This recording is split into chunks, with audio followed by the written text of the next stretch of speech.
Now, JRDA US presents the 2023 Junior Roller Derby Association Championships.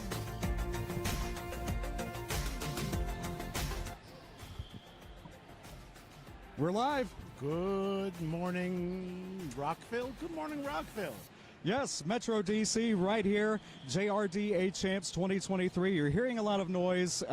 It's been a 1 hour delay. Thank you for the 20 or so of you who are still watching on YouTube. But yes, Pop's right here telling everybody what was going on. We want to head off any weather delays as we had last year, of course. We're not expecting indoor rain. We're not expecting hail. It's had a little bit of the traditional pregame roof leak, which they seem to have taken care of. So I think we're about 2 minutes away from Derby. We're getting very close here. Sounds good. Okay. Settle back. We got a whole weekend of Derby, open and female division here at the JRDA 2023 Champs.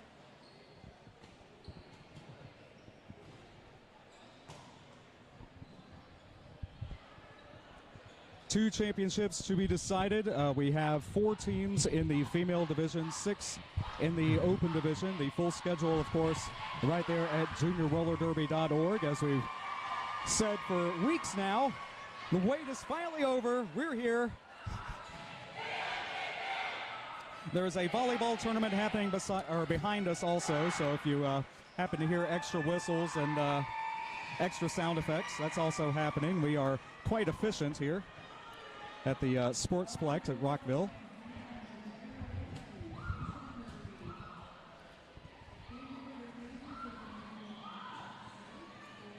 Jam 1 of game 1. Any moment now. Well, we did say the wait is over, pretty much. Coming up. Here we go.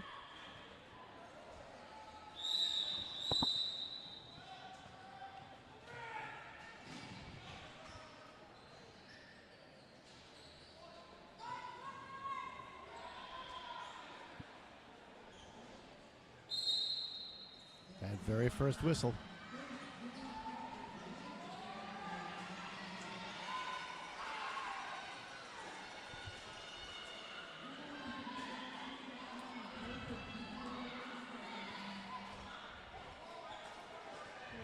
Tackleberry in purple, black trim, or black with purple trim for Des Moines. Monster for Foco in the gray with blue trim.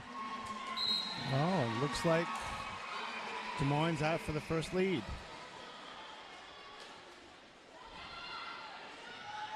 Tackleberry coming in for a scoring pass.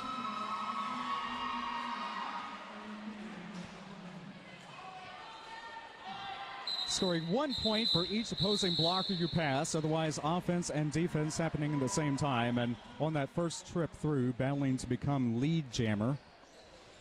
In case you haven't watched in a while. There are some intricate points we'll get to. 3-0. Foco jammer, astute play, calling off the jam before Des Moines heads up play before Foco can put any points on the board.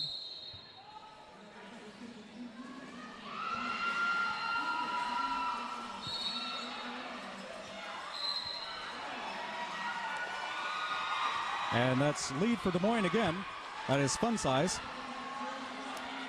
Pack's moving pretty good. Trying to put some distance between themselves and fun size.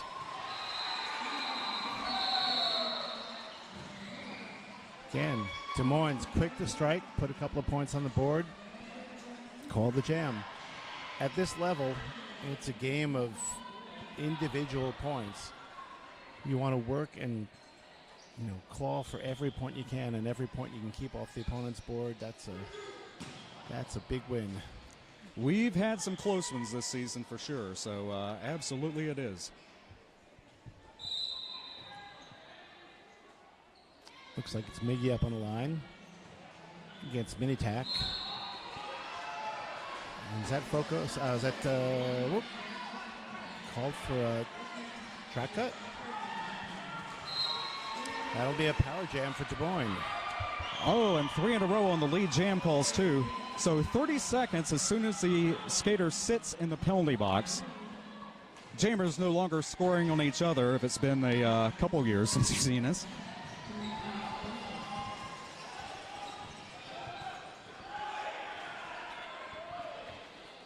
Ooh. Nice jump, but didn't stick the landing. Recycled back. Yeah, got to do that. Foco doing a nice job to kill the penalty. And Mini Tack is back on the track.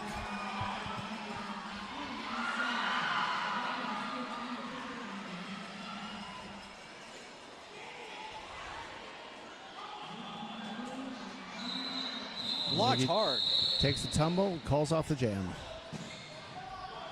So a maximum of 4 points per scoring trip, as you see. Passing the hips is what counts. And 9 scored there to make 16.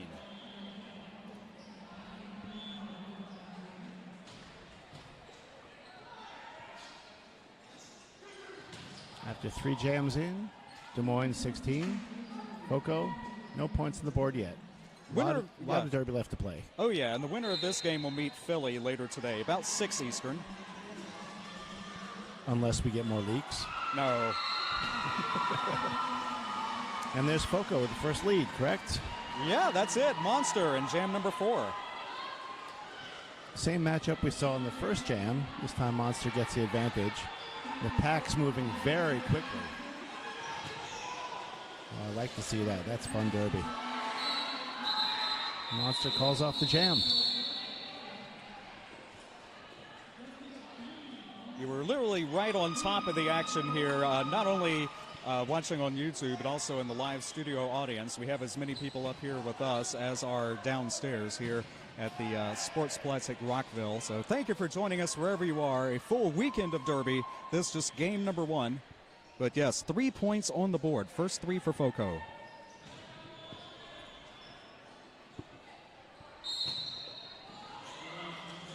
Peter Pants back to the line. And for Foco and Fun Size again. Peter Pants out with lead jam. This is the second rematch in a row with the Jammers. And second lead for Foco. One Foco blocker to the box. And Fun Size is through on their initial pass. And a thank you to Carolina Roller Girls, Carolina Roller Derby, and also the people who are running the scoreboard app and keeping it updated. All kinds of new innovations and new to me, seeing the lineups on the screen, the numbers and the penalties as they are entered. We are big time, big tech. 16-7, so 4 points there. Miggy back in line for Des Moines against Mini Tack. I'm starting to see a pattern here. Well, you spend a lot of time working on your lines, and you want to come to champs with your best. Third lead in a row for Foco or fourth? I think this is 3. Okay. Yes. So 3-3 so far.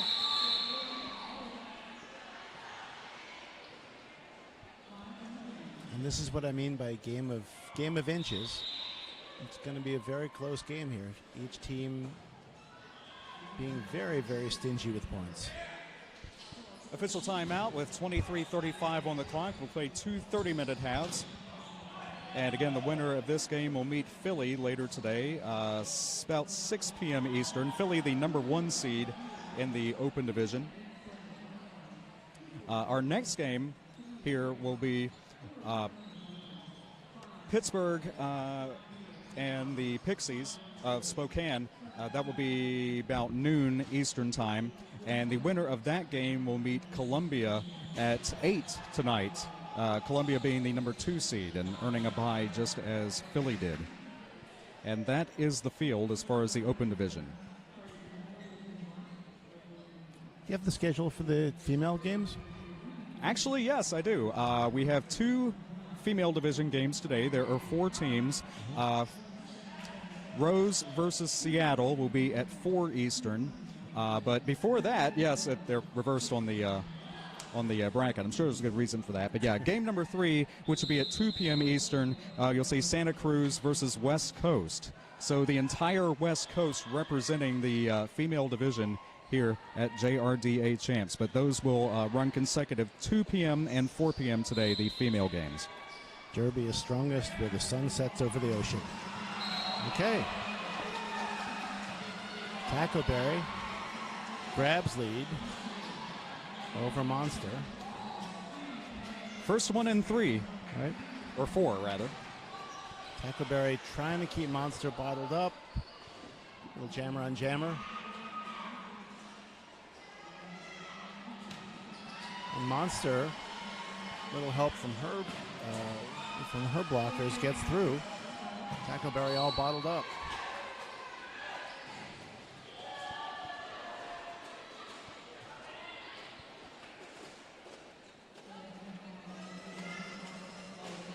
Wow. Good recovery, though, and yes, calling off the jam. The jam is not over until the 4th whistle blast. So, well, still 8-4, net 4 for Foco. I was just about to announce our first lead change, but that would have been premature. Ooh, almost. Yep. I can put my foot in my mouth in advance and take it out after. It's a long weekend for us. Everybody got in late last night. Flights were disrupted all up and down the East Coast, so we're looking and feeling our best here.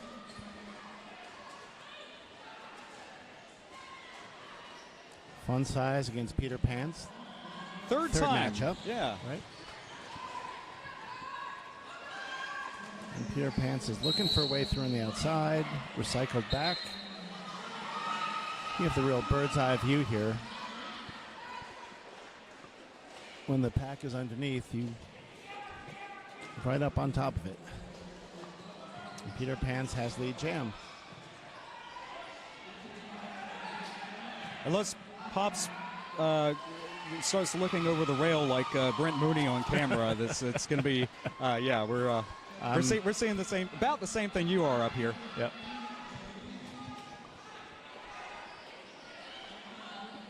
And there we go. There's our lead change. Fun size looking for a few to even it up.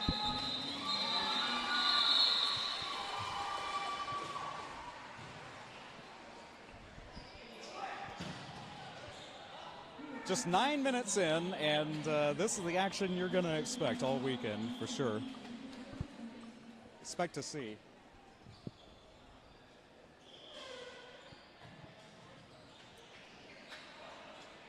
Foco did not score their first points till jam number 4, and since then have scored every jam. All right, Miggy on the line for Des Moines against Minitac again. And Minitac out quick, grabs lead.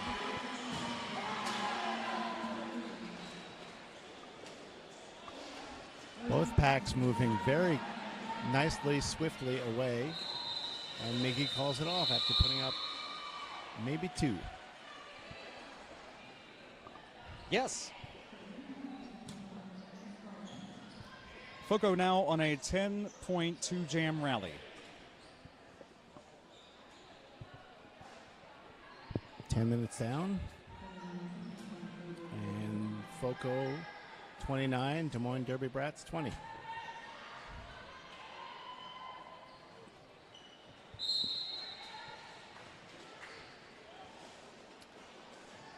Tackleberry for Des Moines and Monster for Foco again. And Monster spins around to grab lead.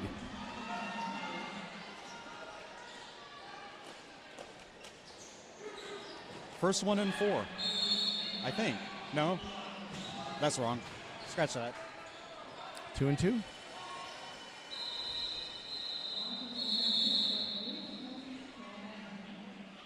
Another handful of points for Foco. 33 it is to 20. Yeah, the rally continues. This for sure, unofficially on my numbers here, 14 points over 3 jams since last time Des Moines has scored. And that's, let's see, 14 to, yeah, that made the difference in the lead. Exactly, +1. Otherwise it wouldn't be a lead, it'd be a tie. More on that, I'm sure it will happen at some point. Again, get the same matchup, fun size, Peter Pants. Fun size for Des Moines. Peter Pants has found a way through and has lead once again for FOCO.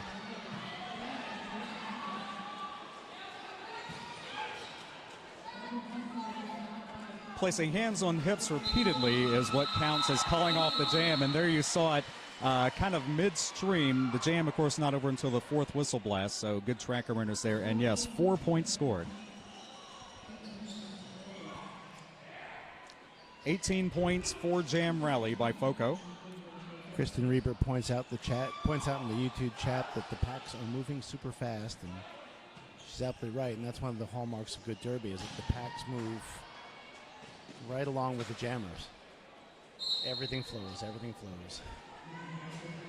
Miggy gets mini tack again.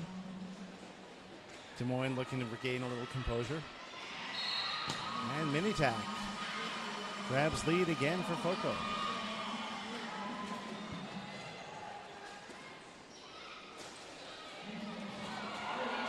And Miggy finds a way through. No. FOCO pivot catches him and recycles her back. FOCO walls up again.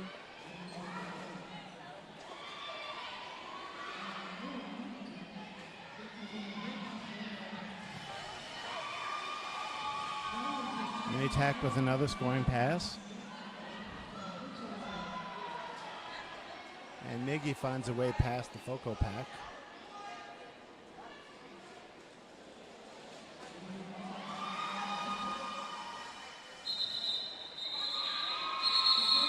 FOCO calls off the jam. Couple of scoreless jams now for Des Moines. Yeah, 12 points, 49 now to 20. The rally carries over 5 jams, and that is, I do math like Dick Clark out loud, so I'm dating myself. 10, 14, 18, 30 points. 30 points over 5 jams. Still very close. Although with points being so hard to come by. Up. And that's a power jam for Des Moines. I didn't see what the call was, but chance for Des Moines to put some points back on the board. Oh, very nice. Very nice footwork. Yep, scoreboard updated. That was a cut signified by the X on the screen. Mm-hmm. I have a screen. Pops doesn't have a screen. He's got to look over the rail to actually see the game going on. I've got you keeping me in the loop. I've got the I've got the monitor, so I'm able to see over. Oh wow! Look at that. You saw it.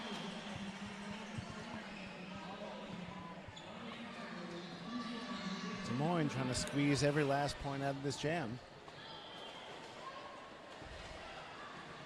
Much needed power jam, to say the least. And, you know, not over yet. We've seen 20-plus point jams even post rule change, so not over at all. 16 so far. That's the smaller numbers there by the bigger numbers on the left side of your screen. Jam runs down, and Des Moines puts a whole bunch of points on the board. 19 as it stops, 39-49. Just like that, a 10-point game, and the first scoreless jam for FOCO since jam number 3. FOCO from Fort Collins, Colorado. Here, as all the teams were by winning at their regional tournaments. We have Fun Size back on the jam line for Des Moines against Mini Tack for FOCO. We've seen this. You're going to have to correct the math, but I feel like the leads have been about even for this pair. Oh, we have a power jam. No, we don't. Waved off. Jammer to the box. FOCO jammer to the box. Fun Size back on the track for Des Moines. We will have a power jam for Des Moines. Chance for them to even it up. That was showing as a head block, but that's gone away.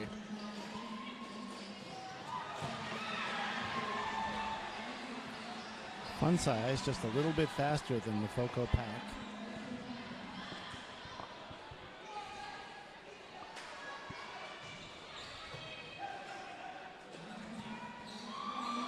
Mini Tack is back on the track for FOCO.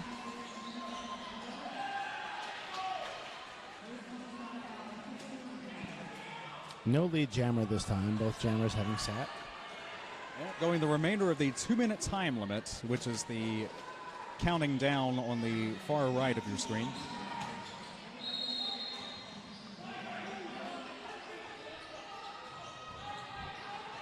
Thank you for thanking us for the real-time stats updates. That's all my colleague. I'm just sitting here watching. I wouldn't know what to do with the screen if they gave me one. Wow! And at the end of that jam, it's It's almost tied up again. Des Moines 47, FOCO 49. And rushing in now to run offense, except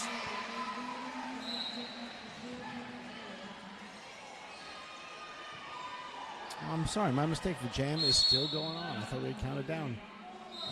Yeah, counting down the close. I thought we were just counting down the closing sites, but yeah, low block call there. So if that is correct, what I saw on the screen, this would be a power start coming up, and FOCO regains the lead, or well, not quite. Continues the lead rather, 12-4. So the difference there, net 8. It makes it closer, but still FOCO leading. Jam 15, I think. Yep. Mini Tack on the line for FOCO. And Tackleberry. We've seen this matchup a couple of times now. 5, 6.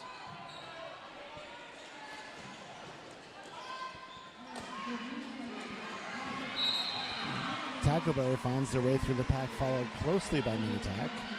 See the little blips on the floor. That's so you can gauge your position and not be out of play on those blocks. That's why the opposing blocker relented there at the very end of the initial trip.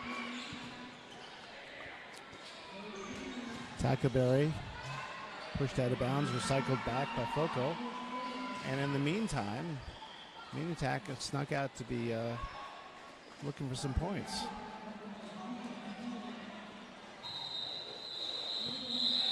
Tackleberry calls it off, having lead.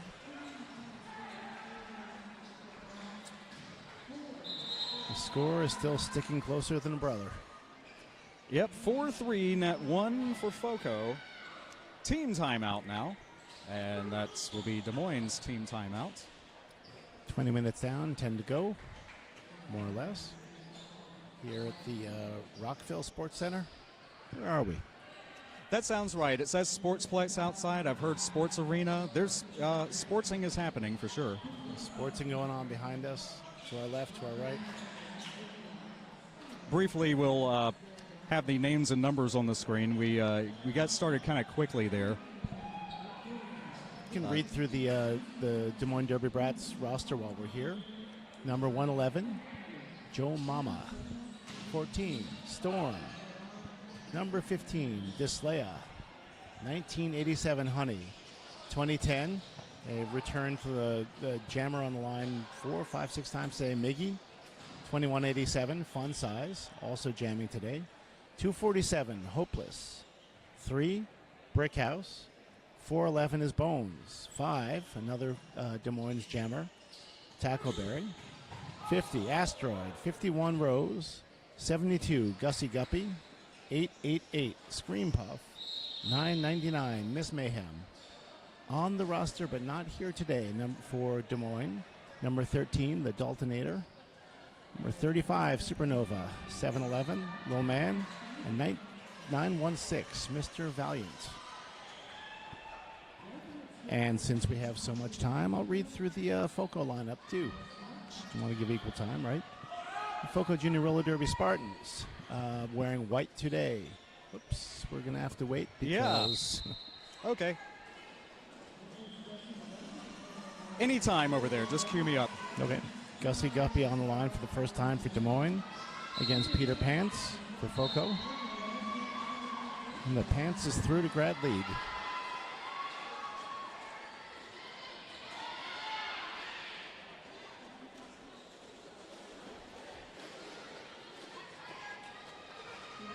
Ooh. Through for a first scoring pass.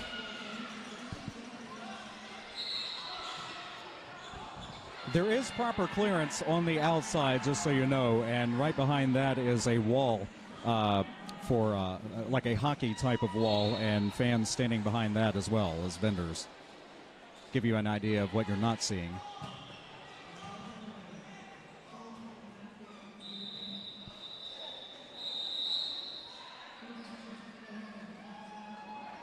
We had a power jam. I was so distracted by the rosters I didn't see it. This will be a power start for Foco because the Des Moines jammer will start in the box. 11-point game now going into that, and you know the Jammers score 4 points max per scoring trip, and we've seen up to 19 points in a single jam already today. Monster on the line for Foco. No competition for the first 30 seconds. Foco's high-scoring jam so far has been today by Minitac, 12 points. And for Des Moines, it had to be that 19-pointer, right? Yep, Tackleberry. Mm-hmm. You mentioned the rule change. Jammers no longer score on each other. There we go, fewer points. 20% harder to put up those big jam numbers. We don't have the Aaron Jackson 40-point jams anymore, but it can still get up in the high 20s. Mm. Monster grabbing lead jam as expected with the power start and calling off the jam. Foco opening up the lead a tad again, but remember, after that 19-point jam by Tackleberry, 20 points is not a lot at this level of derby.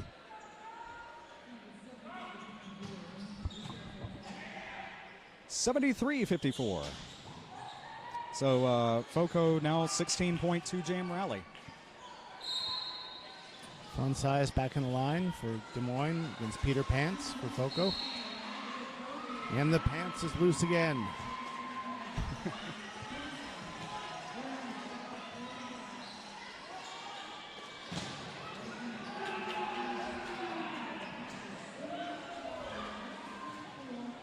Whoa!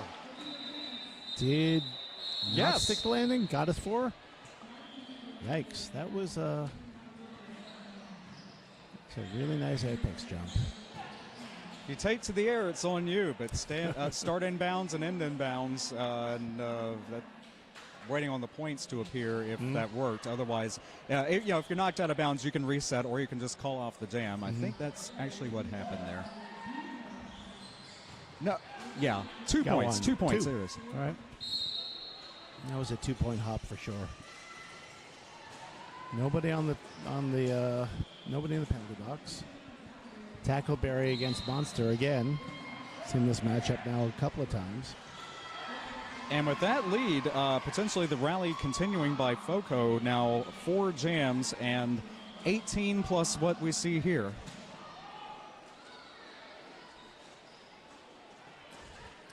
Foco is not making it easy on Tackleberry. Got him bottled up both sides.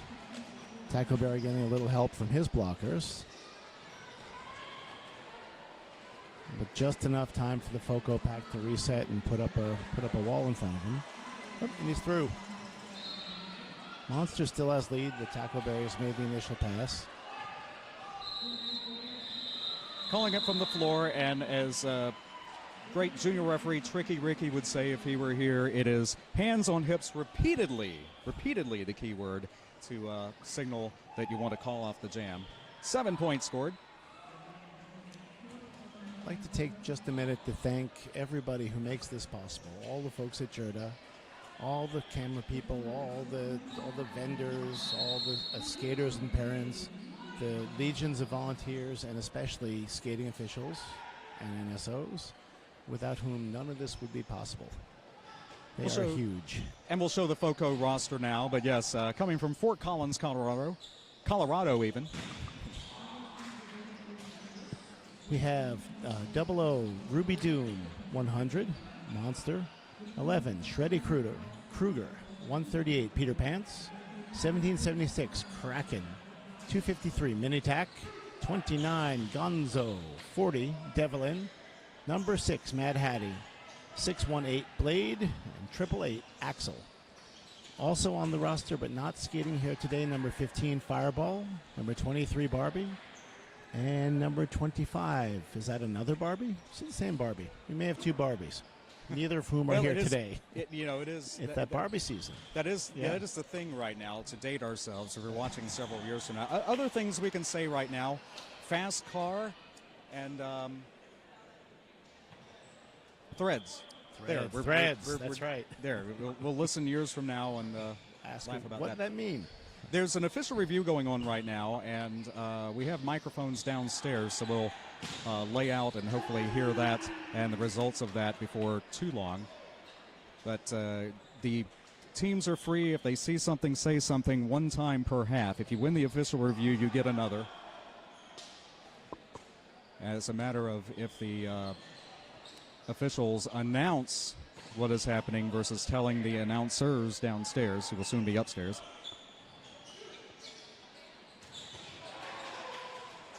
Admiral Mayhem calling a meeting. If you want, we can switch the volleyball behind us. That looks pretty intense over there. They have nets everywhere except over the volleyball portion. I'm sure so we're going to get nailed if you hear something.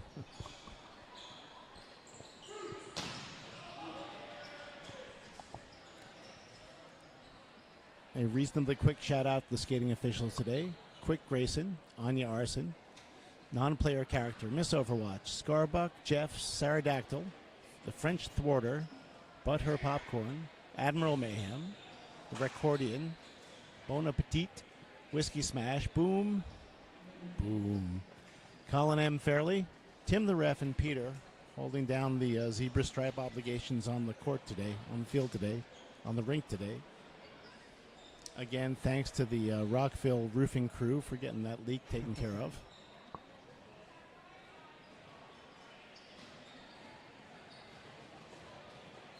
Soon to be beginning the fourth minute of the official review, but first one of the day, just want to make sure it's correct. We're also doing some track maintenance. There is a rope that's purple lines. The purple lines are what you're watching for. There is a rope inside those lines that's taped over, and that's how the skaters can tell as they go in and out of bounds. Think of it as a rumble strip for your quads. Yeah. And that, of course, has to be updated regularly. True love lasts forever. Tape rarely makes the half.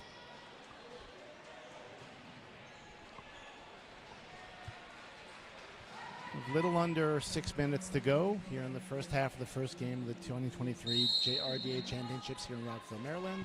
We missed the results of the official review. I'll have to check on that later. At least the acoustics-wise, they may have said, but we didn't hear. But official review was lost, so we can say that much. FOCO called it and lost it. Fun Size versus Peter Pants. Peter Pants is the jammer for FOCO, who is the pants has gotten loose again.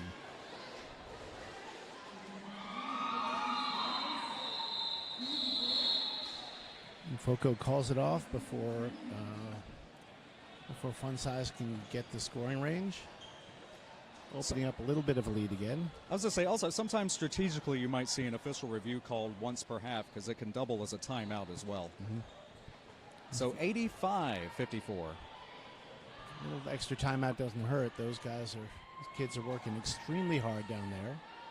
It's a little bit warm and muggy inside. Tackleberry against Monster.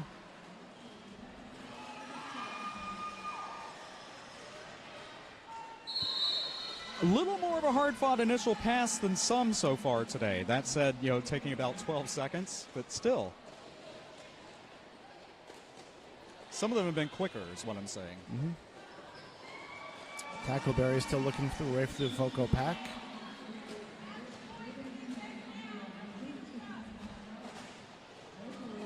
Here comes Monster looking for another 4.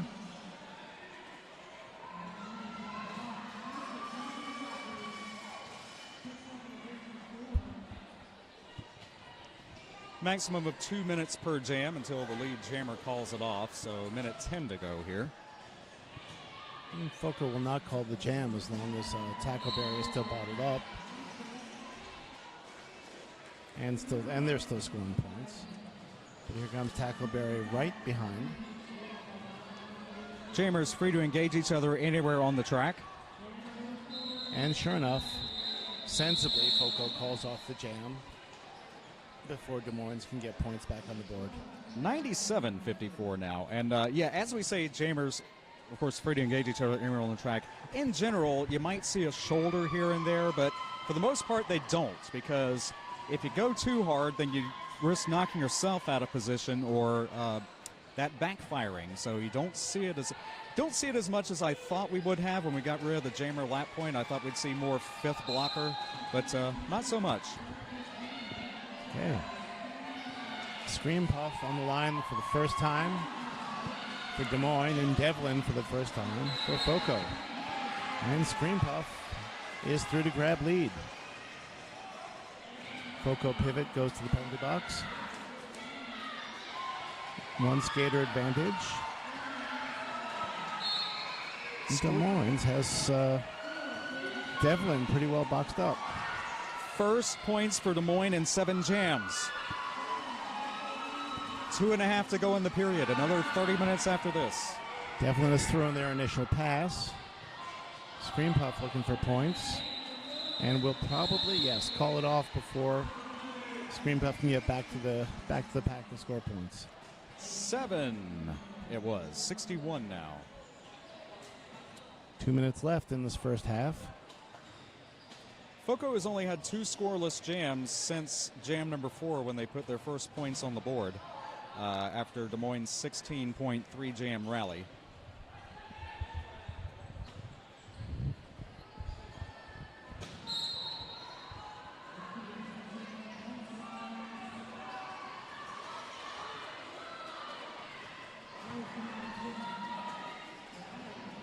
Fun size and Peter Pants, and yes, there's the lead. Peter Pants. The pants is loose again. I'm going to ride that one till it dies. Go for it. Be here all weekend. Tip your servers. Don't try the veal. It's unethical.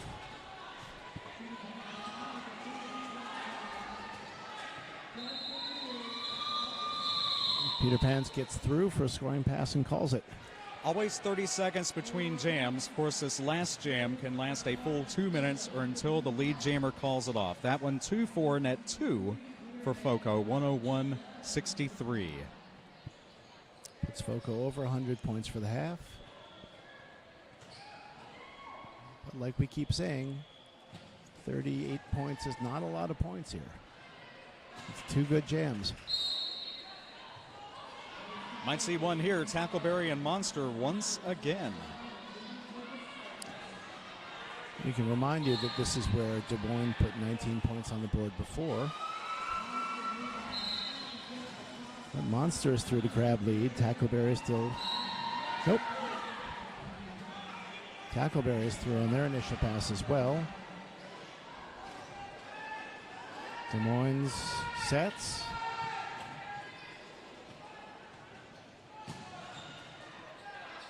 That pack is moving. Oh, nice pass by Tackleberry.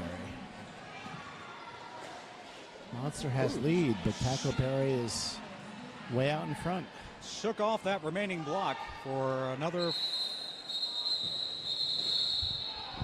I say more points, and we'll see how many more momentarily, but as it stands, 4-4. So if that's it, the jam is a wash with FOCO Spartans 105, Des Moines All-Stars 67. And briefly, let's put that in graphic form. Of course, the standouts, a 19-point jam by Tackleberry and 12 by Fun Size consecutively, while Minitech had 12 points previously, and then Monster, that was about at halfway through the period, and then Monster 4 jams ago. But yes, 105-67 right now.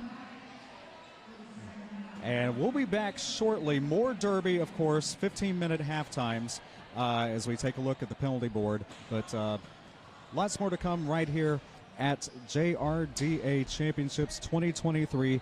Tell somebody, yes, we are live. We're only an hour behind, so those odd times we had are now even times. The next game will be with the Spokane Roller Derby, the Pixies, against the Pittsburgh Derby Brats. That will start at noon Eastern,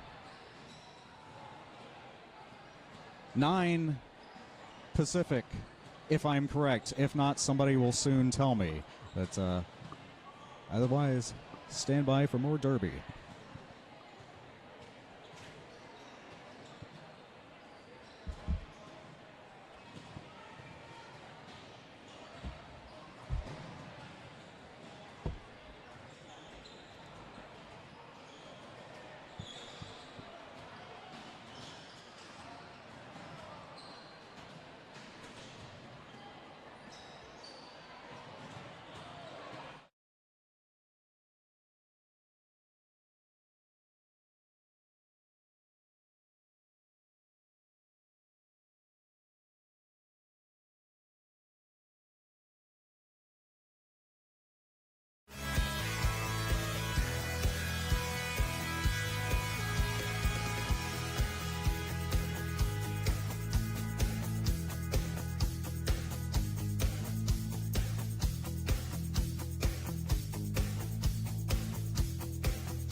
Two, one.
7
Well, we're back. Not a second too soon. Or too late for that matter. Right here at JRDA Champs. Timing is everything.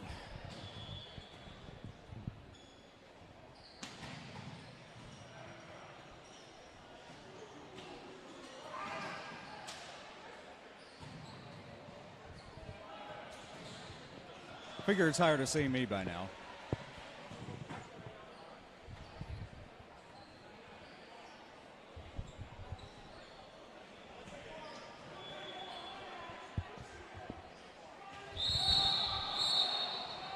Yeah, just like that. They're ready to go. Go figure. 105-67, still anyone's game. Thank you for joining us. You're here with Pops Anarchy and Stand by. and stand by. Yeah, they know me by now. Here we go. Second half of the first game of the 2023 champs. And Tackleberry, recreating the opening jam of the game, gets out, grabs lead. Basically, I've got nothing that hasn't already been said. How awesome a start this is. So it's just, feel free to talk amongst yourselves.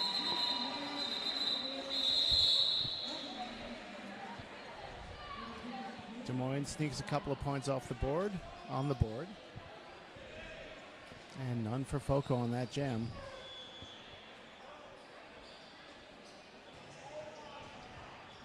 High-scoring jam again, 19 points by Tackleberry halfway through.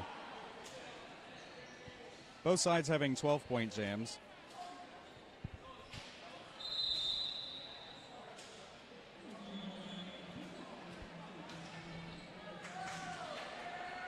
Oh, official timeout it is. The remaining whistles you're hearing again from volleyball behind us, but nonetheless, yes, a busy weekend here at the Sportsplex at Rockville, Metropolitan, D.C. Glad you're here with us on YouTube if you're not here in the live studio audience for 11 games of roller derby. This game number 1 of 11, our next game. And if you were looking at the schedules earlier, everything has been moved back 1 hour while we took care of something that hopefully will not have a rain delay later like we did last year. Game number 2 will be the other side of the female division bracket, and that will be the Spokane Roller Derby Pixies against the Pittsburgh Derby Brats. The winner of that game will meet the Columbia Junior Rollers tonight. The winner of this game will meet Philly tonight. So between those two, that will decide what the championship game will be versus third place and fifth place. Those games will be held tomorrow. Full schedule and all that, of course, at juniorrollerderby.org.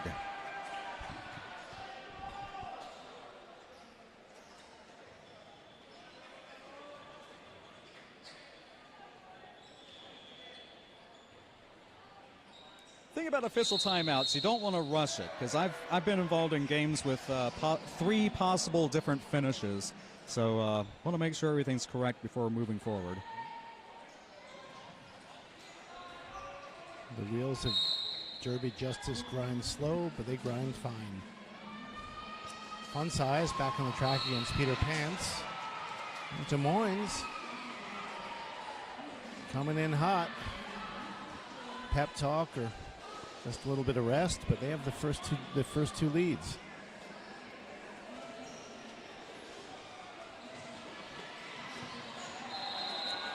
And again, Des Moines grabs their 4 and calls it off. Leaving nothing to chance, so yes, a 2-jam, 8-point rally since halftime. Des Moines did lead until jam number 7. And since then, it's been Foco, though it's gotten close at various points.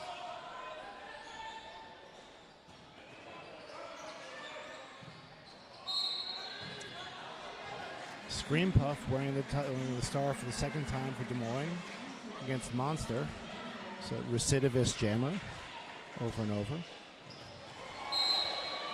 And Monster called for a track cut, I'm guessing. We'll go sit this one off, and that's a power jam for Des Moines.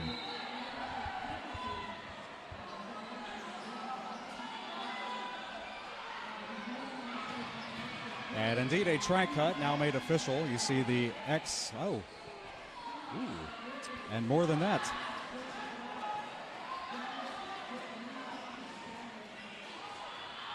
The X and the dreaded G, misconduct, which does include insubordination. We're going to hold on for a minute. We got the medics on the field for a second. Now we have a Foco skater down.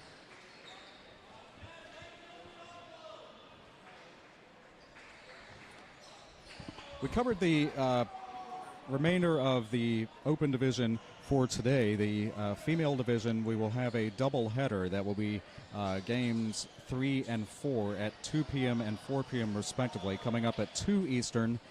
So nobody corrected me earlier, so I believe it's 3 hours behind Pacific time.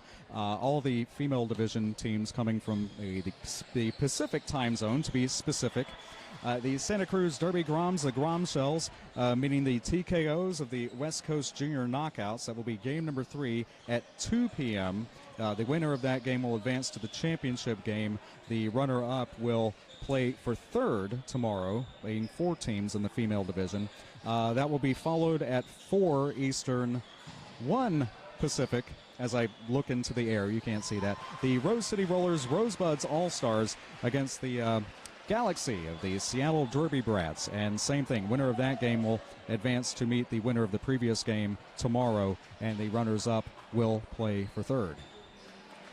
What time is the Open Division Championship tomorrow? The Open Division Championship will be at 4 p.m. Eastern. The female championship game will be at 2 Eastern, so a championship doubleheader. Then do we get to go home and sleep? Please? We have to do awards also. Oh,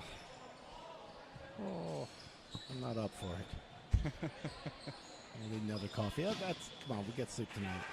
Okay, I think we're back to Derby here.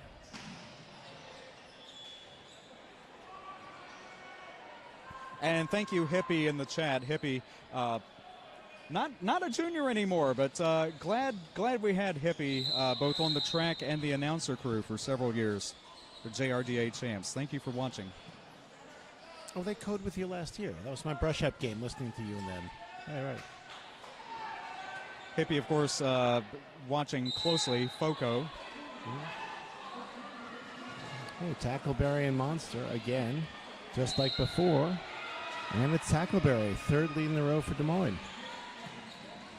That could start making the difference. 4 points a jam gets him even pretty quick. And there's that 4 points. And usually the calling off the jam, the 30 seconds between as the game goes on, that would favor the team in the lead. However, the team with momentum could be equally as dangerous. The game clock does not stop. Well, and that was a power jam. So absorbed in watching Tackleberry, I didn't realize that Monster was off the track. A track cut and a misconduct. Oh, both. I do remember that. Tackleberry with another 4. And Monster still looking for their initial pass, I think.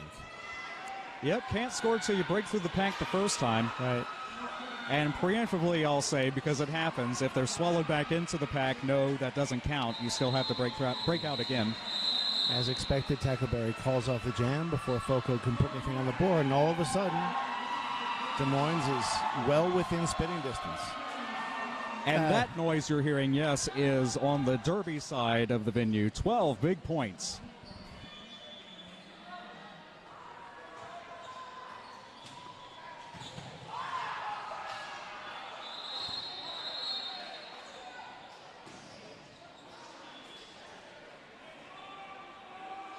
Official timeout it is. But yeah, 12 points so far. That is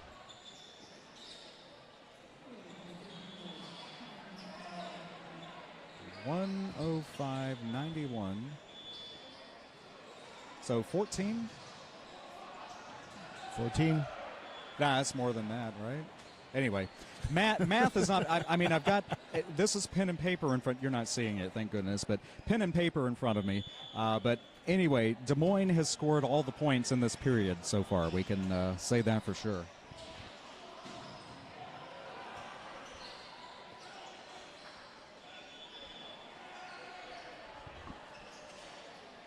A little bit of a Russian dance going on by the Des Moines jammer.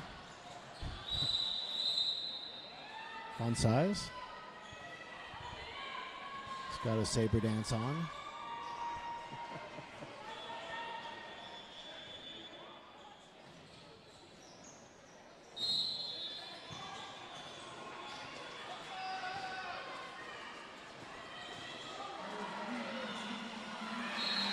And again, fun size through for Des Moines.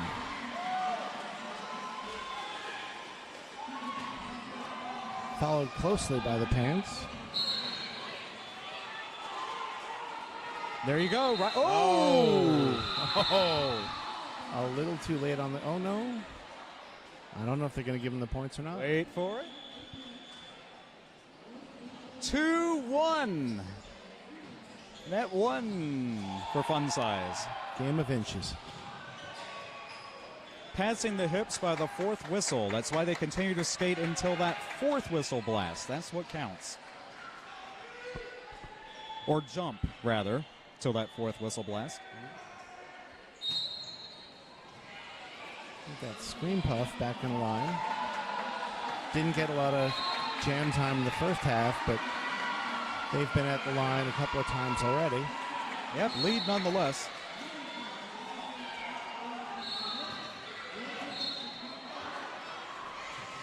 And that'll be a power jam for Des Moines, plus a blocker down as the Foco jammer goes to the box. Mini tack. Oh. Skater down, we're going to take 5. Of course, we never rush injury timeouts, so I want to make sure everyone's okay. And by rule, of course, if a jam is called on someone's behalf, they'll set out the next 3 jams, at least the next 3 jams. And it's pretty much universal in Derby. So going back to the schedule, again, we're starting off with an open division doubleheader. Our next game at noon Eastern, 9 Pacific, will be the Spokane Roller Derby Pixies against the Pittsburgh Derby Brats, and the winner of that game will advance to meet the number 2 seed Columbia. If I you are correct. Yep. Winner of this game will face Philly. Both of those games will happen today. The Philly game, the winner of this game advancing to face Philly, that will happen at 6 p.m. today. The winner of the next game advancing to meet Columbia, that will happen at 8 p.m. today.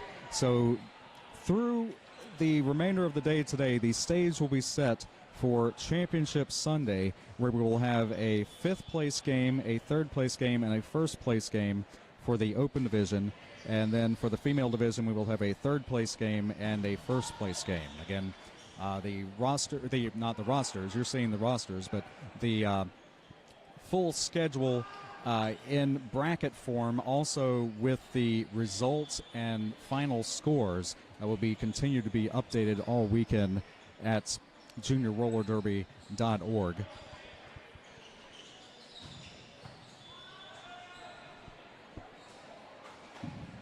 .16 to go in the game, with an 11-point lead by the Foco Spartans. Foco from Fort Collins, Colorado, a semi-regular, a little more than a semi-regular at JRDA championships.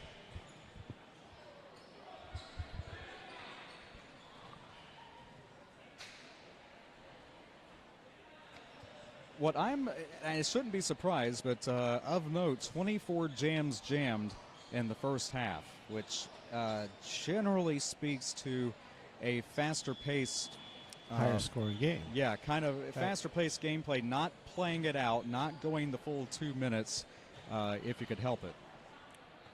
But the score is pretty buttoned down. Not a lot of big point jams. A lot of 2, 3, and 4 point jams. Both teams being very, very stingy with points. Correct.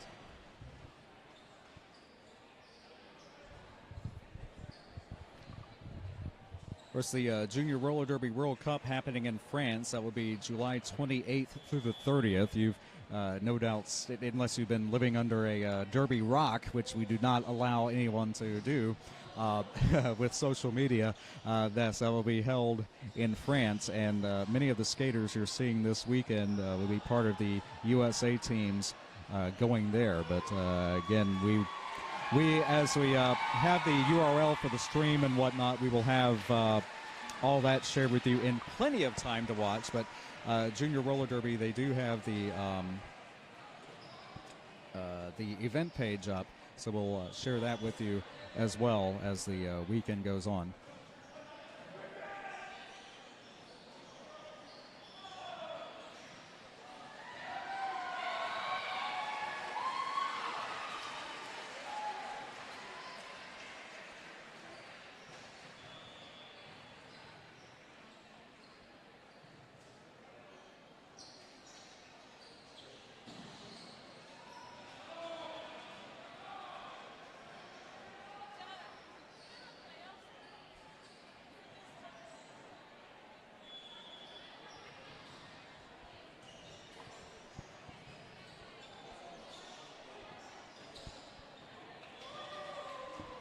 Game number 1 of 11 here on Championship Weekend, 2023 Junior Roller Derby Association Championships. We have 6 teams, as mentioned, here in the open division and 4 for the female division. And over 11 games, we will decide champions in both.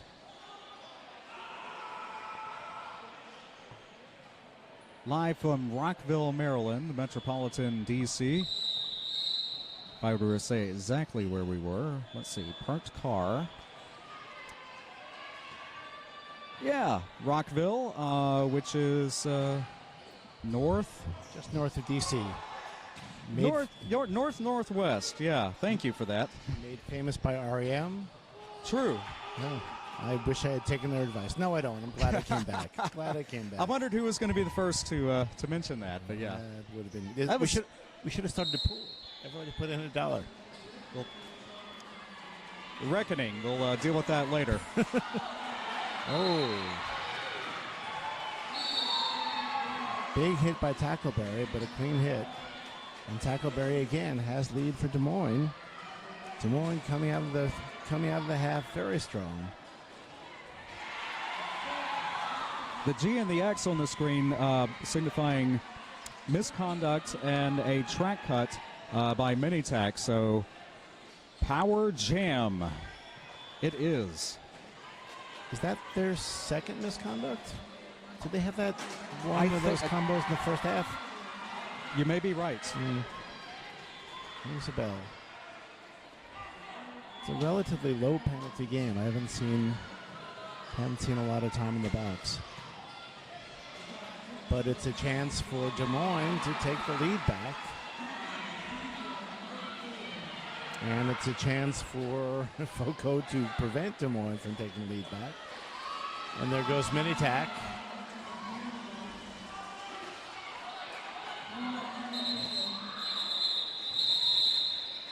Wow.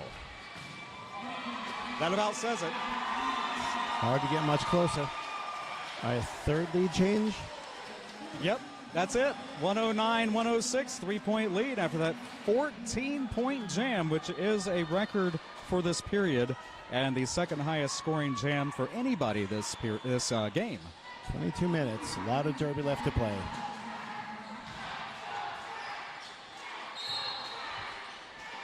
It's fun size against Monster. Fun size for the Des Moines Roller Derby Brats. Monster for the Foco Spartans. First lead for Foco this half. And was there a star pass I didn't see, or do we have a power jam? They have a power jam. Yeah, fun size, called on a cut. So back and forth we go. Still 22 minutes to go. Des Moines pack is moving. We're gonna keep the points out of Foco's mouth if they have to take him out with their teeth. One more scoring pass by Monster. 8 so far. Fun Size is back on the track. Looking to make something out of this jam. His blockers go back to help him out. And he's through.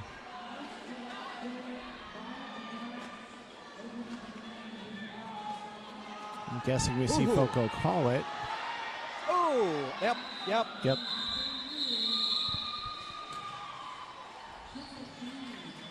That final block forced the call off after 15 points, bringing Foco back up to 121.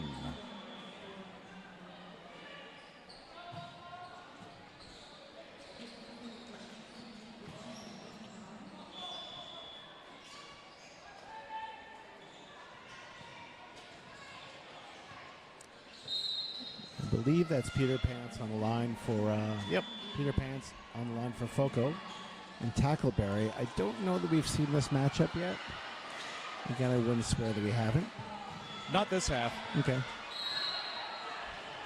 The jammer rotations, which were pretty solid and regular in the first half, have gotten a little bit unpredictable as folks are probably getting tired and the coaches are looking for some matchups which they haven't seen. Tackleberry hoping to get for another big jam. And, do we have a power jam? Yeah, Peter Pants called on a track cut. And yeah, Monster's 15-point jam, that then was the number 2 highest scoring jam of the game, just outdoing Tackleberry's 14 previously. And we've got 8 so far here. Peter Pan's back on the track for Foco. Still, I think, looking for their initial pass.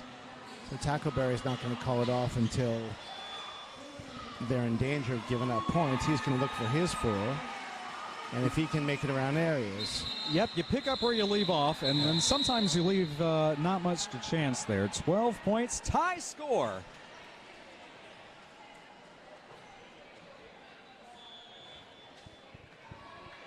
Who you got? Because it's a whole new derby game. That's right. Starting over again with 20 minutes left. Back in my day, they played 3 20-minute periods. That was before a lot of the juniors were born, so take that for what it's worth. But late in the 20th century. Right? Yeah. Not quite that far. Yeah. Foco with 2 blockers out right now.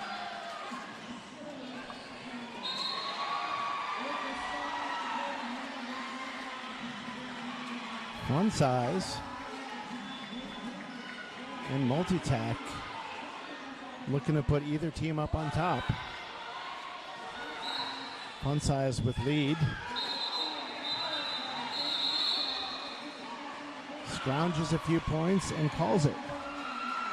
Foco bench coming alive for that, but the jam is a wash. 4-4. Wow. Tie carries on. Wow.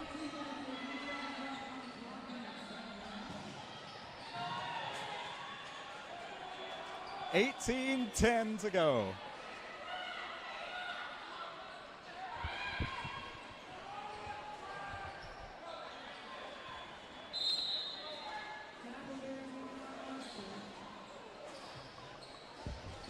Tackleberry and Monster back out. Monster looking for a way through on the inside. 2 blockers left. Pushed out, recycled back. And we have Monster with lead. Tackleberry is still looking for that initial pass. Monster coming looking for some points. 1 Des Moines blocker in the box, back on the track. Everybody's skating.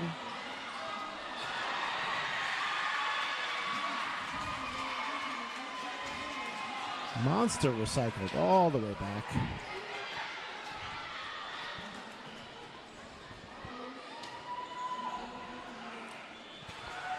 Both packs trying hard to keep up with the jammer and keep the points off the board. That'll do it. Man. And as long as the pack stays in a pack, then that's right. No penalty is taking place. That's high-level defense. And we call it off. Is that no points? 2 for Foco. Points. Where did they get those in?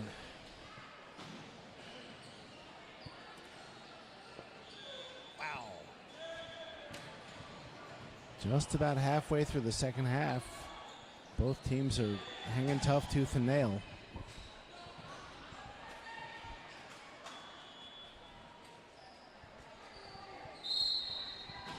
Philly fans, no doubt, watching also. Watching this, the winner of this game will be your opponent later today.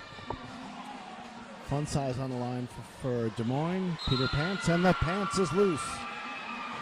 Start to toss $1 in the pot every time I say that.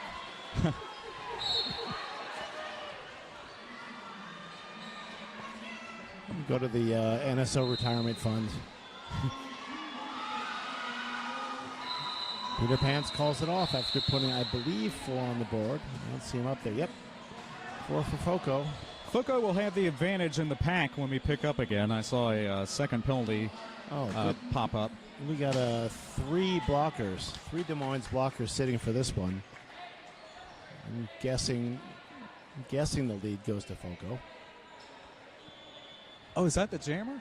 Oh, and a power start. Yep. Sorry, yep. two blockers and the jammer. Power start and 2-skater advantage. That's a tough spot to be out there just with your partner. There's not a lot they can do. Yeah, Fun Size called on a high block at the end of that last jam, or towards the end of the last jam. Little help from the pivot, and Multi-Tack gets through to grab lead. Mini-Tack with multiple points, and looking to maintain the lead here. Des Moines blocker, Des Moines pivot back on the track. Can't stop Mini-Tack that time. And finally, Fun Size back on the track for Des Moines.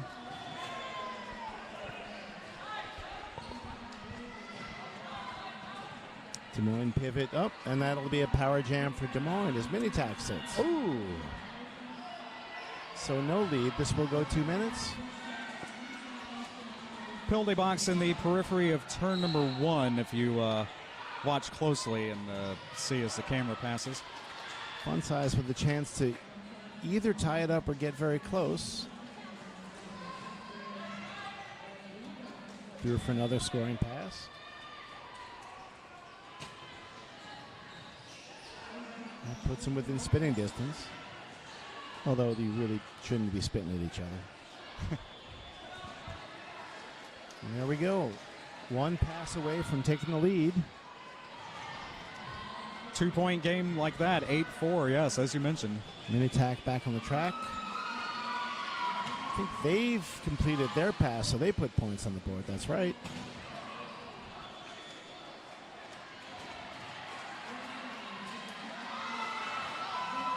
Sticks the landing.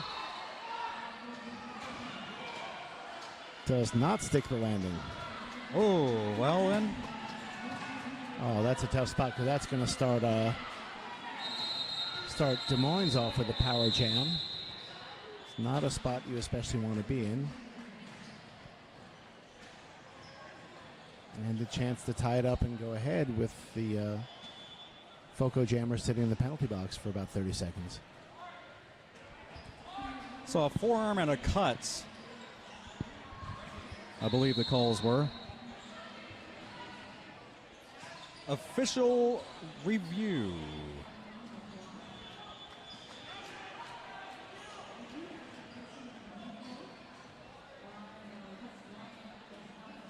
I kind of want to know what this is about, and if I have to go downstairs to find out, I will. That'll leave nobody in charge of the stream. That is true. Okay, well, in that case, yeah, we'll try to listen in. The acoustics here, the speakers are aimed towards the fans between turn 4 and 1, and not so much toward us. Right. So something we'll think about for next year. But I kind of want to hear what's going on. But we can't always do that. But those of you watching who know Derby and like to call penalties, normally I would call you out and say, don't do that. But if you have a guess as to what the official review might be, feel free to express that in the comments. We will not pass those on. That's totally between you and your peers. Only those of you involved in roller derby. If you're not if you're not normally a referee, just be careful, because this is the hardest job in all of sports, I think. I do not envy them at all. So just be careful with those thoughts. But if you were coaching and you called an official review, what would you think it would be? The first football fan who says something's offsides or a false start, they get flagged. Yeah, yeah. FOCO calling the official review. We know that much. It's blinking on your screen. I see it now. Lots of, graphics updates every time I look, but the white dot is blinking here on the FOCO side. That last jam, if we didn't mention, ended up 12-12, so nothing settled there. 137 Des Moines, 143 FOCO Spartans. It's the beginning of a long, long couple of days of Derby, which in itself is a prelude to a long weekend of Derby in France, the end of the month, the World Championships, which will be visible on YouTube on the... There will, in the event page, which we'll share the link to at some point. I think it's there in the, actually it's in the description on YouTube, but we will have the link posted there for sure.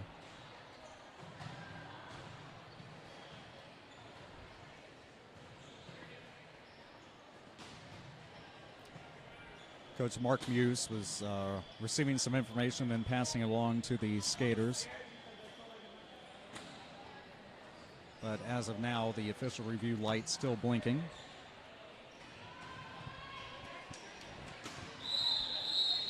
And the rolling whistle means they're going to start playing again, but light's still blinking. 6 points separates Des Moines from FOCO. 13 minutes left. Still a lot of Derby. Points have been hard to come by. And this is a power start for Des Moines. So now that it's over, most likely FOCO wanting to appeal at least one of those jammer penalties, but not to be. The power jam carries on.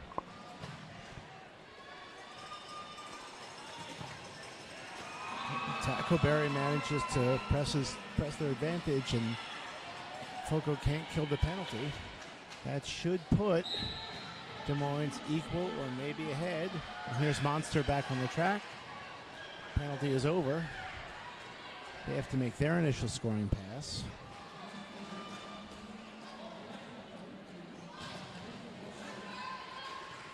Monster is through for the initial pass, and we'll look for some points this time around. Tackleberry still caught up, trying to get some help from his blockers, but calls it off before Monster can get back. I don't know if... no, picked up 4 points. Alrighty.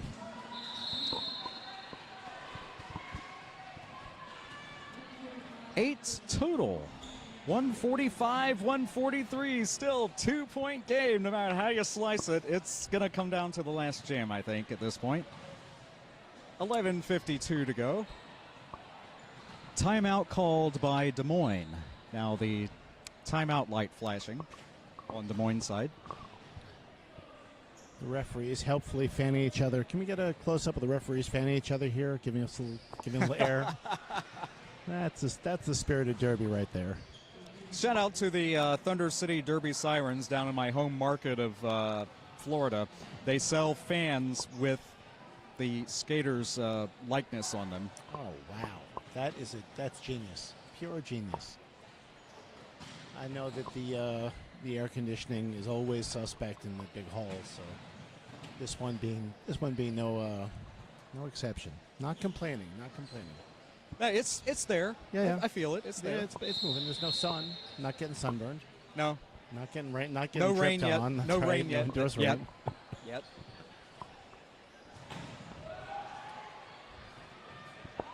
Again, 11:52 to go. Thank you for joining us. You have only missed most of the first game, but it's a 2-point game, so be sure to rewind later and check out how it turned out that way.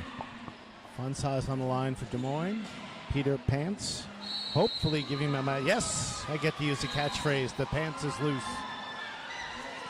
Lead, Followed. and we'll need to make up 2 points plus. But jammer race ensues with about a 30-foot clearance. And, That's what was that? I think 2 points were.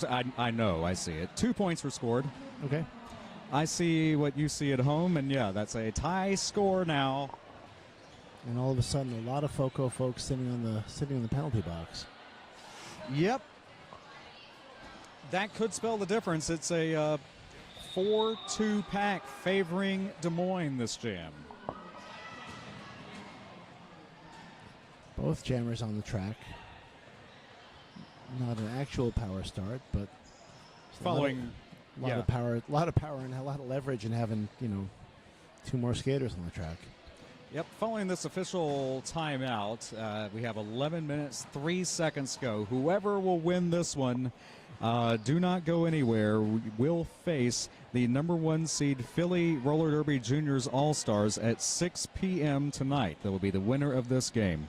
The next game, again, the Pixies OG of Spokane against Pittsburgh Derby Brats. The winner of that game will be in our final game of the evening, 8 p.m. against the Columbia Junior Rollers All-Stars. When we're done with today, the stage will be set for the championship game, the 3rd place game, and the 5th place game. The runner-up in this game will meet the runner-up of the next game. That will be the 5th place game, and on from there.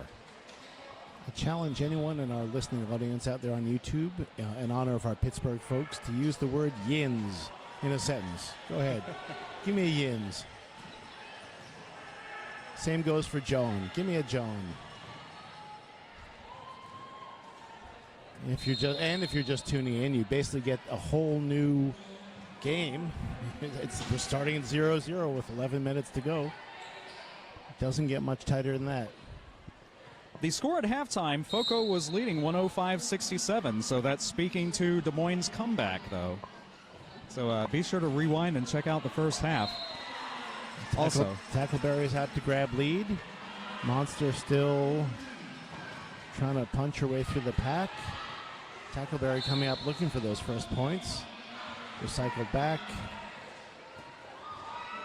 FOCO doing a pretty good job keeping Tackleberry from scoring at will.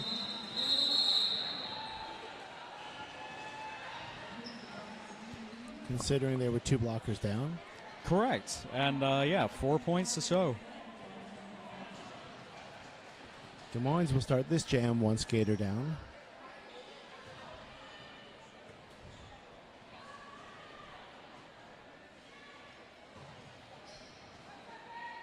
Fun size on the line for Des Moines. And I think that's Peter Pants for FOCO. Fun size has been in about every other jam this half. Mm-hmm. This is also where conditioning will start to tell, because you get tired. This late in the game, you get tired.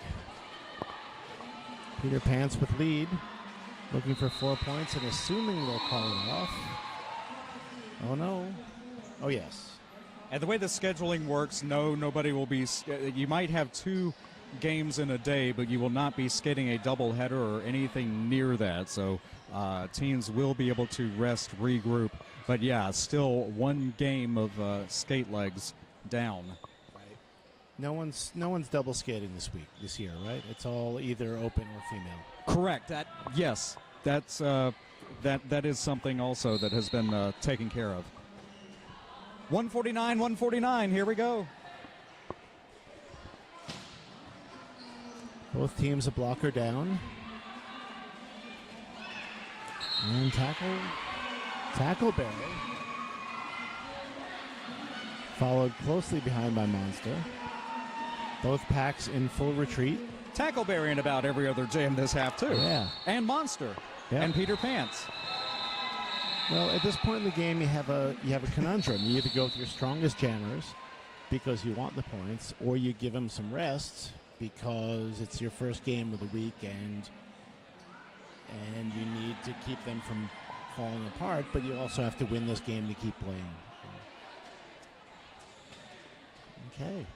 Des Moines 152, FOCO 149. This one's really coming down to the wire. Team timeout by FOCO, their first one of the game, actually. And, with 3-point lead it is, and 8 minutes, 40 seconds to go.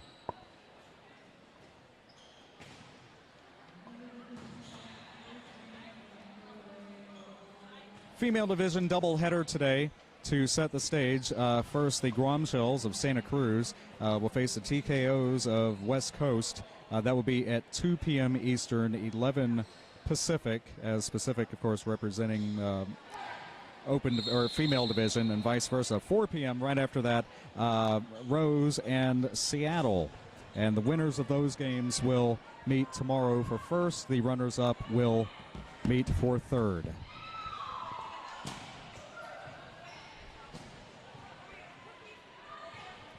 Good sporting on the line. We're all friends. We're all.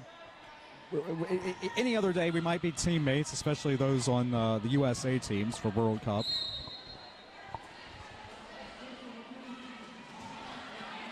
Fun Size against Peter Pants, and Fun Size finds a hole and is through to grab lead.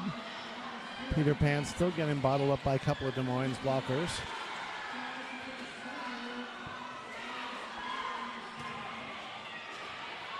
One by one, got it done.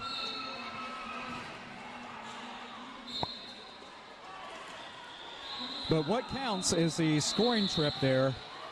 And whether that was mid-trip or completed trip, we will see momentarily. 4 it is. 2-jam 7-point rally by Des Moines starting to show. That followed a tie briefly.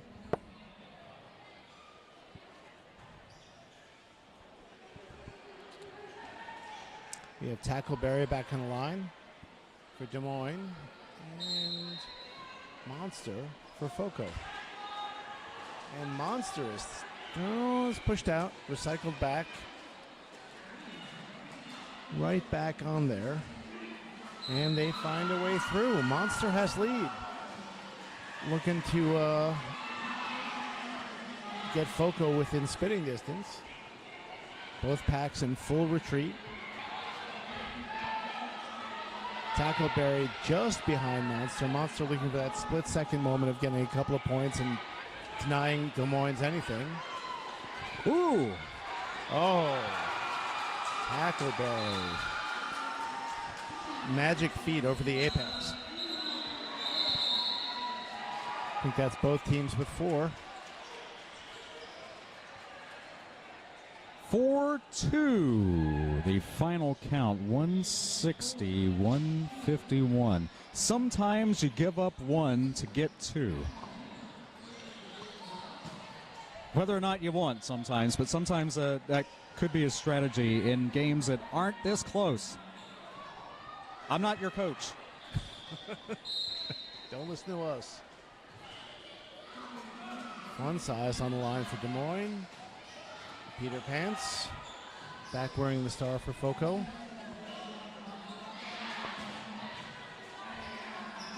Des Moines really holding them together. But he's through. The Pants is loose. And Fun Size is right behind him. Each team down 1 blocker. So Foco is hoping to get a couple of points before Fun Size can catch up again. Fair lead there. And there they are. And that gets them 4 points closer, I think. That it is. That's just what Foco needs to do. Twice more. Time is running down. We have some kind of timeout. I'll touch on my rely on your scoreboard view. Team timeout by Foco with unofficially, that could be updated, but about 5 minutes, 40 seconds to go.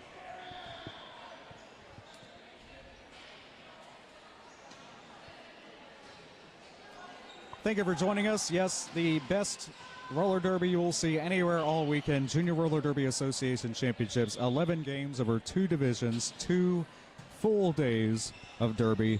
If you're looking at a previous version of the schedule, we were on odd hours. We are now on even hours following a 1-hour delay just to make sure everything's safe in the venue. So the next game will be the counterpart to this one as far as which team will meet the top seeds in the division. And, of course, juniorrollerderby.org JRDA.com/2023 champs, I believe is the actual URL, but look down in the description on YouTube. You'll see it. We'll fill you in as time goes on this weekend.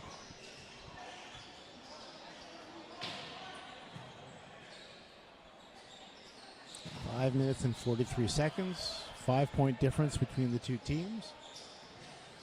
It's anyone's game. We've seen big point swings, a couple of jams, a couple of times.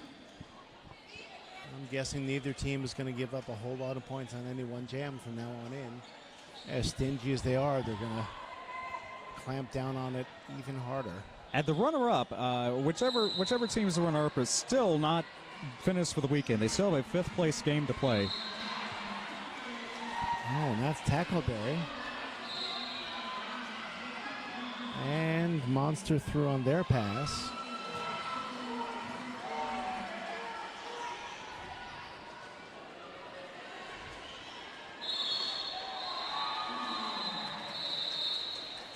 Same strategy. Get your points and go home. And yeah, that does take 30 seconds off the clock too. So 164, 155. 22 jams jammed.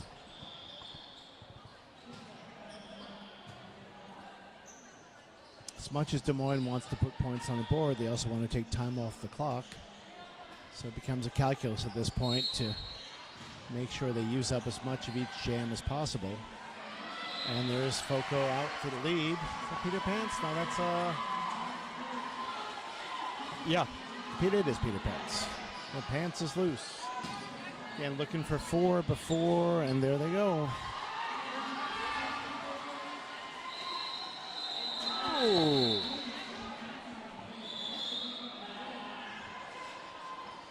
And quickly a timeout called.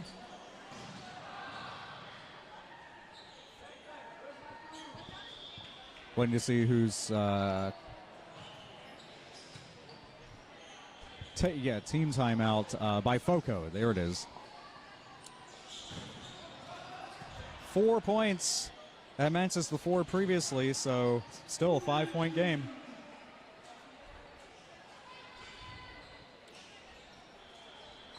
At least 2 jams left. The way they're playing, probably 3 or 4. Still anyone's game.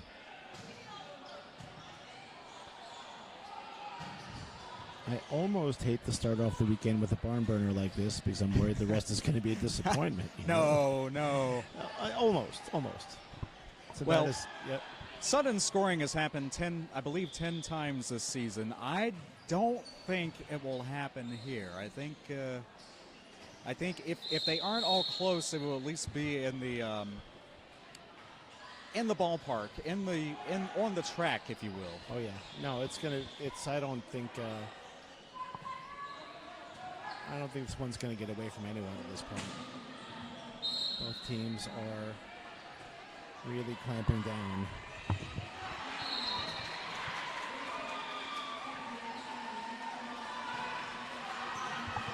Des Moines grabs lead. Tackleberry leaning very hard on, with Monster coming up close behind.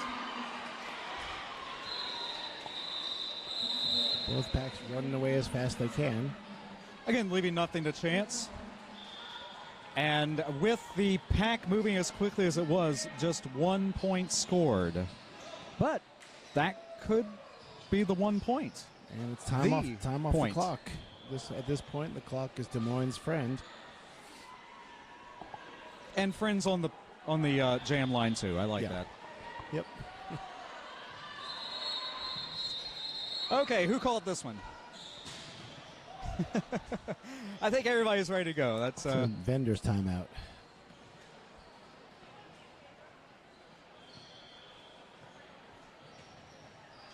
I think that's no, my it is fun size out there. Okay. Oh, thank God.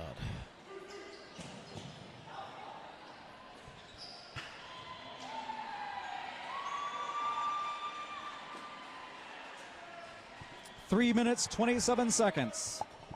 Fun size will be back in the line for Des Moines. And Monster, number 100, wearing the star for Foco. And it is so close.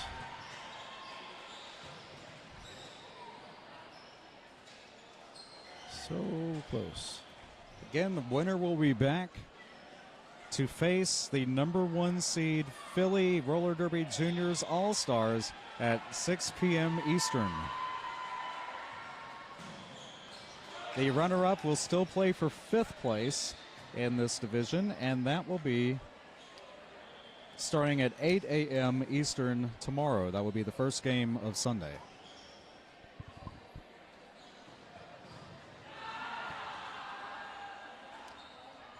Let's see, 1 point added, 169-159.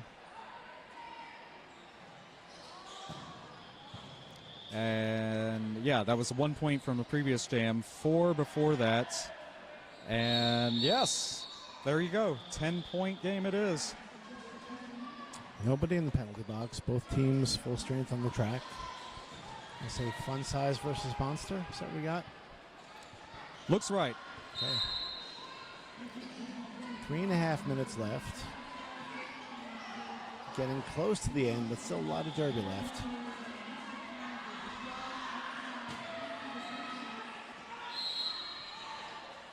Blocked out and back, not risking a... Oh, did draw the penalty. And that'll be a power jam for Des Moines.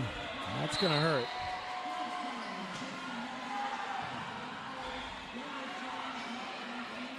Foco walling up and hoping to keep Fun Size from making it any harder for them to come back. Illegal contact, the call.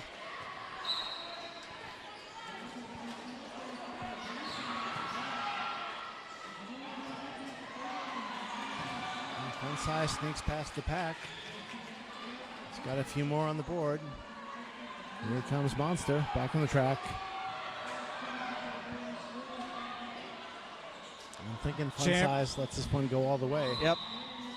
Jammer engagement right there at the line, and yeah, nothing to show on that one, but 4 points previously, 173-159.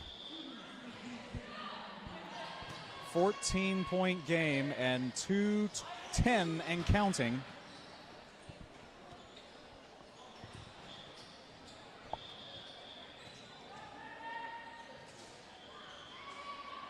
Again, this jam can last 2 full minutes or until the lead jammer calls it off. If it's called soon, there could be another jam. So we are in that final jam territory. I know Des Moines would love to run out the clock on this one. But Foco has lead. Peter Pan's on the loose one more time. Tackleberry still bottled up by Foco. As Lenny Kravitz said, it ain't over till it's over. Tackleberry throwing their pass. Peter Pan scores 4. Whoa!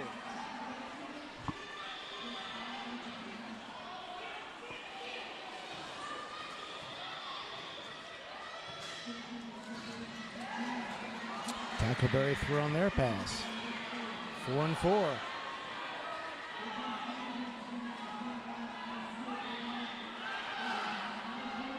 Jam carries on. There's 3 seconds difference between the jam clock and the game clock. Should this be it?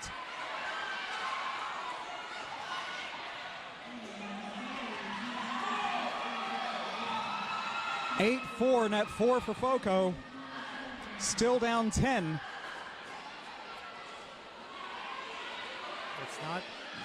Tackleberry tries to call it off, but it's not his. Nope. It's not his jam to call. And Pants puts 4 more on. Jam continues. I heard a whistle. I've not seen the penalty being recorded, but it is a blocker for Des Moines. Carrying on, 19 seconds in the jam.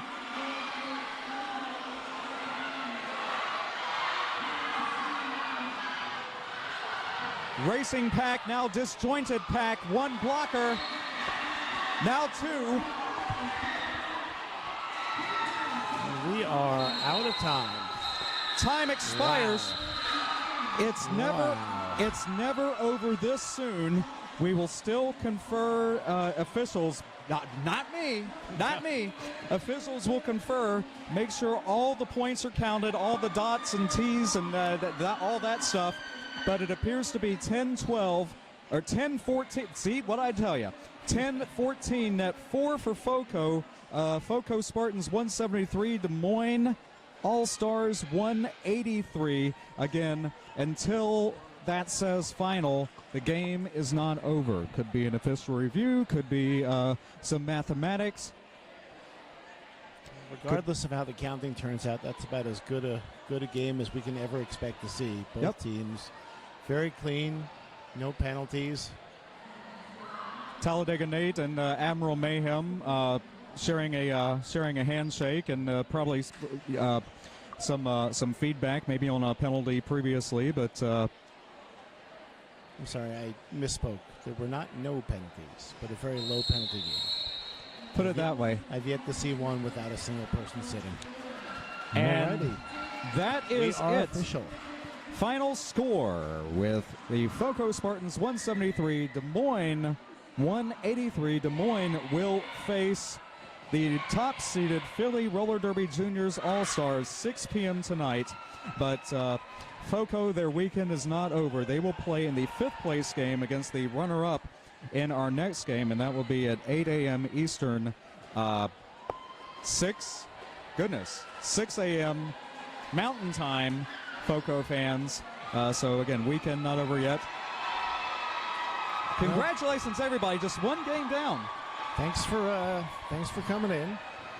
This is Standby and Pops Anarchy. And we got a whole weekend of Derby coming up, so don't go anywhere. And, is that it? Are we discharged our obligations? No, he's holding up his one more finger.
of seeing what it does for the girls is that it actually builds this incredible resilience, strength, and empowered attitude that it just becomes part of who they are, whether they continue with roller derby as they get older, or whether they go on and never play sports again after being 10 years old. When I told them that I play roller derby, they're like, don't beat me up. Or they're like, wow, that's super cool. I wish that I could play roller derby. Derby makes me feel invincible, and it makes me feel really powerful. When I first became involved with Seattle Derby Brats as a coach for the Tootsie Rollers, one of my biggest mentors was Betty Ford Galaxy, who's the founder of the organization. And what I learned from Betty Ford was that skaters want to have fun, and that the most important reason that all of us were there was to empower skaters and to ensure that they're having fun. But I really wanted the chance for younger girls to feel the empowerment and strength I felt from playing adult roller derby. I came into derby a little scared, and then I realized it's not as bad. I mean, they're not putting you out there with just skates on, and you're actually learning drills, and it's really fun to learn new stuff. This is a place that has taught my daughter grit in a way that I would never have known how to teach her as a parent. Grit is it's sort of the new hotness that everyone's talking about in education. Oh, kids need to learn more grit, more stick-to-itiveness, more perseverance. I learned about derby because ever since I was like a toddler, I was 3, I was taken to my first derby match, watching Matt City play. And ever since then, I just thought it was a really cool sport. Another part of roller derby that I think is special, particularly for girls and women, is that it asks women to be aggressive, and it asks girls to be aggressive, asks them to push people, to really push their boundaries and be competitive, and that's not what our society tends to ask of women and girls. So it gives them experience with those parts of personalities that give them strength in new ways that they wouldn't get to experience otherwise. When you ask these kids about roller derby, they just see it as a positive experience. They just see this full contact sport that girls get to play and be celebrated in. That's fun and engaging and exciting. There was always an answer for everything. It was really well organized, and it was all about empowering all of these little girls and all these people just to go out there and be phenomenal. They're very supportive, and they know how to make you feel better and lift your spirits, and it just, at some point, it felt like a family, and then a real family was in it, Like, the volunteers here are so loving and will help any skater with anything, whether it's a broken skate or family issues, or they're just always there for you. Everybody's super supportive. One of the draws for my skating roller derby were the contact nature and the fact that when you started, you would fall down and cry over anything. And so this was great at training you that not everything is a huge drama or a huge injury. Without roller derby, I'm not sure that they would have had the confidence or the ability to be able to overcome a lot of the things that they have had to endure. There's derby everywhere now. It's become a global sport, which is great. There's global junior teams, and it's just a great way to be connected with everybody. I feel like I have a lot more courage, and I feel like better about myself. I've definitely made a lot of friends for all the 3 years that I've been on derby. She was not drawn to traditional organized sports in any way. She just didn't like how she felt in those communities. And this is a place where being a little bit edgy, being a little bit different was valued, was celebrated. And she's now working out 5 times a week. She's able to play on this elite team that has these amazing athletes that she has found a sisterhood among.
Okay, Tsunami and Thelma working side by side in the 2-ball against Nato. Nato goes on. They close it off.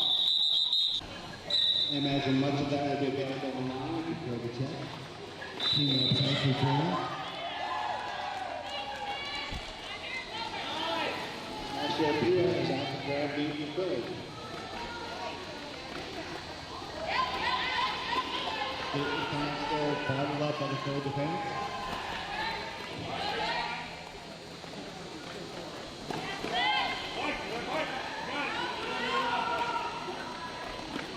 Jailbreaker maybe in the half to take this time to 2.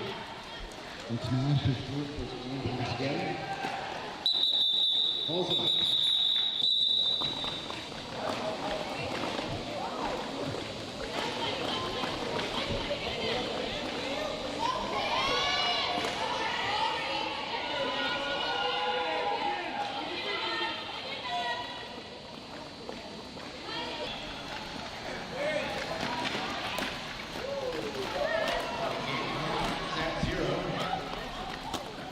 This will be the last game, and Houston holds it.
Okay, and thank you for joining us here. We are getting ready to move into Game 2 of the 2023 JRDA Championships here at the Rockville Sports Complex in Rockville, Maryland. Our next game here will be the Pittsburgh Derby Brats taking on the Spokane Pixies. Carnage, you wanted to be out of the shot. I had to do what I had to do there. But, anyway, yeah. That's okay. We'll let that one slide.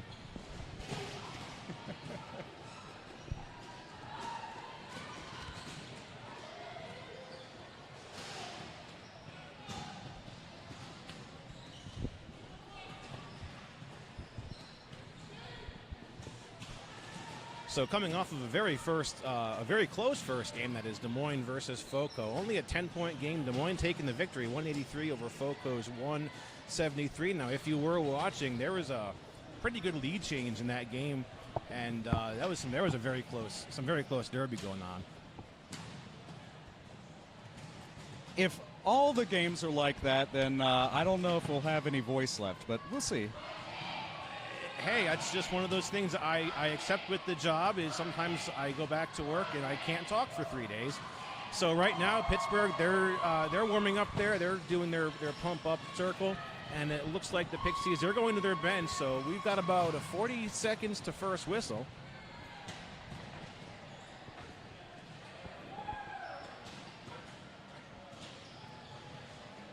Thank you for joining us live exclusively on the Junior Roller Derby Association YouTube page. Here all weekend long, 11 games, 1 down. This is game number 2.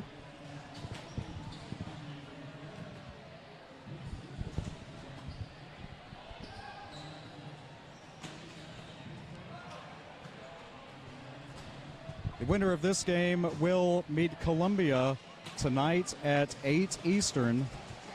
Columbia, the number 2 seed. So similar stakes as we had in the first game. Runner-up will still play for 5th tomorrow morning at 8 Eastern.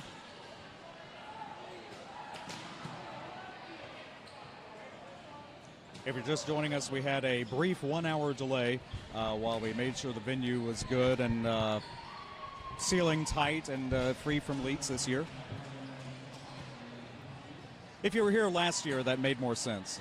It was funnier.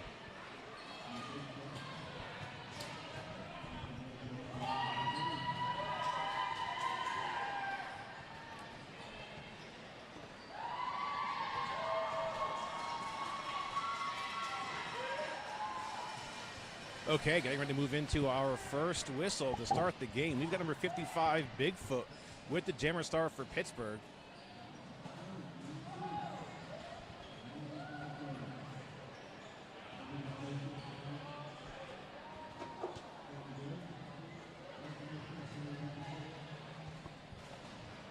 Spokane, the Pixies, if you will, with the black and pink trim. Pittsburgh in the white uniforms with the green trim.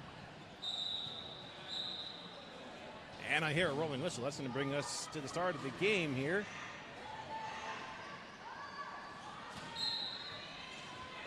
Trying to catch the skater number. That's number 999. This is Haywire jamming for the Pixies. And it's a Pixies lead now. Haywire in control of the jam.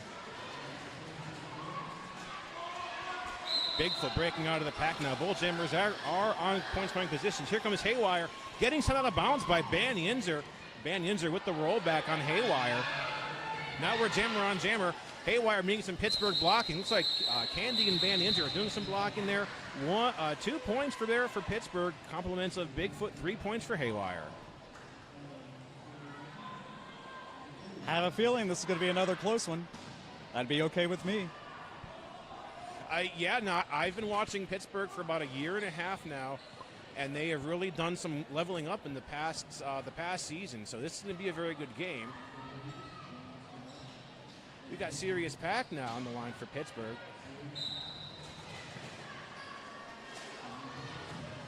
And that's number 7 for the Pixies. That's Thunder Breeze. No lead jammer as yet. Thunder Breeze coming in. Looks like crashes into Lakenader. Now Lakenader and Candy working some defense in the 2-wall. Thunder Breeze picking up leads. So 2 leads in a row now for the Pixies. Sirius Pack coming in, takes a bit of a hit, breaks free.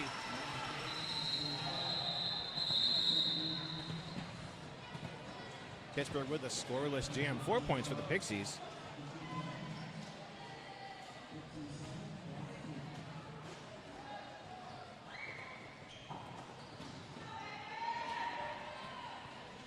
So with that, yeah, 7-2. Maximum of 4 points per scoring trip. We've got 5:04. This is Fuster Cluck. And Fuster Cluck has a star. Pittsburgh putting up number 04, his and hers.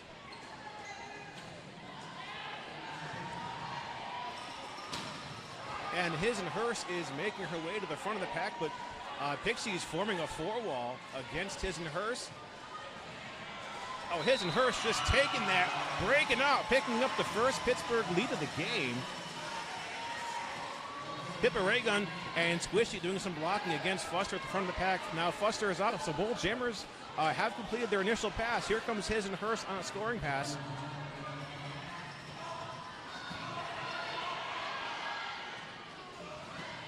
Van Inter coming in there trying to break up that defensive wall for his and hers, but his and hers calls off the jam.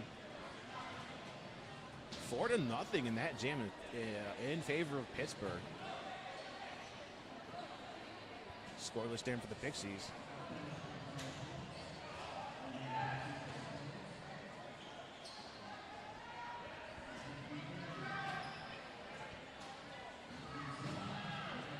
We're seeing number 55, Bigfoot for Pittsburgh for the Brats, and number 88, this is Tricksta, coming out with the jammer star for the Pixies, and the jam has started. So we're at a 5-on-5. It's both teams at full strength. It's going to be a Pixies lead now. Tricksta in control. Bigfoot getting some blocking there by number 777, Hyper. Scoring pass complete by Tricksta. That's 4 points on the board. And that jam is called off. High scoring jam of the game, tied there, 4 points. That's it. Yeah, we're so far. I mean, we're only 5 jams in the game. But we're just seeing a lot of hit and quit jams. Scoreless jam for the Brats.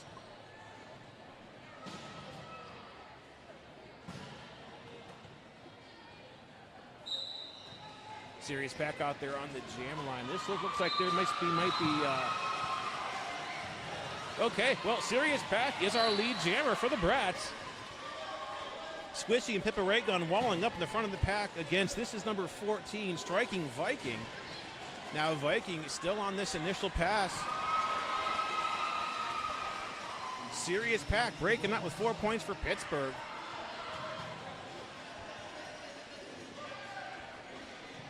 Pippa Raygun, oh yeah. So Sirius Pack's actually a speed skater in his spare time outside of Derby, and it shows. Well then. So far at 8-point jams. Look at that apex jump by Sirius Pack. So we're looking at a 12-point jam so far for the Brats. Sirius Pack still at full speed ahead. Pippa Raygun taking out the Pixies jammer.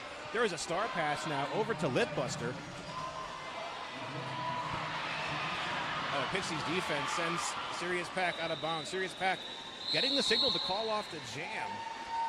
Holy moly. Yeah, let's see what kind of points. So we're looking at least a 16-point jam, compliments the Sirius Pack. Putting Pittsburgh now in the lead. That's like Aaron Jackson, Jam Storella, and Kurt Copain all in one for some of the old school viewers. Good grief. And that was a scoreless jam for the Pixies. So 22-11, Pittsburgh in the lead. His and Hurst back out there.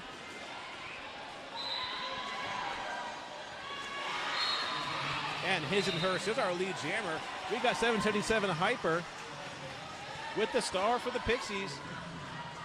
Spokane losing their pivot to the penalty box. His and Hurst crashing the pack. Lakenader trying to break up some spacer for His and Hurst, and His and Hurst breaks out. Oh!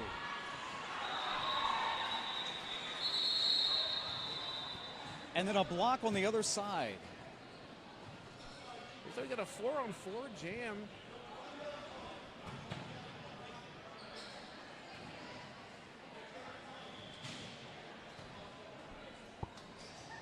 11-point game as it stands. Yeah, if you're just catching in, we're just coming off of a 16-point jam by number 13 Sirius Pack from Pittsburgh.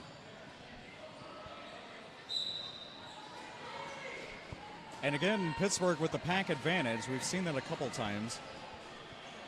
Yeah, well, right now it's a 4-on-4 jam. We've got one blocker in the box for each team. Bigfoot back out there again from a 999 Haywire. Oh, Haywire getting a hit. Oh. Yeah, that was Van Yinzer with that hit.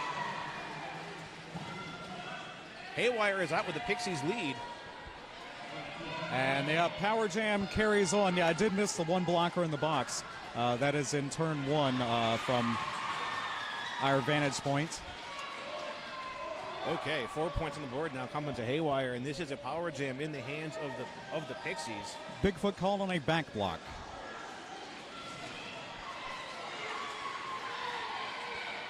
Okay, 4 more, so Haywire looking at putting 8 points on the board and a call off. Now they're just 3 points shy of a tie here, 23-26.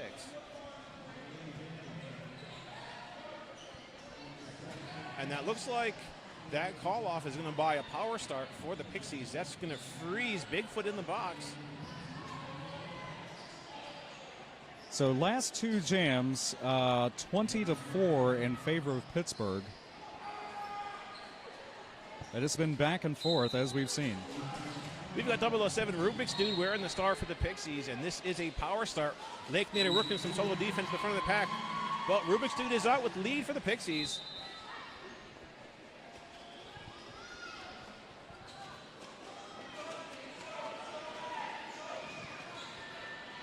And Rubik's Dude coming up to the front of the pack. Looks like Lake Nader working some defense there, but Rubik's is out with 4. Pittsburgh's jammer is still in the box in the earlier back block in the last jam.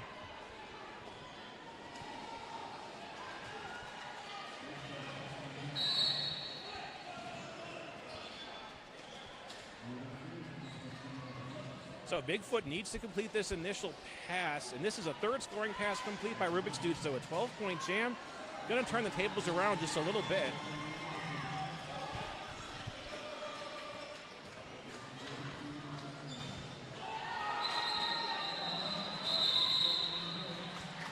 So I think we're looking at a 20-point jam for the Pixies.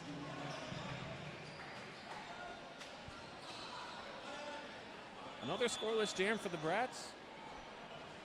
If it doesn't turn out to be a 20-point jam, then it would be 16, and that would tie and pretty much blunt what Pittsburgh had. Yeah, it was 4 passes, so it is only a 16-point jam, but it's still going to give them a 13-point advantage over Pittsburgh.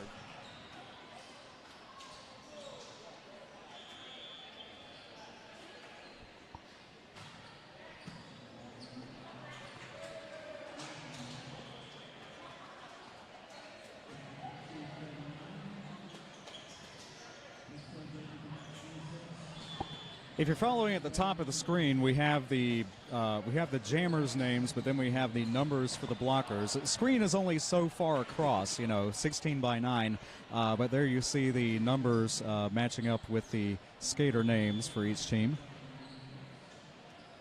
And if you have a favorite, absolutely pass along the word, spread the word, post the link, walk a tightrope way up high, write their name across the sky, as this time we know JRDA Champs is for real. Looks like we're in the midst here of a timeout called by our officials.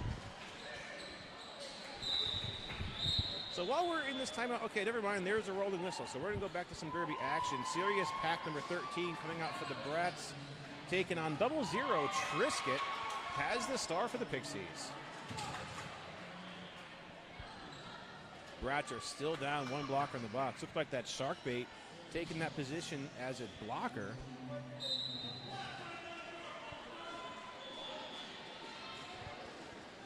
Sirius Pack tries to sneak through on the outside, but is sent out of bounds. Still no lead jammer as of yet. Okay, we do have lead now. Trisket in control.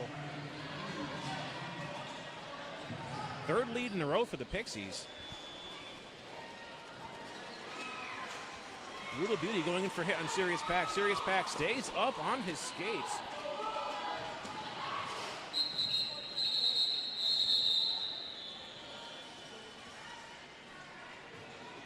Nothing jam there. Scoreless stand for Pittsburgh. Trisky coming out with 3. That brings him up to 42 to 26. 27.3 jam rally by Spokane. Starting to show in the score.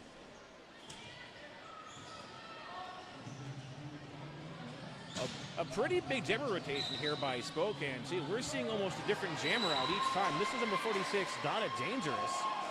And Donna is our lead jammer over number 4, Hisdenhurst from the Brats. Now Hisdenhurst is out, so both jammers are out of the pack now. Forrest Blum, I believe that's Candy, working a 2 out the front of the pack against Donna Dangerous. Donna Dangerous does score points before calling off the action. Pittsburgh stuck in a rash of scoreless jams. Yep, another 2. That makes it 44, so that's 29 points over 4 jams.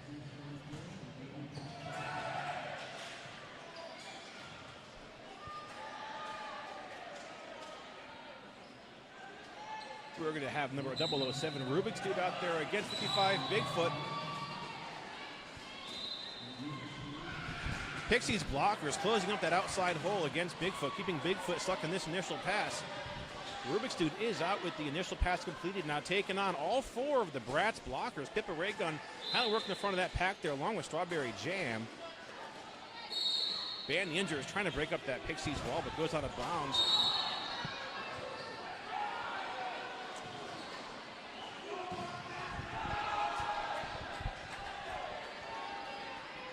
Rubik's Dude with a 4-point pass completed, now winding up for a second round of points. And with Bigfoot called out, power jam right now. Called for a high block. Yeah, now the last penalty by the Brats jammer was on Bigfoot, and that's what kind of caused the score to go in the opposite direction. Those jammer penalties will do it to you each time.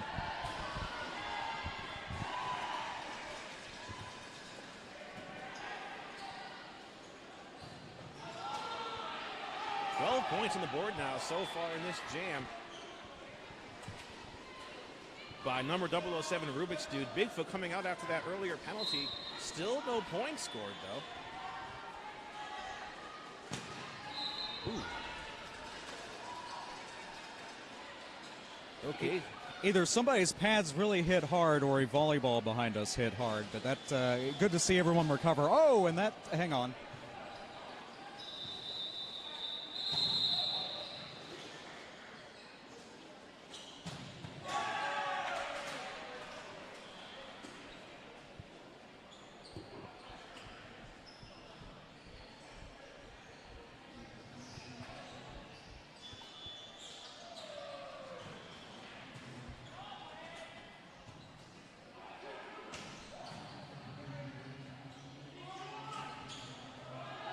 During the timeout, we'll show you again. It was just up for a few seconds earlier. The Pittsburgh Derby Brats.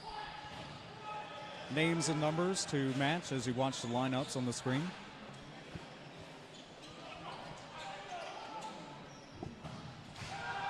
The winner of this game will face Columbia at 8 p.m. Eastern, 5 Pacific. And then the winner of that game will advance to the championship game tomorrow afternoon. The runner-up of this game happening right now will play for 5th place against FOCO, who we just saw. And I think that was about all. Full schedule, first at juniorrollerderby.org. We have a very busy 2 days here, jam-packed, so to speak. So while we're in the midst of this timeout, let's go through the rosters here. Talk about everybody who's skating. Now for Spokane, that's the Pixies. We have number 00 Trisket, 007 Rubik's Dude, number 12 Mad Hatter, 13 Glitter Bomb, 14 Striking Viking, 247 Not So Fred, number 3 Little Miss Savage, number 46 Donna Dangerous, 504 Foster Cluck, 594 Lip Buster, number 7 Thunder Breeze, 777 Hyper, 88 Trickstar, number 9 Brutal Beauty, and number 999 Haywire.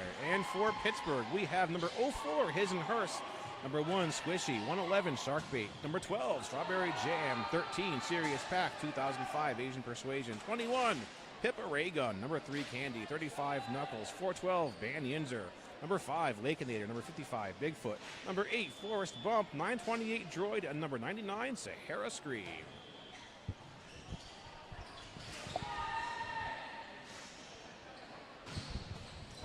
After this game will be a female division doubleheader. We have 4 teams with the female division championship tournament this year. 2 p.m. Eastern, Santa Cruz, the Grom Shells meeting the West Coast Junior Knockouts TKOs. And following that, Rose City Rollers, Rosebuds All-Stars against the Seattle Derby Brats, the Galaxy. Respective winners will play for first place tomorrow, and the runners-up will play for third. Looks like our skaters are taking their position here on the track, so we're moving into our next jam.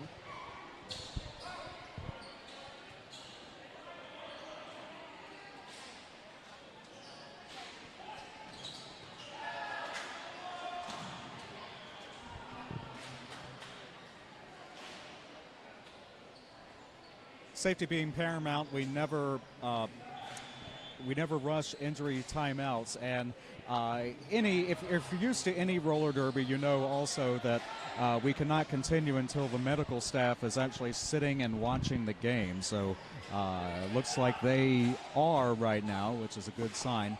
Officials just continuing to confer.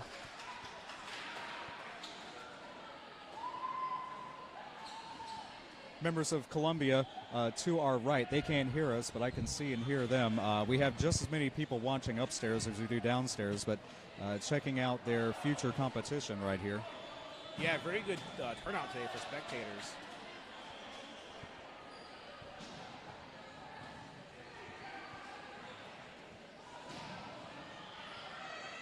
So we are just about halfway through our first period in the midst of a timeout called by our officials if you're just joining us.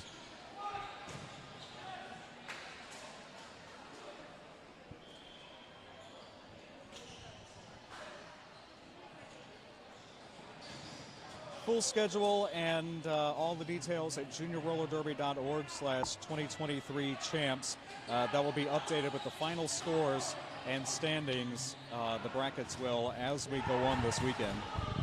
The link, I believe, also, well, I know, because who did it?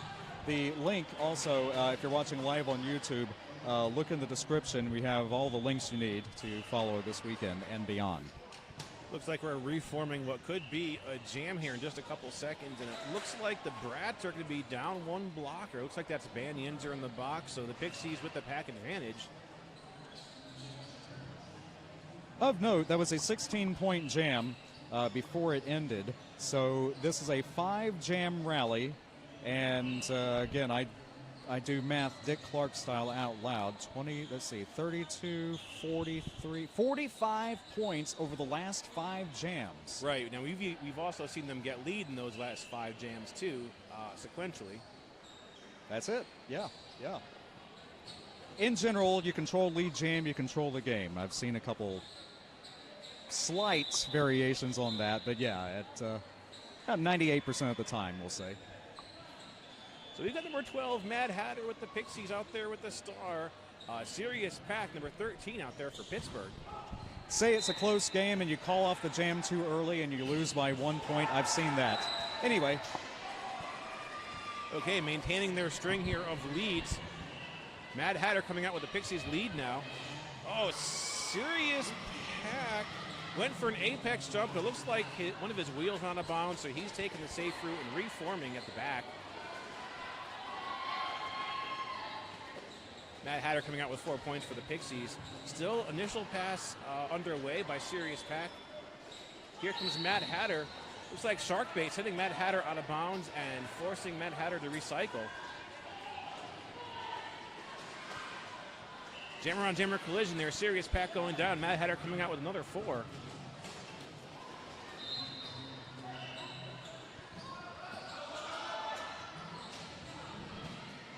Ooh, inside open. Yeah, Serious Pack coming in, avoiding the hit by Brutal Beauty. Now that's only an initial pass complete for the Brats. They still have not had a scoring pass.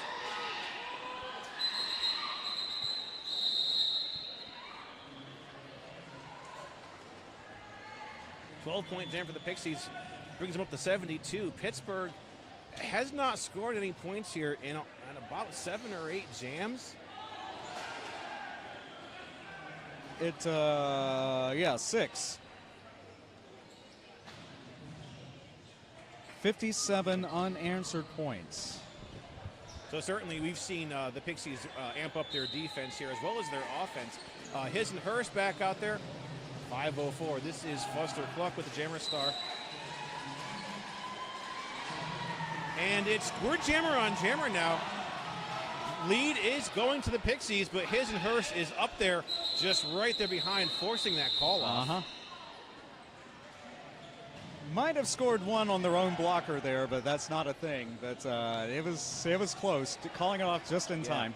So good job there by His and Hurst, forcing that call off, bringing us into our next jam.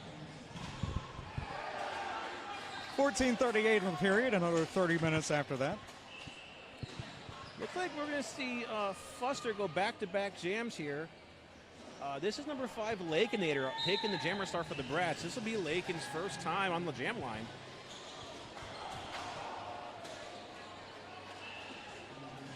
Jam number 14, just about a fourth of the way through the game, so even faster pace than the first game so far. Looks like pretty nice defense there. I think that was Droid making a hit on the Pixies jammer. Now the Pixies jammer is forced to recycle, has a hit on Asian Persuasion.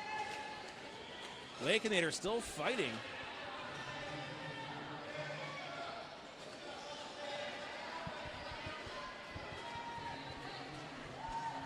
So we're still without a lead jammer.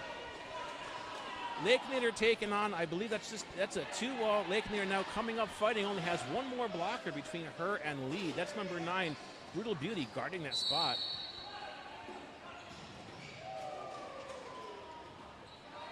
Star Stash, that is, by Lakenator. So Pittsburgh losing their ability for lead. Foster Cluck is at the front of the pack. Candy working some defense there along with Droid. Finally kicking up lead now by Foster. So it's a 50-point game now. 72-20. I'm sorry, 72. Okay, a couple shy of 50. 72-26. Lakenator working some defense to the back of the pack, sending Foster Cluck out of bounds. That jam is called off. Whew. Hard-fought jam, not as much to show for it as some others. Yeah, only 2 points there, scored by Spokane. Thank you to those of us watching, those of you, well, I'm watching too. That's why I'm seeing the live stream and the comments. And yeah, thank you for joining us live wherever you are right here on YouTube. We're back to it's going to be Sirius Pack versus Haywire in this next jam. Oh, Sirius Pack finding some speed, breaking through. Picking up lead for the Pittsburgh Derby Brats. There are some penalty whistles being blown in there somewhere. Pippa Raygun with a sweeping hit on Haywire. Haywire is out. And there's a track cut being called. Let's see who's going off the track for that. There it is, track cut on Sirius Pack. So not going to help the Brats anymore right now with their jammer in the box.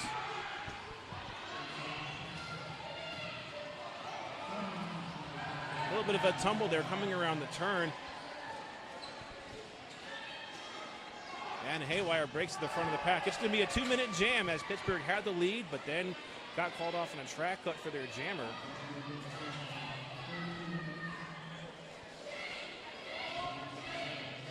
Pippa Raygun and Sharkbait walling up at the front of the pack.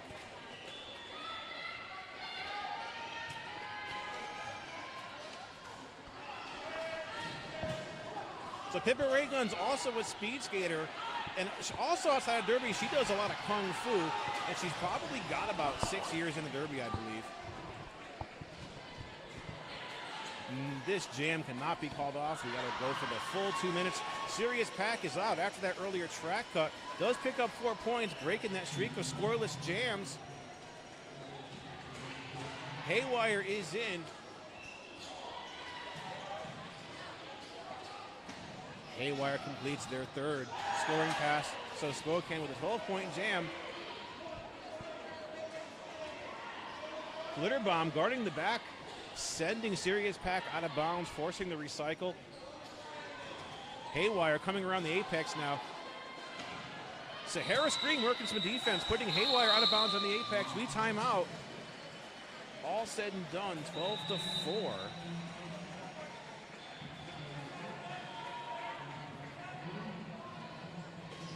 That finally put some points on the board for Pittsburgh, bringing them from 26 to 30. Spokane, they're at 90 points now.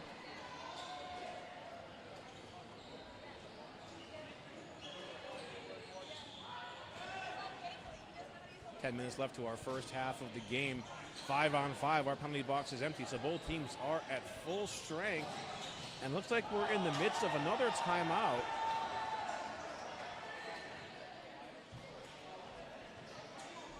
Timeout called by our officials. And hey, let's give some love to our officials working today's game. We've got a lot of NSOs and referees here pulling a lot of duty. We have HBC, Bionic, Galvatron, Captain Crunchberry, Misery Chop, Rocket Chop, Less Than 3, Tally Up, and Cheshire Stats. Those are our NSOs for this game, our second game of our 2023 JRDA champs.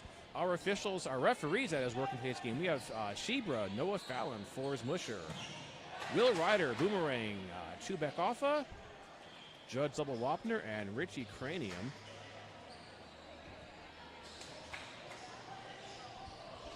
Again, if you're just coming into our game, we've got about 10 minutes left to our first half. It is the Pittsburgh Derby Brats from Pittsburgh, Pennsylvania versus the Pixies from Spokane.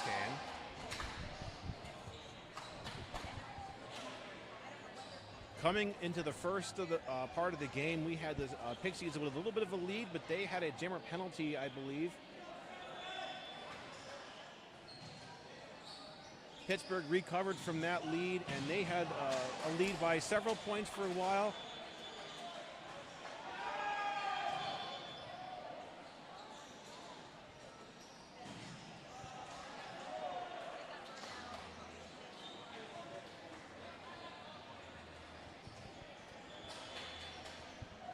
Definitely looking at a little bit of a ref huddle here coming around the track.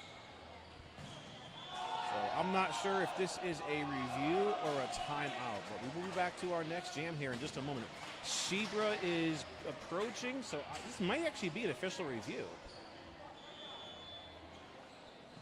Let's see what's going on here.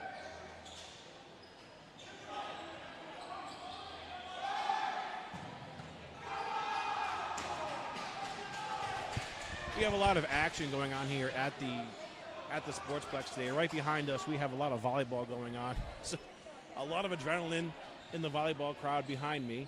Okay, so this is definitely an official review. We don't have the details, but Shebra is handling this, talking to our captains right now. So I'm going to assume that as soon as Shebra is done, we're going to move on into our next jam. And it looks like 04 His and Hers has the star there for the Pittsburgh Derby Brats. Jamming for the Pixies now. This is number 9. This might be Brutal Beauty.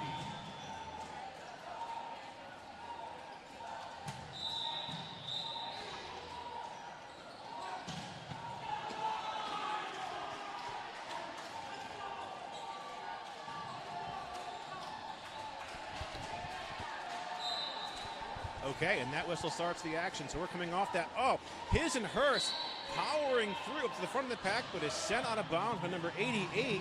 That's Trickster, but Trickster called off on a penalty. His and Hers tries to go through. Pixies losing their jammer to a penalty, so this is the chance of a power jam over to the Brats. Now His and Hers coming through. There's 2 whistles, so His and Hers is our lead jammer. Pittsburgh picking up lead in this jam. And His and Hers coming up now for her first scoring pass is taken down by Thunder Breeze.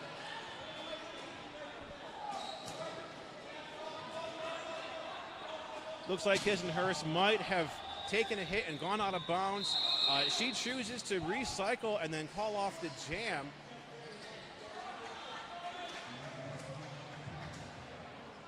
And it is a 3-point jam. Okay, yeah, Pittsburgh now, they're up to 37 points. Scoreless jam for the Pixies. Hisenhurst calling off that jam, freezing number 9 through to Goody in the box. So buying the Brats a power start, and the Brats are putting up number 13, a serious pack.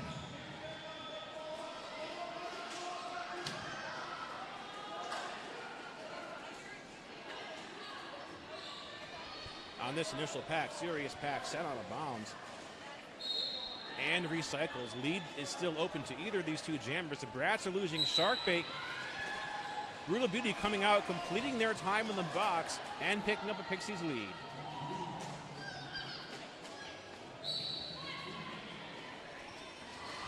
Looks like Pixies losing Thunder Breeze to a clockwise or a stop block penalty. That jam is called off.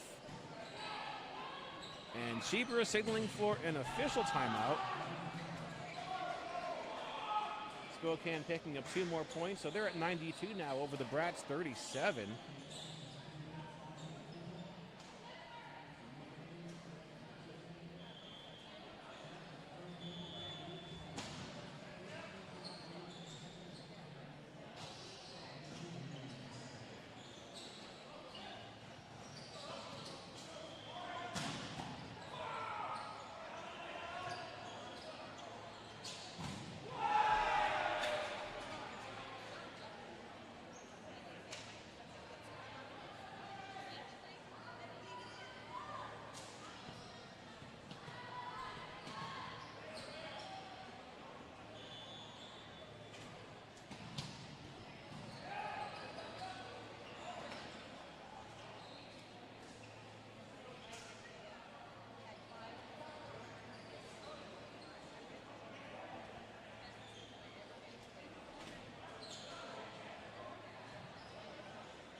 Seeing a lot of jamming here by Sirius Pack from the Pittsburgh Derby Brats. Now, Sirius does have about 6 years of Derby underneath him.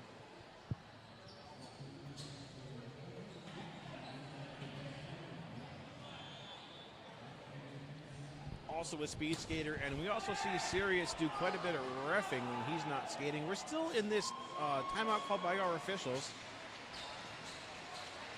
About 8 minutes left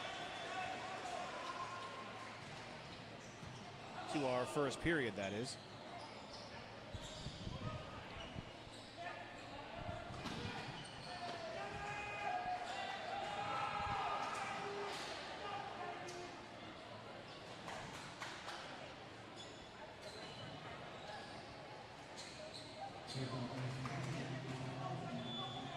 Hisenhurst coming back out to jam. There's a bit of a fist bump between our two jammers. That's Hisenhurst and 007 Rubik's Dude.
So we are still in this timeout called by our officials. I believe this is just taking care of what may be an injury. This is our second game of our 2023 championships. This is the Pittsburgh Derby Brats taking on the Spokane Pixies. Our first game was Des Moines versus FOCO. That was only a 10-point game. Des Moines took the lead by 183, FOCO 173. Our coach for the Brats, Dozier, giving some last-minute words to Hisenhurst as Hisenhurst gets back out on the jammer line.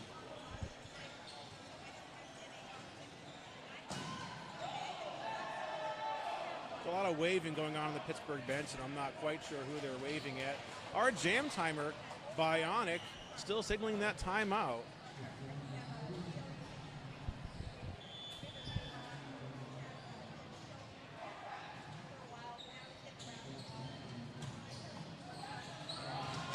Looks like we're going to be going into our next jam with a 4-on-4.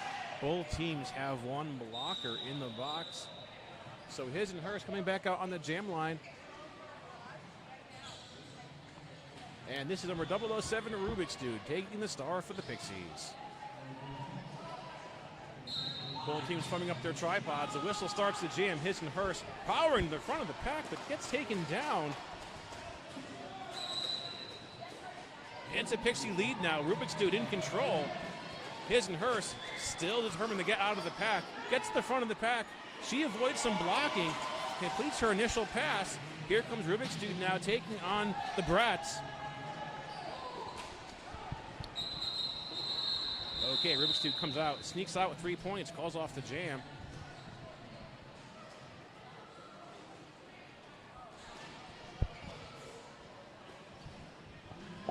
I'm back. I found Bobby Narco. He was dropped off at the bottom of the hill. So the announcer crew is complete. I just had to go show him in. The long-awaited Bobby Narco Yes. has arrived Yes. and is in the building. Live from New York. Series pack back out there. This is the captain. This is number 8 coming out to jam, I believe. Oh, okay, so let's see what we got. This is number 3. Sorry, this is Little Miss Savage. And this is a Pittsburgh lead, but both of those jammers are out at full speed. We are still jammer on jammer, some very intense speed, 4-4. Little Miss Savage is the captain for the Pixies today.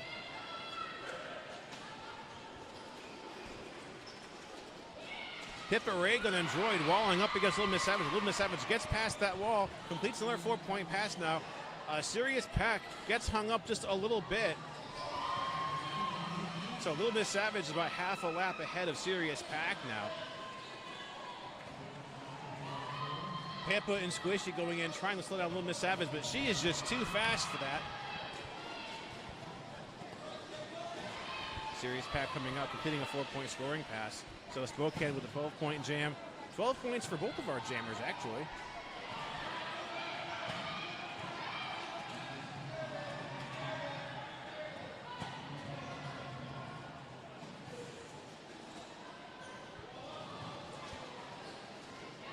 Both teams walling up against those jammers. Pippa Raygun signaling or drawing back Little Miss Savage.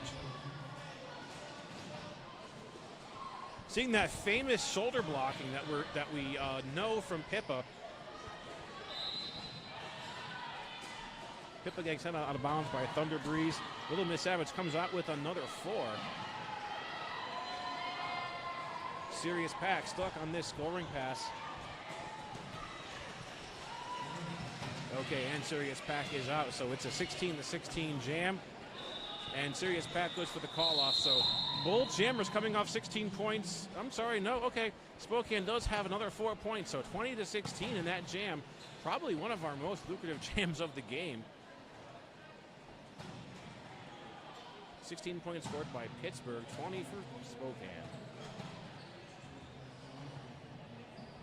That's 41-27 in favor of Spokane in the last 5 jams. So not as far off as you think.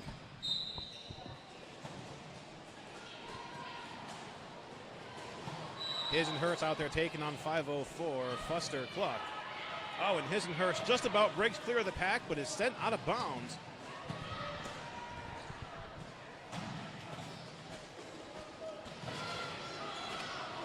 Oh, Hisenhurst just about completes that pass, but it once again is sent out of bounds on the outside and is forced to recycle.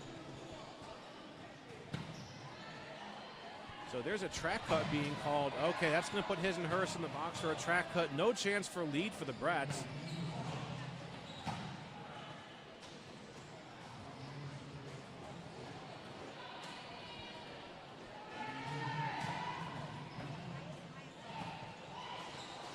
Foster clock coming in. Gets past Van Yinzer. Gets a hit by Lakenator, number 5 from the Brats, and it's effective. Lakenator sending Foster out of bounds. Now Lakenator taking Foster all the way back.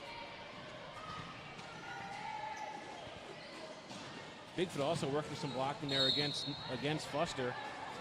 And it looks like Foster is baited for a cut, and it's effective. So Foster headed back to the box, or headed to the box. His and hers comes in from that earlier cut and is called off on a second track cut. So we're going to do the old jammer switch here in the box. His and hers is seated, and Foster will return to the game. Van Yinzer doing some defense, and it's effective. Van Yinzer sends Foster out of bounds on the inside. So Van Yinzer and Bigfoot certainly doing their lion's share of blocking in this jam, making Foster work for those points. Okay, initial pass completed by Foster now. His and hers back out from that earlier track cut. Okay, that might be a scoreless jam for both of our teams, and that was a full 2-minute jam too, thanks to those penalties. So that doesn't happen often. That's not something I would have expected to happen. Okay, so we're going to have number 21, Pippa Raygun.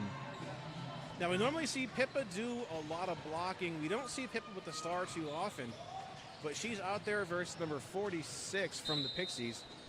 This is Donna Dangerous. And I see Pippa with at least one fan here in the YouTube chat, as people from all over the world watching right now, including one of our USA team skiers, Soldier Crab, last representing Jacksonville and Tampa. Thank you all for watching.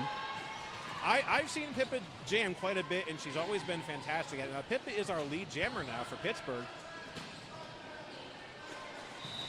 In fact, last time I saw Pippa jam, there was a bit of a skate malfunction that took her out of the jam for a little while. And I think that might have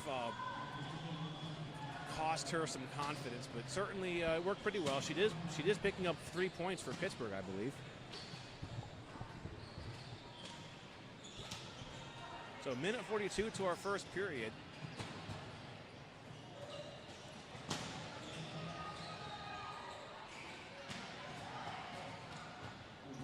Serious pack out there against number 999 Haywire.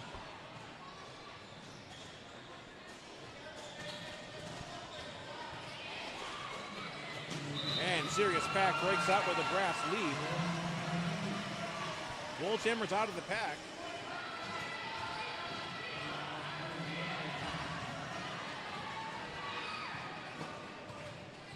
Serious Pack coming in his first round of points, sent out of bounds by Hyper with that hit. Serious Pack goes for the call-off.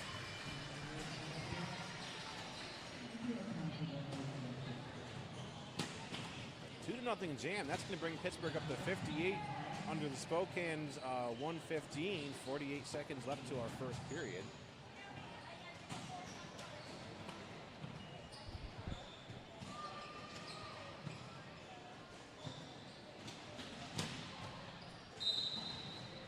Number 00 Trisket with the star.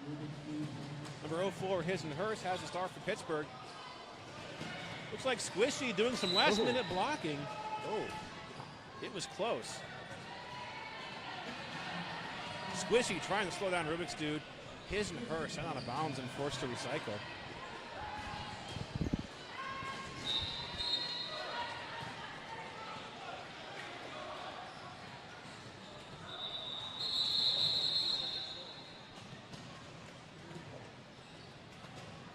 Okay, now that jam is over. 4-0 in favor of the Pixies. That brings them to 119 to the Brats 58, and we are in halftime. No, there's a timeout called, so I think we're going to be able to squeeze one more jam out of the first half. Okay, then. Well, we'll show the jammer stats anyway, and you see that the Pixies have had a number of double-digit jams, several more than Pittsburgh, and that, as Robert Frost would say, possibly has made all the difference. But we'll see as we get on in the second half. But yeah, timeout, so 1 second left on the clock.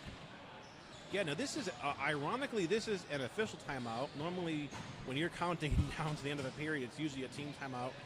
I see Bionic out there signaling the official timeout signal.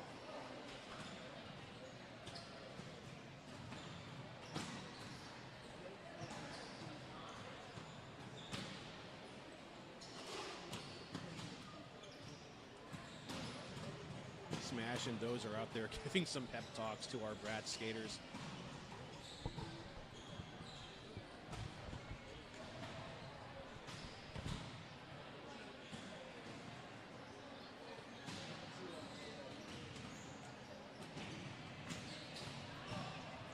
Those watching live on YouTube, and YouTube even, be sure to continue watching as we'll continue to have videos that have been sent in by some of our teams, and also some action from past and recent past from Hit Squad TV. Yeah, seeing a lot of action there by Mars.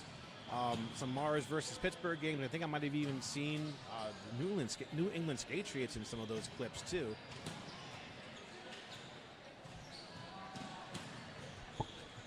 Yeah, we do have Lloyd here from Hit Squad filming the action once again, as we may have expected him to be.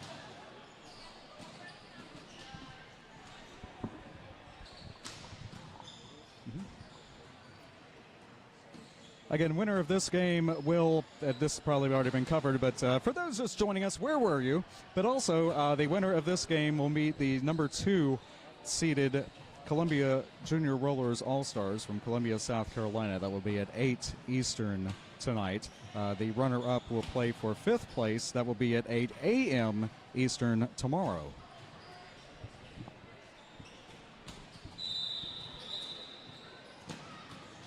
Okay, well, there's a rolling whistle. Now, I guess I'm used to these tournaments where there's multiple derby games going on, but I don't think volleyball has a rolling whistle, so this has to be derby. We're going to move into the final jam of our first half. There are whistles behind us, but thankfully they're not interfering. Have we decided that this is intermission? It looks like it, unless the scoreboard operator puts another second on the clock. Now, well, everybody's skating away, so I think we're safe. So I thought we would have had one more jam, but no, we are in halftime. So we're going to come back in about 10 minutes with another half hour. This is the Pittsburgh Derby Brats taking on the Spokane Pixies.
Dixon Jazz resetting charismatic way back.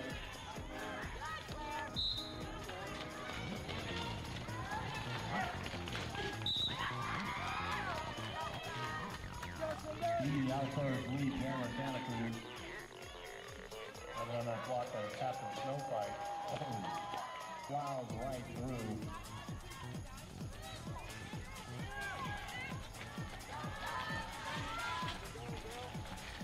Another 4 point for Speedy and Santa Cruz. Close up very quickly.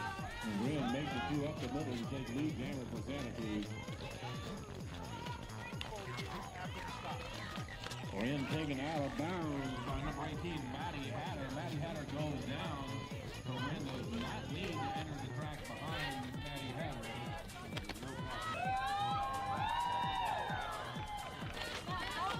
And we're back to roller derby.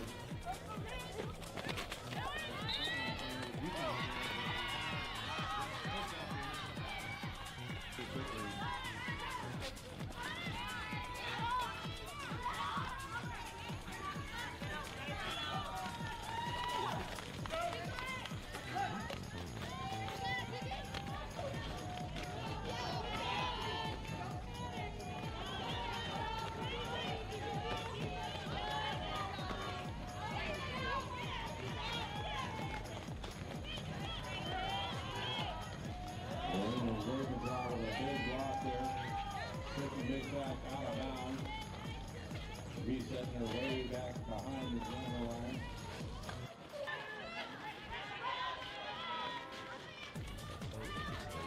Watch by Vita Cornetto.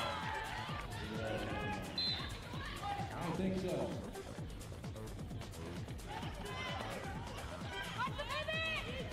Ball. Front ball. 42 seconds left to go again. 3 is over. South end of the box. That's right, ball there, front ball. Lightning force to reset behind Arkansas. Bouncing under down, dodging left and right, through for 4. But you do get to change out your jammer and give them a rest if you sometimes turned up. Nice block there by Jawbreaker.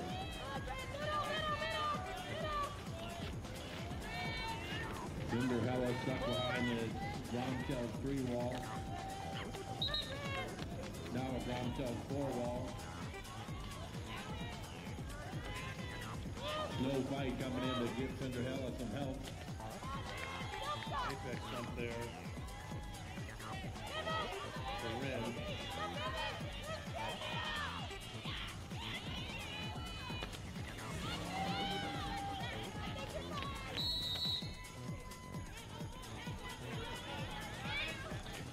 Ren sent to the penalty box.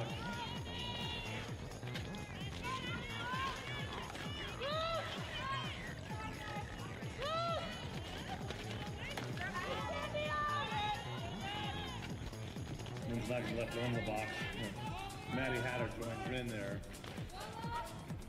Looks nice and warm over there in the sunshine in the penalty box. Really does. I think we're in the penalty box. I think we are.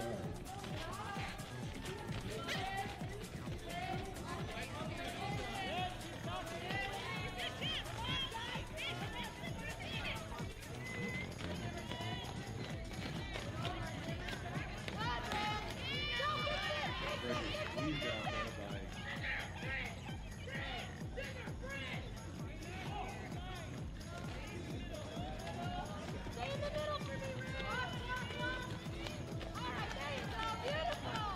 Ran through for 4.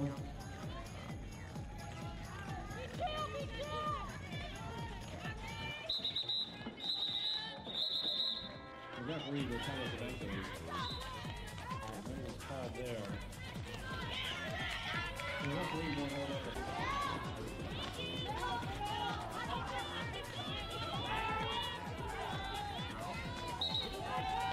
Lead jammer 719 Pearl Crusher.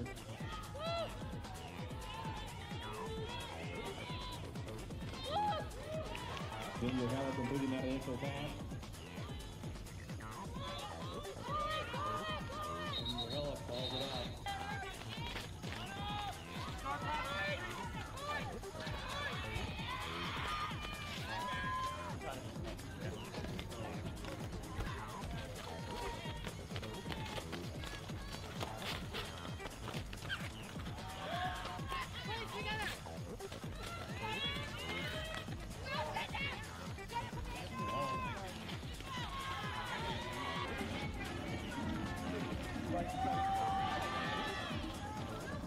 Really fighting out there.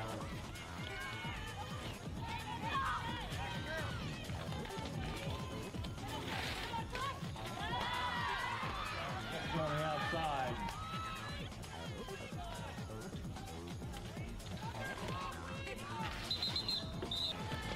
This guy's staying down. Where is that? Taken down by Snow Kite.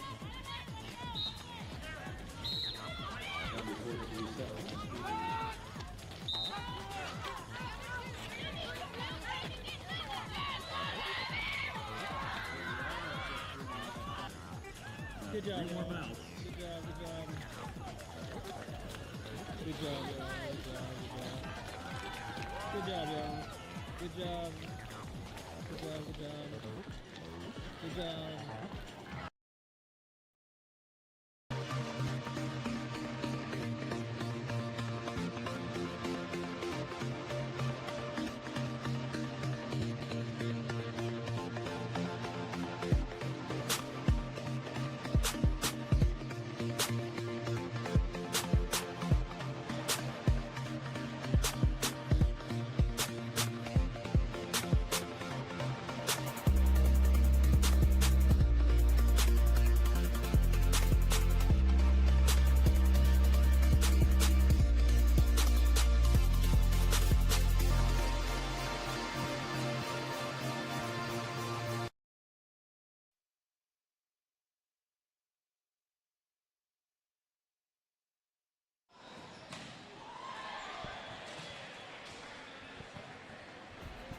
Well, welcome back, JRDA Champs 2023. Wherever you are, to my left, watching over the track is Carnage. I'll get in it this there time. You go. Here I am. All right. So now let's go to the track. Yeah, coming off of our halftime, going into our second half, Pixies 119, Pittsburgh Derby Brats 58.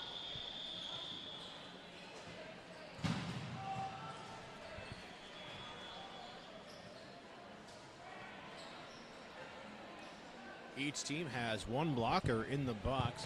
So it's going to be a 4-on-4 jam. Let's see who they give the star to for the Pixies. This is going to be number 00, Trisket, and number 04, His and Hers for the Brats.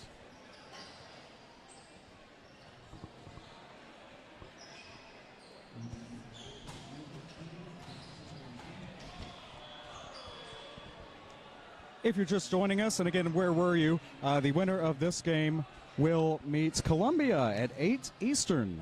And the winner of that game will advance to the championship game tomorrow. The runner-up we will see tomorrow morning at 8 a.m. for 5th place in the Open Division.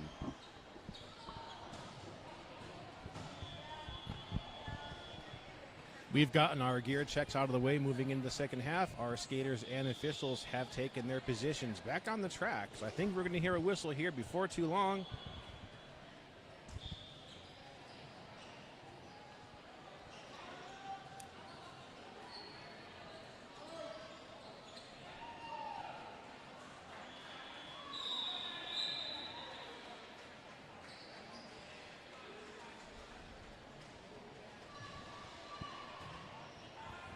Bionic signaling the 5 seconds, so we're going to blow the whistle here in just a moment. There it is.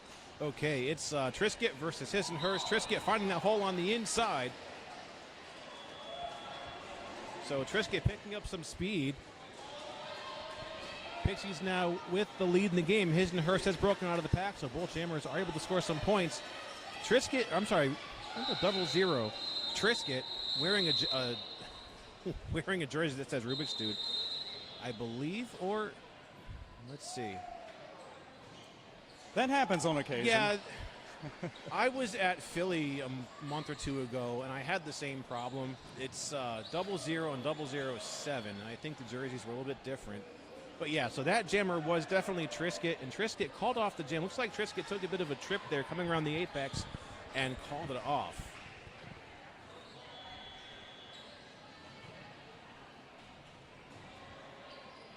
So that was all said and done. A 2-point jam for the Pixies. Brings them to 128 over the Brats 58.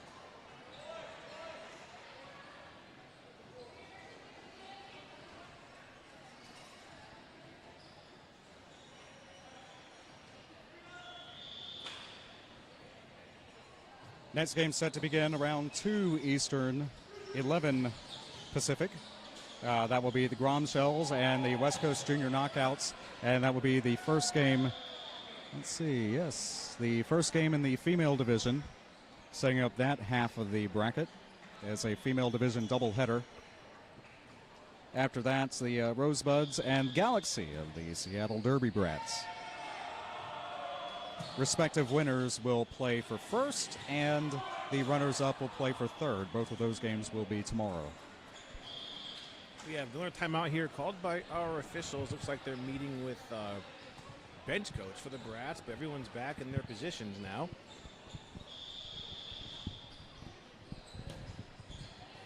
Andrew Keys taking some pictures of our skaters.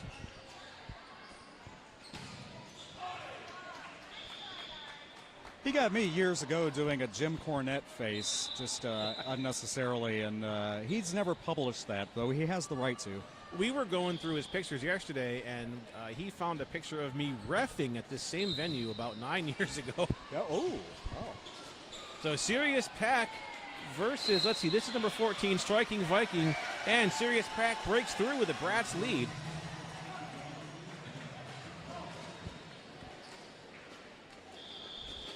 Lake Nader working some single defense now for the Brats. Now Striking Viking meeting up with a 3 while the Brats blockers. Looks like Squishy doing some defense at the front of the pack. Squishy takes a bit of a tumble. So Striking Viking breaking through with that initial pass complete. Sirius Pack is on a Brat scoring pass. Okay, first 4 points are on the board. Compliment to Sirius Pack going to the Brats. And he calls off the jam.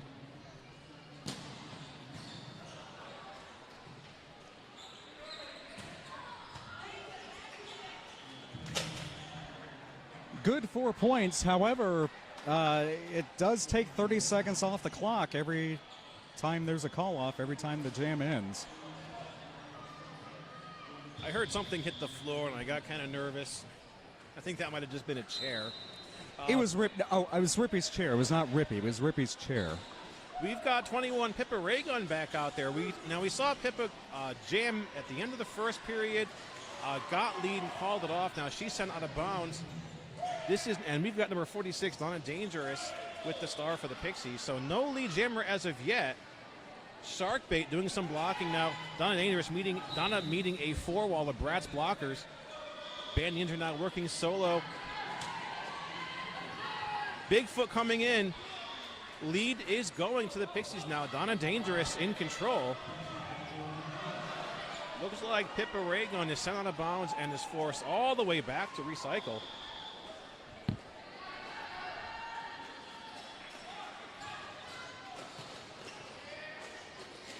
And Donna Dangerous with the first 4 points of the jam.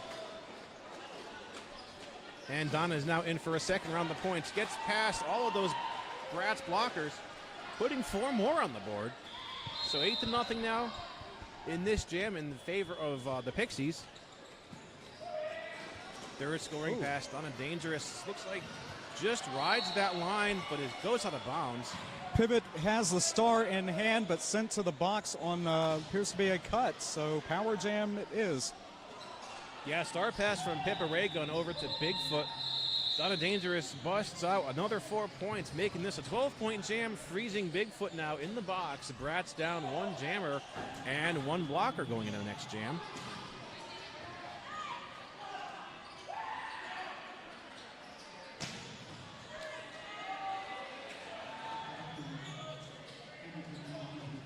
Since someone did mention it in the comments, it is loud here at the venue. Multiple sports and sports-ing happening.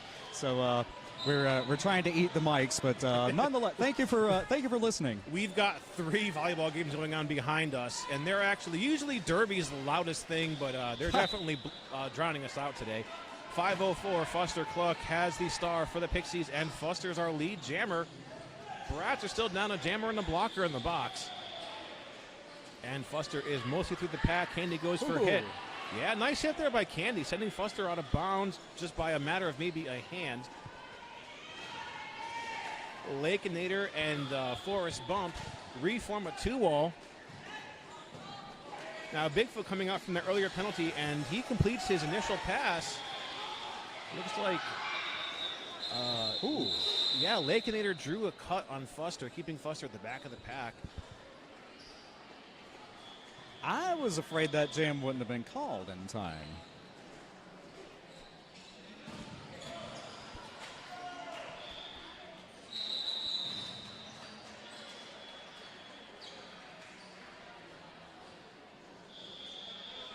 Teams get 3 timeouts, and Pittsburgh taking its, no, actually, official review this will be. I don't think we've had any team timeouts in the game yet to be.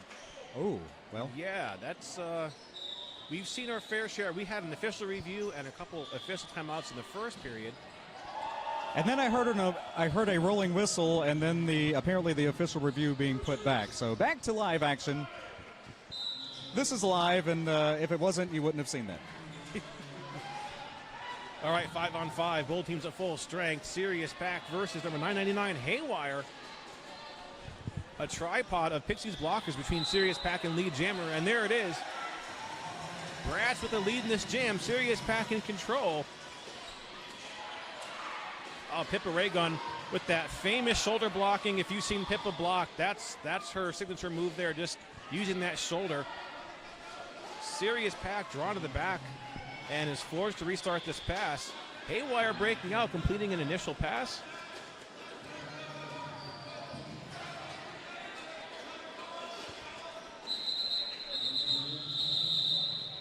And Sirius Pack making the decision to call off the jam. Now he picks up one more point before the 4 whistles, so 1-0 in favor of the Brats.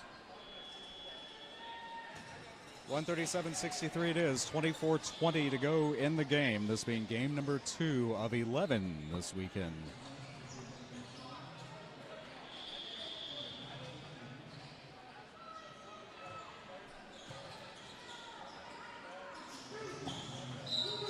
We've got 777 Hyper coming out the jam. This is Hyper's second time out there on the jammer line. Hyper getting a hit by Bigfoot, but it looks like Hyper might have stayed in bounds. His and Hers breaking out. Let's see what's going on, because His and Hers broke out, but I don't know what's going on yet with lead. Hyper apparently is no. Hyper called on a cut, so no lead. So it was all those things. But Power Jam, His and Hers with points.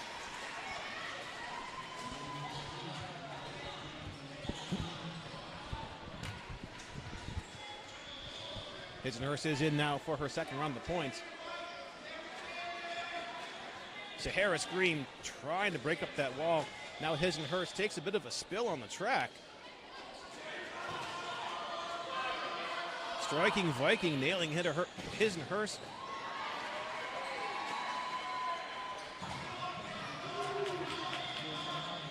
Hyper has returned, and if the initial pass had been completed before, then those are points. Yes, they are. 4-4. His and Hers now meeting a tripod of Pixies blockers. Bigfoot trying to come to His and Hers' rescue. And it is. That's a star pass now over to Bigfoot. So we are in a leadless jam. We're going to have to go for the full 2 minutes. Oh, yeah? I thought there were seconds left on the clock. That's interesting. It's possible that the scoreboard may have had a lead, or there may have been a lead, but the scoreboard didn't reflect it. But official timeout. I'll bet they're going to discuss that before we pontificate much further. As it stands, 8-4, net 4 for Pittsburgh.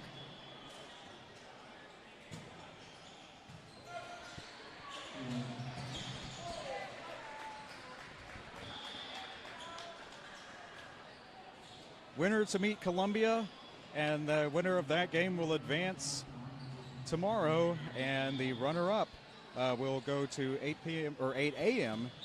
Eastern Time and play FOCO.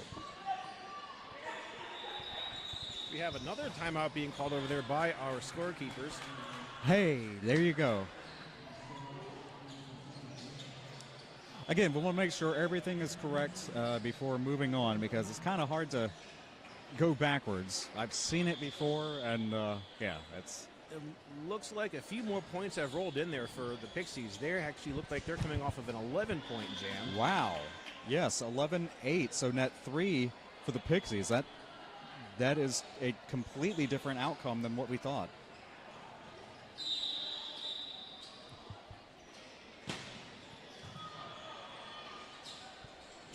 So there's a rolling whistle. We're going back into our next jam. We have number 46. Donna Dangerous back out there. And 13 Serious Pack. 13 Serious Pack stuck in the pack, but Donna Dangerous is out with the Pixies lead.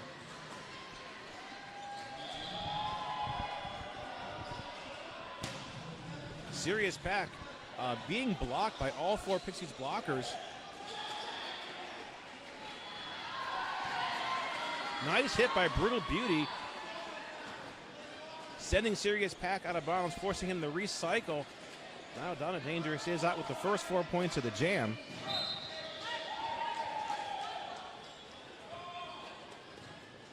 Donna Dangerous now meeting a tripod of Bratz blockers. Donna Dangerous finds that hole on the inside line.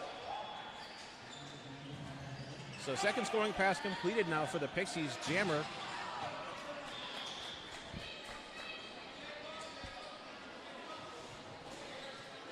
Serious Pack with a star stash. Tries to sneak through on the inside line, but is shut down by Thunder Breeze. Meanwhile, Donna Dangerous comes out with a third round of points done. So this is a 12-point jam for the Pixies. Okay, Serious Pack does break out.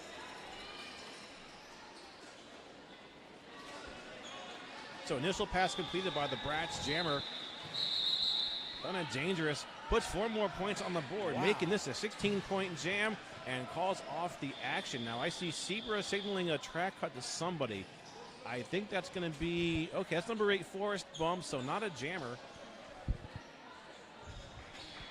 So this will favor the Pixies as we pick up again, 1 blocker down. That is the third double-digit jam, third double-digit jam for Spokane this period. And starting to bear out in the score. We've got Haywire now versus Bigfoot. Oh, Haywire looks like is sent out of bounds by Van Yinzer. And Haywire might have been on the line, but takes the safe route to restart that initial pass. Van Yinzer and Squishy with an elevator door move on Haywire. And it's effective because Bigfoot squeezes through by a matter of seconds, picking up a lead for the Bratz. Pixies stretch their defense across the track. And Bigfoot goes for the call-off. So let's see what our jammer referees are saying. It's a scoreless jam there for the Pixies. 2 points for the Bratz. That's why we have the best referees in the business right here. A lot of these referees I've known for years and years and years. They have a lot of games underneath them. A lot of talent in our officials.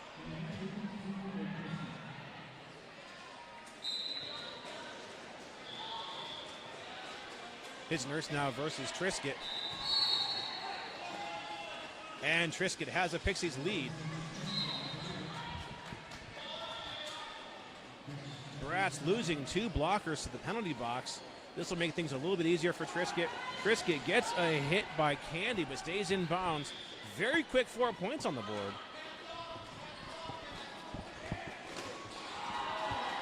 Very, very fast footwork.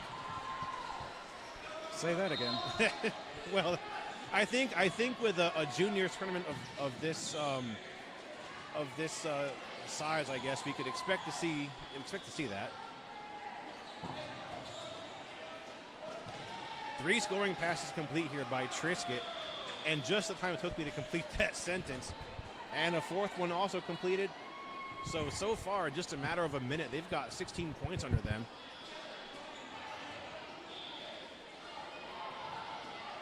Triscuit colliding with I think that's Asian Persuasion. And this is now a 20-point jam for Triscuit. So it's probably going to be the highest scoring jam in the game so far. And of the day, for that matter. And Triscuit is still going. So Triscuit coming out now with another 4. His and hers not getting any mercy from those Pixies blockers. They are just shutting down any offense the Bratz can make. Trisket making way to the front of the pack, but is forced out of bounds there by Sharkbait. Bratz throwing 3 blockers at Trisket. Now Asian Persuasion working solo. And this is a 28-point jam now for Trisket with 13 seconds left on the scoreboard. Let's see what's going to happen in these last couple seconds. I'm not sure I have ever seen a 32-point jam, but it happened right here. Not post rule change. I have not. No. That is, that's one on me. Scoreless jam for the Bratz. So 32-0 in that jam by the Pixies. They're just 4 points shy of the 200-point mark, 196. Pittsburgh stuck at 73. Team timeout by Pittsburgh. And, yeah, for fans of Derby announcer bingo, I have said ever since the rule change about jammer lap points, I've said you can see up to 20 points scored in a jam. Well, no, you can see 32 points scored in a jam. I'll correct that. I think I'm at the point where I stop instinctively trying to add that 5th point for a lap point.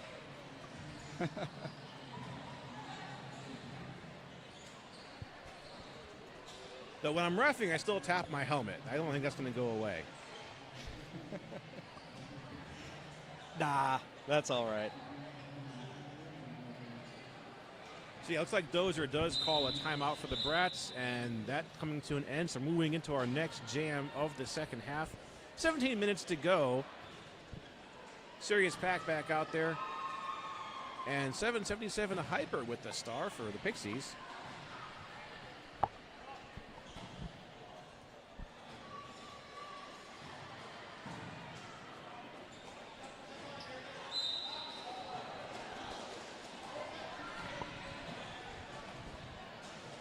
Hyper taking off from that jam start.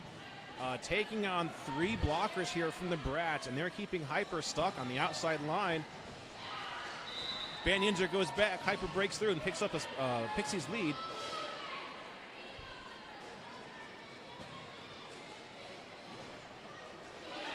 Sirius Pack goes in, tries to sneak through on the apex, but is sent out of bounds and forced to recycle. So quick 4 points and a call-off by Hyper brings him up to a very solid 200.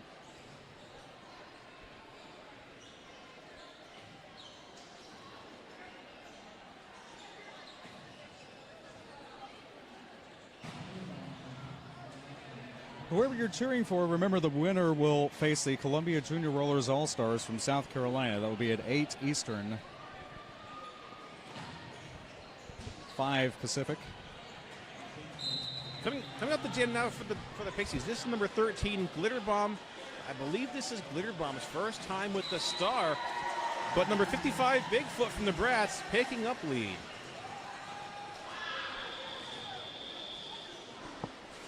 Certainly not the first time we've seen Glitter Bomb in championship action, though. No, Glitter Bomb does come out of the pack now, completes an initial pass. Bigfoot being sent down.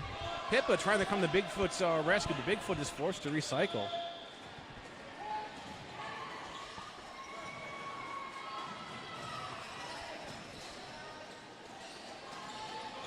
So scoring pass underway by Bigfoot, but 4 points put on the board by Glitter Bomb.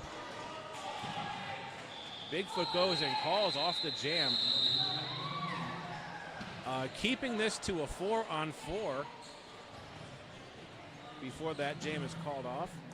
And this late in the game, a wash favors the team in the lead. Takes that time off the clock, plus 30 seconds.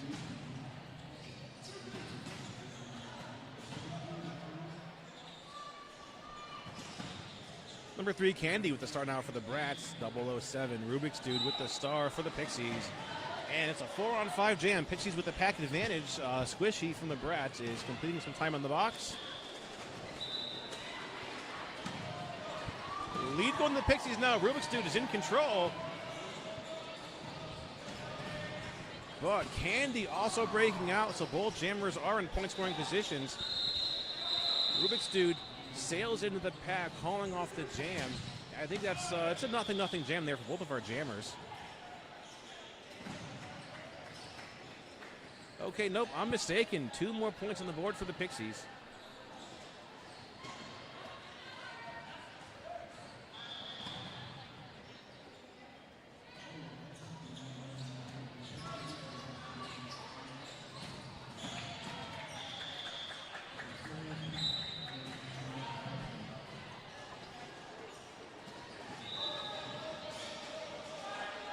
Haywire with the start for the Pixies. Serious back, jamming for the Pittsburgh Derby Brats. It's a 5-on-5 jam, and Haywire is out with the Pixies lead. Well, 1 blocker to the box. Yeah, that looks like that's Droid being called off on a penalty. Pippa Raygun trying to slow down Haywire, but Haywire is out. Picks up 4 points, calls off the action. That call-off was before Sirius Pack can put any points on the board, so that's 4-0 as we are now in the final quarter of our game, about 13 minutes to go.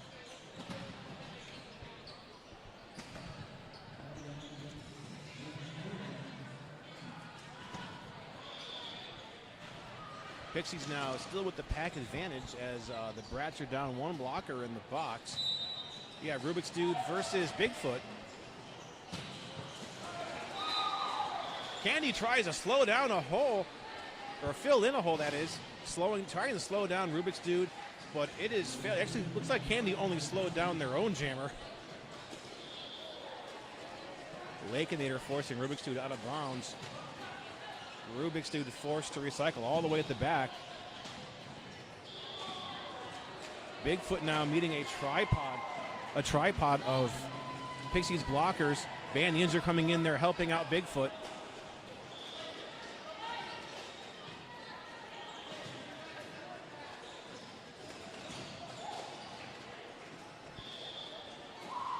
Rubik's with another 4 points. So looking at an 8-point jam.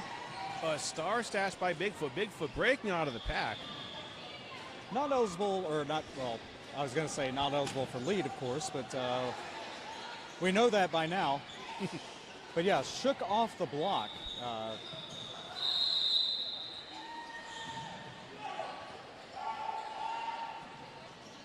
4-4-3, so yeah, 11 points there. 11-0. I think someone was trying to start a cheer, and it just didn't go anywhere. But yeah, 220 to 77. Yes, 11 points scored there, and holding Pittsburgh scoreless for the last 3. Now, when you say cheer, were you talking about trying to do like the wave on the bench? It was more like a whoop or a hoot. Oh. It was something from the audience side. Oh, okay. As long as they're not crowd surfing, I'm happy. Nah, not yet. I have seen that in Derby. Okay, 777 Hyper with the Pixies lead now. Hyper's in control. I believe we have His and Hers jamming for the Brats. His and Hers sent out of bounds, forced to restart this initial pass. Hyper just putting a hit on Pippa Raygun.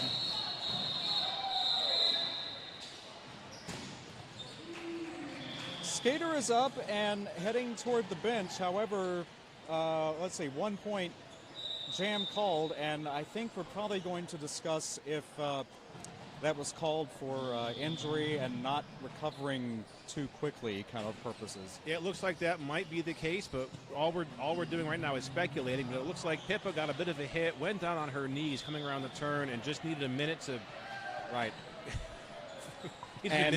for the birds to clear around her head. Thing is though, you know, right there in the middle of the track, crouched down, and opposing blockers coming and tripping over you. If I was a ref, I definitely would have called that myself. That is a thing.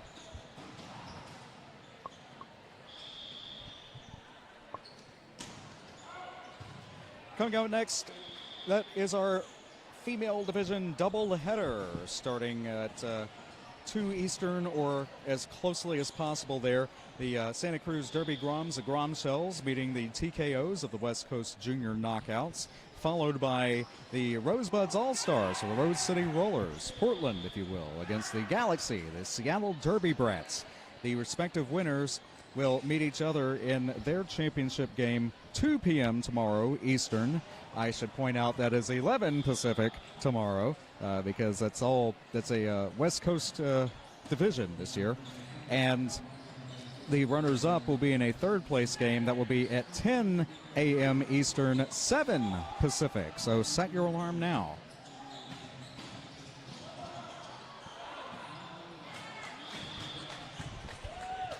Okay, Sheeper is signaling to give the rolling whistle, so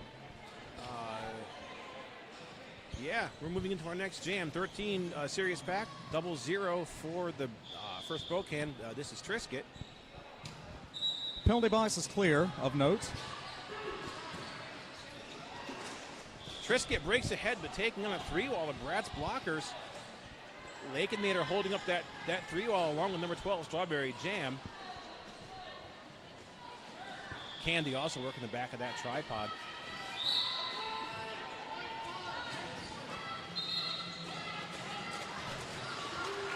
Okay.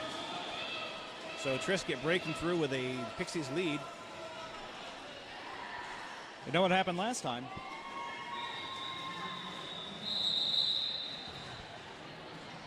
Well. Trisket makes the call off just as Sirius Pack winds up for an apex jump. Uh-huh.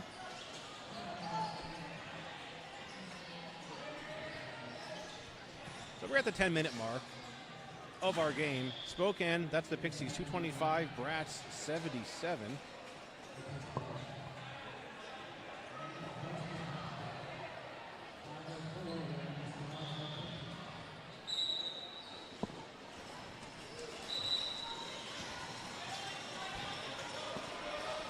Okay, we're coming out. It's a foot race for our jammers. Number 55, Bigfoot, and 504, Foster Cluck.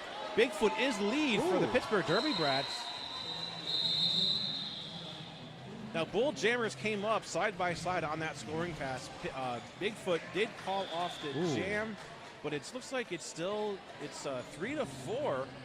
in favor of Pittsburgh. Sometimes you give up one to take two. In that case, 4-3.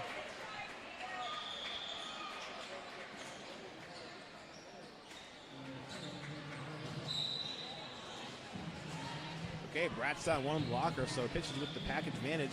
Bratz putting up number 04, His and Hers. Oh, His and Hers goes for the hole on the inside, but is shut down by number 7, Thunder Breeze from the Pixies. Looks like His and Hers just needs a moment to recoup. So 999 Haywire has the lead for the Pixies.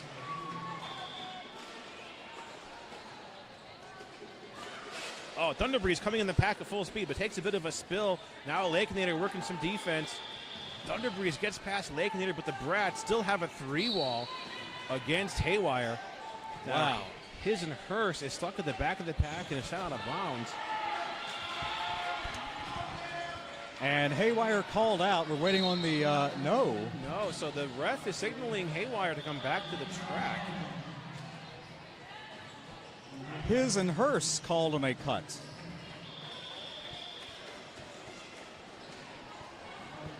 There we go. Okay, jammer sits now. 30 seconds begins. Jam will go the remainder of the time limit. Yep, our pack picking up some speed here. Looks like Forrest Bump working some solo defense.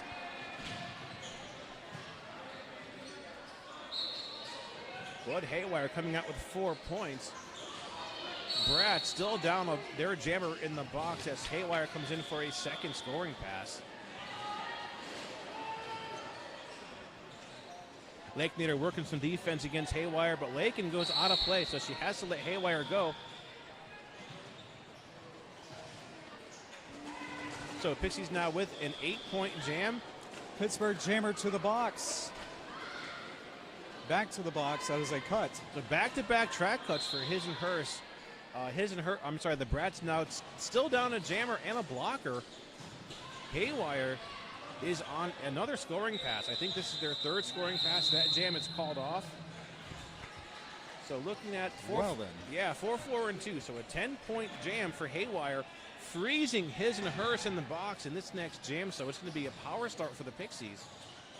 6.5 minutes to go.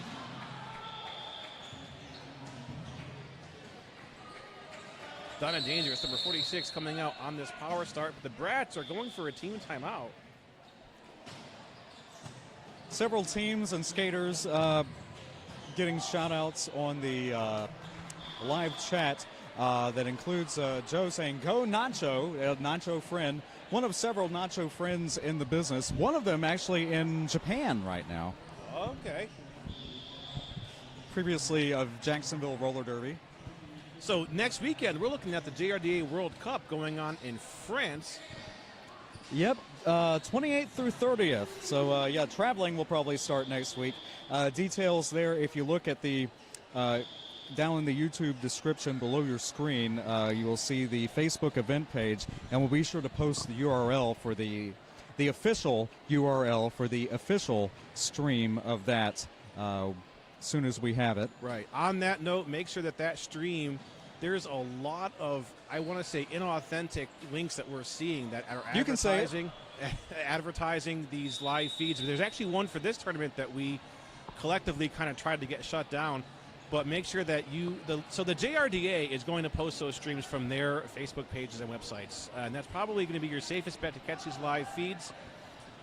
So because Philly is here, I believe a handful of these Philly skaters are going to be heading out to France later on this week. I know a couple of those names. We've got one skater in my area, that's Jawbreaker from Mars Junior Derby in Hagerstown, Maryland, also heading out to France. So certainly things are picking up for intensity here in the Junior Derby scene. Looks like our team timeout might have been converted to an official timeout because we're at about a minute 45 in.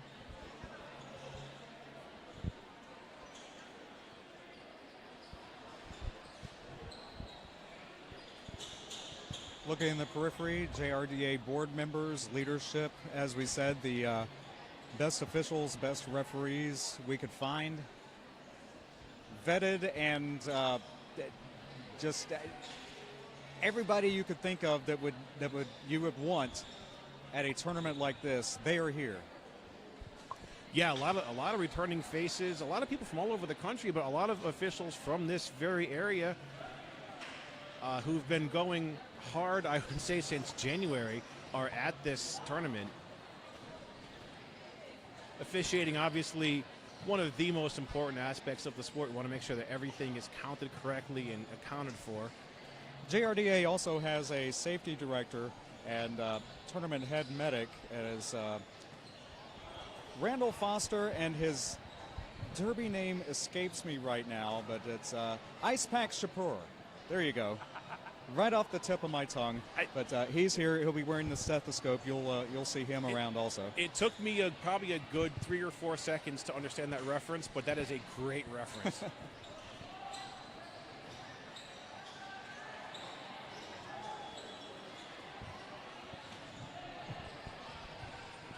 .6:26 to go.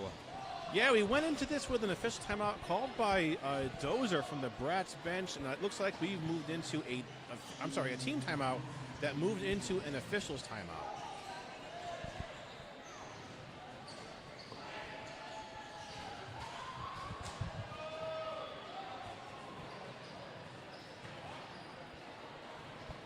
Like Shebra and HBC are kind of coming to the center of the track. We're not really sure. Tablets are in hand. That's how we're able to get a lot of this to you immediately. I'm kind of thinking of the various possibilities here. I don't know if we have any skaters who are really getting close to the 7 penalty mark. Well,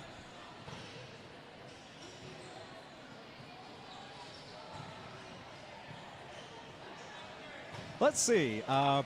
Thunder Breeze was 6. Okay. And Pittsburgh kind of even, 4 max. 4 and 3 for the most part.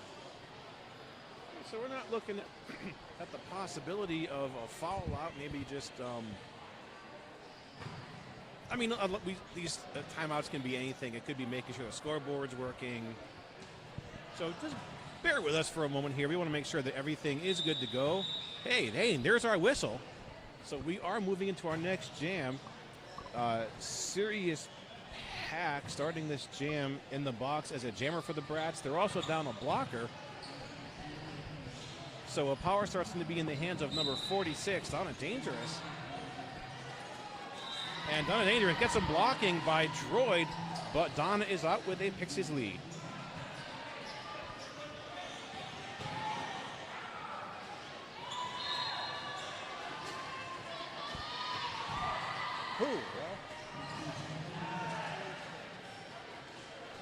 Donna coming out now with 4 points for the Pixies. Sirius Pat coming out of the box, gets through that pack, completes his initial pass. So both jammers are out and they're in point scoring positions. Donna Dangerous sees the threat of Sirius Pat getting ahead, calls off the action. So an 8-0 jam in favor of the Pixies. 5:45 to our game.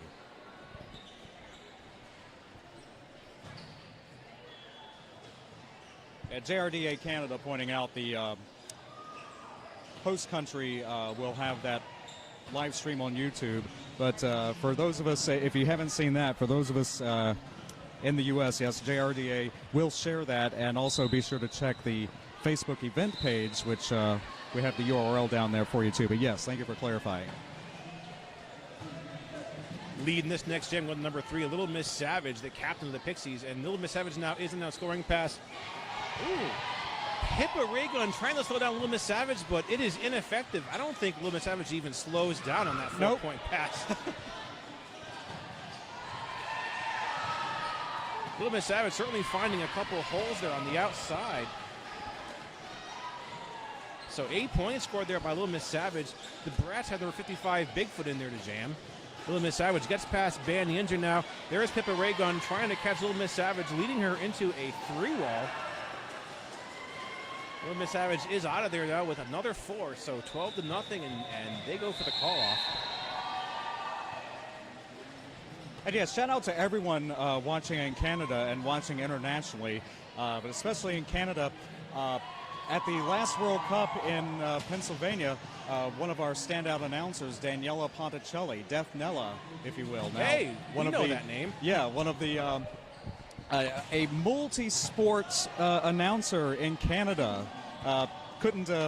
Probably can't talk Nella into coming down here, but very busy up there, and yeah, just shout out for you. I wouldn't say that because we got her to come to the World Cup about 5 years ago. That's where I met Daniela. Oh yeah, that's what I mean. Yeah, I want her back, but I'll work on that.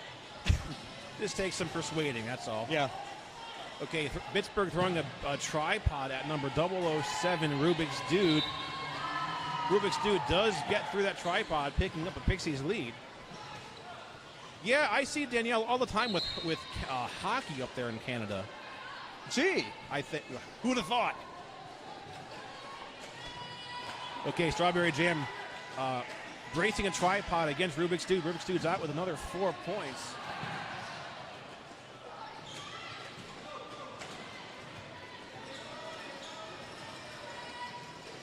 Sirius Pat completes his initial pass. Rubik's Dude scores 4 more, calls off the action.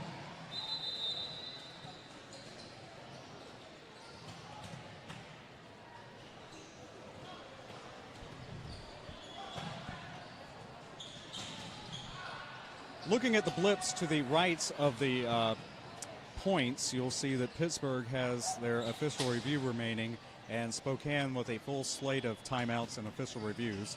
This being an official timeout. Yeah, down counting the minutes at the end of our game here. Just 3 minutes to go. Spokane 266. Pittsburgh Derby Brats 81. Since Derby time is Derby time, and you can't rush perfection, the 2 o'clock game, there'll probably be a 20 to 30 minutes wait on that. But just keep watching the stream. We'll be back up. You won't miss anything. But again, that will begin our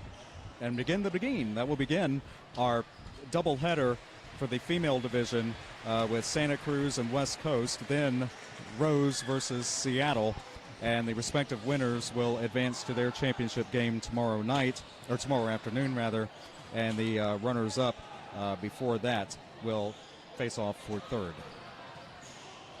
Coming up later today, the female or the open division will carry on with the Philly, the top seed in the open division, meeting Des Moines, who won game number 1. and Columbia, the number 2 seed, facing off against the winner of this game. The winners of those games will advance to the championship game. The others will play for third tomorrow. Full brackets, of course, at juniorrollerderby.org/2023 champs.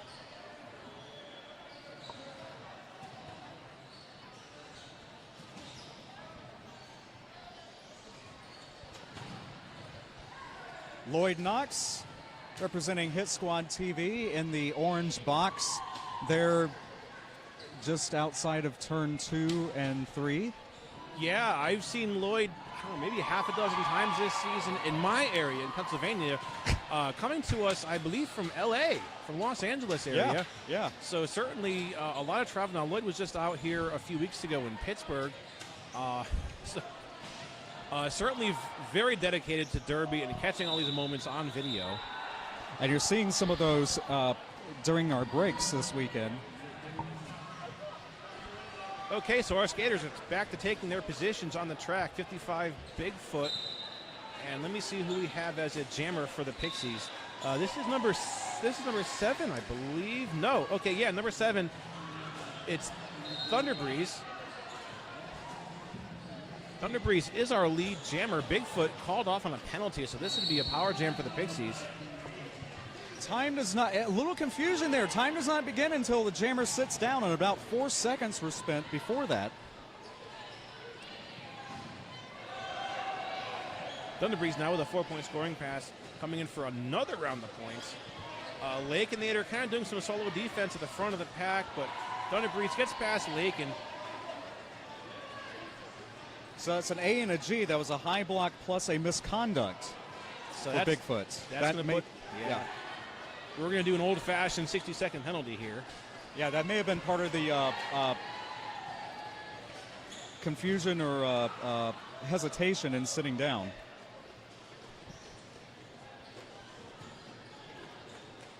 Yeah, as we know, when you get that penalty, you have to leave the track immediately and make no stops or delays. Thunderbreeze fighting on this, another scoring pass. Lakenator once again working the front of the pack, gets joined by number 35 from the Brats. That's Knuckles, and that jam is over. Wow, 16 more.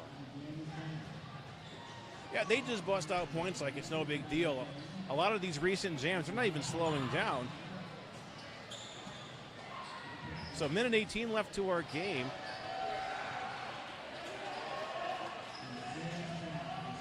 Bigfoot release before the end of that last jam, so Pittsburgh's going to be able to put a jammer on the track. There's 4 whistles, so we're moving into a timeout. With the echo, I couldn't tell if it was 4 whistles or one whistle just hitting all the walls. But yes, official timeout with 1:06 to go in the game.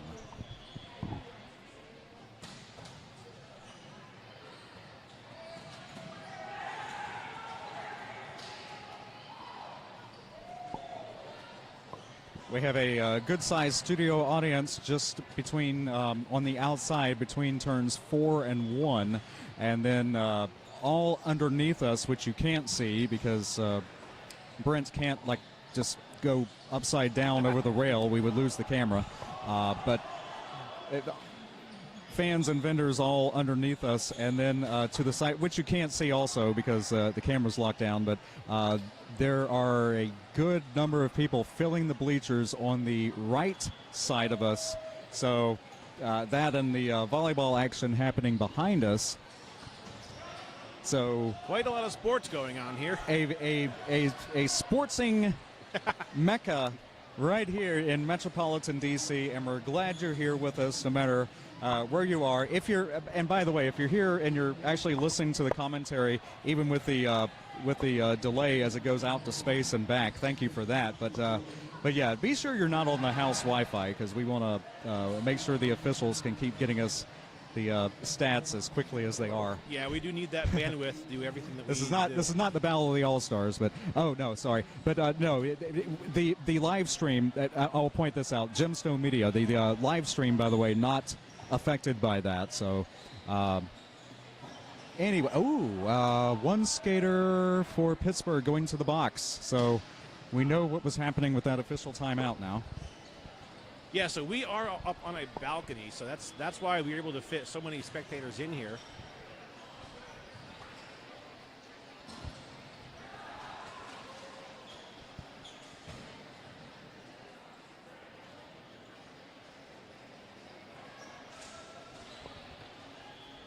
If you're just joining us and haven't seen roller derby before, the lines on the floor, we are looking at the purple lines. The outside boundary, the inside boundary, there are blips there so the skaters can tell where they are relative to the pack. Can't stray too far out from the pack, that's why they call it a pack. We also have the jammer line and the pivot line, these solid purple lines there on the far side of the track. Skaters beginning to the top right of the screen, going right to left across your TV screen. I think our officials are breaking up into their positions here, so we're going to move into the next minute of gameplay, I believe, in just a moment. Yeah, so there's a rolling whistle. That's going to end that timeout by our officials. It's 13 Serious Pack versus 777, that is Hyper from the Pixies. And we had an old-fashioned pivot line start there and an apex jump on an initial pass. That's going to give lead now over to Hyper. Serious Pack was forced out of bounds. If that hit is going to put that block for the Pixies into the penalty box for a forearm penalty. Serious Pack breaks through, completes his initial pass.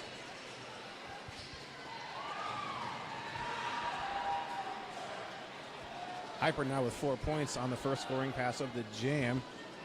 Serious Pack is on a run to score some points himself, so he's in. Just about completes that scoring pass. It's an incomplete scoring pass because I guess that's number 247, Nacho Friend, went out of bounds. So 3 points for Serious Pack. That out of bounds hit was his saving grace between a scoring pass completed and a track cut. Serious. And the penalty called on Hyper, that is the dreaded illegal contact. Yes. That's going to bring us to the end of the game in a power jam. In the hands of Serious Pack. Serious Pack sent out of bounds coming around the jammer line.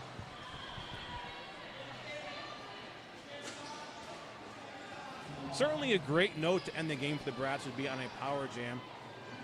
Looks like Hyper completing their time in the penalty box, coming back out, completes a 4-point pass.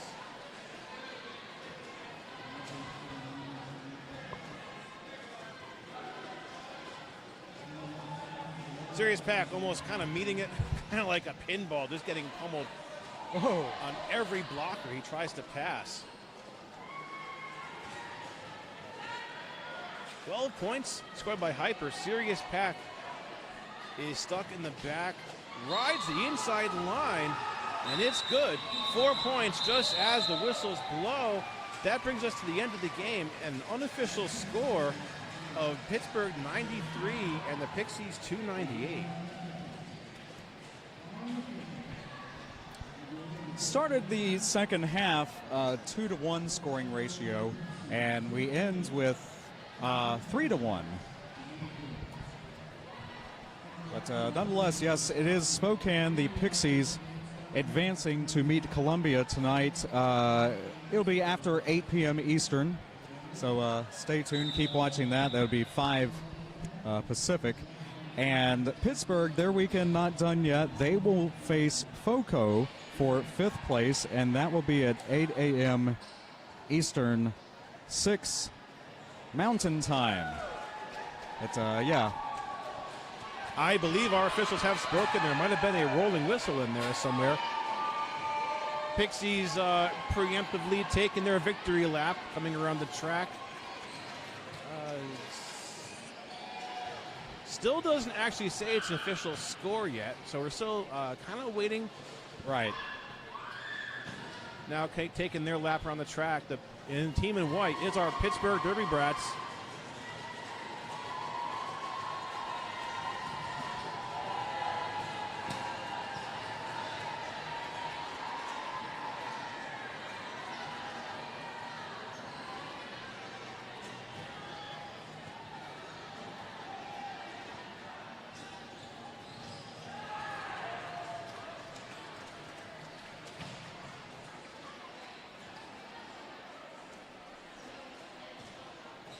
Next up, as soon as it is safe to do so, meaning warm-ups and everything else, track maintenance, that will begin our female division doubleheader, so don't go far. Yes, that is the final. There we go. We have a final score declared. Pittsburgh Derby Brats 93, but the Spokane Pixies taking the win 298.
pushing these defensive blockers, and now slowly is stuffed all the way back.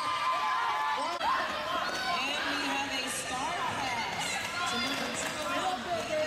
It is not only the captain, but she is graduating. Hey, clockwise blocking penalty didn't get into a jammer. That's not something you see too often, but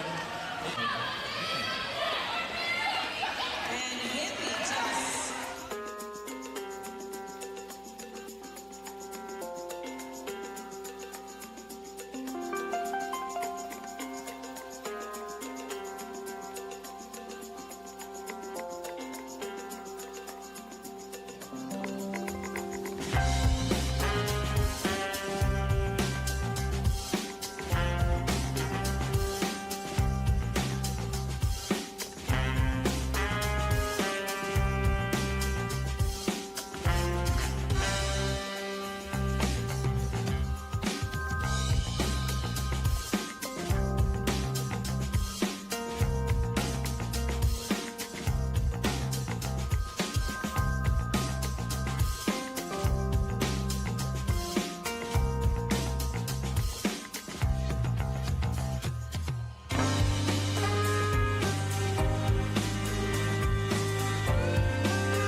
I'm here. It's hot in There this you- building. It I is will tell you. indeed very, very, very warm. And it's wet.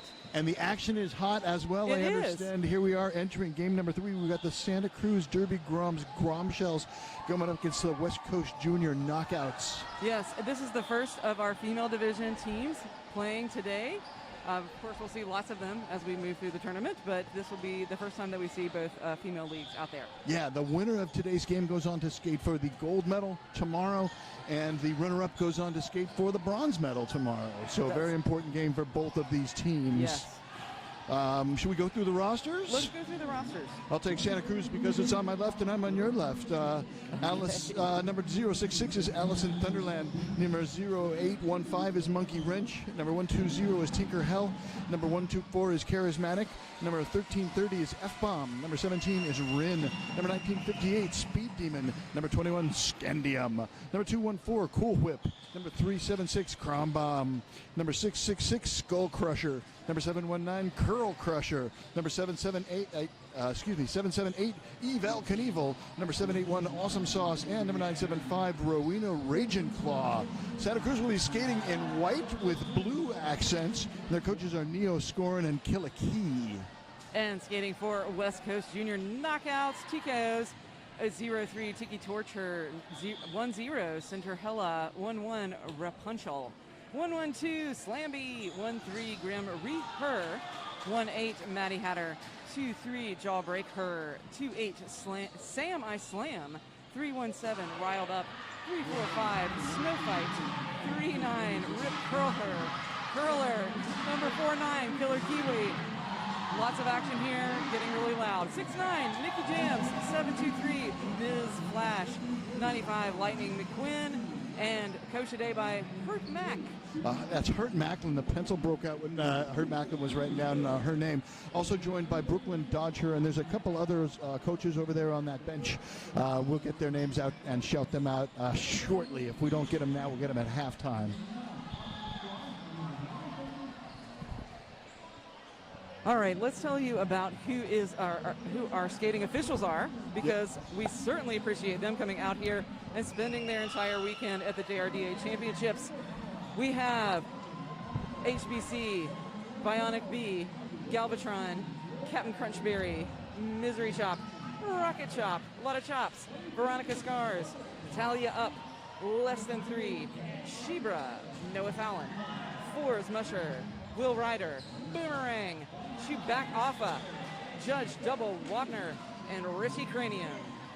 And our non-skating officials today, we have HBC, Bionic Bee, Galvatron. Oh, did you already do the... I did. I'm sorry. It's okay. I was getting my scoreboard all dressed up. There's a lot going on here.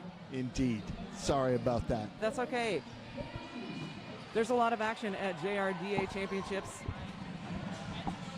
Scoreboard shows Santa Cruz is going to be on the left and West Coast Junior Knockouts are on the right. You know, and you were kind enough to tell everybody what Santa Cruz, the jerseys. So let me tell you about West Coast. They're going to be wearing the black jerseys with the hot pink accents. Yeah, nice pink accents in there. Yes. Very good color contrast for both teams. Should be easy to see the numbers as long as ponytails don't get in the way. Sometimes they do. Sometimes they do. So we are actually facing the jammer lines, friends. So we will do our best to pick out our jammers correctly for you. But we won't see their jersey numbers until they come around. Gosh, it's got to be turn number 2. Tommy's helping us out a little bit. He's showing us some of the stat tracking equipment. Oh, look at that. If the NSOs get it before we do, we might be able to steal it from them. That looks like number 6 in white. Do we have anybody that ends in a 6? Maybe Allison Thunderland?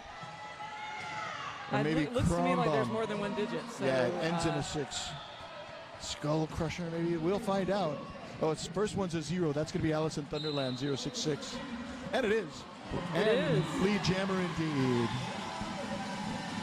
Cinderella is wearing the star there for West Coast.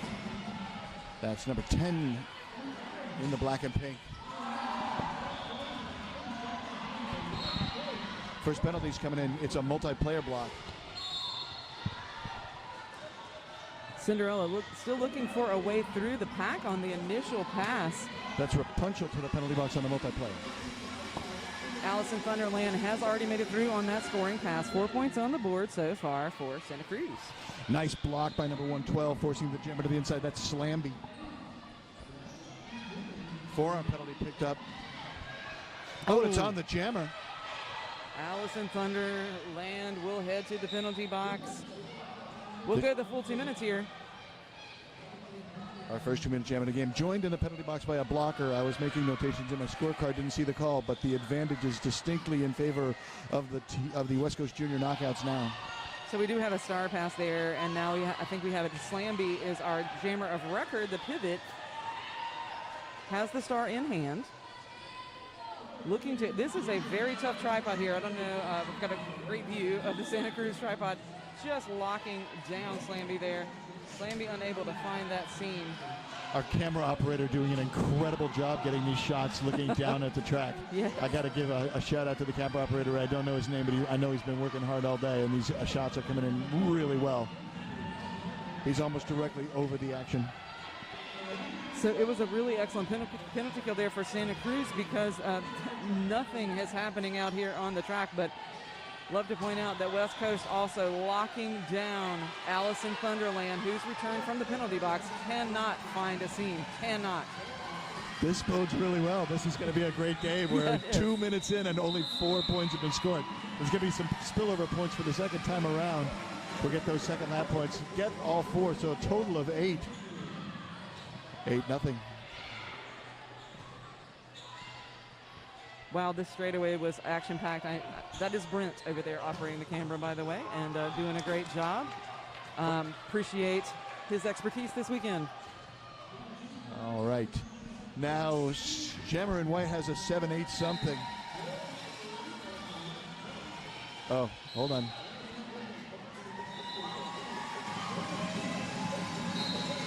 That looks like 1958, maybe Speed Demon. Speed Demon. Speed Demon is your lead jammer.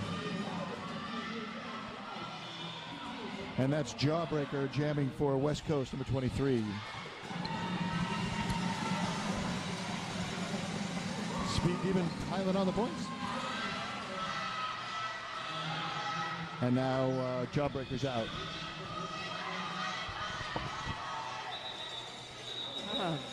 Vehement coaching from the bench to say call it. Call it, and it was called. New high mark in the game is 12 points, passing the high mark of 8 points from the previous jam. Each jam setting a new high score. West Coast has yet to score, remains 20-0, or becomes 20, remains nothing. We're sitting at about 26-36 left in our first half. We do have an official timeout. Is that official time? No, it is official timeout. Yeah, looking at the jam timeout. timer. Always look at the jam timer. That's going to stop the clock with 26:36 showing. Do we have sponsors for this tournament? Nope. All right, then. Just the good people of JRDA who have come here and spent 2 days putting together all of these locker rooms and all of the food for officials and etc. Yeah, really good setup. It's a familiar setup. I feel like I've been in rinks like this before, but it's good for the event. Yeah. I don't think we're undersold. I don't think we're oversold. I think it's a great. There are seats on the catwalk, which you probably can't see from your camera angle, but there are seats up in the sky, so you can kind of watch over the track here, which is where we are positioned. It's a great vantage point. Yeah. A lot of the skaters are up here while they're waiting for. That's right. While they're, scouting out the competition, Gotta just check 'em enjoying out. the weekend. Yeah. Gotta check 'em out. All right, whatever the issue is has been resolved. The scoreboard still shows 20-0. The clock still shows 26:36 out on the jammer line. I think that was number 723 in black, Ms. Flash, unless there was a switcheroo. And jamming in white, number 11 something. I think maybe 17. Rin? Just That's 17. Rin? Rin. So Ms. Flash is what they have on the scoreboard as well, so I'm going to say that is the truth. And they are lead jammer. That is Miss Flash jamming for West Coast and clearing the pack. Rin already in and scoring. And Derby Grums have lost their pivot to the penalty box. Didn't see the call. You can probably hear over the microphone that we have lots of fans here. Love a good house. It's great. Indeed. 4 more points on the board for Santa Cruz extends their lead. They are now averaging 8 points a jam. Scores 24-0. West Coast looking for those first points. Get us some rhythm. Put those points on the board. 1, 2, 3, 4 is charismatic. And we have Cinderella also wearing the star there for West Coast, but it is charismatic that gets out of the pack first very quickly there. There's Cinderella out of the pack now on the initial. Watch for Charismatic to get through, get the points, and call it, which is what happened. So 4 full points there on that jam. Yeah, just quick hit it and quit it.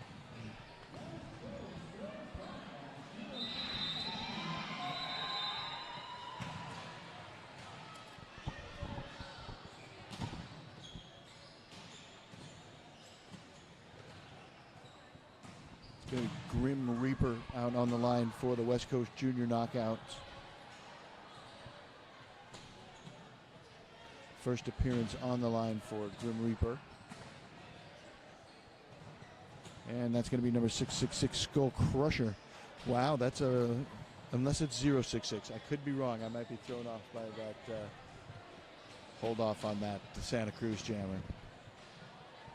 Getting the side angle.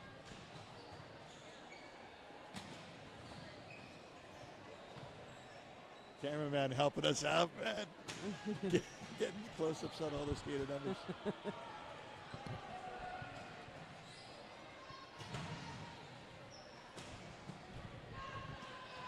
It is not. We know for a fact this Grim Reaper, right? We know that. For West Coast, we do. Yes, for West Coast. So I'm just questioning myself as to whether or not it's Allison Thunderland or Skull Crusher. It is. You know, it's difficult to see the armband because it's a multi-digit number and wrapped around that arm. It's kind of tough to see. But it is Allison Thunderland. Yes. So starting over a 4-jammer rotation, maybe for Santa Cruz. Maybe.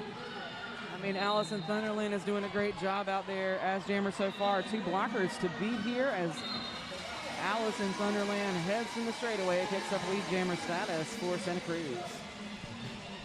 Alice now 2 for 2 on the jammer line. Wow. 2 knockouts in the penalty box. One of them was a forearm. I didn't see the call on the pivot. Definite track advantage out there for Santa Cruz, and Alice in Thunderland just makes quick work of those 2 blockers. It goes right to the bench. I didn't even hear the call off. It was just smooth. It was smooth. Smooth. Take the 8 points. We're now sitting right about 24 minutes left in our first half. This is game number 3, our first female division game.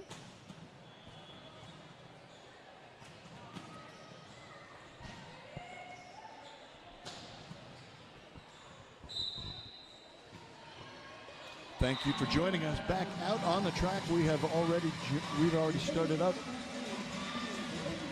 and that is Speed Demon. Speed Demon picking up lead jammer. And the jammer for West Coast, got to find out now, is going to the penalty box on a track cut. So a power jam for Speed Demon.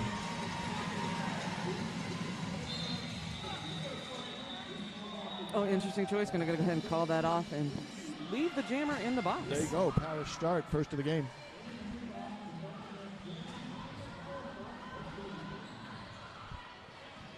Another 8 points picked up. That brings Santa Cruz up to 44. West Coast still looking to score.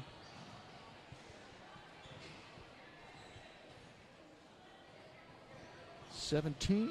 Rin going to head out to the jammer line. Looks like a jammer 3 and a 4-jammer rotation. And they are through, and they are lead. Rin making this a run for Santa Cruz, just a run of lead jammers. Statuses? Stat-I? Stat-I. Of course, Julius Leeser with the Latin when you need her. 4 more points picked up there. Not being too greedy, brings the score up to 48 and hands off the score. And now we got an official timeout. Going to stop the clock with 22:16 showing. So we take a look at our rankings as we came into this game on Saturday. Santa Cruz is number 1, ranked number 1 in the JRDA, and West Coast number 4. So not far away from one another in the rankings. Looking to see West Coast reset here and come at Santa Cruz. Maybe they're just getting a lay of the land here first. 7-2-3 still in the penalty box. That's 2 jams in a row. Charismatic is out of the pack for Santa Cruz. Picks up 4 points for the Grom Shells. Ms. Flash out of the penalty box, engaging with that tripod. And you can see the defense out here really work well together. All 3 members. Number 781 on a back block. That's awesome sauce. So the penalty, the pack reduced by 1 for the Grom Shells. Maybe that'll slow them down a little bit. Jam is called. And not before West Coast also sends a blocker to the penalty box. So the pack will be even for both teams down 1 skater. 21 minutes, 15 seconds left in our first half. Game 3 today. If you're just joining us now, the Santa Cruz Derby Groms in the light colored jerseys and West Coast Junior Knockouts wearing the dark. Alice in Thunderland taking on Cinderella. Alice in Thunderland, I think, Bobby, correct me if I'm wrong, maybe 100% lead jammer. Well, everybody from Santa Cruz is. They're all 2 for 2, Okay. except Alice in Thunderland is now 3 for 3. Maybe she's just an impressive human being. Maybe that's why I remember. Well, of the 4-jammer rotation, Alice in Thunderland is the first jammer in that 4-jammer rotation. There you go, So that's the why. only one on the track with 4 rotations through. 4 points there brings Santa Cruz up to 60.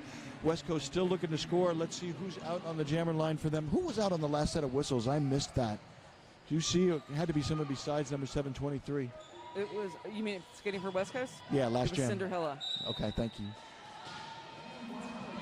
And who do we have now? Speed Demon taking on Grim Reaper. All right. And there is now a definite track advantage going to Santa Cruz with almost blockers for West Coast sitting in the penalty box. Just the pivot briefly, an army of 1 plus the jammer. Jam is called, but there's still 2 knockouts in the box. So distinct pack advantage going into the next set of whistles. And again, 4 more points on the board for Santa Cruz brings them up to 64 after 10 jams. They're averaging 6.4 points per jam. I have a human calculator sitting right here beside me. Easy to do after 10 jams. Looking about 19 minutes, 25 seconds left on our clock here for the first half. West Coast still looking to put points on the board. Pretty rigid rotation for Santa Cruz, and why not? It's been working. Rin now picks up lead jammer for the third time in a row. Ms. Flash is out there wearing the star for the TKOs. Does get out of the pack on the initial. Was ready. Ready. 4 and out, 4 and out, 4 and out. That's been since jam number 2 when 12 points were put on the board. It's been 4-4, 8-8, 4-8, 4-4-4.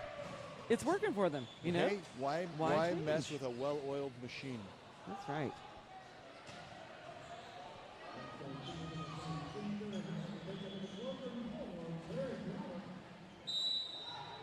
We'll see, that's Charismatic taking on Cinderella. Oh, everybody's collapsed on those jammers. Nobody's moving. We're still at the jam line. 2 blockers for Santa Cruz are unable to hang on to Cinderella. Cinderella out of the pack first as lead jammer for West Coast. First lead jammer for West Coast. Hits the pack, thunders on through. Love it.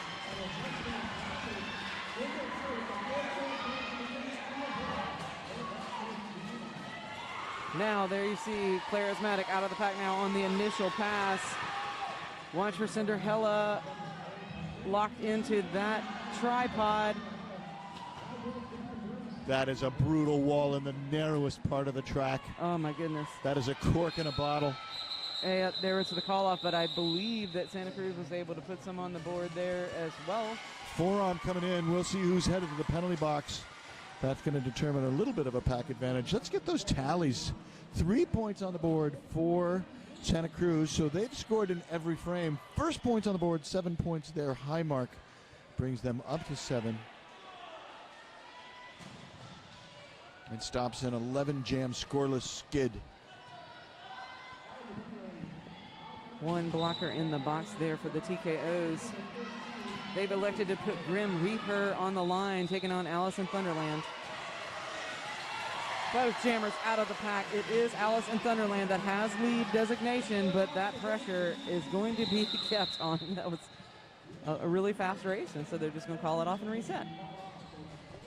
First scoreless jam of the game.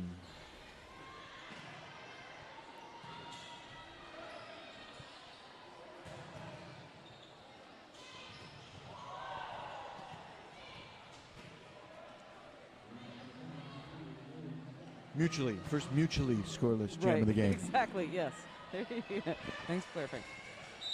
So we're right at 16 minutes, a little under 16 minutes, 20 seconds left in our first half. And that is Speed Demon wearing the star for Santa Cruz. Ms. Flash is got the star on for West Coast. Oh my goodness, what a beautiful dip there. Speed Demon living up to the name, living up to the name. 4 points on the board there and getting the signal to call it off. 8 total, I believe.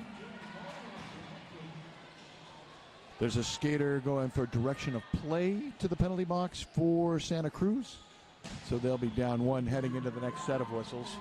And the tallies there, 8 picked up by Santa Cruz. Brings them up to 79.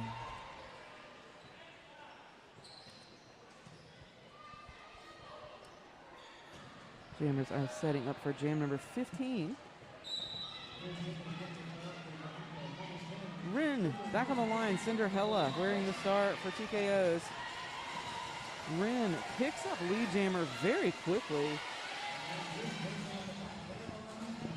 Meanwhile, Cinderella is battling against that defense. Rin coming in, finds a seam. That was really amazing to find that seam there.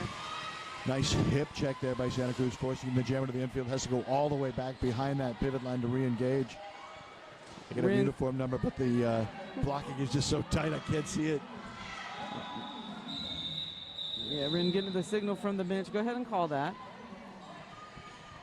But not before they were able to put six six more points on the okay. board. Yeah. First time anybody scored 6.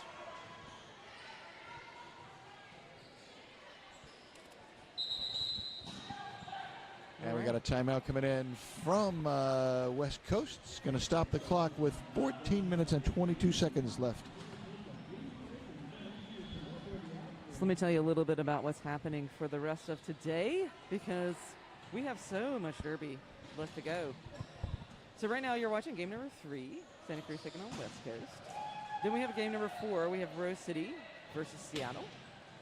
And then we have 2 additional games that are the results of the first games. We have Des Moines taking on Philly. And then we have Spokane taking on Columbia. Yeah, in the open division, they had more teams entering, so they were able correct. to play more games. Yes. So 3 had to battle 6 for one of the spots to play 1, Right. and 3 had to battle whatever. Yeah, Yes. 4 and 5 battled Yes. to see who played we got second. You. We yes. understand you, Bobby. We got you. Yes. So, yeah, some of those teams in the open division have to play twice today. 2 of those teams in the open division have to play twice today. You know, it's... And to play against the top 2 seeds. They It had is, to I play know. for the right to play for the Yeah, top 2 they had seeds. to play. They had to play And for the it's right to hot play. today. It is very warm in this building. These are really good seasoned athletes. It's they are. They don't even look winded to me. I'm sure they are, but they are in such good shape here. Yeah. Now, so we do have Grim Reaper with the star on for West Coast. That is Charismatic wearing the star for the Bombshells. So the jammer rotations are pretty predictable. With We Santa do Cruz, have- it's almost like clockwork. Yeah, Charismatic is the one sitting in the penalty box. We have Grim Reaper out there eligible to pick up lead jammer status, but I'm telling you, the Santa Cruz defense is locked. And now the knockouts lose a blocker to the penalty box. Yeah, that is just a breakwater A at the top of swarm. the top of the pack by the Santa Cruz Derby Grounds there. So Charismatic able to exit the penalty box because of that great kill there by the defense. Picks up 4. We cannot have a lead assessed because I believe we passed it off. Yeah, So Star's been passed. That's Killer Kiwi out there with the star now, the one with the pivot stripe that you can see. Star in hand. But the Gromshells are not allowing Killer Kiwi to move much at all. Meanwhile, Charismatic is just going to keep picking up points here. Penalty coming in. Coming in from the outside. Don't know what it was.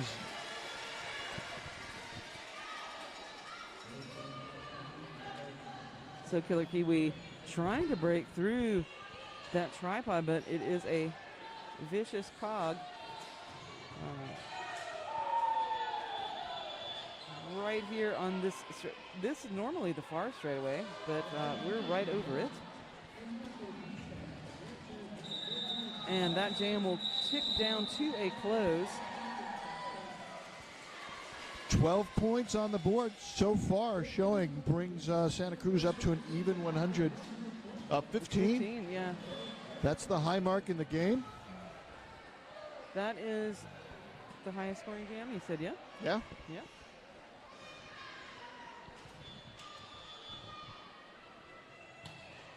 And it's going to be a power start? No, that's not right. My eyes deceived me. That's 066 on the jammer line for Santa Cruz, picking up lead. Alice at Thunderland and Jawbreaker on the line for the knockouts, number 23.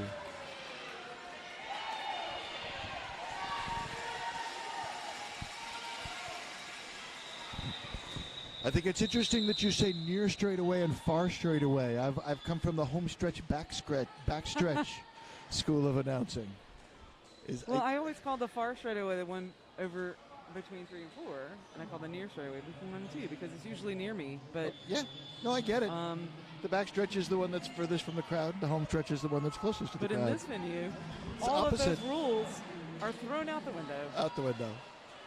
We have the above stretch. We do. We have The view from the stretch blimp. that we can see and the stretch that we have to lean over to see. Rippy, it is a pleasure calling Derby with you again. Who's out of the jammer line? Who just picked up lead? That is Speed Demon. Cinderella is wearing the star for the West Coast Junior Knockouts. We'll see Speed Demon get through the pack, pick up the 4, and go ahead and call that off. We are ticking down to about 10 minutes and 34 seconds left on our clock. This is the first half of game number 3.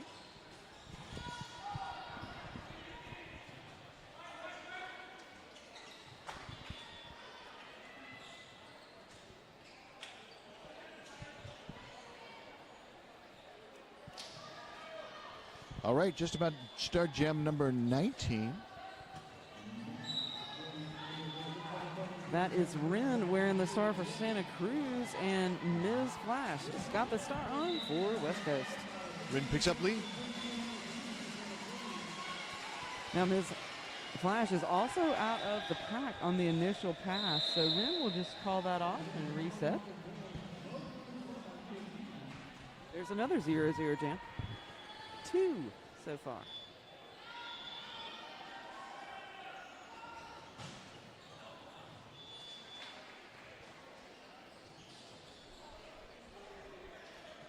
We are looking at about 9 minutes and 30 seconds left on the clock. for our first half. You are correct. Jams 16 and Jams 19 were our mutually scoreless jams. 108 to 7. I'm paying attention. I never said your word. Tommy told me I would be working with you. I'm like, oh, good. One of us will be prepared. But I did not mean myself. Oh, you put too much faith in me. That's Clarismatic. Clarismatic picking up lead. Now, Grim Reaper is the one with a star on for West Coast. Again, we'll pick up a penalty there. It's a track cut. Yeah, and so this will be a power jam in control of the track for Clarismatic. Very nice work there by the blockers, just kind of cleaning off. We're just going to clean off the track for you. It's just like a Zamboni. Get that out of the way. It was like a Zamboni.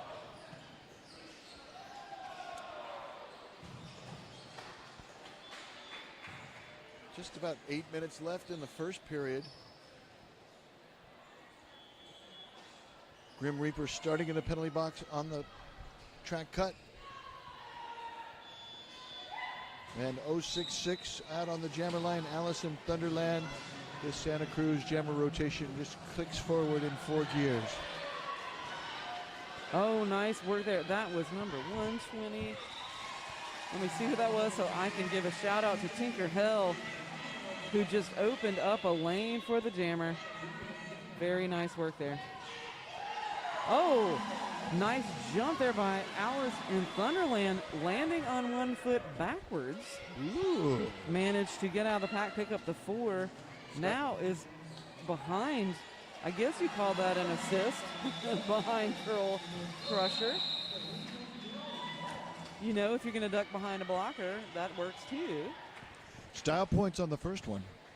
8 points there brings the score up to 124. We really are seeing a lot of the things that make Santa Cruz come in as seed number 1 to this tournament.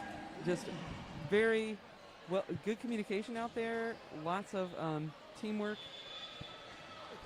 Well-oiled machine. You look at the points that they're putting on the board, and it's nothing spectacular. There was a 15, there was a 12. But what you're not seeing is the points that they're keeping off the board at the front of the pack. Yes.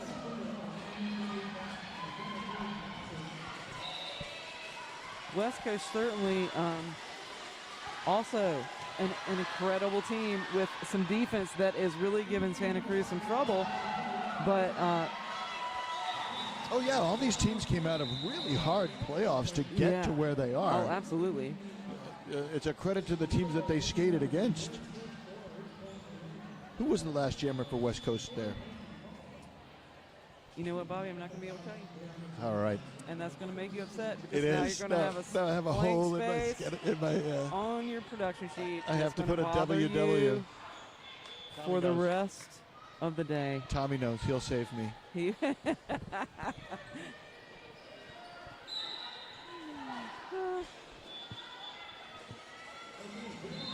Out on the jammer line now, that's Rin. You know that's Rin, and Ms. Flash is wearing the star for West Coast.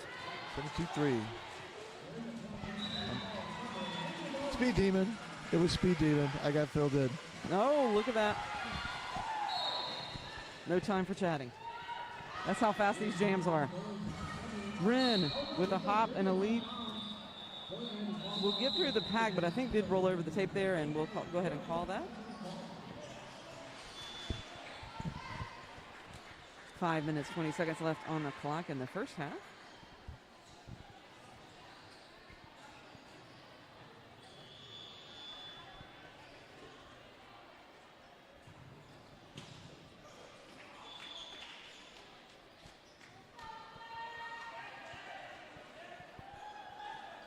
And we are going to head into jam number 24.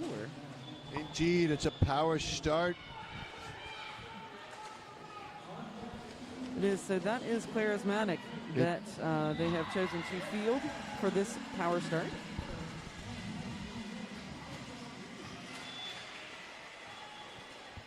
Only 2 blockers out on the track for the knockouts. That jam was so fast that the jammer didn't even exit the penalty box. Wow. Standing, but not exiting yet. Yep. That also happened to the same jammer, Ms. Flash, went into the penalty box in jam 6 and didn't come out of the rotation until jam number 8. That's how fast these jammers are out picking up the points and calling it. Yeah, 4 points, less than 15 seconds really. Out for lead is 066, Allison Thunderland. So there comes Miss Flash out of the penalty box now. Now engaging with Santa Cruz, the defense.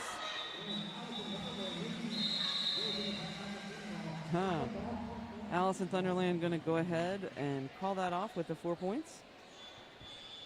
Again, this is their strategy, and it's working really well for them. So 140-7, that's a 20-1 scoring ratio. All right.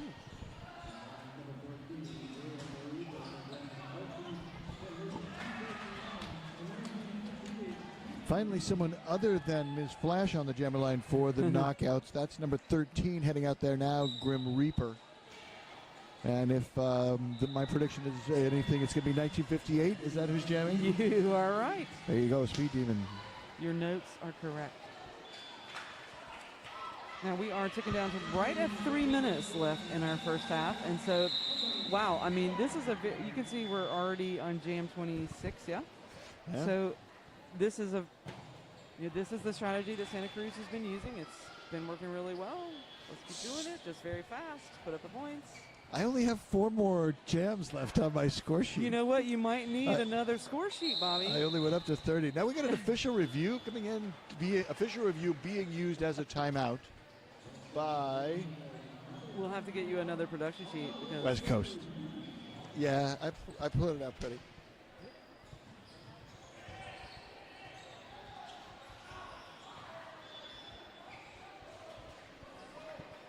.235 showing on the scoreboard.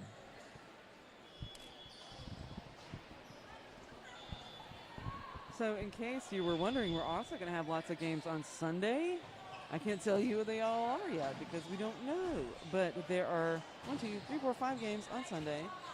And so there's just a lot of derby happening in Rockville this weekend. There's the 5-6 game in one of the divisions. So here we go. 5-6 game in the open division. There you go. Then the bronze medal games for both divisions, and then the championship games for both divisions. Yeah. There's just all kinds of derby that you can watch online or come out to the venue if you're near Rockville. And it makes sense that there's a 5-6 game for the open division. There are not enough teams in the female division. Say that again, I'm sorry? There's only 4 teams in the female division. Right. You can't have a 5-6 matchup. That's right. You cannot. All right, out on the jammer line, that's 17. Rin blocking through the pack and lead and blocking. That was sneaky, Rin. Trying to draw the out of play, maybe?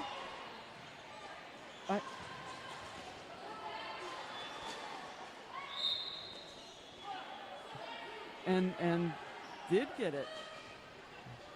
Did get that out of play. That's clever. But here's Rin's just okay, I guess. This is a very interesting trend. I'm very mesmerized by this. Yeah. Cinderella is the jammer for the knockouts, being held in the back by that brace 2 wall. And it's going to help my score sheet. It's not just a quick 4 points. Well, that's right. If Rin doesn't get around. And then they finally call it off once Cinderella breaks through. So, points were picked up? No points were picked up. Third scoreless.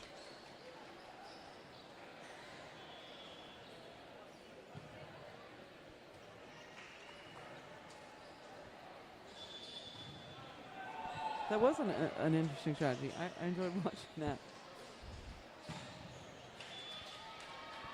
So 1 minute left here in our first half. We're headed into jam number 28. This will be Speed Demon taking on Jawbreak Her. Let's see if looks like we're doing the same strategy here again. Speed Demon out front of the pack, going to go ahead and play some defense. So what's going on here, though, is Santa Cruz has broken their rotation. This is the first time they haven't been in lockstep 1, 2, 3, 4, 1, 2, 3, 4. Oh, and they lose a blocker to the penalty box. 2 blockers, one apiece.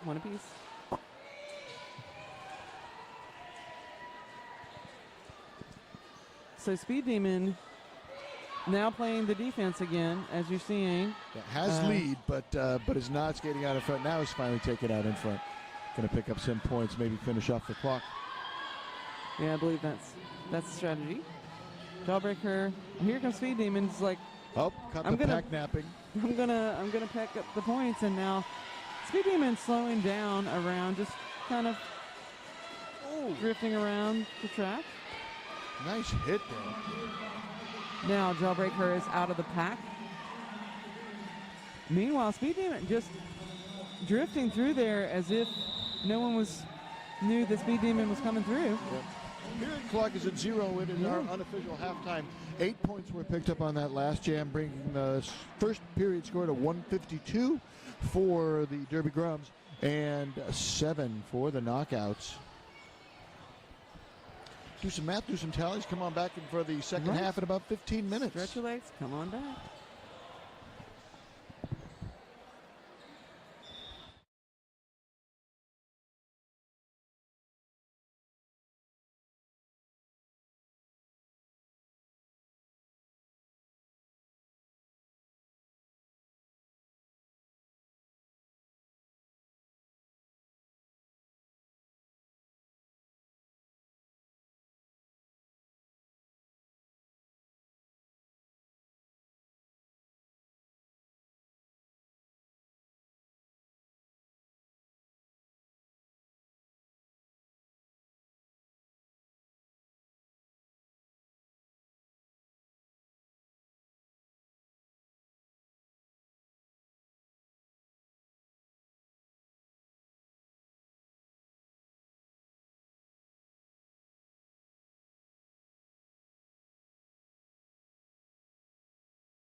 I don't think they did on that picture. She will go and miss entirely. Nailed it. Okay, we're gonna get like feel it in between her eyebrows. Connect. We're giving her a unibrow. Well, you're just adding. We're filling it in. All right. Hey, walk with your feet pointed out.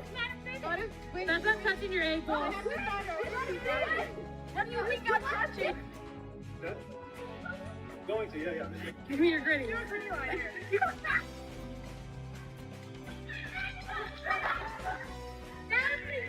United.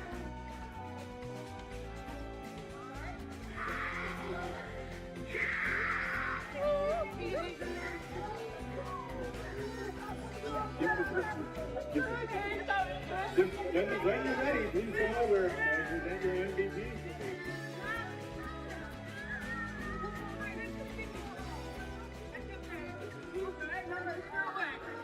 Right, with blows off they goes. On death rows. Taking their way through. Trying to push their way out. Come on! On death rows. Takes it out. Landy continuing to run. Now they have faded out. And now they go forward. On deck row coming around for that scoring pass. Landy. Go! Go! Let's go. Speeding up the line. Yes!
Name and number?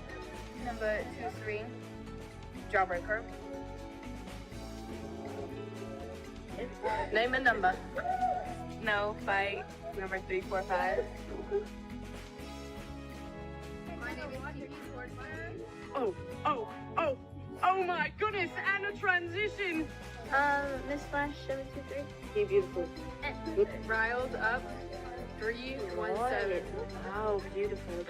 My name is Lamby and my number is 112. Name and number. Hurt Macklin, number 33. And what is your favorite thing about roller derby? I get to hit people and it's okay.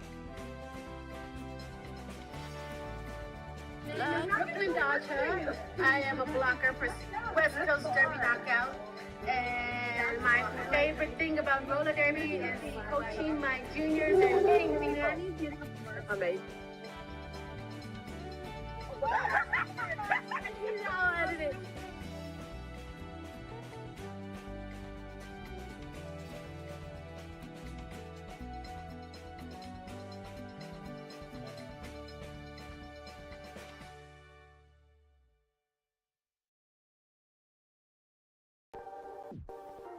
Oh.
Surprise.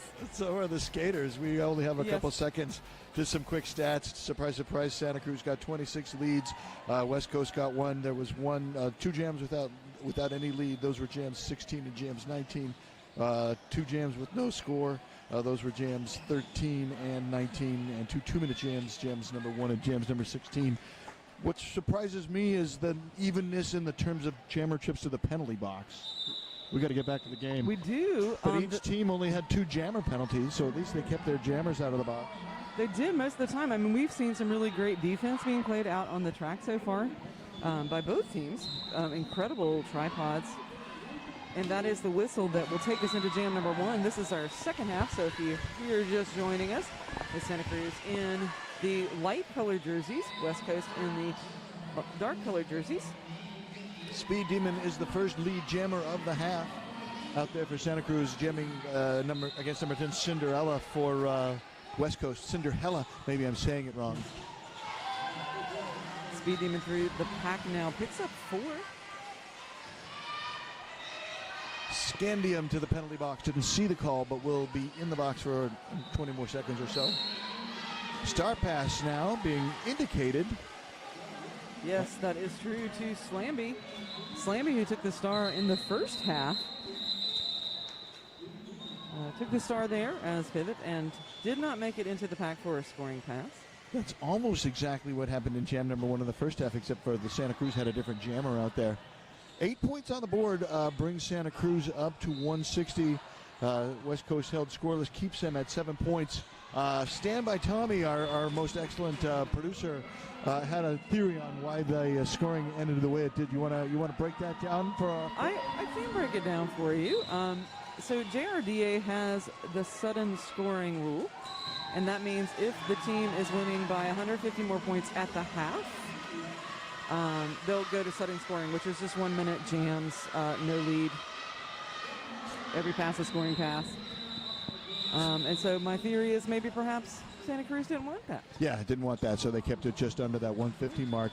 Out there on the track just now, Crombomb made the jamming appearance for Santa Cruz. First appearance Very on the nice. line for somebody besides their core 4, and picked up 2 points and the lead, bringing them to 162. Crombomb was jamming against Grim Reaper, who did not score for West Coast. But anyway, yeah, I thought that was interesting that scoring rule could have an effect on gameplay the way it did.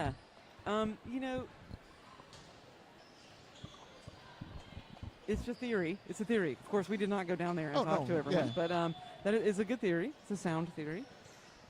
But that is probably why we saw some jammers playing blocking positions there in the last little bit of the first half. Yeah, didn't want to, because it was only it was 145 points. It was yes, very close. They were knocking on the door. It was 152 to 7. 5 more points and that rule would have kicked in.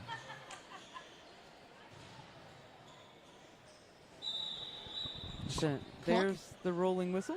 Yep, clock is stopped here. Was that a team timeout? Official timeout. Official timeout. Looks like our I think they needed to discuss some things, some important things. There you go. Tallying up the penalties, see how has. Oh, and there was also a skater that was taken to the side for treatment by the medical technicians. Lead to the team in white. Who is that? Charismatic. Wearing the star. 1, 2, 3, 4. Charismatic. And 723 donning the spangled helmet cover for the knockouts. That is Ms. Flash. Both jammers we've seen many times so far during this game. Direction of play sends a knockout to the penalty box. Forearm penalty sends a Grom shell to the penalty box. That's 778 Evil Knievel on the forearm. Track cut now coming in. Who's leaving on the track? That is the jammer for the TKOs, jammer Ms. Flash. I was just saying how few jammer penalties there were. And now there's Don't jinx them, Bobby. No, it's all my fault. Send your complaints.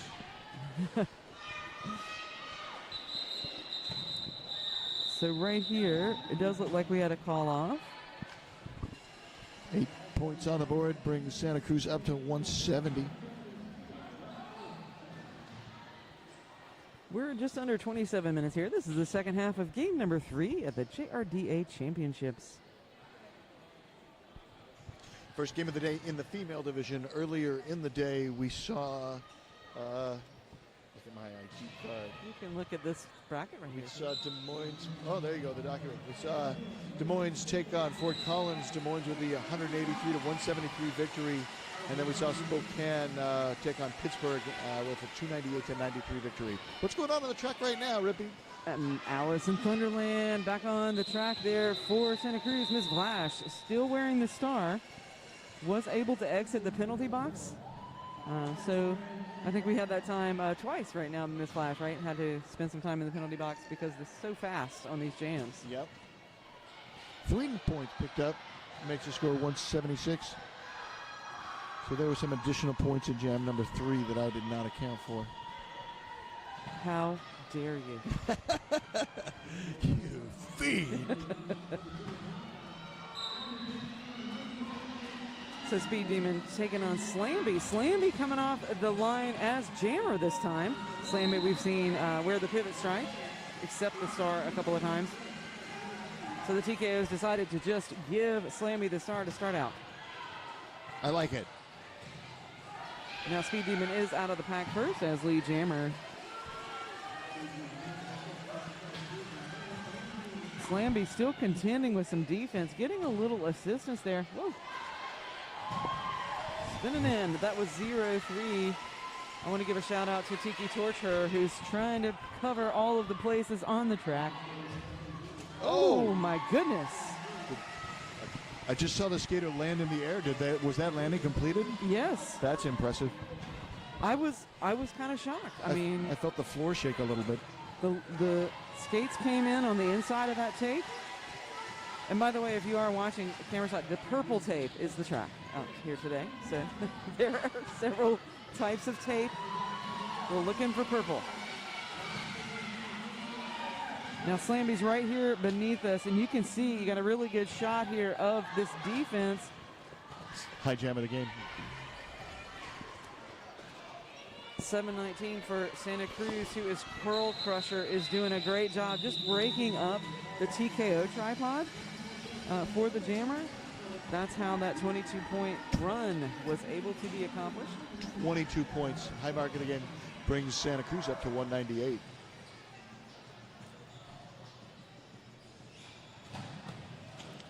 Shatters the previous high mark of 15 that was set by Claire Asmatic back in jam number 16.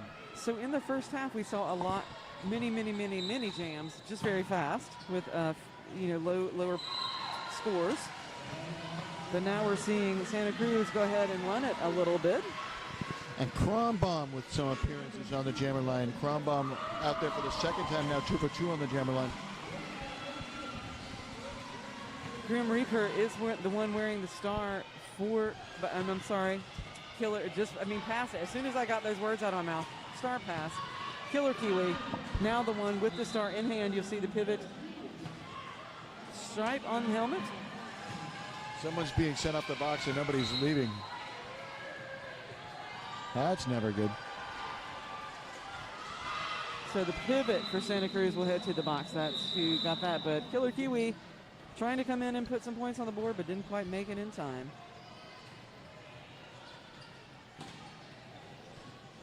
Meanwhile, 8 points were picked up by Kronbaum.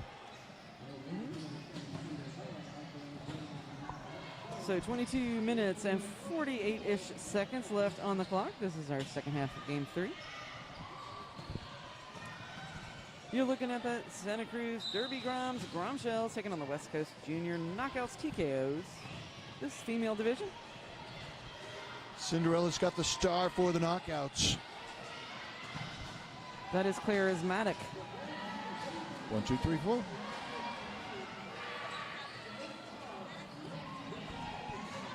For the Gromshells.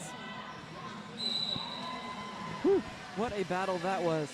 Just one blocker after the other until just ticking away.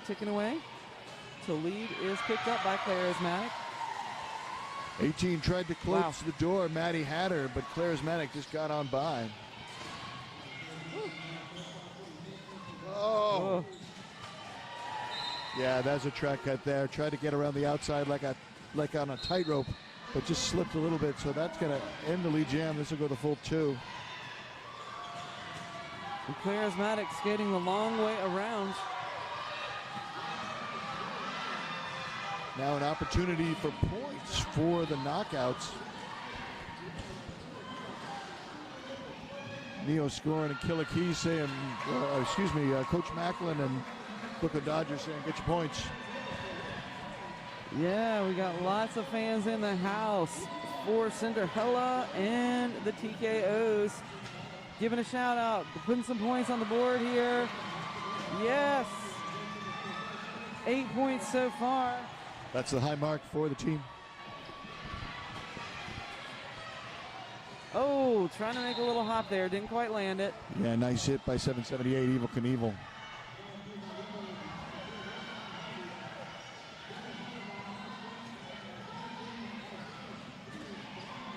Tico's getting a hip on to Charismatic as Charismatic returns from that penalty sit.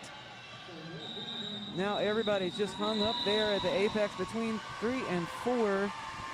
And 2 minutes ends the jam, as it will when lead is lost.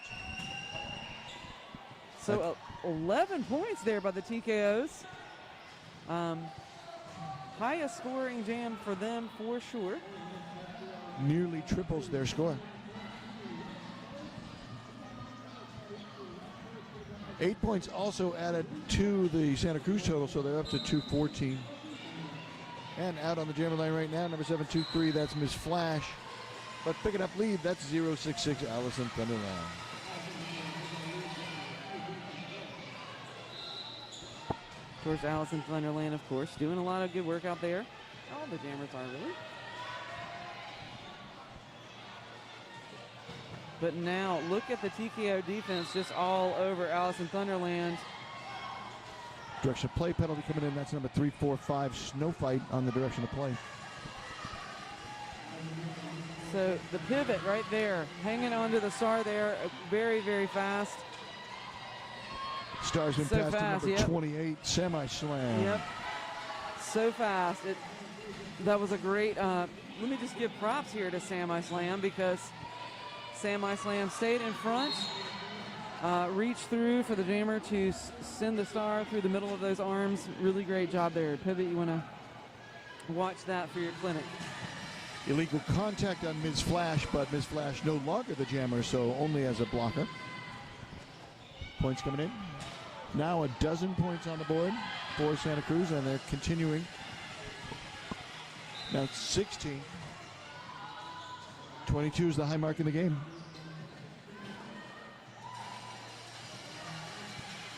That's 20. One more pass. Now, Bobby, you have to tell us, was it Allison Thunderland that scored the highest jam in the first half or for Santa Cruz, or was that someone else? Am I mixing this up? No, it was in the first half, it was 1, 2, 3, 4. Charismatic. Charismatic. There you go. And then in the second half, it was 1958 Speed Demon. And now picking up 24 points is number 066. So everybody getting a chance to set the high score. 238 now on the board for Santa Cruz.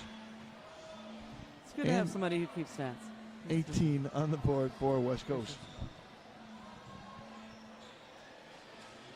Santa Cruz takes the top, then collapses back. 13 on the line is Grim Reaper for West Coast. Picking up lead. Who's that? That is Speed Demon, 1998 or 58. 58, sorry. Back on the jammer rotation, but it looks like they're adding 376 Crombomb into it. I wouldn't be at all surprised if Crombomb's the next jammer out on the line. I mean, if you're Santa Cruz, you might want to get some other jammers in that rotation so you can get some extra game time, gameplay for those folks. Speed Demon taking advantage of her time out on the track by getting some air out there. Now getting low, getting high, getting low. That was a very nice tip. Going inside, going outside. Nice block by Curl Crusher, keeping that jammer in check on the inside line. Brace 2 wall at the back of the pack, just has number 13, Grim Reaper, all bottled up. So Riled Up is the jammer of record right now. You notice that star pass on the TKO side. I did not. Thank you. Yeah, 317. That's three jams of the last 4 that they've passed the star. They got to try something. It's a good strategy. If your jammers aren't able to get out of that pack, and it's been a tough pack out there from Santa Cruz. If your jammers aren't able to get out past that star really quickly, and they have been really great at passing that star without even us noticing.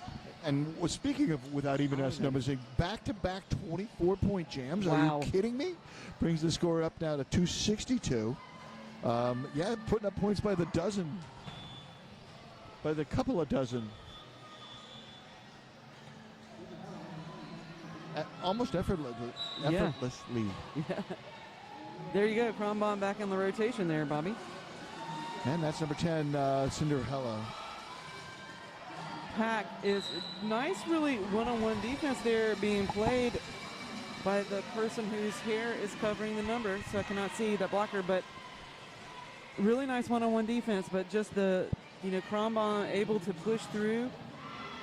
Star pass being attempted. Oh, but it's a dodge. And the jammer is out for the knockouts. Cinderella now on a scoring pass, so Santa Cruz will just call that off. Yeah, Cronbaum's had enough. Not trying to set another 24-point jam there. 266. Playing 18 with 15 minutes left in regulation. 50 minutes and change. Yeah.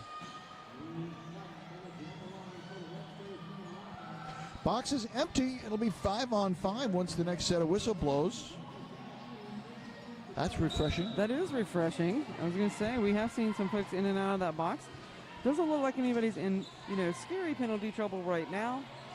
Just taking a quick glance at our penalty tracker there on the wall. Yeah, there's a couple that are in yellow. I think that means that they got 6 penalties. It's 5. 5? 6, I think, is orange. There you go. And then, of course, 7 is red. National security, no.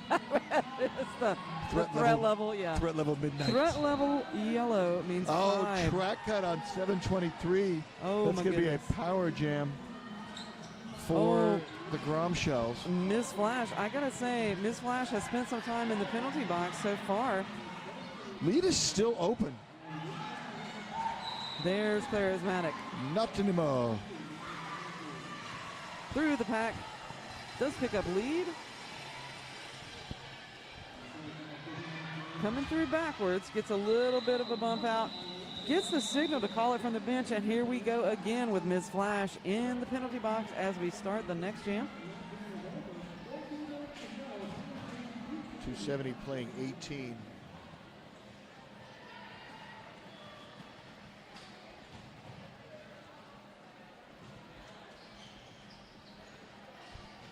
They're going to start charging Ms. Flash rent in the penalty box. We've got some really wonderful volunteers here at this tournament. And maybe Ms. Flash is like, I just wanted to say hello. Yeah, they're nice. They treat me good. 066, Allison Thunderland picking up lead for the Grom Show. So, Bobby, you'll notice that there is a red line on our penalty tracker. Yeah, somebody redlined. So now we have Grim Reaper as the jammer of record who just passed it to another. I'm sorry, no, now it's. Okay, now y'all are confusing me. Okay, so now there's a star pass to Jawbreaker. I was concerned that Ms. Flash is the one who was exiting, but I see Ms. Flash, so I don't know who might have threat level red. This is fascinating. Tommy's pointing his finger at us. Oh, Tommy's pointing at me. Did I do something wrong, Tommy? Okay. We're getting more information, everyone. Hang on.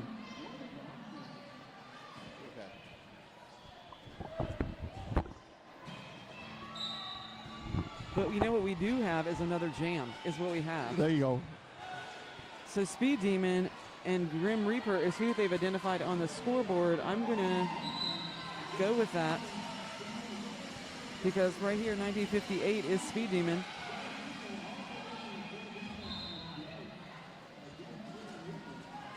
Speed Demon picking up lead there. Speedily. Legal position sends a knockout to the box.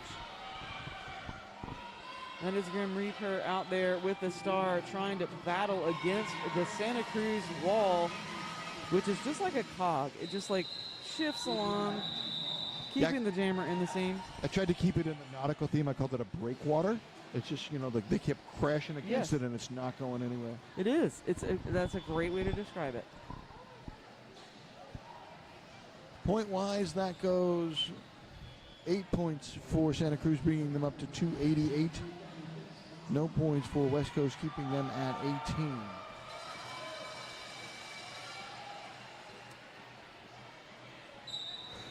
Other coaches for West Coast that we forgot to mention earlier are Fanny Smackiao and Tiny Enforcer. Much love to all the coaches. Yes, thank you for probably, I'm going to say that I think I'm going to be right about this, getting a van and driving all these people here. I feel like I can safely say that. Was it a Fiat? Why they couldn't get this whole team Fiat with all Spider? their derby gear and driving up here. Karambam, that is Karambam with the star. And lead. For the Grom Shells, does pick up lead, yes. And that was Cinderella with the star on there, taking it right off, right in front of the bench there.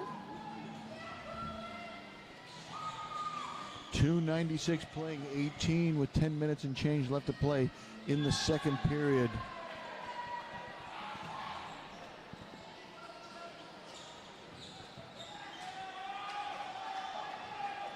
Again, you will want to stay tuned because this is game number 3. We have another game right after this female division. Rose City taking on Seattle. That's the numbers 2 and 3 respectively. Should be a really good game. Looks like we got Cool Whip out on the jammer line for Santa Cruz. First appearance for them on the jammer line. I mean, as we said, it's a great time if you're Santa Cruz to expand that rotation just a bit and get some other players some time on the track.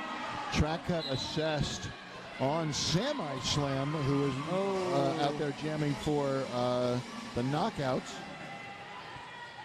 And was lead awarded? Yeah, it looks like lead was awarded. Yes, Cool Whip does officially have lead. Getting a little, I mean, the teammates just opening up the lanes there. Just such a great job by Santa Cruz opening up the track for the jammers.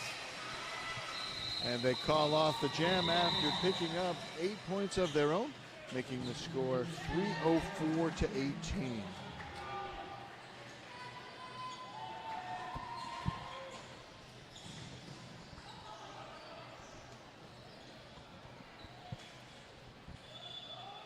So really just want to give lots and lots of thank yous to all of the people that make this happen. So we, of course, you get to see on camera the skaters, the coaches, the officials. You don't see so much the photographers. You see one photographer out there right now, but the photographers are here, the medical staff, just the people that go into making this whole thing run as smoothly as humanly possible. Just thank you to all of those folks. Absolutely. It takes a village to put on a roller derby tournament. And these are the village people. Alice in Thunderland is part of our village. And right now, lead jammer and picking up points. Yes. Alice in Thunderland has the conch shell right now. Penalty coming in, but I can't see it. It's underneath me, so I don't know. We will have to see who reports to the penalty box. We won't know why. I heard a whistle as well, but I see no one headed in that direction, and I see no bodies in the penalty box, so... Perhaps it was waved off or phantom whistles from the volleyball game behind us. Right. We do have a volleyball tournament in this building at the same time we have JRDA championships, so there are some crossover whistles, bleeding sounds from one side to the other. 312 playing 18, 7 minutes and 20-some seconds left on the clock. 1958, a familiar face on the jammer line. That's Speed Demon Force, the Grom Shells. That's Cinderella there. That's 13, number 13. I think they have it wrong there on the scoreboard. It is a Cinderella number. Oh, I'm sorry, Grim Reaper. Grim Reaper, I misspoke. Sorry. Track cut coming in. That's Reaper to the penalty box on a track cut power jam for... Oh, no. for Demon.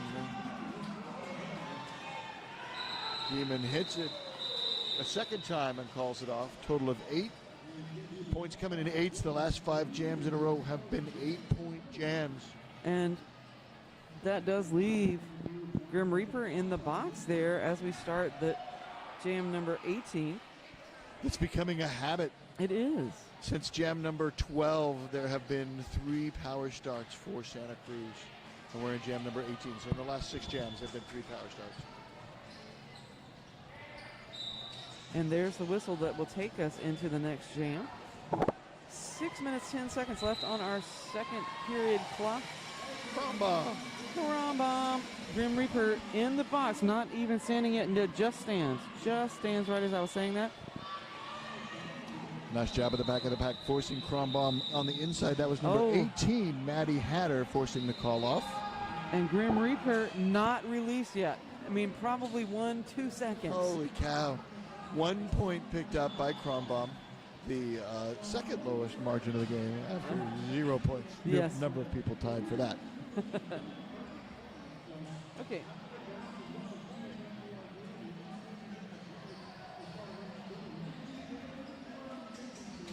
So it looks to me like it's a team timeout. Yeah, there we go. And it's called by the TKOs. All right, stops the clock with 5 minutes and 49 seconds left in regulation. Because of the way all of our officials were gathered here, I was thinking it might be an official review, but no, it is a team timeout for sure. They're just hydrating. I mean, I don't blame them. Please hydrate. My goodness. Indeed, long tournament. How many crews do we have working? Do you know? Tommy, do you know how many ref crews we have working this weekend? I'm sure that it is the top of the line. It is the JRDA championships. Yes. So we are going to get the best officials we possibly can. Somehow I made the cut, but I'm here with some crackerjack announcers as well. Oh, Bobby. You're at all the champs.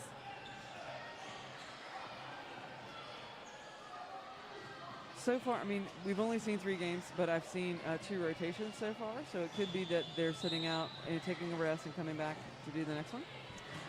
Very likely.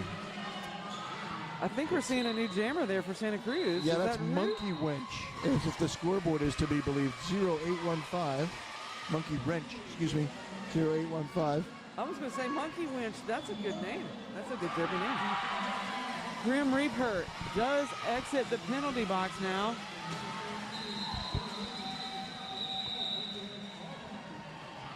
So, jammer for the TKOs not going to be sitting in the box as we start this next one. Hooray! And there was much rejoicing. Yes, I'm sure they are rejoicing. So just 5 minutes or so left in this second half. This is game number 3. And as I've said before, I'll remind you again that game number 4 is right after this. It's Rose City coming in at number 2 and Seattle coming in at number 3. 066 Allison Thunderland spawning the Spangled helmet cover and lead jammer for the Grom Shells. Sam Slam wearing the star for the TKOs. Oh my goodness, that was a nice move. You know, helped by some of that defense out there.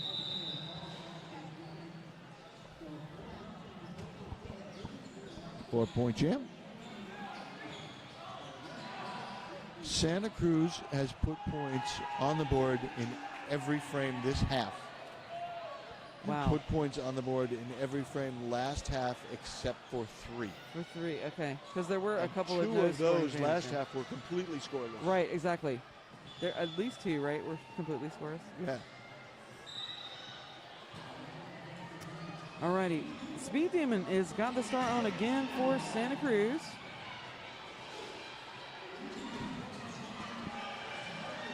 I think that is riled up out there with the star for the TKOs. It is Speed Demon that's out of the pack first. It does pick up lead jammer status.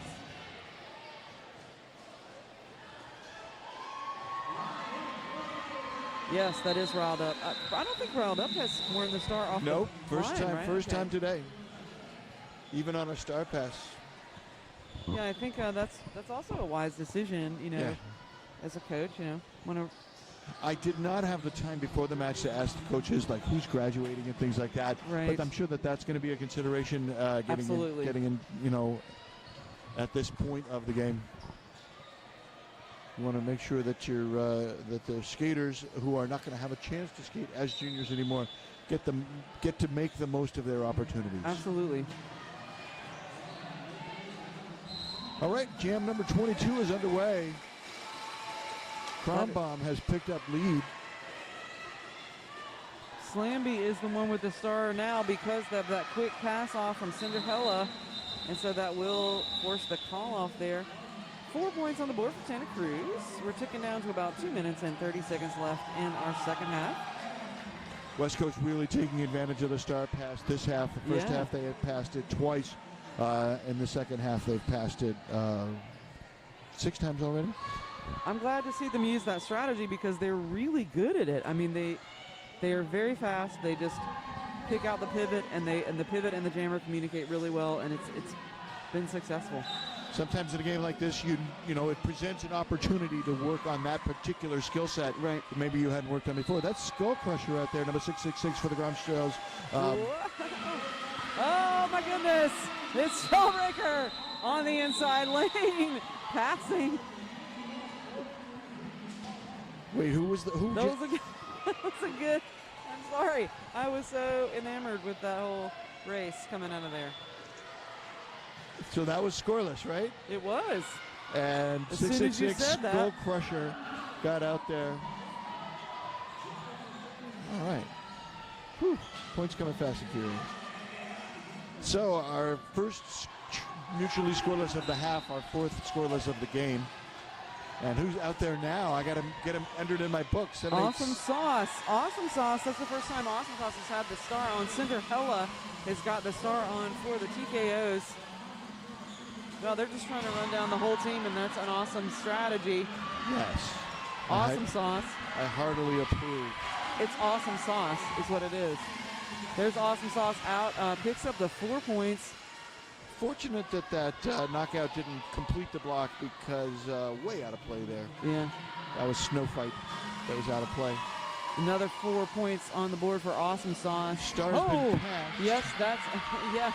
Oh, that's Slamby again. Slamby, who has played pivot. Oh, almost made it. That was, oh. Fourth pass to Slamby this game, third pass this half. And second time in the last 3 jams. Grom Shells losing a block into the box. You know what? Slamby recycled possibly unnecessarily there, but who cares because there's Slamby out of the pack. 11 points on the board for Santa Cruz. Brings them up to 348. Unofficial final.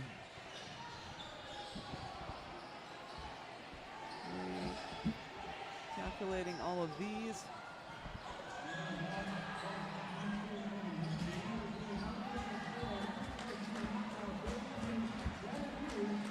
So Santa Cruz will go on to play game number 10, which will be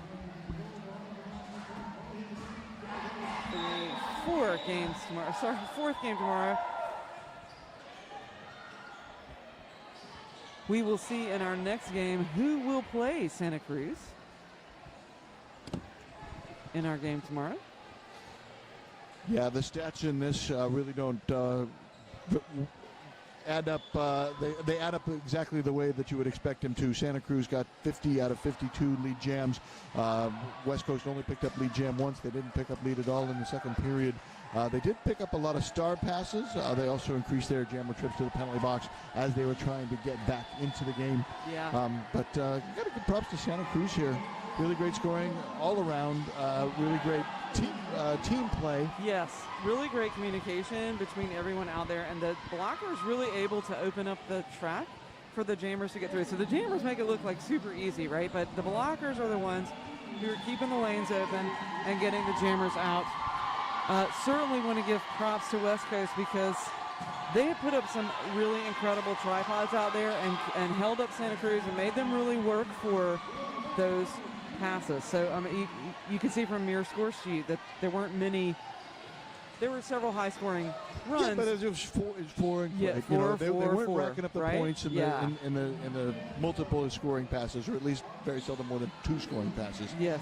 So yeah, props all around, and looking forward. Santa Cruz really set the bar high. Yes, Let's see what they can do. They have.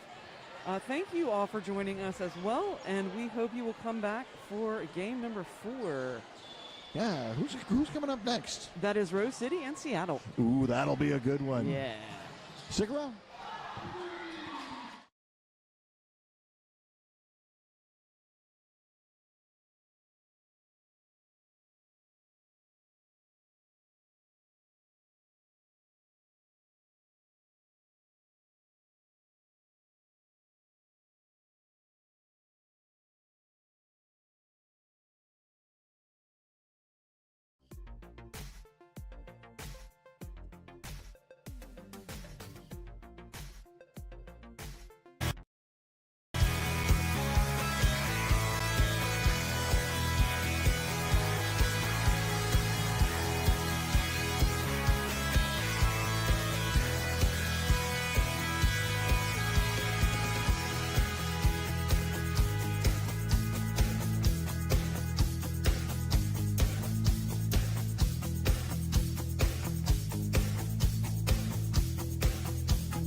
Movement 7, 2 up and inside, 4 more.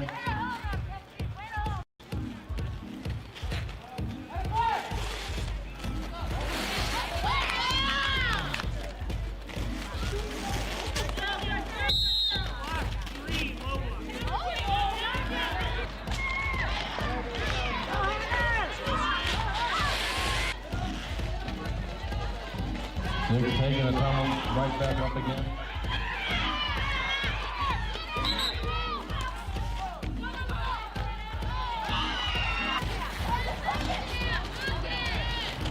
They lead you to the top end of the box for your power jam.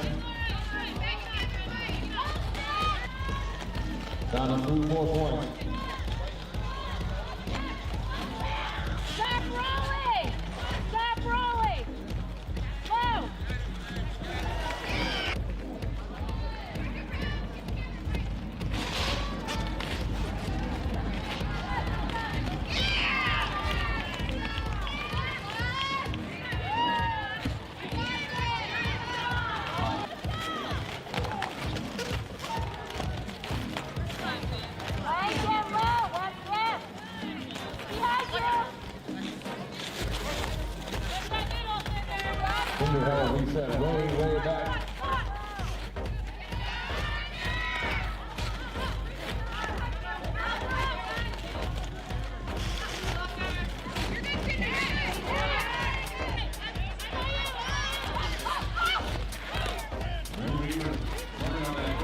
going back.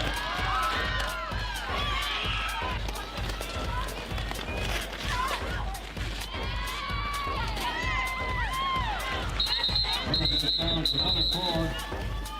And Grim Reaper putting up another 4.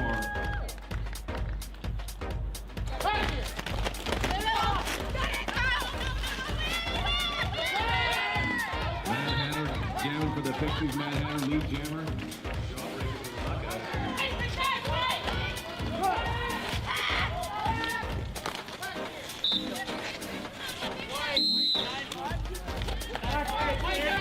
Contact, out of place one. Yes.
And he goes down hard.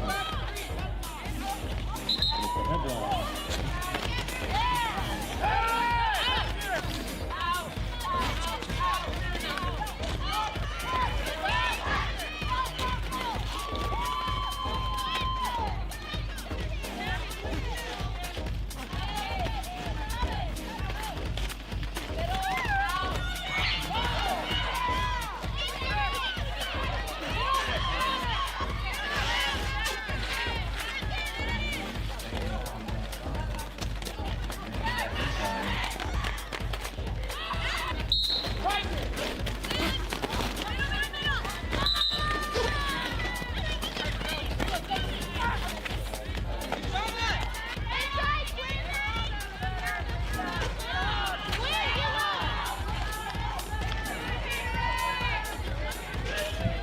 Number B, recycled right in the corner, way back.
Hey now, live? Oh, right. Oh, there you go. See that white circle smiling back at me? Well, welcome to game number 4 of the Junior Roller Derby Association Championships right here in, I guess we're in Bethesda, Maryland. We got a matchup coming up against Rose City and Seattle. The Seattle Derby Brats Galaxy and the Rose City Rollers Rosebuds All-Stars. Winner goes on to skate for the championship, and the runner-up goes on to skate for the bronze tomorrow afternoon. There were only 4 teams from the female division that are here today. I'll take you through the rosters right now. For Rose City, number 10 is Smash Tag. Number 101 is TNT. Number 12 is Cherry Bomb. Number 16, Harley Quinn. Number 2, Ain Mom. Number 314, Elbow Bell. Number 321, Spitfire. Number 324, Road Runner Over. And number 5, Amara Can Gangster. Number 626, Miss United Skates. Number 7, Quick Sylvia. Number 76 is Johnny Crash. Number 8 is I'll See You Later. Number 84 is Ferocious. Number 926 is Blocked Who. Rose City's going to be skating in purple. Skating in white, we have the Seattle Derby Brats Galaxy. Number 000 is Kangarooby. Number 008 is Graham Reaper. Number 009, Millihertz. Number 024, Screamsicle. Number 101, Cuban Missile Crisis. Number 118, Sin. Number 197, So Fierce. Number 2106, Mamma Mia. Number 214, Siren. Number 27, Taryn M. Up. Number 2700, Filipina Fire. Number 325, Lucille Brawl. Number 429, Lily of the Alley. Number 732, Bonita Apple Boom. And number 77, Knocking Heads. Our officials today, we have Quick Grayson, Anya Arson, non-player character, Miss Overwatch, Scarbuck, Jeff Scaradactyl, French Thwarter, But Her Popcorn, Admiral Mayhem, Recordian, Bon Appetit, Whiskey Smash, Boom, Colin M. Fairley, and Tim the Ref. I'm Bobby Narco. I'm joined by Tommy Standby and our most excellent camera operator, Brent. Brent, did I get that right? Yes. Brent has worked every game today. He deserves a medal and a back rub when he gets home. He is high overhead getting these amazing camera angle actions. When the action is actually down below me, I turn and look at the screen because I can't see it and he can.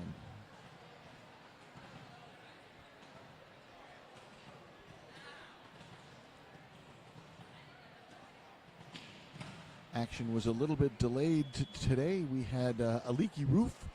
Seems to be a curse of junior championships. I remember last year in Tucson, Arizona. What stopped us from getting started on time? Lo and behold, a leaky roof. Who'd have thought there would have been a rain delay indoors in Arizona last year? And same way here. Rain delay indoors in our nation's capital or just outside.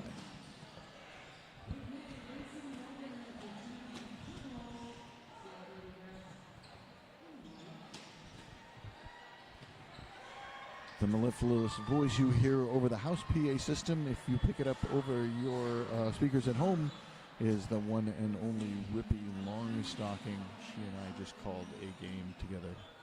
We're here in Rockville, Maryland, in the Metro DC. Don't say Bethesda, Bobby. Say Rockville, Maryland, in the beautiful Metropolitan District of Columbia area. I took the Amtrak in and the Red Line out.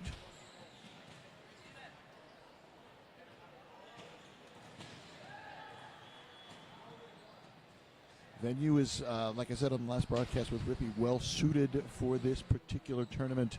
There's not the huge draw that you see like at some of the WFTDA or large MRDA tournaments where they don't have to have as many people, and I think that they've done a good job selecting a venue that seats all the people that want to come, but without having a big cavernous space look empty.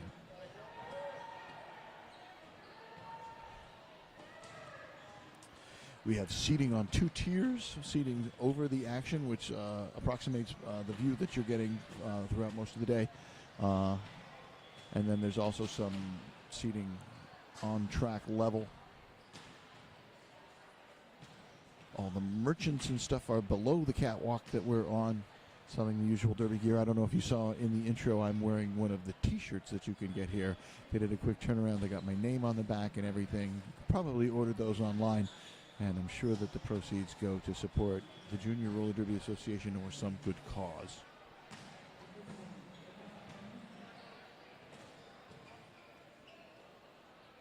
I'd like to give a shout out to Lily Soprano, my adoring wife, who is home with a sore throat, but has graciously told me that she felt well enough that I felt comfortable making the trip down.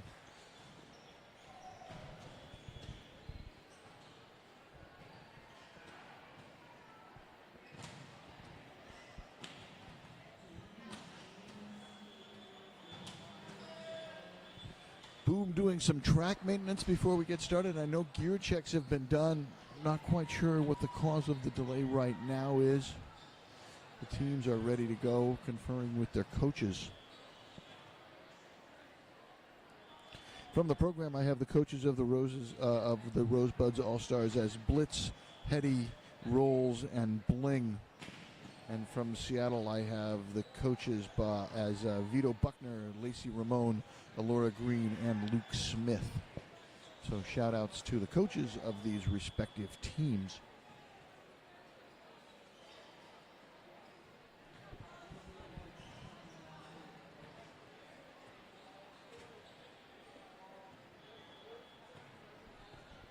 You got skaters waving at the camera saying, "Hi, Mom. Hi, Mom."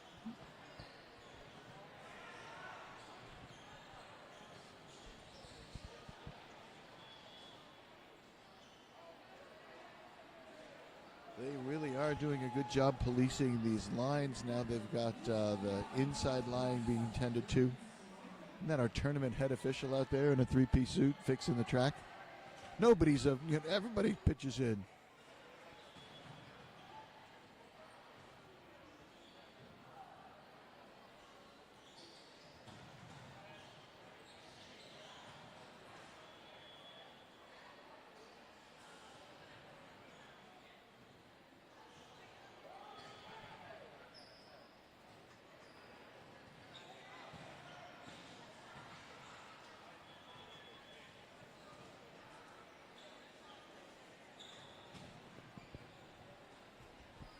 If you are looking at all the various colors of track out there, purple lines are the ones that we are using. So disregard all the color lines out there, save the purple ones, which designate the outermost perimeter, the innermost perimeter, the hash marks, the jammer line, the pivot line.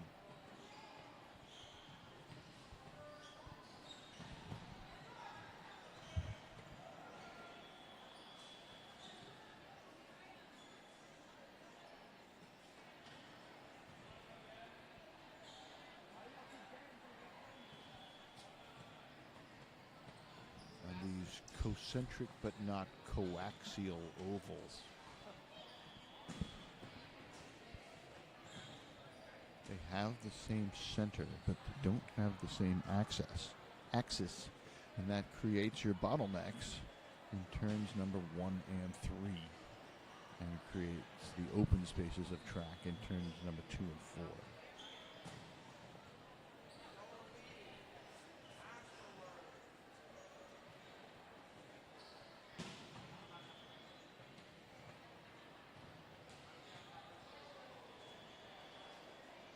I bet somebody in the chat could tell me the degree at which the axes differ. Is it 10 degrees? Is it 22? Someone in the chat will know the answer to what is the offset of the ovals in the current flat track roller derby community.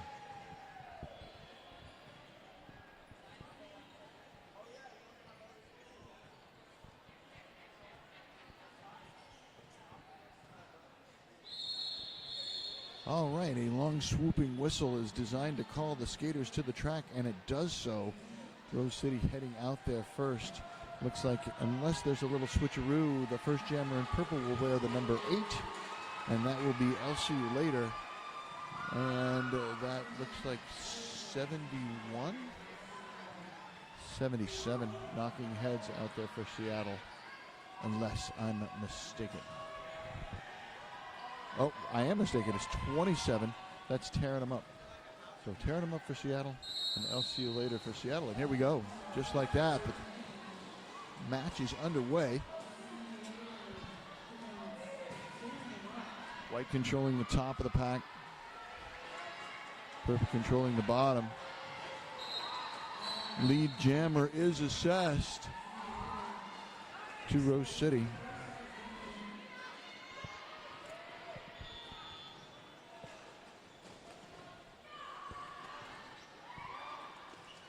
Boy, they are really tight on the inside line there. On the backstretch, elbows flying. Forearm penalty coming in. 4-point pass for Rose City. And another Seattle skater to the penalty box. First one was in on a forearm. Didn't see the call on the second. But Seattle down to 2 blockers and a jammer on the track right now. And the jammer's got the cover in hand. Now some reinforcements for Seattle. 4 more points on the board for Rose and another scoring pass at hand.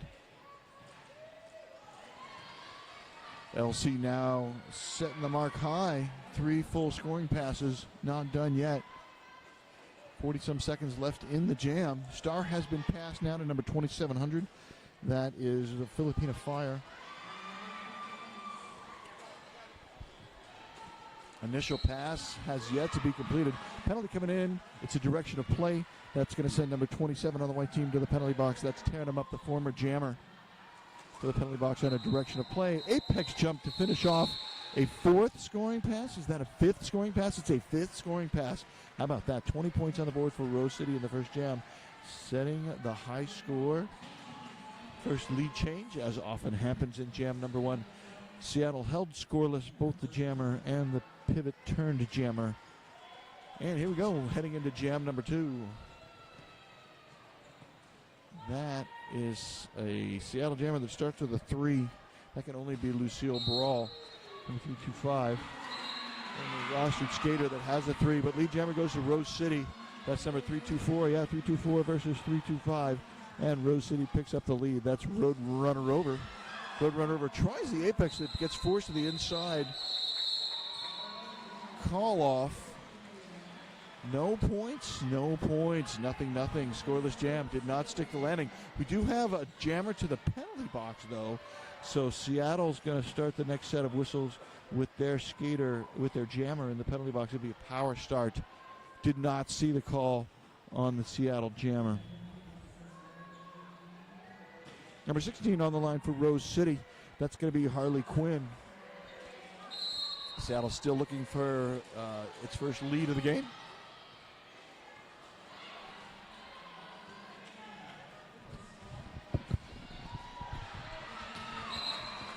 Rose City picks up lead again. This time it takes all the way until turn number 2, but lead is nevertheless assessed. Oh, nice. Great apex lead. Seattle jammer is now standing. Penalty came in. Oh, it's a track cut. Oh, and it'll be the full 30 seconds because the Seattle jammer got out. And this will be a 2-minute jam, our first 2-minute jam of the game.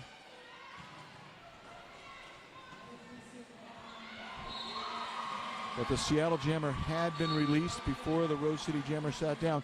Direction of play penalty coming in. That's on number 008, Graham Reaper. Graham Reaper to the penalty box. Nice block by number 10 in purple. That's smash tag, taking the jammer to the floor. But Lucille Brawl quick to pop back up. Oh, no. Cut that track on the recovery.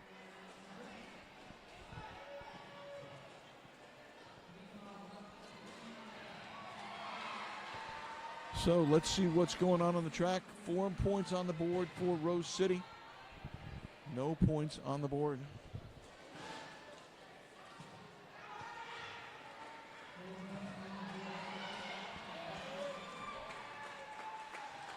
It's another 4 points. Now an 8-point pass, 8-point jam for number 16, Harley Quinn. Harley Quinn knocked to the infield. Going to have to go all the way back to re-engage. 17 seconds left on the jam clock. Only the jam timer can end it.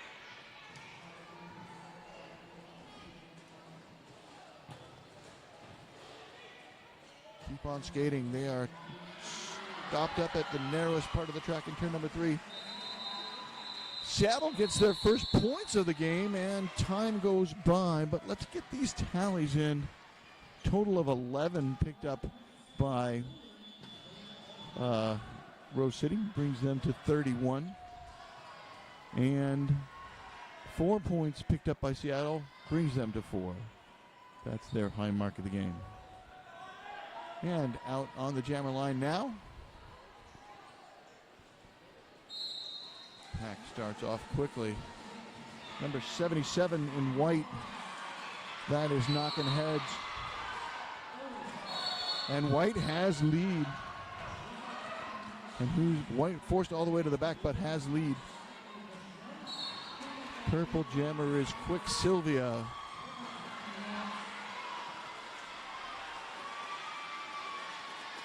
Number 7.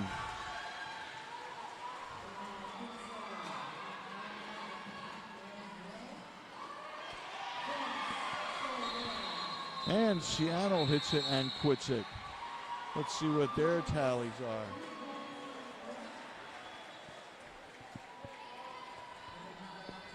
Seattle picks up 4 points, doubling their score, bringing them to 8.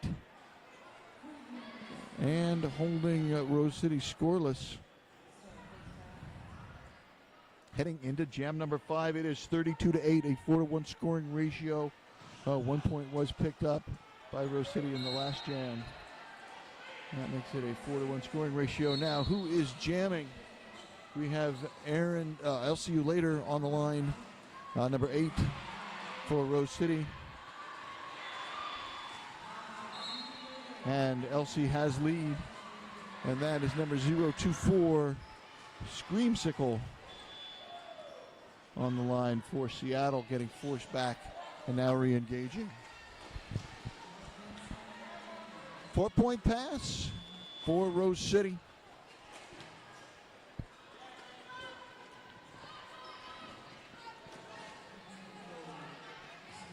Swirling clouds of purple, holding the jammer in check. Another 4-point pass for Elsie.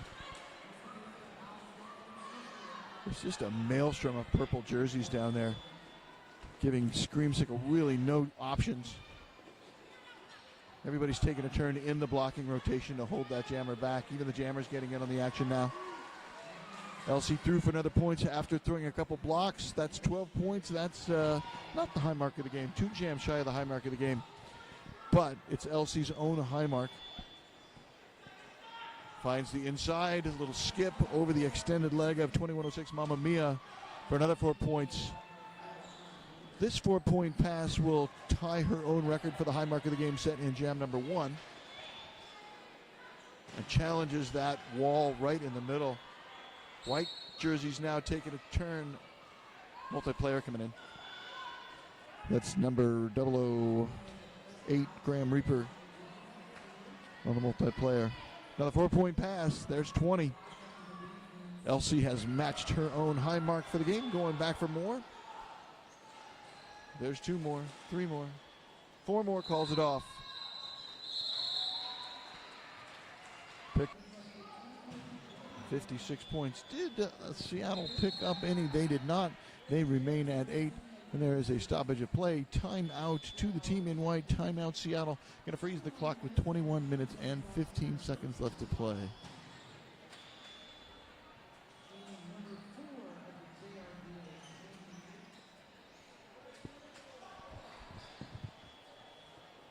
Well, so far leads are all rolling in the way of Rose City. Seattle only with the 1 lead. The jammer penalties have been the bugbear for Seattle. Although Rose City also ended up with a jammer penalty, it did not cost them that much.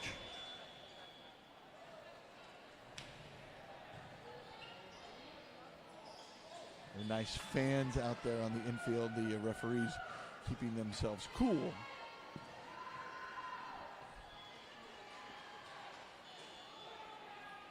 All right, team timeout is winding down. Skaters taking their places on the track. That is going to be number 27 back out on the jammer line for Seattle. That's tearing them up. And the number 3 something. That's Roadrunner over 324 on the line for Rose City. Oh, and lead jam looks like it's gone to Rose.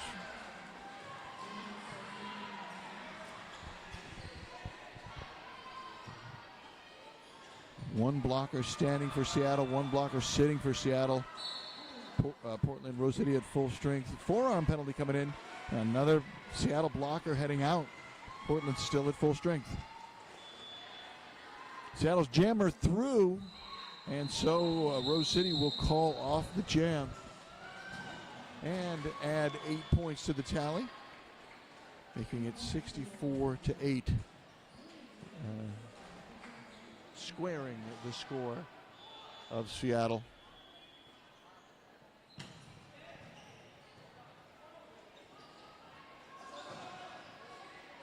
White number 325 is Lucille Brawl. Third appearance as jammer. Second appearance on the jammer line. One appearance was from the penalty box. Lead jam picked up by Rose City. That's Harley Quinn. Number 16, Harley Quinn, 2 for 2. Harley Quinn, who was lost lead last time she had it on a track cut, and does it again. How about that? Harley Quinn loses lead twice. How very Harley Quinn-like. Taking control and then chaotically losing it. Double away to the penalty box. That's Graham Reaper. Action's all underneath me right now. Not lead, but through the pack is Lucille Brawl.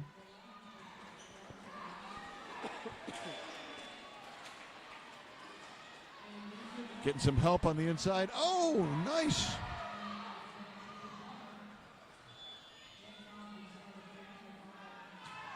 Bonita Applebaum trying to open up lanes, but the Portland block, the Rose City block are having none of it. Star has been passed now to 2700 Filipina Fire.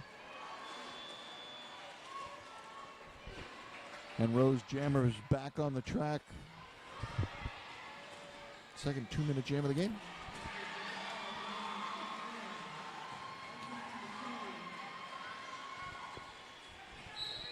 Filipina Fire through for 4.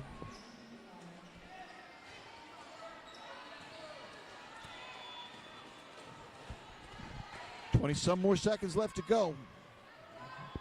Grinding to a halt on the backstretch. Now 4 more points on the board for Quinn. Oh, and a penalty. It's a track cut.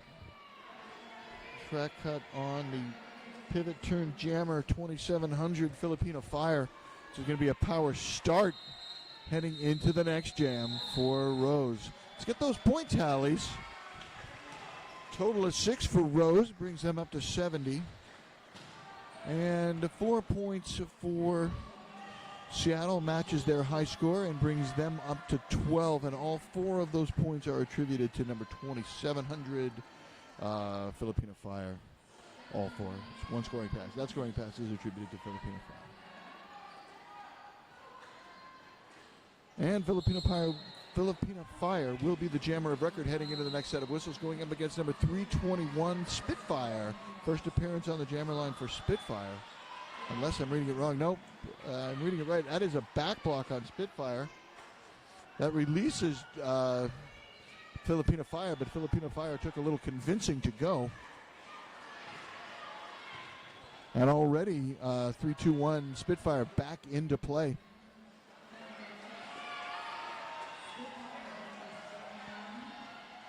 Cannot be lead jammer.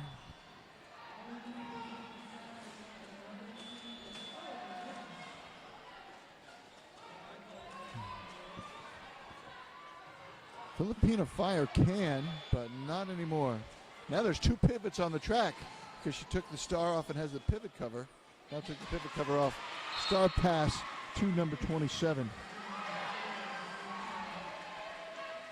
So this jam will go the full 2-minute. Back-to-back 2-minute jams. Keeping the jam timer active and busy. Multiplayer block being sent in. Let's see who reports on the multiplayer.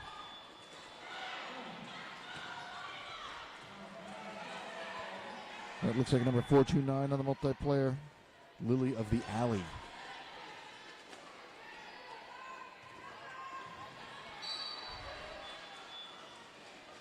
Spitfire to the penalty box on a forearm. This is a sloppy jam. 2 penalties on the Rose City Jammer. Now 4 points on the board for Tara Nomup. Also taking part of that high mark. And now sole possessor of the high mark, having passed at least one purple jersey there. Less than 10 seconds left to play, and tearing him up is not having a good time. Direction play penalty coming in. That's going to send 2100 to the penalty box before time expires. That was Mamma Mia, 2106 on the direction of play. Let's get those final tallies. That was a slobber knocker out there in jam number 8. Total of 6 for Rose City. Looks like brings them up to 76. And for Seattle, 5 points on the board, new high mark. And that brings the total for Seattle up to 19. All right, here we go. Number 77 wearing the star for the white team. That is Knocking Heads. Second appearance on the jammer line, starting from the penalty box, number 321 for the purple team. That is Spitfire. Spitfire now approaching the back of the pack. And just piercing that wall, breaking it into layers. 1 left to beat. Way out of play, has to let her go. Lead jammer to Rose City. Out of the box and into the lead. Meanwhile, Knocking Heads battles through, but forced to the infield. Going to have to go all the way back to the home stretch to re-engage. And picks up a track cut.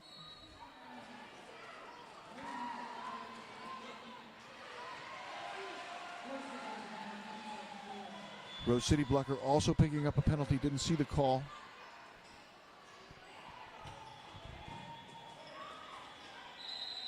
And the jam is called.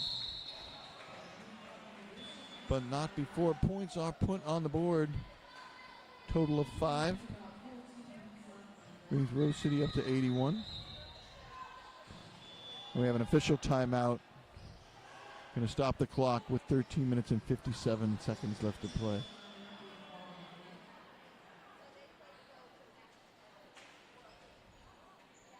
All right. So 5 points on the board, no points on the board, keeps them at 19.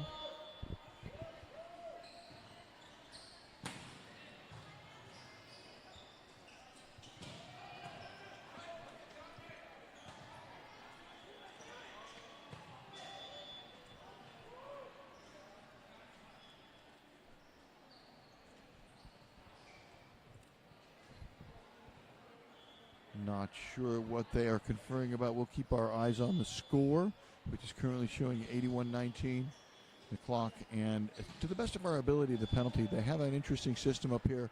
You're going to see it much better at home. But here we have an overlay of the score tally. That's really hard to see progress on it.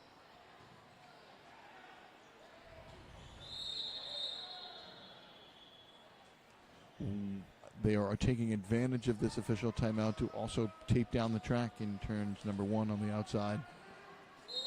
All right, power start ready to begin.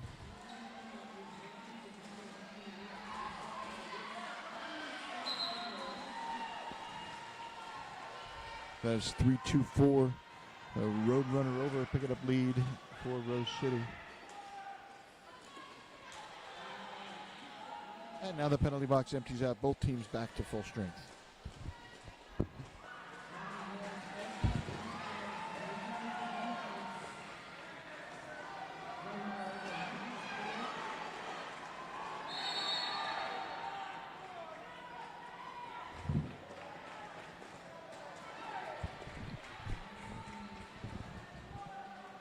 And 2 4-point passes for Rose City.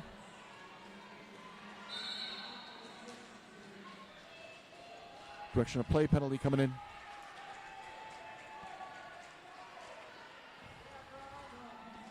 Seattle losing a blocker on direction of play. Star has been passed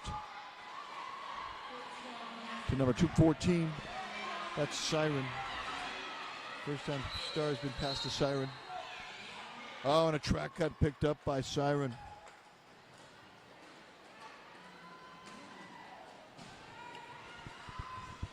And the scoring continues on the track. 16 points and counting for Roadrunner Rover. Hands on the hips, but that's just resting. That's not calling off the jam right now. And that's calling off the jam. Another 4-point pass. Total of 20. That ties the second highest mark and brings Rose City up to 101.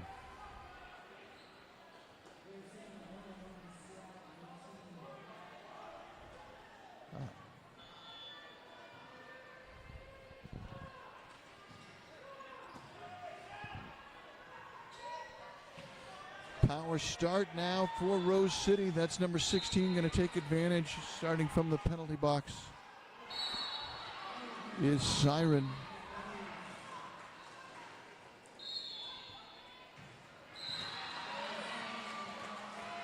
Lead jammer Harley Quinn.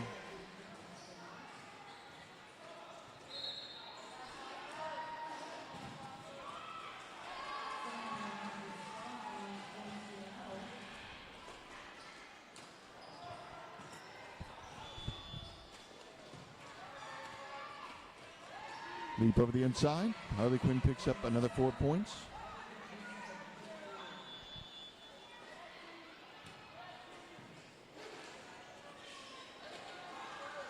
Seattle swapping skaters out of the penalty box. 2 out, 1 in. That's a good bargain any day of the week. Back block coming in. Who's leaving on the back block? Oh no, it is the Seattle Jammer.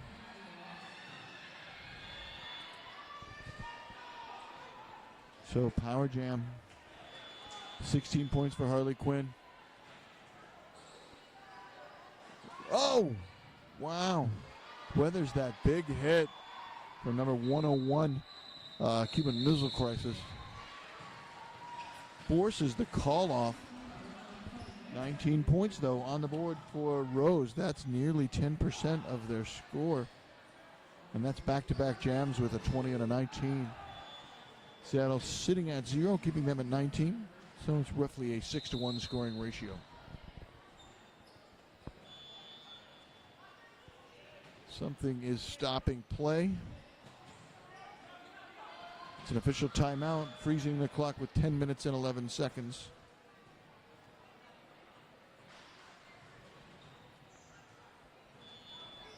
I think that's one of the executives of the JRDA now laying tape on the front row. That's Brett Rogers.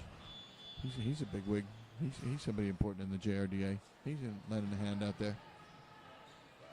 I tell you, man, everybody does their part. If I wasn't up here, I'd be putting tape on the track too.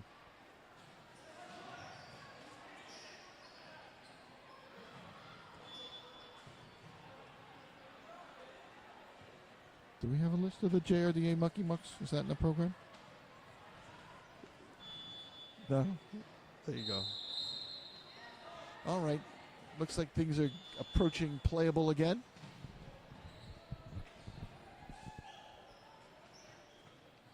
Teams are all huddled up. It's going to be number 214 in the penalty box starting for Seattle. And the jam is underway.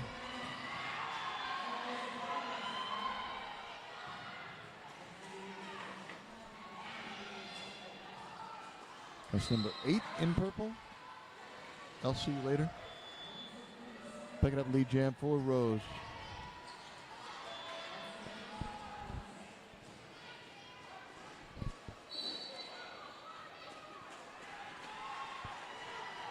Penalty coming in. Rose City losing number 5. Didn't see the call. Happened below me. Oh, new jammer of record for Seattle is now Lucille Brawl. Number 325.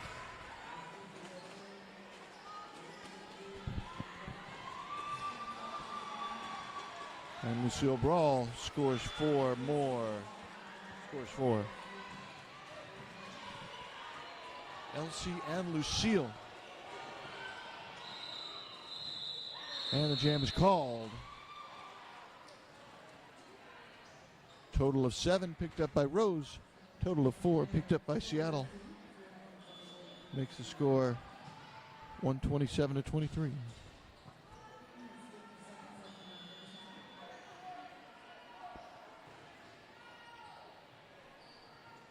Penalty box is empty. We're going to have some 5-on-5 roller derby. 80 wheels blazing, Rocker Boy would say. Number 7 in purple, Quicksilva. Sorry. My apologies if I've been saying that wrong all game. And in white, it is number 024, Screamsicle. Scream Silva is your lead jammer.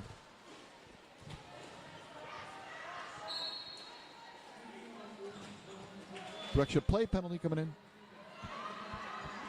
Number 10, purple on the direction of play. That's smash tag.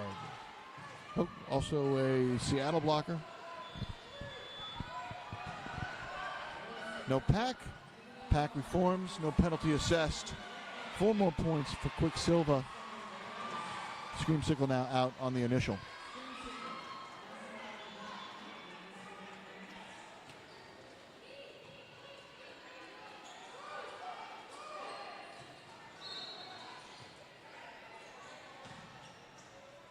Direction of play penalty coming in. That's number 2700 on the direction of play, Filipina Fire.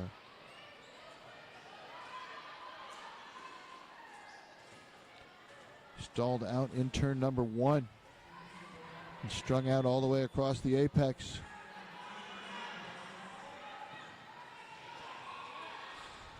Nice job by 732, Bonita Appleboom. Taking the jammer all the way back to the jammer line. Star has been passed.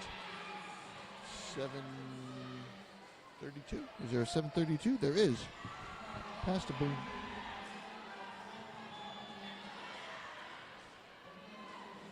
That is the 6th star pass for Seattle that I've seen. Forearm penalty coming in. Who's leaving? That's number 10 on the forearm.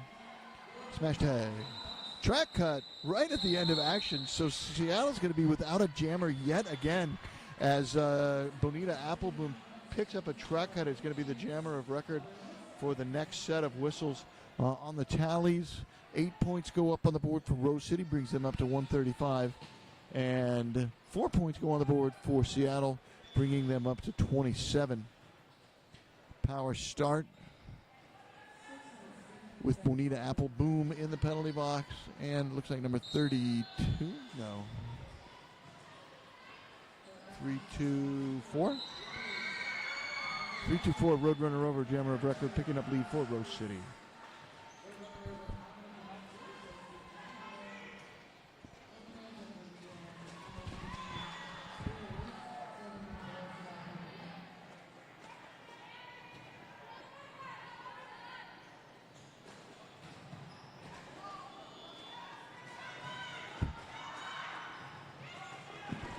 Penalty box empties out. Pack is in retrograde on the backstretch.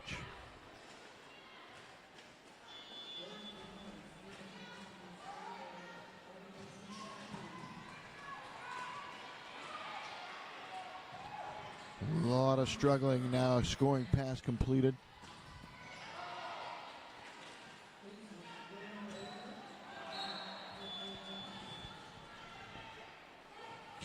Direction of play penalty coming in. Seattle losing a blocker on direction of play. Nice block by number 2106 on the Galaxy. That's Mamma Mia, forcing the jammer to the infield.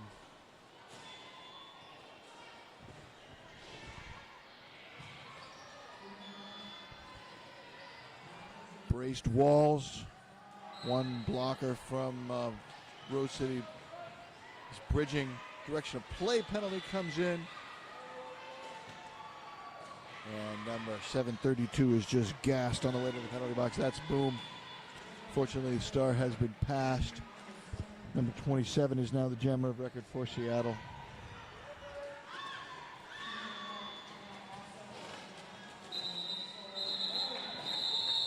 And that'll do it.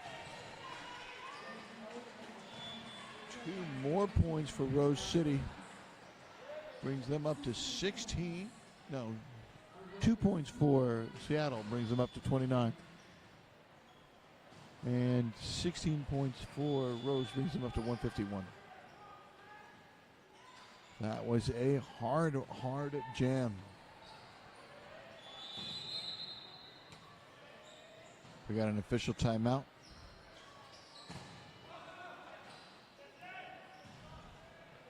Going to stop the clock with 3 minutes and 51 seconds left to play in the first period.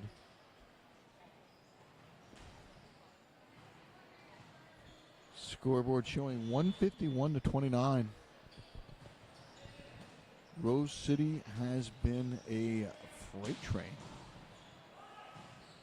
Just making all the stops. There's only one jam in which Rose did not put points on the score, and that was a frame where neither team put points on the score. That was jam number 2. In every other jam, Rose has put points on the board.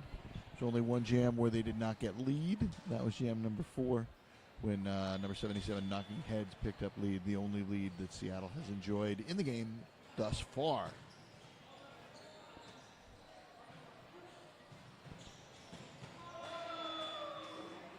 There are some skaters highlighted in yellow on the penalty tracker. So I can see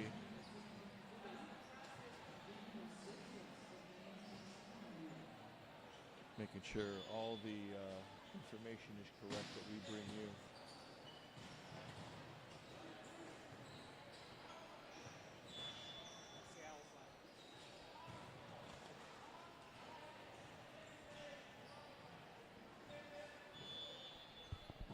Two skaters from Seattle look like they have some trouble. Filipino Fire and Boom.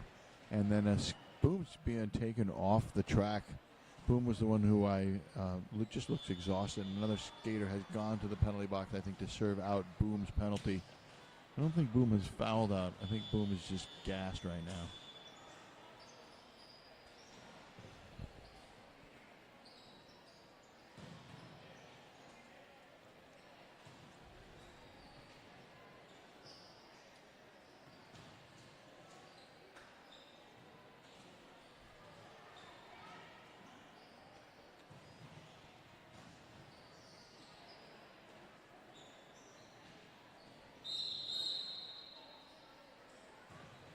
If the helmet covers stay the same, number 325 in white will be Lucille Brawl on the jammer line, and number 16 Harley Quinn in purple will be the jammer. A record 1 in the bin for Seattle. I didn't catch the uniform number. Rose City at full strength. Rose City picks up lead before turn number 1, or in turn number 1.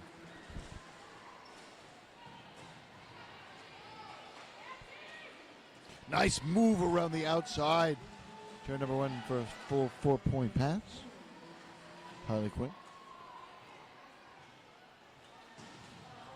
Cover off for Seattle into stealth mode.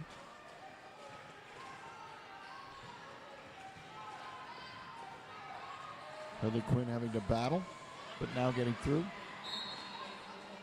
Penalty coming in. It's a high block. Who's leaving on the high block? That's number 118, the pivot for Seattle. Sin on the high block. Jam is called. Initial pass had been completed in stealth mode by Seattle. 12 points on the board for Rose City. Brings them up to 163. And no points on the board for Seattle. Keeps them at 29. That 150-point rule kicks in, I think, at the end of the half. They have a whole set of rules that kicks in if one team is more than 150 points ahead of another at the half. Number 77 on the line in white. That's Knocking Heads. Hey, that's lead. That's the second time 77 has picked up lead.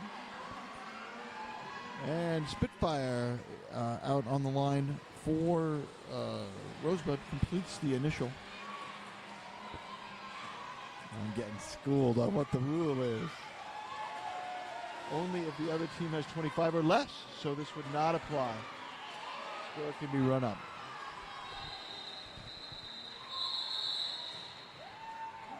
All right, and let's see if it was. 4 points on the board for Rose brings them up to 167.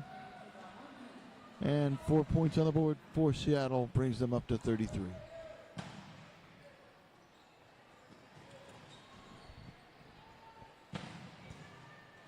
Under 2 minutes. Could be the last jam. Penalty box is empty. Out on the line, number 8 in purple is LC Later. And that is Screamsicle, number 024 for Seattle. And LC picks up lead. LC 4 for 4 on the jammer line.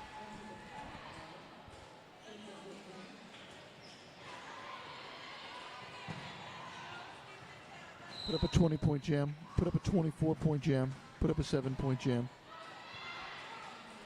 We'll see what happens here. Oh, the star has been passed by Seattle. New jammer of record for Seattle is 2-4 something.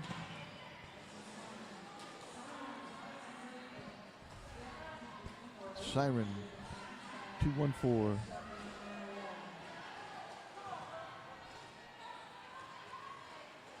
Eighth star pass for Seattle.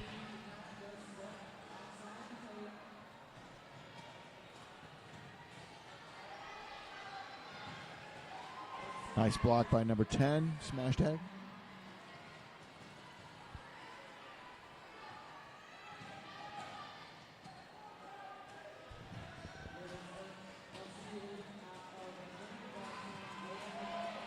So LC had picked up a penalty, didn't see what it was, but this jam is going to go the full 2 minutes. It's going to be our fourth 2-minute jam of the half, and will definitely be our last jam. In fact, the period clock is down 2-0. There's 20-some seconds left on the jam clock. Penalties coming in. It's a multiplayer who's going. That's number 12 on the multiplayer for Rose City. Cherry Bomb. Cherry Bomb.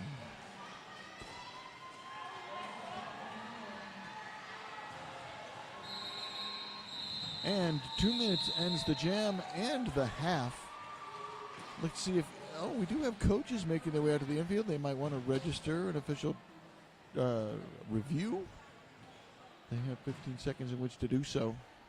Scoreboard showing 12 points on the board there, bringing Rose City up to 179.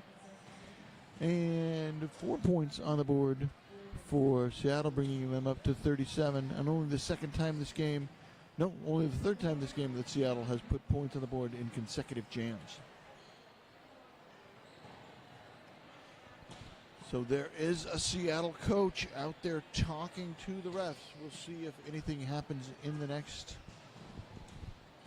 No official review has been registered. It is intermission. Go get yourself something to eat. Go get yourself something to drink. Come on back 9 minutes or so for the second half of Rose City, Seattle.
Of seeing what it does for the girls is that it actually builds this incredible resilience, strength, and empowered attitude that it just becomes part of who they are, whether they continue with roller derby as they get older or whether they go on and never play sports again after being 10 years old.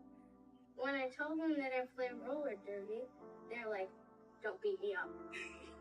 Or they're like, wow, that's super cool. I wish that I could play roller derby. Derby makes me feel invincible, and it makes me feel really powerful. When I first became involved with Seattle Derby Brats as a coach for the Tootsie Rollers. One of my biggest mentors was Betty Ford Galaxy, who's the founder of the organization. And what I learned from Betty Ford was that skaters want to have fun, and that the most important reason that all of us were there was to empower skaters and to ensure that they're having fun. But I really wanted the chance for younger girls to feel the empowerment and strength I felt from playing adult roller derby. I came into derby a little scared, and then I realized it's not as bad. I mean, they're not putting you out there with just skates on, and you're actually learning drills, and it's really fun to learn new stuff. This is a place that has taught my daughter grit in a way that I would never have known how to teach her as a parent. Grit is it's sort of the new hotness that everyone's talking about in education. Oh, kids need to learn more grit, more stick-to-itiveness, more perseverance. I learned about derby because ever since I was like a toddler, I was 3, I was taken to my first derby match, watching Matt City play. And ever since then, I just thought it was a really cool sport.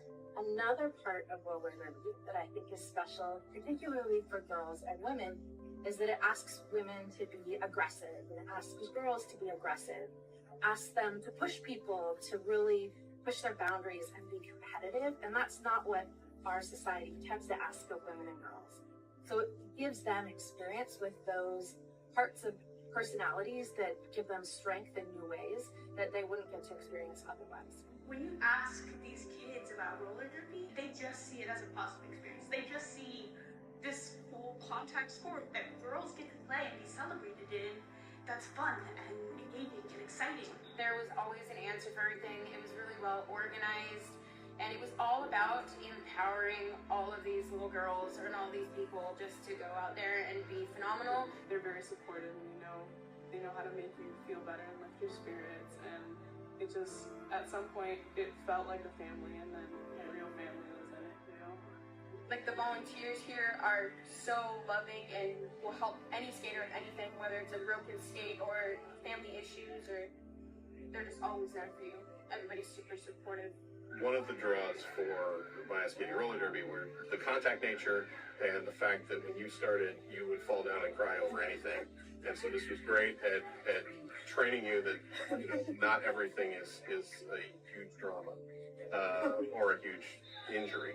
Without roller derby, I'm not sure that they would have had the confidence or the ability to be able to overcome a lot of the things that they have had to endure. There's derby everywhere now.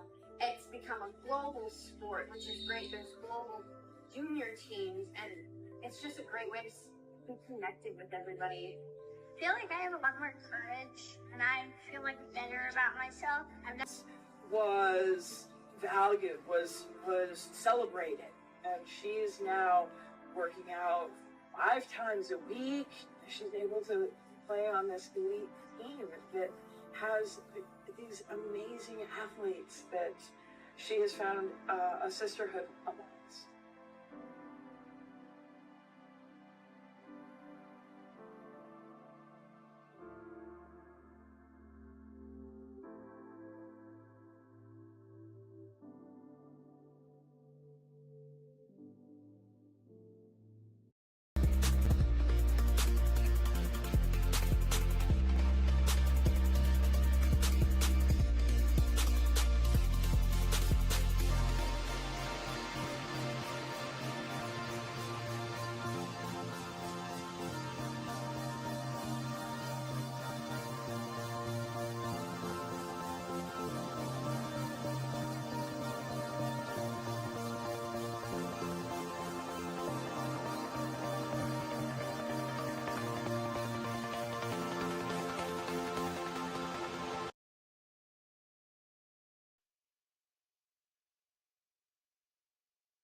now. Welcome back to the second half of Rose City versus Seattle. Some tallies from the first half. There were 17 total jams. Rose City had lead 14 times. Seattle had lead twice. There was one jam with no lead. That was jam number 8. There was one jam with no score. That was jam number 2. There were 4 2-minute jams. They were jams 3, 7, 8, and 17. Rose City had no star passes. Seattle ended up passing the star a total of 8 times, frequently to number 2700 and to number 27, also to number 214 a couple times. And then penalty box trips. Both teams, jammers, had some trouble staying out of the penalty box.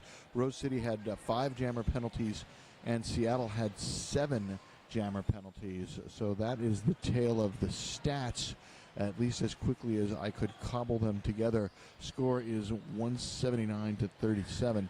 Highest individual jam was put on the board in jam number 5 by number 8 on Portland. That's I'll see you later, with 24 points in jam number 5.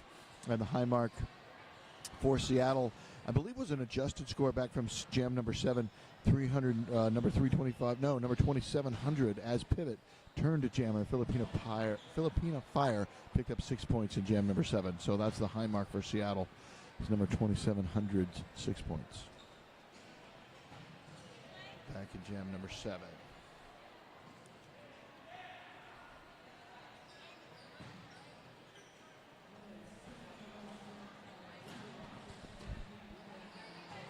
Looks like the penalty box is going to start empty for the next set of whistles, for the next period.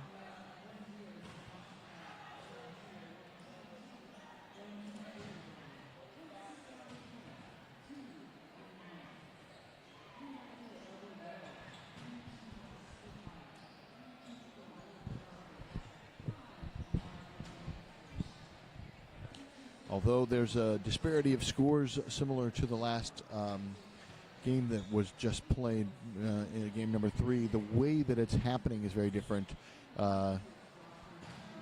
Rosebuds are running the jams longer and running the scores up so that there are fewer total jams. There were only 17 jams in the first half of this last game, whereas in the first half of the last game there was a good, third more. There was a total of 24.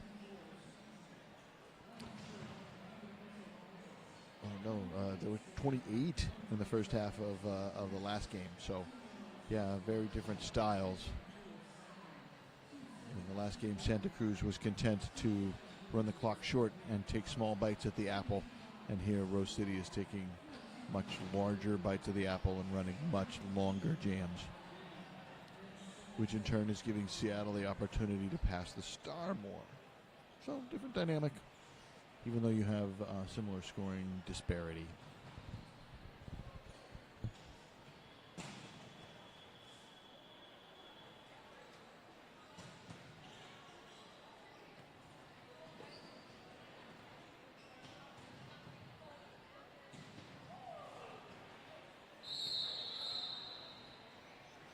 Swooping whistle summons the skaters to the track.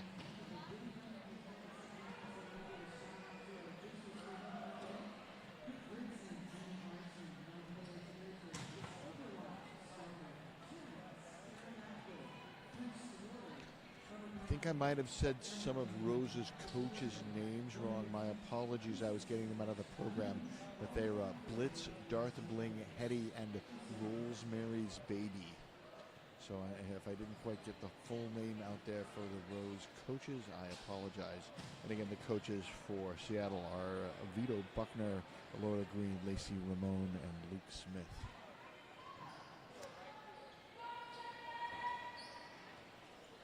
All right, let's get down to business. Seattle in white, number 27, that's tearing them up.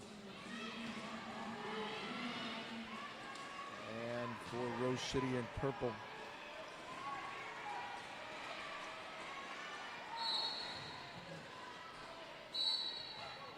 That is Roadrunner over, 324. This is coming in. People going to the box. Lead jammer goes to the Galaxy. Only the third lead of the game.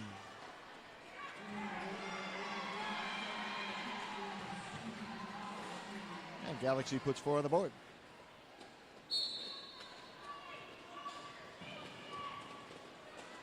Whistle coming in. It's a direction of play.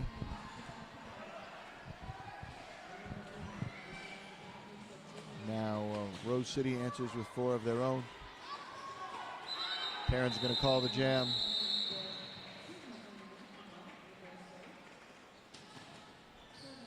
Picking up 3 more for a total of 7. That's the high mark of the game for Seattle. And it brings them to 44 points. And 4 points for Rose brings them up to 183.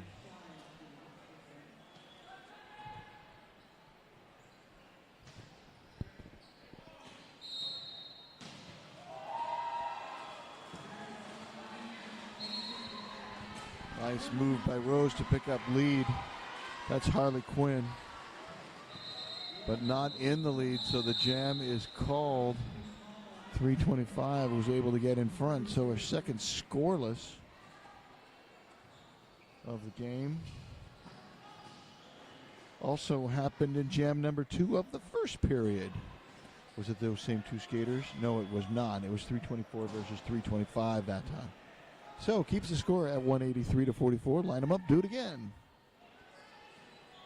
Who's going to be out there as the jammers this time? Purple number 8, that's Elsie. And white 77 picking up lead. That's knocking heads. So as many leads in the first 3 jams as Seattle had in the first half.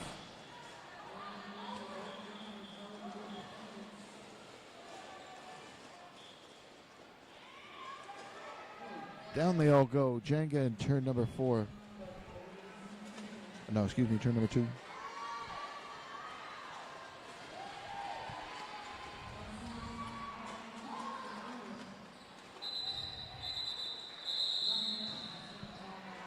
Four points picked off and the jam is called. That brings the Rosebuds up to 187 and keeps the Galaxy at, Galaxy picks up 3. They get 47.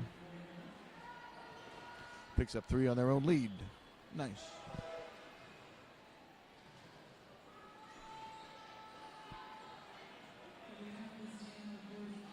Purple number 7 is Quicksilver.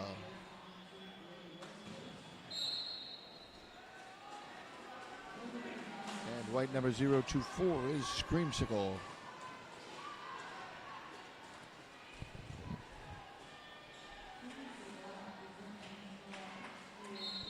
Penalty box is empty, but not for long. Direction of play comes in. That's number 626 on the purple team. Miss United Skates on direction of play.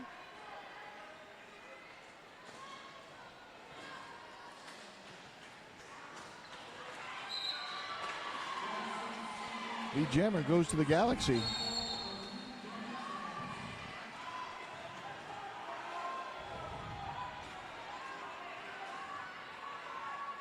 Pack divided but reforms. Seattle loses a blocker to the box.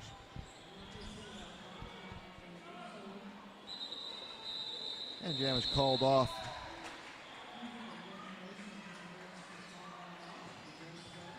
Looking in, 2 more points for Seattle, brings them up to 49. And Rose held scoreless for the second time this half and only the 3rd time this game, keeping them at 187. 27 and white, tearing them up. 2, 3, 4. 3, 2, 4. Lead jammer goes to Taryn. Road runner over. 3, 2, 4 jammer for the Rosebuds.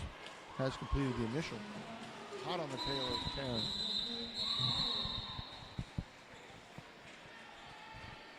Let's look in. 4 points coming up for Rose. Bring them up to 191. Sneaky points. As my fellow announcer Hebrew Ham Lincoln would say. 3 points on the board for the Galaxy, bringing them up to 52. So 60% of the jams this half, both teams have put points on the board. 2 Brats in the box. And picking up lead for the Rosebuds is Spitfire. 3-2-1. That's Lucille Brawl. Number 325 jamming for the Galaxy.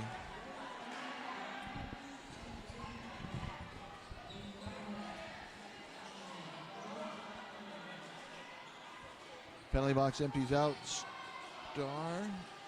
Where's that star? There it is. There is the star pass to number 214. White 214 with the star.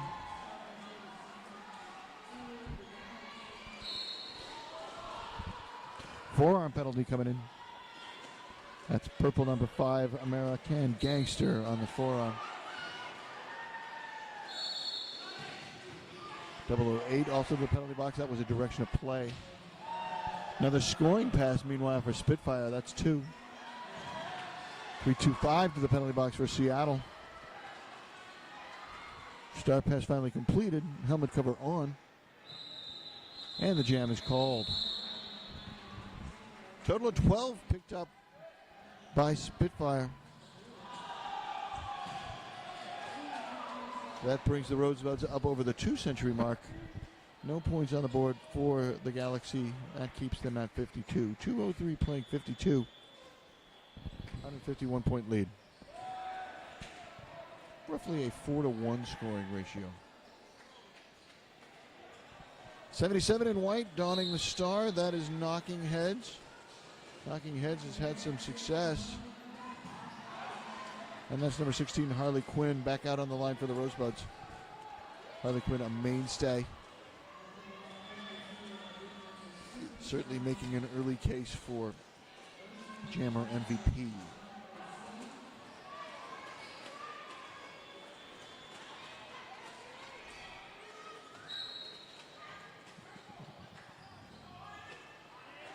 Forearm penalty coming in. That's number 101, the pivot TNT for the Rosebuds on the forearm. Spread out all the way across the track. Now moving in the non-derby direction.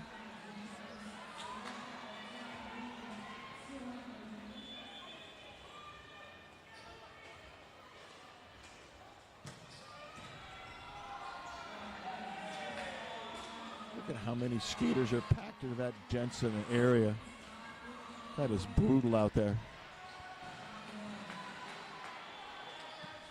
Pack now in retrograde. Neither jammer able to really battle through.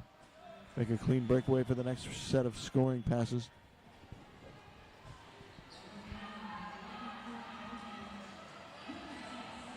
With the level of athleticism you see out there, it is easy to forget that these are junior athletes.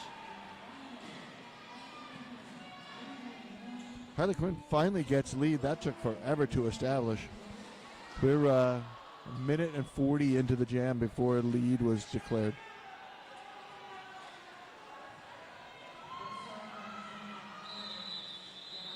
Star got passed right at the very end to 22-26, 21-06.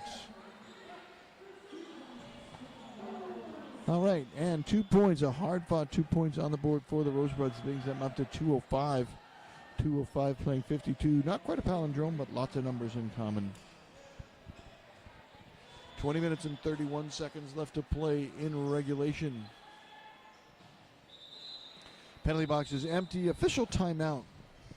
Officials are all getting together over there at the top apex. Going to stop the clock with 20 minutes and 24 seconds left to play.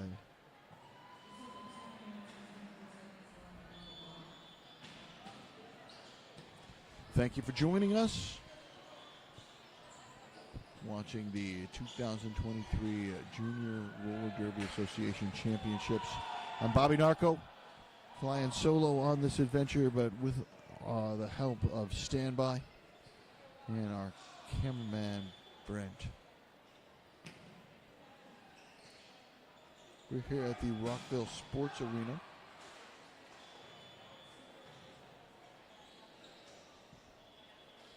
In the metropolitan DC area.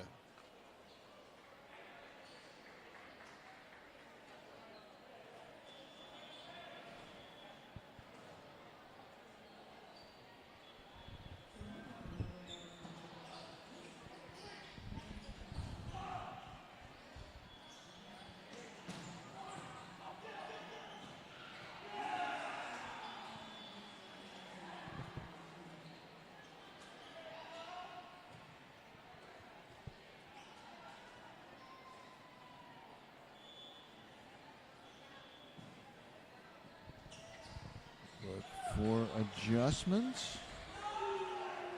I don't see anybody leaving. Oh, 2,700 had to go back to the bench. Maybe they're in penalty trouble. It's Filipina Fire that just left the pack and went back to the bench. Nobody was escorted off the bench, at least that I could see. Oh, we're talking with coaches.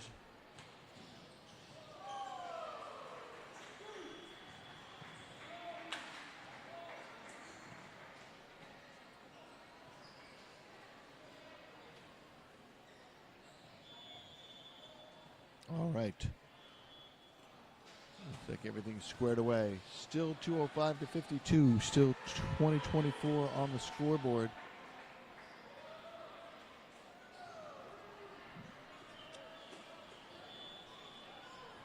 Jammer in white is 024 Screamsicle.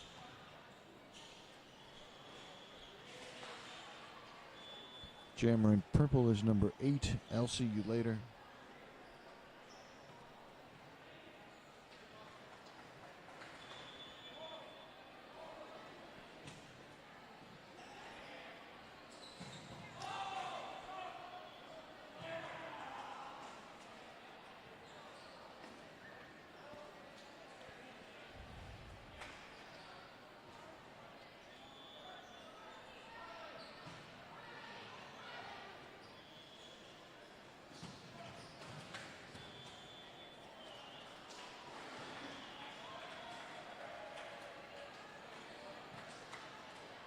Oh, there we go. Now a skater, number 16, is reporting to the penalty box as the jammer for the Rosebuds. So there was a jammer penalty picked up right there at the very end. This will be a power start for the Galaxy. And they're going to switch out that jammer to take advantage of the power start. Number 27 now heading out to the jammer line. Going to be the only jammer on the track. And that is tearing them up. Tearing them up 2 for 2 on the jammer line this half.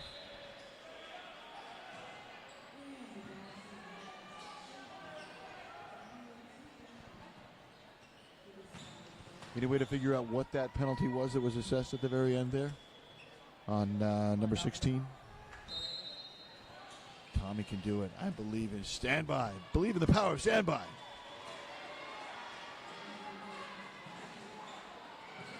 Nice. And tearing them up, the jammer.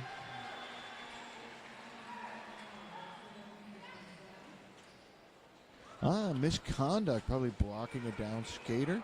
That goes in the scorecard as a G. Why misconduct a G? Indeed. 2-point pass, not all 4 points awarded that time around, so only maybe a 3-point pass awarded there. Was a 3-point pass. Initial pass now completed by Rose. Taryn on a third scoring pass. Taryn's going to call it off, though, before Harley Quinn gets a chance to score. Good strategy. Harley Quinn held scoreless, keeps Rose at 205, and 7 points on the board for the Galaxy. Ties their high score and brings them up to 59. 27, tearing them up, ties her own high score. And out on the line now, number 7 for Rose City is Quicksilva. But picking up lead, that's Screamsicle.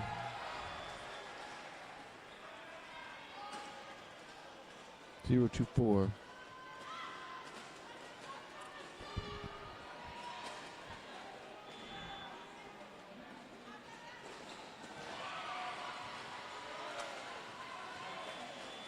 Initial pass completed by Rosebuds.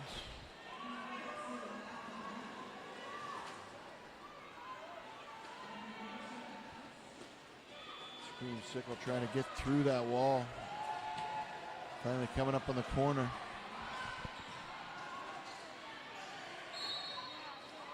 Oh, big takedown on Quicksilver. Out of play block. And Galaxy loses a skater to the penalty box. Galaxy down 2 blockers now.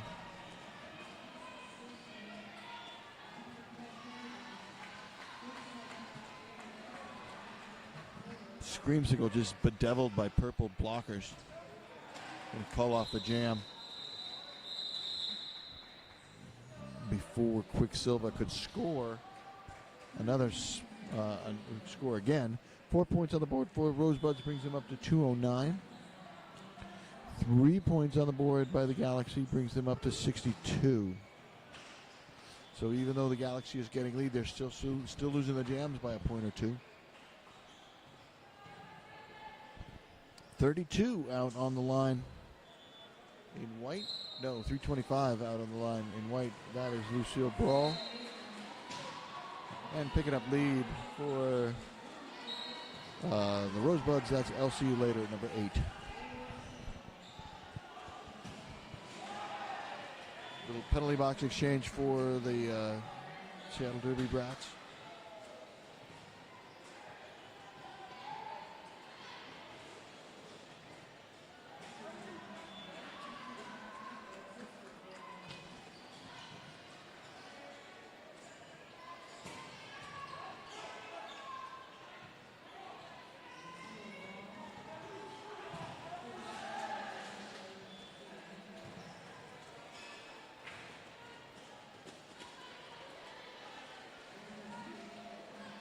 Star pass to number 214 on the white team. That a siren. Second time this half the Sirens got the star passed. Meanwhile, LC piling on the points. 12 points, and then just another pass for a total, I think, of 16. Yeah, 16. Brings the Rosebuds up to 225. And no points for the Brats. Keeps them at 62.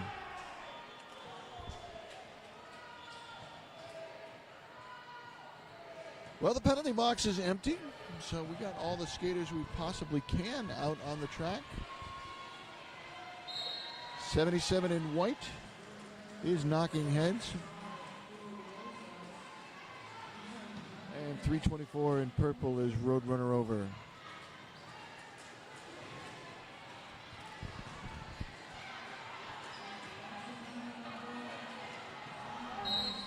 Lead is open. Penalty coming in. Track cut on the white jammer. Lead is open now for the Rosebuds.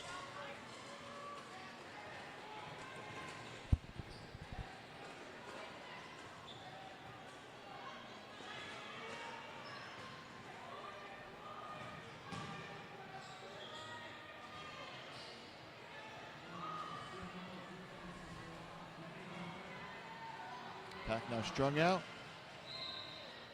Pack is back. Jam is called off at the top of the pack.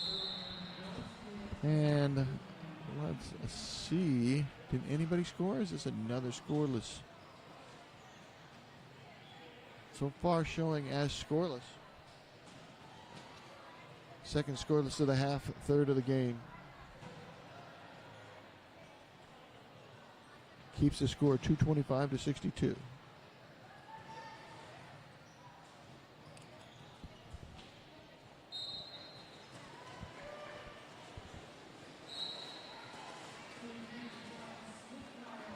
Forearm penalty comes in. That's number 626 on the purple team on the forearm. Spitfire out there jamming for Rosebuds. And that's Knocking Heads. Starting from the penalty box for the Galaxy.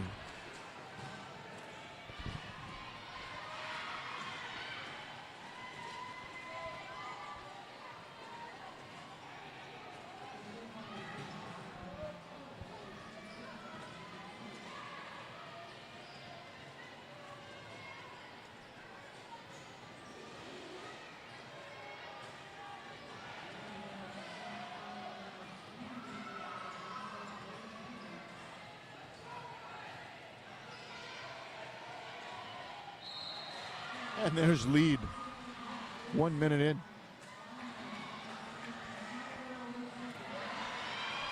star pass now. Crowd reacts.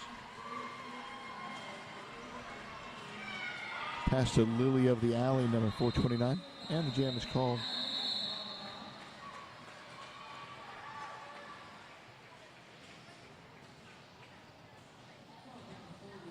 Three points on the board for Rosebuds. Brings them up to 228.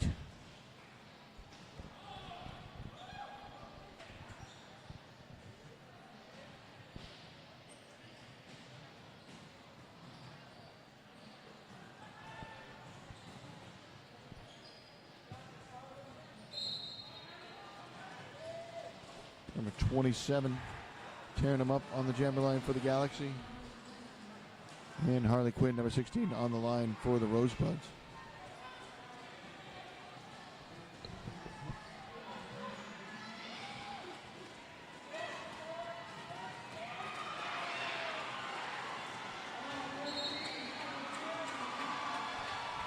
Lead jam to Harley Quinn.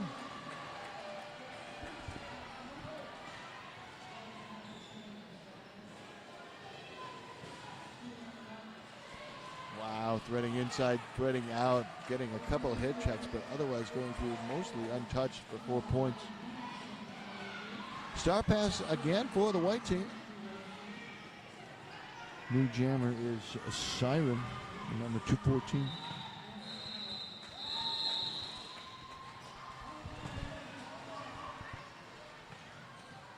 Four more points on the board for the Rosebuds, brings them up to 232. Galaxy sitting on 62, 170-point lead.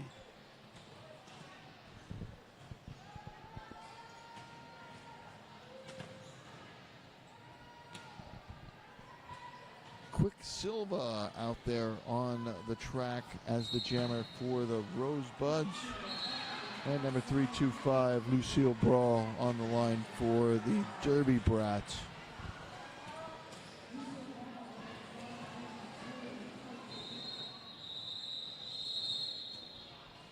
Jam is called off because a skater is down.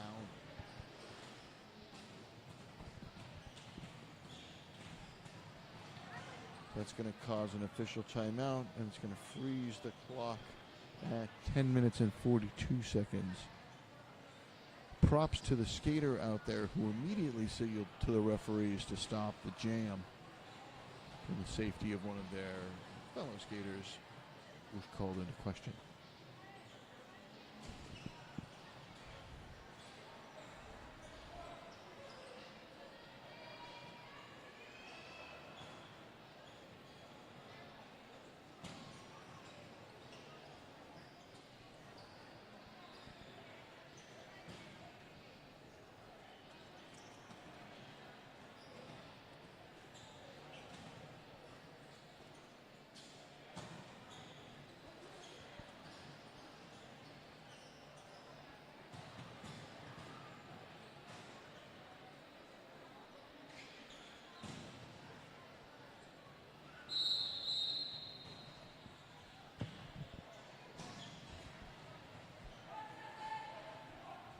All right, it looks like we are going to get underway with jam number 15. Is this jam number 15? It is indeed. We got I'll See You Later, number 8, going up against Screamsicle. LC is not lead. Screamsicle is, and Screamsicle calls off the jam.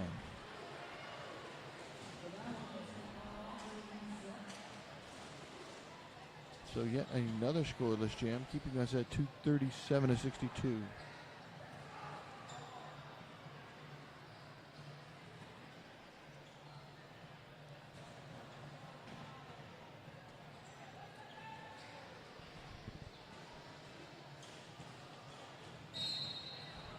Little motion before the action, nothing worth a whistle. Rose picks up lead. That is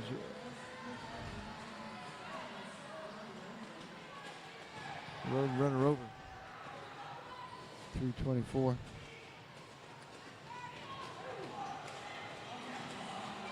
And Sin, number 118, jamming for Seattle. First time 118 has started with the star. 4 points picked up by Rose brings them up to 41.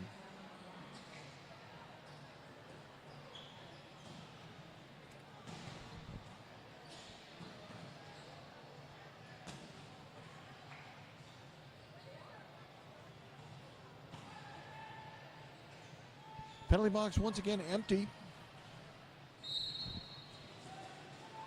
Purple 3-2-1 Spitfire.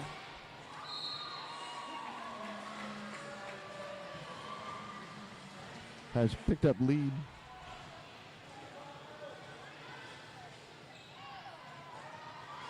White Jammer all the way at the back of the pack. That's number 77 knocking heads. Whistle coming in. Don't see anybody leaving. Direction of play penalty being indicated. There's the Seattle pivot. And the 424 in the direction of play. 429 Lily of the Alley.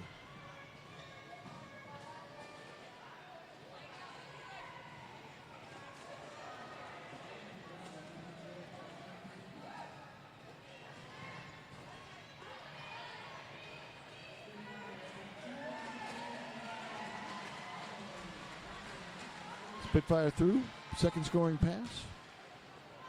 You could tell that this game is taking its toll on these skaters. Leave some in the tank for tomorrow. Everybody's skating for a medal. Forearm penalty picked up. This will go the full 2. Our first 2-minute jam of the half.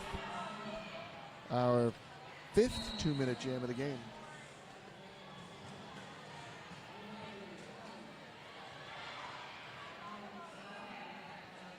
Now a Seattle skater also going to the penalty box.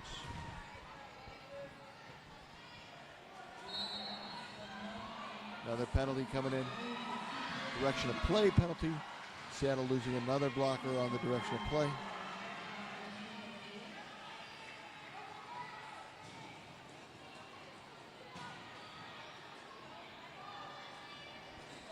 Fortunately, the 2-minute jam is over. Mercifully. 8 points showing. Let's see if those tallies get adjusted. I have a feeling they might be. It's a little preliminary yet. 8 points still showing for Rose, so we're going to bring them up to 249. And 6 points showing for the Derby Brats, brings them up to 68.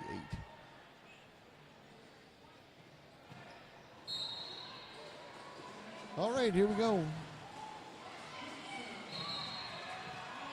Lead jammer to the Rosebuds. That's Quicksilver, number 7. And tearing him up, number 27 on the line for the Galaxy.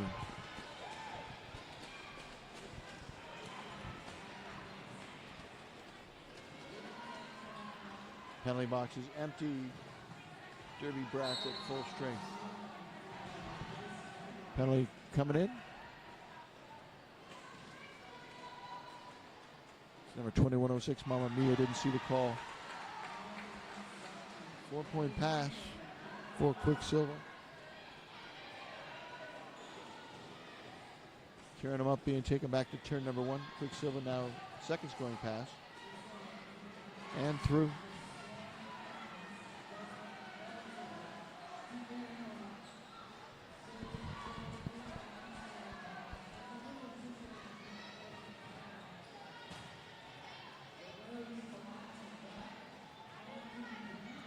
Nice force out.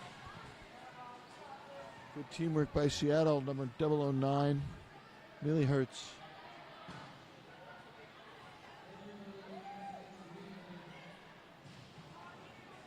Now the pack in retrograde all the way to turn number 1.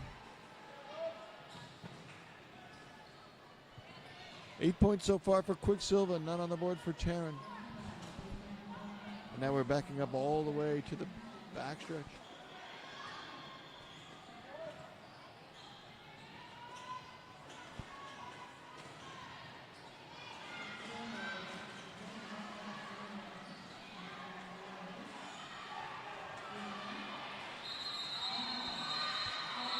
Star was passed to Mamma Mia. And let's see, 12 points on the board for Rose. Brings them up to 263.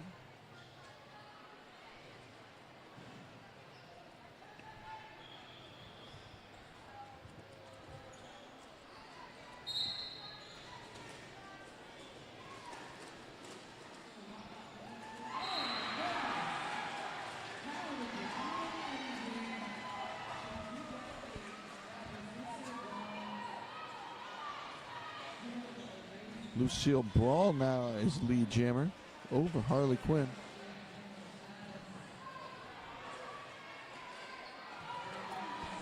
Brawl been absorbed back into the pack though. Harley Quinn's putting points on the board. Lucille Brawl still fighting through after completing the initial, still refighting the initial battle. And now to the penalty box. So this jam will go the full 2 minutes.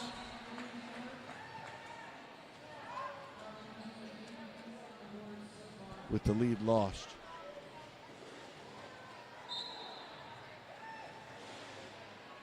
And now Seattle just filling up the penalty box.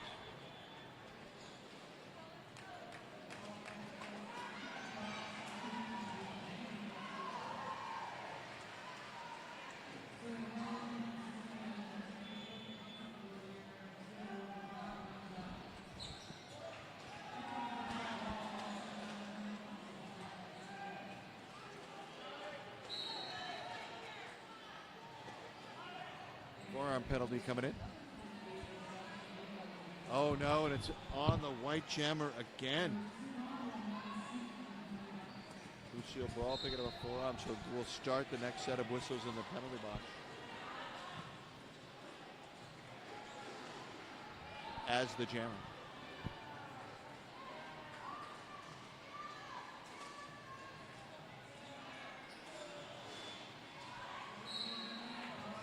Another penalty coming in. It's a track cut.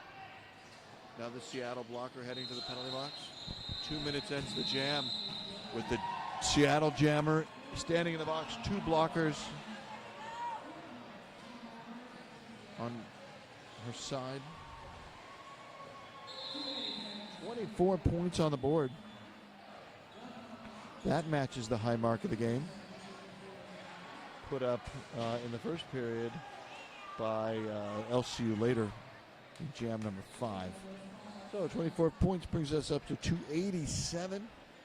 And 2 points on the board for the Galaxy brings them up to 70.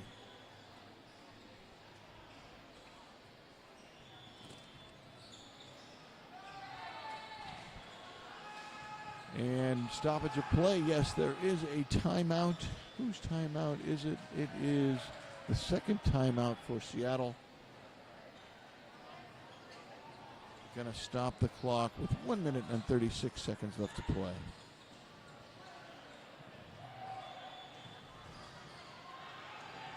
Lucille Brawl will be starting the jam from the penalty box for the Seattle Derby Brats.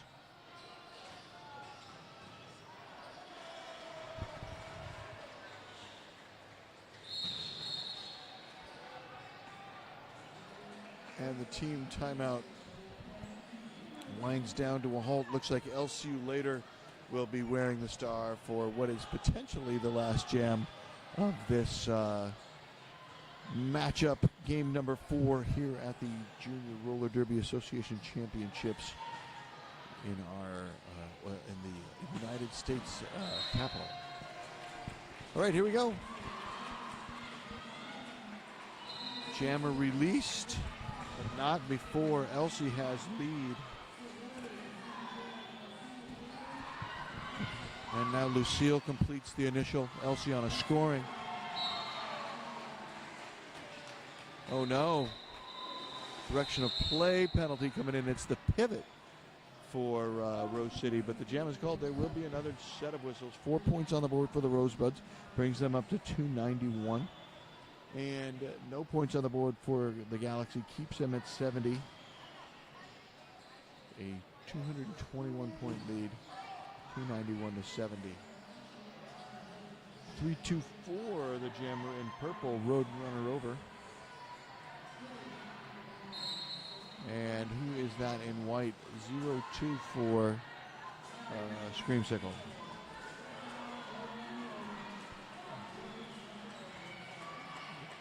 And lead jammer goes to road runner over.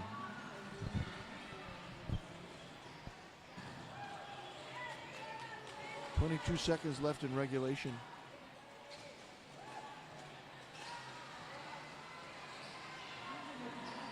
Throwing pass complete.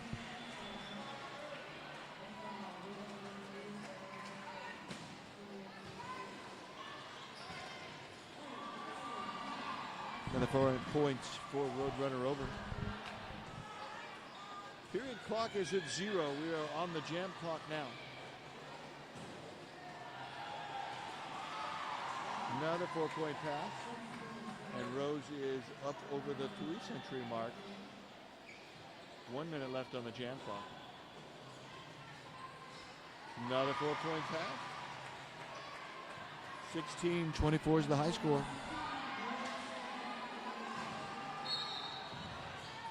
Illegal position called on the pack. That'll thin things out a little bit. Another 4-point pass. That's 20. 32 seconds left on the jam clock.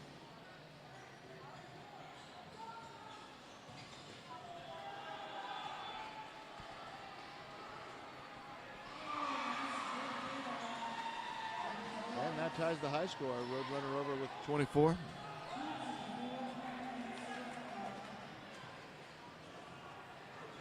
(16, 8, and 324). 3 different skaters for Rose City have all put 24 points on the board.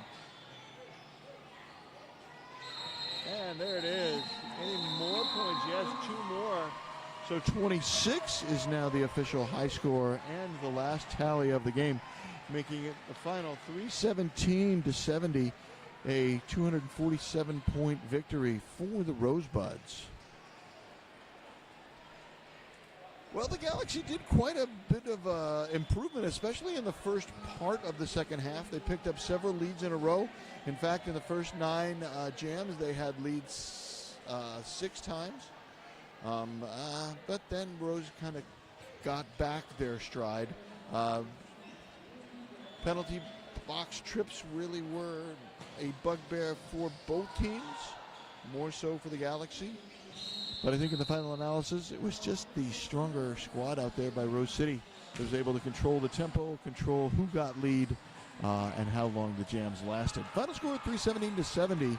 Coming up next, we have the Philly Roller Derby Juniors All-Stars going up against Des Moines, who was the winner from the Open Division Game 1.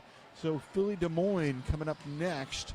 Stick around for some awesome Open Division Roller Derby action from the 2023 Junior Roller Derby Association Championships.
2, 1.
Alrighty, welcome back everybody. This is the JRDA Championships.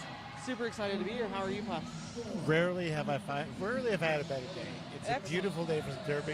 2023. We've seen some truly fine matches today so far. And the day is young yet. Really? There are 2 more games to go. It's getting younger, we're getting older. And it's just the first day. That's right. Plenty more tomorrow. The winner of this game will go on to face the winner of the next Open Division semifinal game for the national champs at 4 tomorrow. We've got a bit of Derby to go before then, and I think we're just ready to go. I believe you might be correct. So we'll tell you about who's going to be skating as we'll just work it in. We'll just work it in smoothly. No Gus, no glory. 10-14 on the line for Philly. And Tackleberry, who had a really sweet game today before, looking really good against, oh my God, I've already forgotten. Who did Des Moines play before? Hang on, I will tell you because I have Pittsburgh, all of the Pittsburgh, names. Pittsburgh. That's Yes. right. Thank you. Right.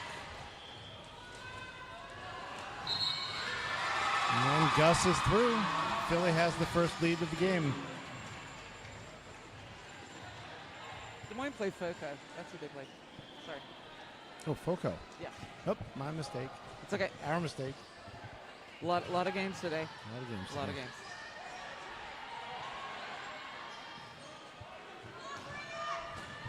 So, of course, if you're just tuning in, Philly will be in the sort of teal colored shirts of blue, and Des Moines is in the white.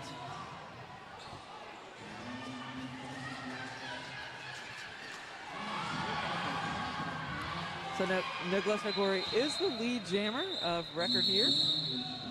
We'll call that off. Gets stuck in the pack. Calls it off to prevent Des Moines from scoring. Oh, didn't call it off in time. Oh, I'm losing track. Everybody scored. Yeah. Just once. Des Moines looked at more points. Gus pulled the trigger, and here we are, 4-4 after one jam.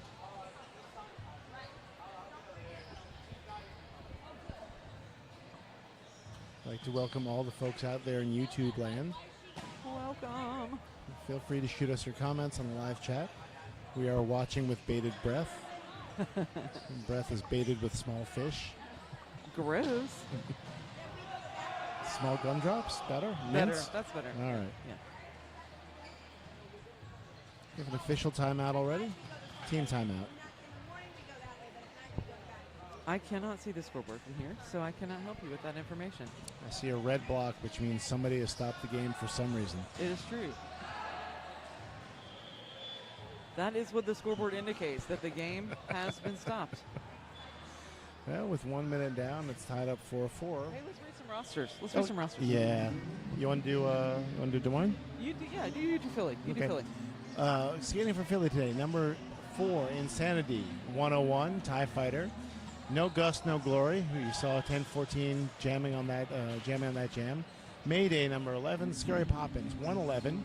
Bunicula, 17-17, 180. Eye Roll, 21, Shorty. Number 26, Bad Blood. Number 27, Cookies and Scream. 33-77, Bee Sting. 37, Killer Plushie. 444, Smashiopia. 66, Sly Fox. And 9, Oy Vey. Nice. And skating for Des Moines, 111, Jemama. 14, Storm. 15, Deslea. 1987, Honey. 2010, that is Miggy. 2187, Fun Size. 247, Hopeless. 3, Brick House. 411, Bones. 5, Tackleberry.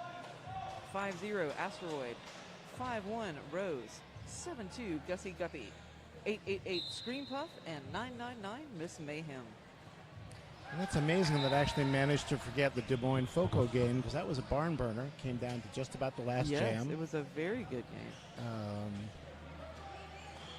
Miggy, Fun Size, and Tackleberry had great games, and Des Moines was able to squeak it out. And as a prize, they get to come play Philly. Yeah, I mean, it was a lead change after lead change after lead change. It was really exciting to watch those two. That was nice derby. It was. Good way to start it off.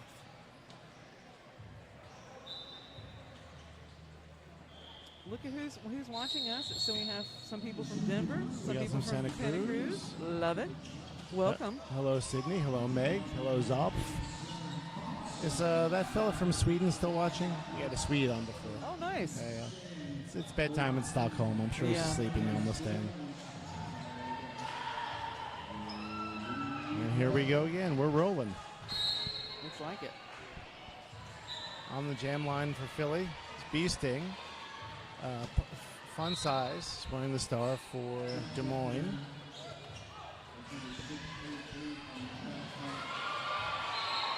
And there's Bee Sting with the second lead for Philly.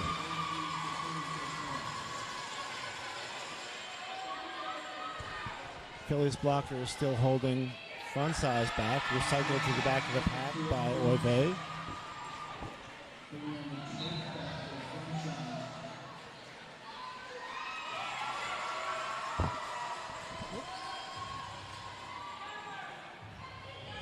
So really nice tripod set up there by Philly, but a nice little help out there from the pivot of Des Moines. I did not catch the number. Sorry about that. I think it is 999, Miss Mayhem.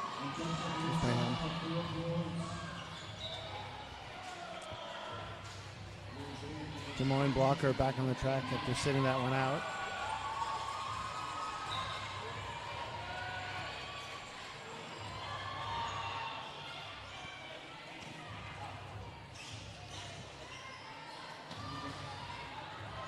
Looks like we're working on the star pass here from Des Moines, but there's nobody around to get it. The pivot is way up not front. right.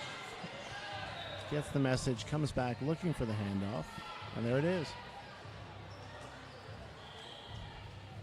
Almost. I think we're still waiting. Did they? Oh no, they did not get the pass.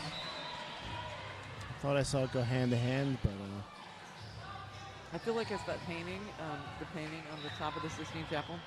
Almost there. almost there. Not quite. Meanwhile, Gus, after a couple of relatively easy passes, bottled up for quite a while by Des Moines, finally works his way through. And this jam is just about to run down. Yeah. 3, 2, 1. So 20-point run there for Philly. Unless they decide to add some sneaky points here, but I think good run there for Philly.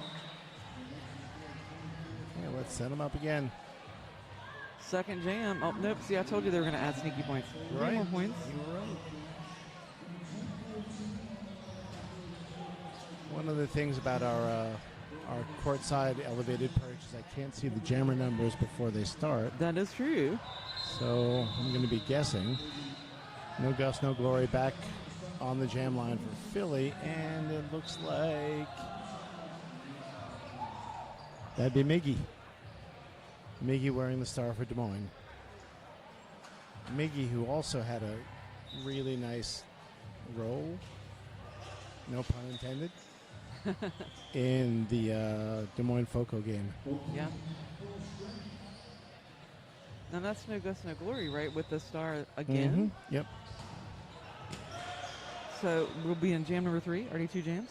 He's Philly leans on Gus a lot, and he's carried his weight. One of the things I will point out, not entirely fair, is that Des Moines has already played a game today and is tired, and Philly, it is, with the number 1 seed, gets the bye, so they're relatively fresh. Yeah, that's true.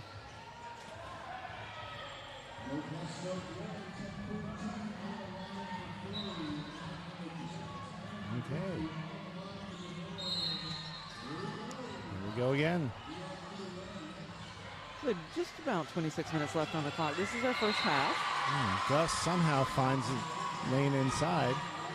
No one's watching there. Ooh. So they still got Miggy bottled up. Oh my goodness. That was quite a leap.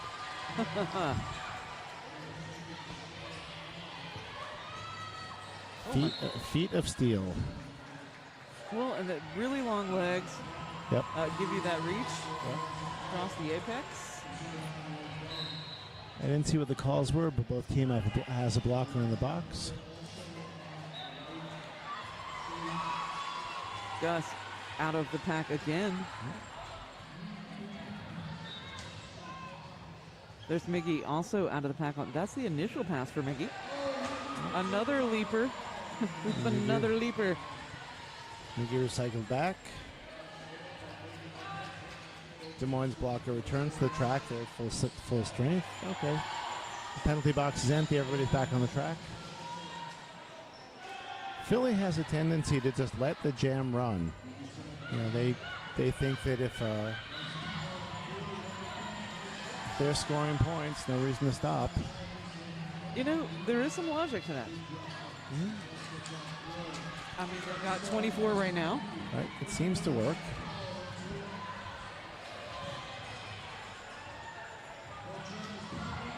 Both jammers coming around for another scoring pass.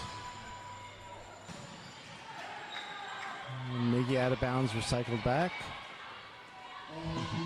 Gus encounters a fairly fervent, passionate Des Moines wall. Yeah. Finds a way around the outside. The jam is running down 3-2-1. Full 2-minute jam. I think that's our second one. So 24 minutes on the clock. So we're on jam 3, right? That's right. That's right. Now, so what is it? If we get 2 minutes per jam plus 30 seconds, 5 minutes for 2 jams. How many is that in 30? About 6? Yeah. No, that can't be right. 2 jams in 5 minutes. 4 and 10. Oh. We've forgotten to call out our jammers. And meanwhile, there's derby going on. Yeah. Go ahead and do that. We'll math in a minute. Oh, nice move to the outside lane there. Smasho Pia carrying the star for Philly. And calls off that jam. That would be... Yeah, so I'm glad one of us... The math desk has checked in and told me that if we max out, we are at 12 jams per half. I want to give a shout out to RT. I appreciate the pronunciation, Des Moines. Think that Tri-City Junior Roller Derby in Kitchener, Ontario is watching. Woohoo! Hi. And we have another No Gus, No Glory fan out there giving a shout out to Gus online. Meanwhile, we have Mayday wearing the star for Philly, and Fun Size back on the line for Fun Size with the lead. Is that the first lead for Des Moines? It may be the first lead for Des Moines, yes. Okay. The Derby Brats. Oh. Almost. Do you think that Fun Size did hit the tape, and so it's going to just yield a little bit? To make sure that we don't receive a penalty better for safe that. than sorry. Yes. Nothing wrong with that.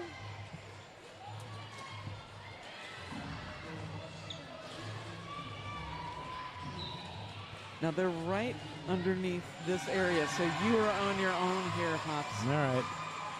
Fun Size looking for a way through, and the Philly pack is really making it tough for him.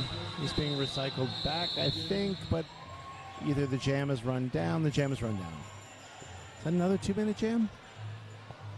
Hey, maybe Des Moines is going to run it long. I mean, maybe this is just the they're way scoring you do points. it. That's right. Kids today. Skater kids today. I think is that Gus back on the line? Gus and Miggy back on the line? Gus and Miggy. I mean, I guess these are very, very short jammer rotations so far. But, Yep. I mean, haven't had a chance to really look out. Right. Well, it's also easy to skate in this beautiful air-conditioned indoor swamp we're walking around in. I can't understand how these kids are still upright after a day in here. Right? Yeah. And there's Gus through to grab lead for Philly. Philly tripod. Oh! Miggy didn't make it out, right? Steps. No, he steps around.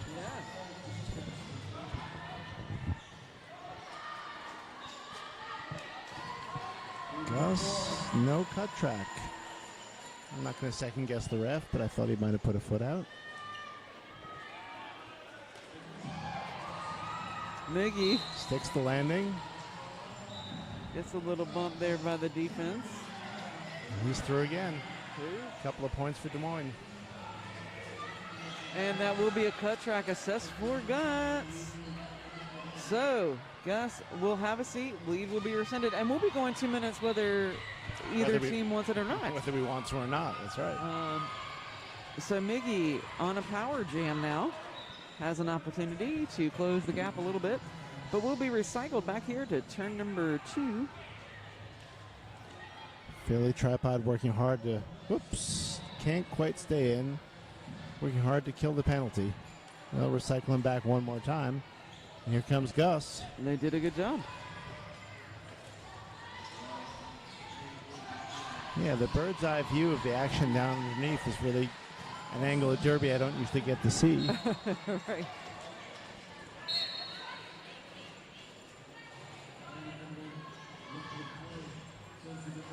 Really appreciative of our media staff and camera operators who are willing to come out here and let us look at it this way. All right. And that wraps up jam number 4. Is that possible? I think we were on 5. Could be 5. I can't see that. 6. 6. All right. We were both one off. Oh my goodness. Undercounting. But I do know we were 8 minutes and 45 seconds left in our first half.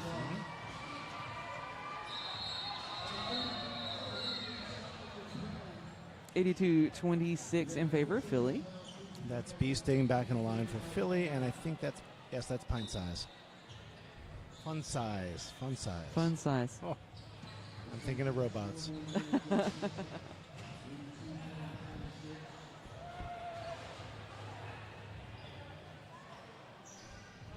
Now, fun size in the earlier game, I didn't have a producer, but I would say one of the top scorers. I would say that. Yep. And I would say that with confidence. Yep. No, that was they were leaning heavy. Well, all 3 jammers for Des Moines had a really good game earlier. Yes. And I'd be hard pressed to give the nod to Fun Size over Tackleberry, over Miggy. Philly with lead again. Fun Size is right behind Bee Sting. And now Bee Sting is right behind Fun Size. That's Tackleberry there. That's Tackleberry there. Oh my God. Now I've done it. It's okay. They were both really good jammers in that first game. So you were just saying, both of these people had a lot of points. I had to look at the roster to make sure that you were right and I was wrong. I didn't believe you. How can I make a mistake? Shame on you. What do you mean you didn't believe me? Who was there? Oh, me of little faith. And yeah, they're both. It's okay. You can look. It's right there. There's the roster. You can look anytime. Double check me because I occasionally am wrong. Only occasionally then. Okay.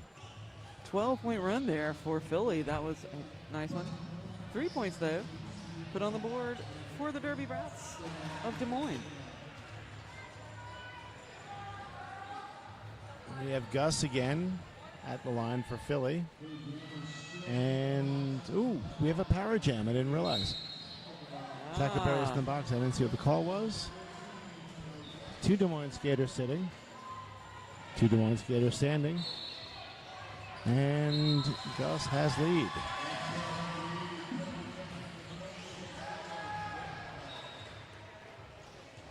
Des Moines trades a blocker and a jammer in the box for 1 blocker in the box. And Tackleberry has thrown their initial pass. Both jammers very long and lean, right? So we've seen them do the apex. I don't really even call it a jump. It's just sort of like a leap. It's a long step for them, yeah, right? They really do make it look like it's a long step. Yeah.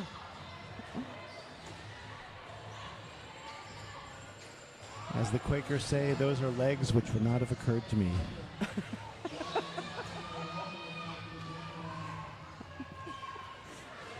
I did not know the Quakers said that. No, they said something like that. And it's gonna, I'm gonna borrow it. They won't complain. If they complain, I'll give it back. You know. Nope. Des Moines does force Gus out, and he's not able to make it through on that first try. Tackleberry comes outside and is able to get by the Philly tryout, the Philly blockers.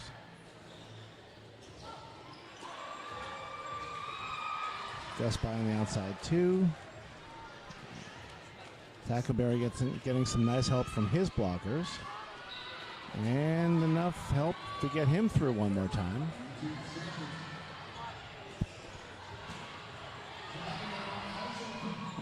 Philly blockers chasing a little bit, but he gets by. I mean, I feel like this jam right here is demonstrating what you suggested. Let him roll. Let him roll. Let the good times roll. But we do have, 12 points on the board there for Des Moines. So no, it's not. It seems like not the worst idea. I mean, I think it's the idea is you let them score some points, and if you're up a little bit, as long as you're scoring the same number of points, you're running down the clock. If you're ahead, the clock is your friend. Yes. Official timeout? Team timeout? Just a regular timeout. Regular old timeout. There's no special part of it.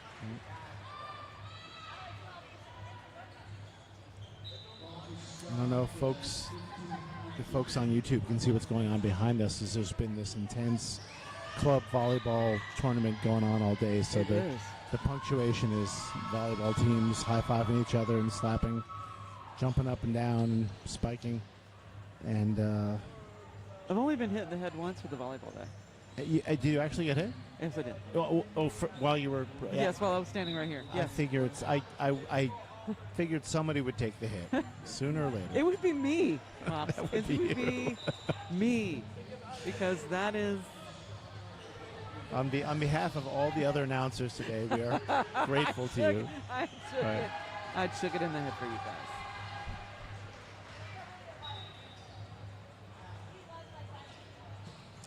Are we It still waiting? it was kind of a gentle hit. It wasn't that bad. At this point, there's not a lot of velocity.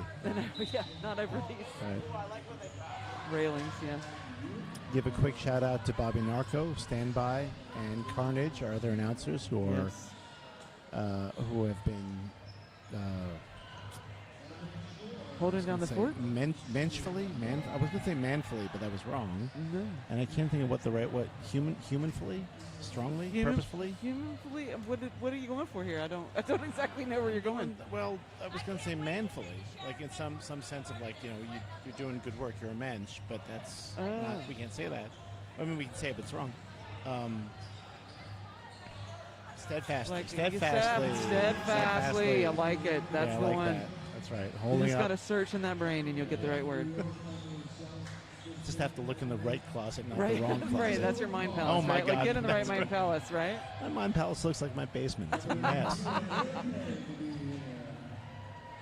Nobody ever empties the ashtrays.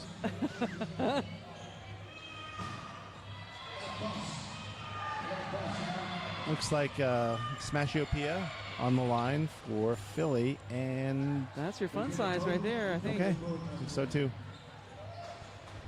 So also, those of you who can't see us on YouTube, we have a netting, I guess, between us and the... Yeah, it looks like it's going to prevent the Pirates from boarding yes. from boarding the balcony. It does look like that. A little bit of a Thunderdome cage match feel to it. Notice that there's not one on the volleyball side. Right, but which there is is where one we on need the it. roller derby side. To keep around all the roller derby, I suppose, but not the volleyballs. Anyway, so sometimes we may see the numbers not as well as we could. Right. We're a long way from that scoreboard. Yeah, we are.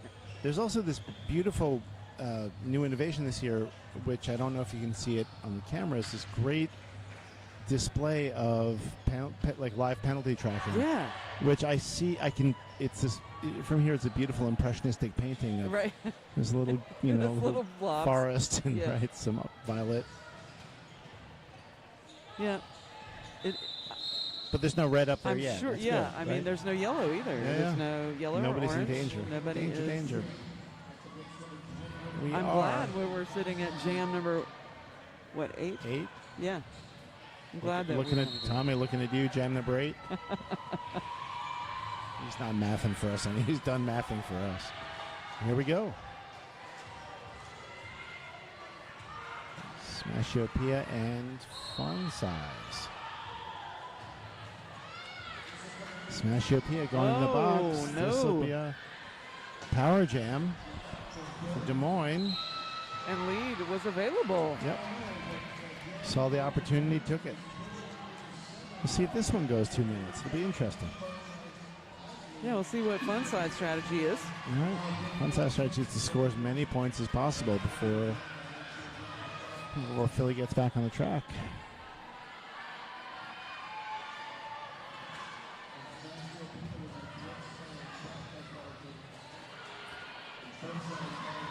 And there's Go Smashopia. All right. Philly defense maybe a little bit rattled. Oh, Fun Size looking for the hips. I thought that was a call off, but it looks like Fun Size was like, no, my defense has got this. I'm gonna run that 2 minutes. That's yeah. right. Each team with a blocker in the box. Smashopia, I think, still looking for their initial pass, and that is the jam. Wow, so Des Moines holding Philly scoreless on that one. And Philly not returning the favor. Who's up next?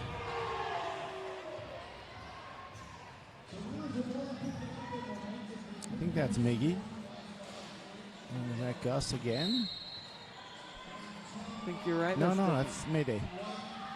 Oh. Believe that's Mayday. Yeah. Getting Yep. But it is definitely Miggy. Yep. And Miggy making a run for it, but getting tapped out. Shoved out by Ty. Very nice. Ty Fighter with the always the last minute defensive Ooh. stopper. Everybody falling down there. And Miggy's through for lead, I think. Okay. That's true.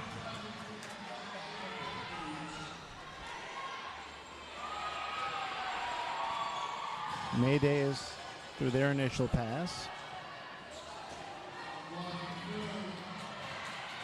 And Miggy is through on a scoring pass. So Miggy, different strategy there. Gonna get calls through, it off. get the points, call it. Yep.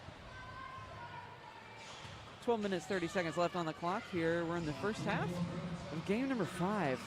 I think if you're looking to close the gap, you need to do exactly what they did, which is score the points and call it before Philly can put more points on the board, because the clock is not your friend. Right. We will see. Philly starts 2 skaters down.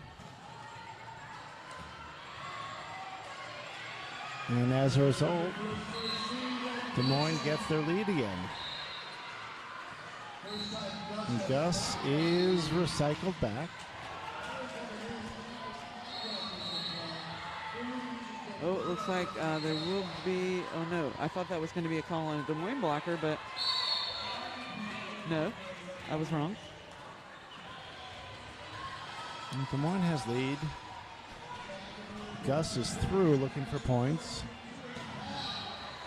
I expect they call it off, as they will. Yeah. And Des Moines creeps a little bit closer. Each team starts 2 skaters down, 2 blockers in the box.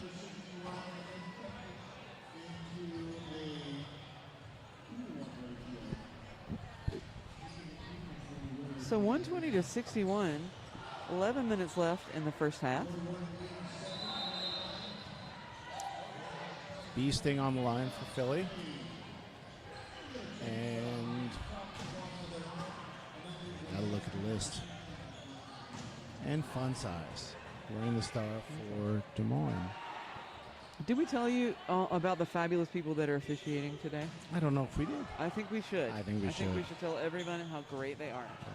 So, Quick Grayson, Anna Arson, non-player character, Miss Overwatch, Scarbuck, Jeff, Pterodactyl, French the Water, Butter Popcorn, Admiral Mayhem, Recordian, Bon Appetit, Whiskey Smash, Boom, Colin and Fairley, and Tim the Ref. I don't know how many of the folks who are listening actually can or do skate. I do not. It's an amazing talent, which I don't think I will ever develop, but I know enough about it to watch those refs and realize they're moving, they're they're moving forward and backwards and sideways, and yet keeping their eyes fixed on whatever their assignment is the whole time, and that just Right. seems like a godly amount of talent to me. I can't believe the skaters. Maybe even more amazing than the skaters. So they're paying attention to so many things. And you got to have some endurance to be an outside pack ref because you're running around. Oh, good God, yeah. Twice as That's much. right. Twice the ground. Yes. And that's another lead for Des Moines. That's 3 in a row. Am I right? Oh, no, we're wrong. Well, the scoreboard is telling us it's bee sting. Oh. My eyes were telling us it was fun size. Well, maybe it is bee sting All right. because I'm going to trust the officials more That's than right. me. That's right. And bee sting finds a way through. Keeps their feet in bounds. No cut track. And we'll see if Philly goes for the same routine. Full jam, as many points as they can.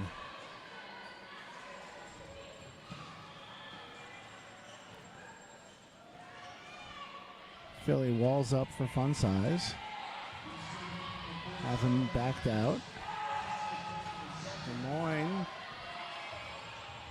puts bee sting back again briefly. Oh. Small pack out there, just by one blocker, but it feels Makes all the difference. like more. Yep.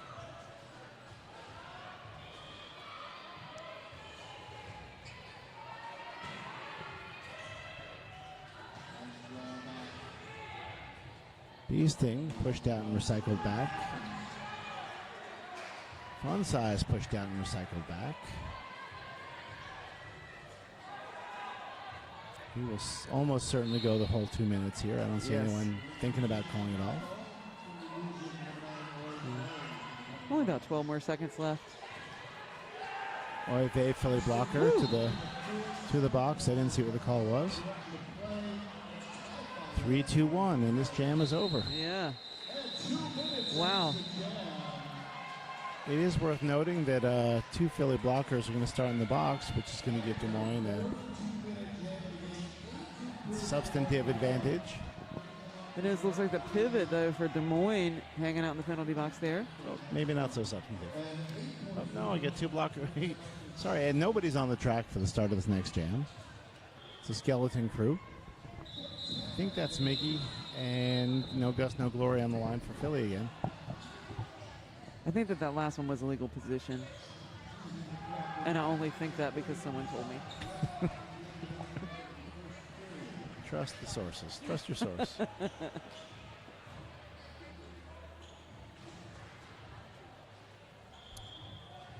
Looks like another official timeout. Can you see the clock from where you are? I can. What does it say? We have 8 minutes and 33 seconds left in the half. Okay, excellent. We have what I think is an official timeout because instead of timeout, I can see 2 white smudges. Two white smudges. One of which must say official.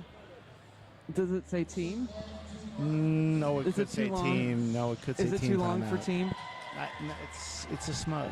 It's like I can't. It's like an eye test, which I'm failing. No Gus, no Glory back in the line for Philly. Seems like he's not getting a whole lot of rest here. Really? I mean, it's been every other jam, I believe, for Gus. The photographer is prowling the center of the track like sharks with cameras. Yeah, I can't wait to see some of this footage. Oh, I yeah. think it's going to be really good. Yeah. It's creeping along the ground. I think it'll give you good footage, though. I do feel like above the fray here. Yeah. I know if you folks at home can see where we are, but we're sitting up in the balcony overlooking, which is kind of a nice spot. Looking directly down at Bobby Narco, house announcer, and our good folks at the scoring table.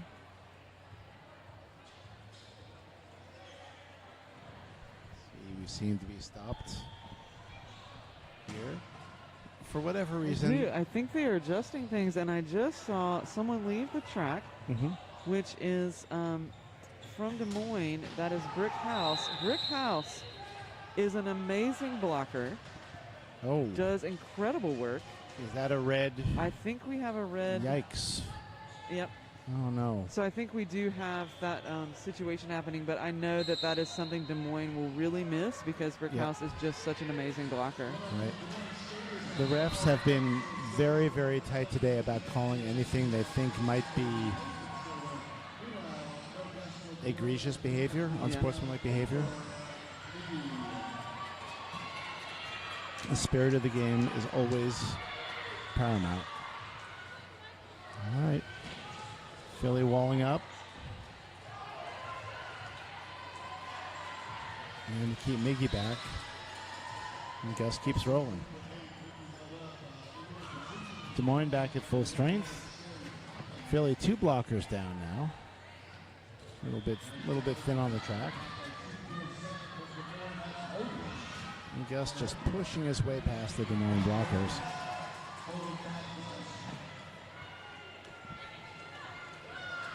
Miggy getting a lot of help from his blockers. Manages to find a way through, I think. Nope, recycled back. Gus, yeah. Gus just going to run this, as you say. Yep. There's Miggy out, giving Gus some chase. Yep. Right now the clock is Philadelphia's friend. Miggy. He skates, Nice. skates through untouched, unnoticed. And Gus will go to the box. That's going to be a power jam. And I'm Wow. not sure when it was called, It was but that a might cut track. that might end up with Yeah, I think we're going to have like 3 seconds on the clock. Left on the penalty, maybe? I don't know. Left on the penalty? I'm not sure because the jam clock was so close to 30 seconds. Yep. So I think Des Moines starts with a power jam for the next jam. We'll see. We'll see. Oh, they let him go. They let him go right there. All right. With 1 second Yep. left, he's back on the track. Okay. It was so close. So with 6.5 minutes to go, Philly 155, Des Moines 85. We're getting close to the end of the first half.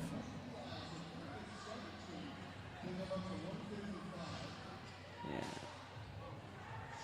So 155-85 in favor of Philly.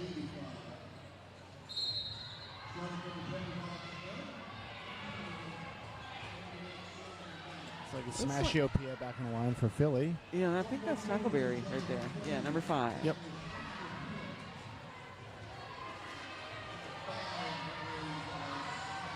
Oh. I am... Tackleberry recycled back, working really hard. Philly's not giving an inch. Smashiopia always also cycled back. Right. Recycled back, sorry. Another lead for Des Moines. Smashiopia with a star pass? No.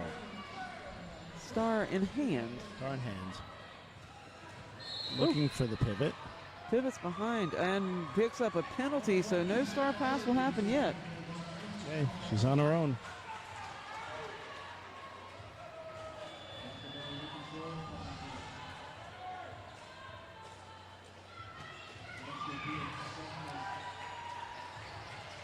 Tackleberry finds his way around for a few more points.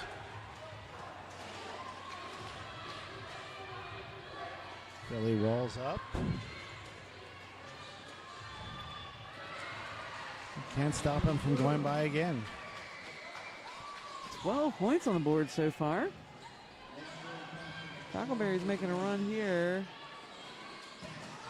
Knocking on the 100-point mark.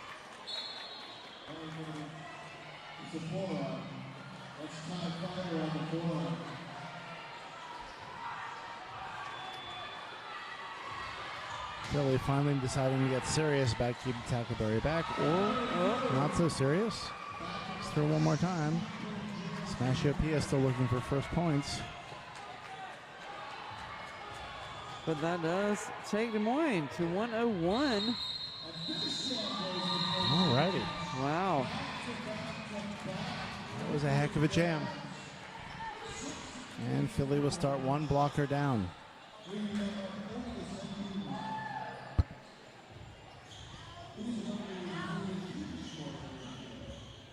So the pivot for Philly is the one who is in the box for that blocker.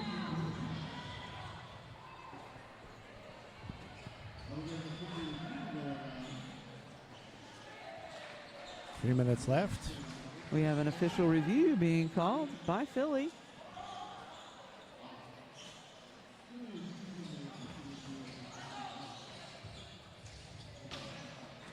Three minutes, 34 seconds on the clock. We are in the first half. Game number 5. Game number 5. 5 out of 6 for the day. 5 games tomorrow. 5 games tomorrow. The winner of this game will go on to play in the finals for the gold medal this year. Yes. The other team will go on to play in the fourth game. Yep. Ever so many games tomorrow. You memorized the bracket, didn't you? I can't remember the. Oh, I can't remember the consolation games. Thank you, Well, Tommy. what is good with you? What is wrong with your mind palace? I told you my mind palace is a mess. Some folks had a party there and did not clean up. We're not good guests. Yeah. Oh, that's terrible. I should never have gotten the Airbnb contract on it.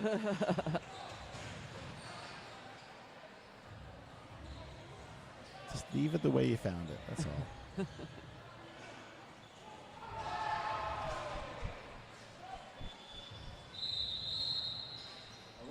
They are still playing volleyball behind us. That's really kind of remarkable. All right. Gus is back on the track for Philly. And a new jammer for Des Moines. Looks like Scream Puff is going to take the star for the first time this game. Glad to see Scream Puff back. Had to sit out. Did they take a fall for the early game? Yeah, that was early on. The medical staff took them over to check them out, and glad to see Scream Puff back.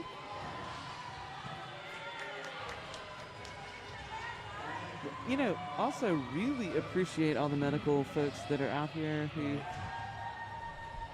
bring their expertise with us. We are lucky that we haven't really needed them a whole lot today. But again, one of those things that's way better to have and not need than need and not have. Oh, yeah, absolutely, yeah.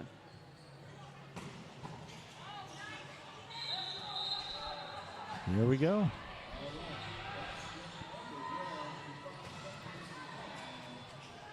All right, again, so the official review was not retained, by the way. I don't know exactly what it was for, but... And Gus is through to grab lead for Philly.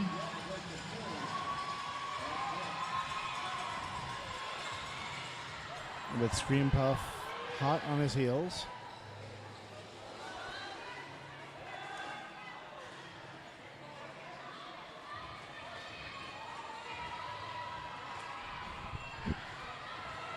Oh, look at that very tough tripod there. Yikes. Just both teams locked down. Yeah, right. Gus is finding a little purchase, and he makes it through, but Philly is gritting their teeth and holding tough here. Not giving up.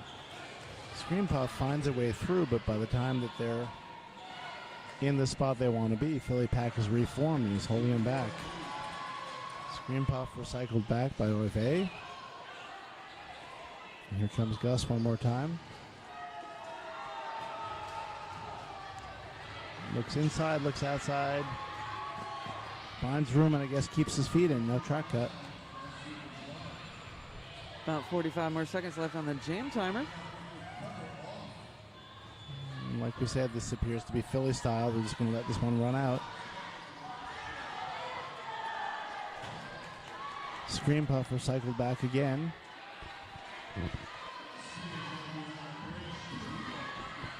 by Cookies and Scream, appropriately enough.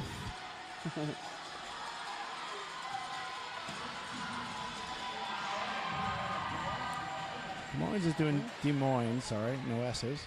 Des Moines is doing a decent job of at least slowing Gus down, but not quite stopping him.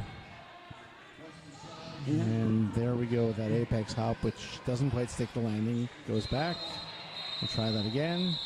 And there's the jam. But no time. 2 minutes gone. Yes. Okay. So I'm guessing we're about to enter onto the last jam of the half. Possible. No one calling a timeout right now, so we're going to tick down and go ahead and start it. I think that's Mayday on the line for Philly and Miggy. Back to Miggy. I believe that's true. Wow. Yeah. Mayday just pushes through that Des Moines wall, followed shortly by Miggy. Everybody's walling up again. Philly one skater down. Oh. And Mayday calls it Mayday's off gonna call it. uncharacteristically. Wow. All right. But it does look like both teams got points on the board 4-2 in favor of Philly on that run. Mm-hmm. Okay, this is likely the last jam.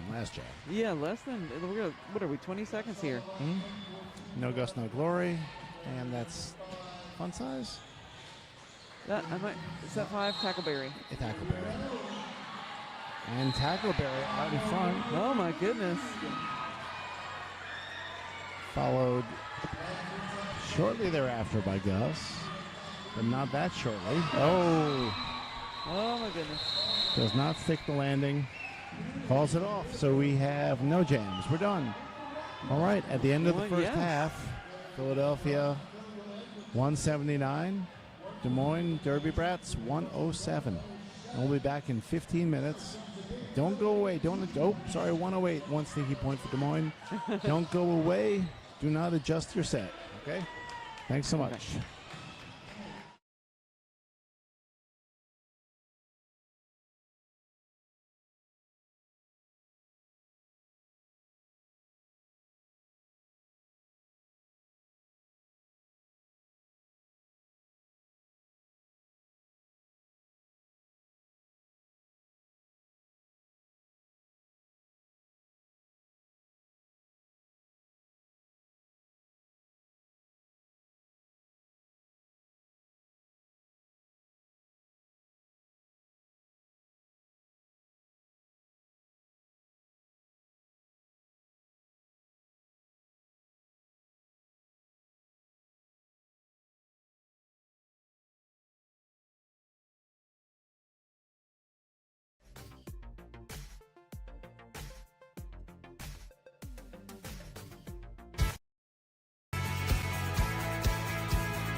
Alrighty. Welcome back, everybody.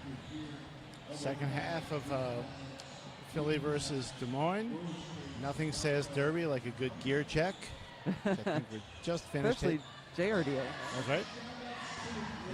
The adults are on their own. The kids we want to keep safe. I feel like some adults, we should make them go through a gear check.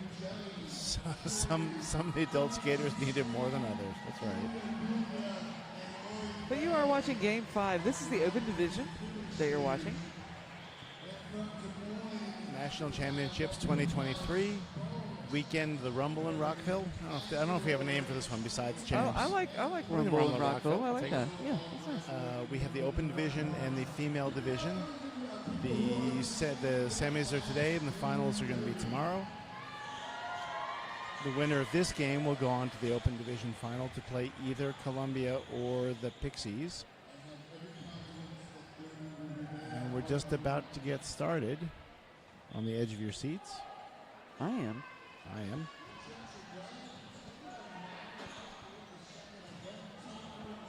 No, I lied. I'm really leaning back. I'm not really on the edge. I don't trust myself today. You're kind of on the edge. We're on a balcony, so you're we're on the edge. We're on the edge of. That's right. We're on the edge of the abyss. The balcony. You stare into the abyss. It stares back. That's right.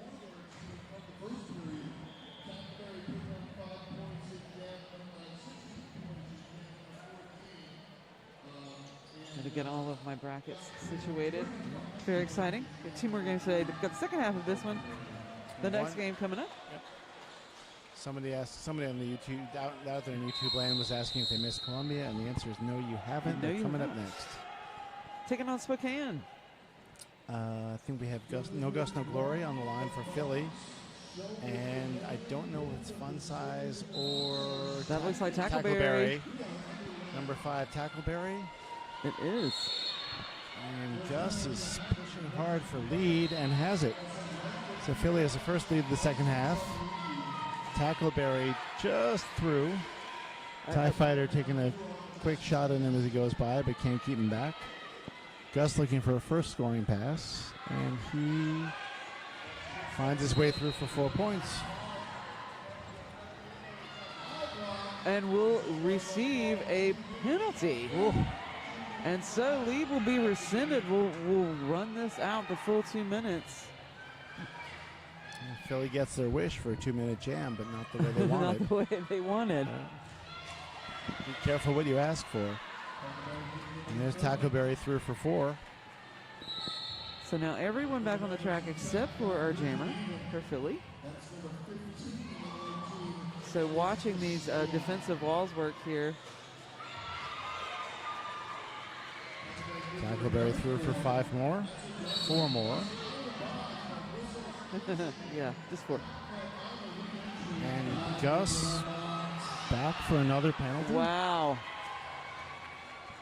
2 penalty cut track on that one. That's going to hurt a little bit. Yeah. It's going to sting. Because, oh no, we did have over 30 seconds on the jam clock. So there is a possibility here for Gus to get out. Yeah, Gus will be back on the track before the jam clock runs down. But let's see what Tackleberry can do here. In the time and there we go. As soon as I said it, we're going to watch Gus come out on the track here. Philly doing a more than adequate job killing the penalty. Tackleberry now getting nowhere. And Gus is through for, I think, for 4 more. I think that is true, yes. But a 20-point run there for Des Moines. One closing ground with Philly. Still a ways back, but yeah, but I've seen that within spitting distance. Yes, yeah. I mean for real. A lot of derby left. 27 minutes in the second half. I think we have Mayday on the track for Philly and Fun Size. Fun Size. Fun Size.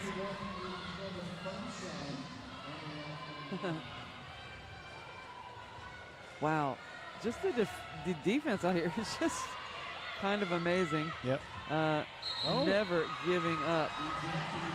Fun Size finds a way through, as does Mayday. Oh, no, sorry. Star pass to TIE Fighter. Yeah. That was so fast. It was just well executed. Star pass. And although I didn't see it, I'm guessing Fun Size got a couple of points and called it. 4 full points there. So 183-132 in favor of Philly. 26:37 left on the clock. This is our second half. Of course, Philly in the blue. Des Moines wearing the white. Gus at the line again for Philly with, I think, Miggy. And Gus finds a way through and gets lead. Watch those penalties, kid.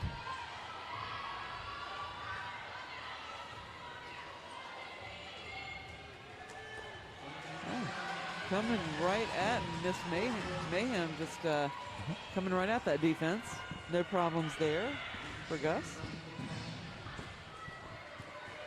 Gus finds a way through again. And Des Moines still bottled up by Philly's defense. Really holding tough this time.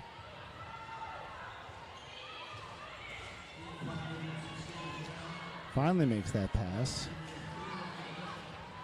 And Gus right behind him.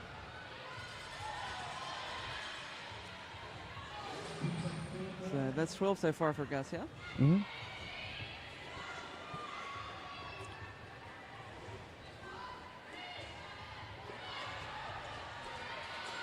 Just barely see everybody. So. Philly's defense really doing a good job of keeping Des Moines bottled up this time. Des Moines blockers coming in to help. Gus sticks the landing. 4 more. That puts Philly over the 200-point mark. You're right, Gus really likes to run those 2-minute jams. Mm-hmm. 20 seconds to go. Oh, and Miggy to the box. So that's going to be a power start for Philly. It will be. And they're going to be a blocker down. Scream Puff is also going to the box. And I think, no, did Gus call it off? Yeah. Oh, Called no, it, no. No, it just ran down. No, it was just, it ran down. Right. You're right. So let's see. It's Mayday on the line for Philly. It will be a power start. Is that a 28-point run? I think that is true. Oh, and two Philly blockers in the box. I hadn't even noticed. Huh. So we've got a micro skeleton situation crew. here. Right. Philly's going to see set what up the Philly run. can do with this. Yes, Philly's going to run the offense anyway, set Right. up that way. Hey, if you've only got 2 or 3 people, do it anyway. There you go. They've got lead jam. It works.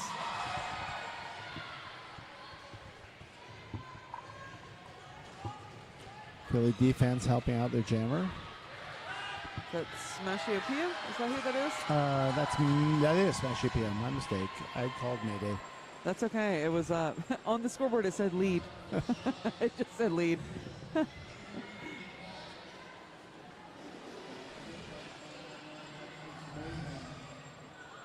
Smashiopia looking for a way through.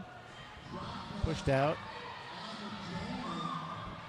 And a cut track will be assessed to Smashiopia. Oh my goodness. We got a jammer swap. Yep. With a minute left. With only like a couple of seconds, will come off the penalty. So maybe 28-second penalty. Mhm. Philly is going to do their best to kill this penalty. Defense has really got him boxed up back there. And Smashiopia back on the track.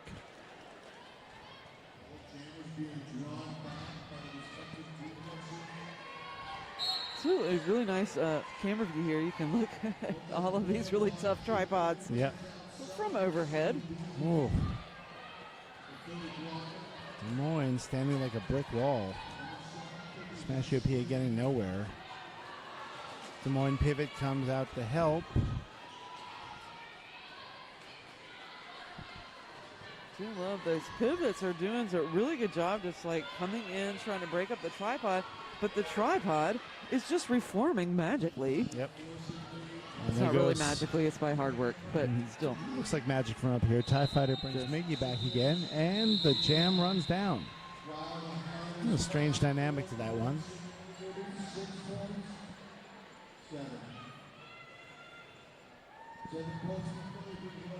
We're under 22 minutes here in the second half. Game number 5 today, 2023 JRDA Championships. Gus back in the line for Philly. And fun size, Tackleberry. I can't see their backs.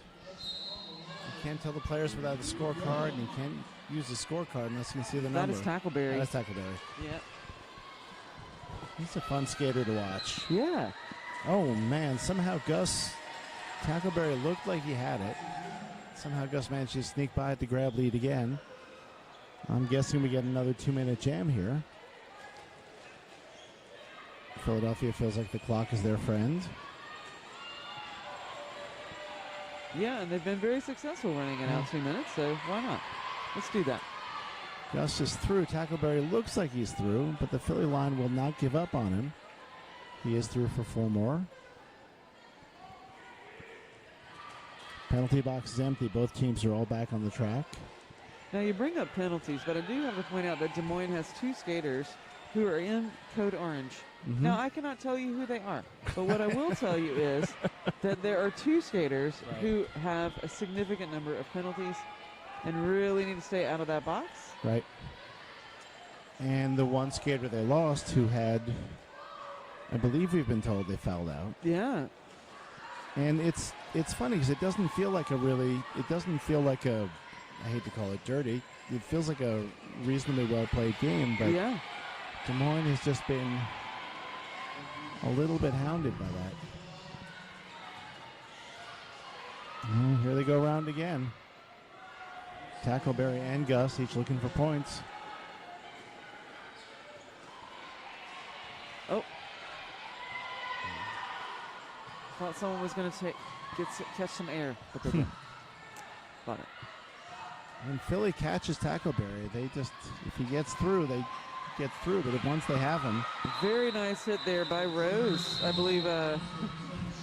Doing the tripod, then coming out and knocking out the jammer and just recycling. Just be really aware of the track I just want to say, if you are in an adult league out there, this is where you should be recruiting from. I was gonna say, you might get some tips watching here. Yeah, you might learn some things, but you might also want Pick to up some recruit fresh from meat, me. that's right. From here, because just the awareness, knowing what's going on at all times is just irreplaceable out here. Up. And there is Mayday. Mayday through to grab lead for Philly. Followed closely by, I cannot That is remember. Fun Size. Okay. Fun Size with a 4-digit number. And Mayday is passed again. Keeps her feet in bounds. Fun Size with some help from his blockers gets through. Tommy steps off for some peanut M&Ms. For enough to share. I mean, I know. I was like, you didn't bring anything for anybody else, did you? I'm allergic to M. Let's see, Mayday. Meanwhile, back on the track, there's still Derby happening. And Mayday is through for another 4. They've got Fun Size. The Philly defense, if they catch you, they're going to keep you. Yeah. Oh, yeah. It's like I think of it as a gear. Like they just keep. Yep. Just keep flipping around. Locking in. Now they are right at turn 4, which I cannot see at all. Okay. So it's all on you now. TIE Fighter recycles him back. TIE Fighter recycles Fun Size back. And Mayday is through again. Again, Philly looks like they're just going for the whole 2 minutes. And why wouldn't you? I said turn 3, but I meant I said turn 4, but I meant turn 3. Right. You know what I meant. I know what you meant. The part that you absolutely cannot see. That part that I cannot see at all. Philly defense is just not giving up every single time around. Fun Size has got to fight his way through. And here comes Mayday looking for a few more. Mayday also seems to have a penchant for at the same time running it to 2 minutes. And there we are, 2-minute jam.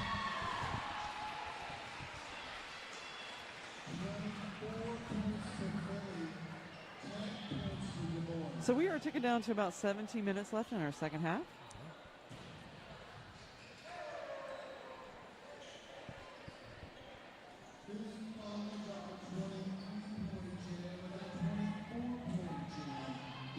So we're sitting at 265 to 162 in favor of Philly. Once again, underlining our thesis that the clock is Philadelphia's friend. Yes. They can get through this maybe with 5 more jams. And they have lost track through skating. I think that's Miggy. Oh, and Miggy picks Call up for a cut track. Oh. Ouch. And Gus has lead.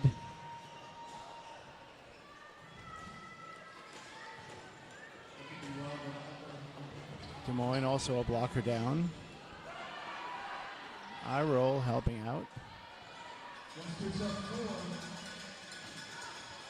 Gus coming around for another set of points. Goes inside, goes outside, and gets called for a cut track. Alrighty. Oh, we'll switch her up here. And we got 2 Philly kids in the yellow, I think. And one of them, I think, is Gus. Yeah, so 2 in yellow on Philly, 2 in orange there for Des Moines. And in the penalty universe, we can't give you any more information than that right at the moment. But Philly pivot goes to sit on the bench. And here comes Miggy one more time. Oive recycles him back. And again, Philly a couple of bodies down, but they're doing a stalwart job of keeping Miggy from getting points. Gus coming around looking for his 4.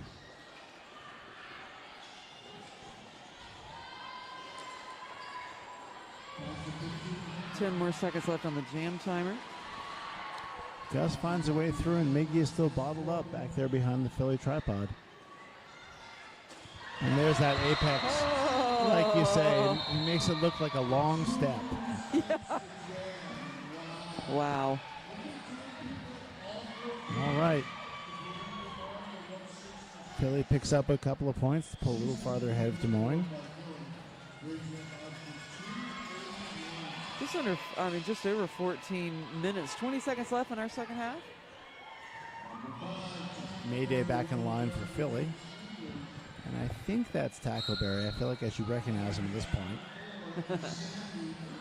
It is. All right. Score one for the old guy.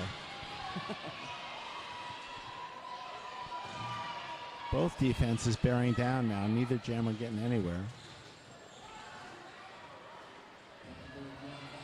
Fun size recycled back. Little hop and he's around. Yeah, except for Ty has him. But it's time for the almost enough time for the Philly pack to return, but he has lead.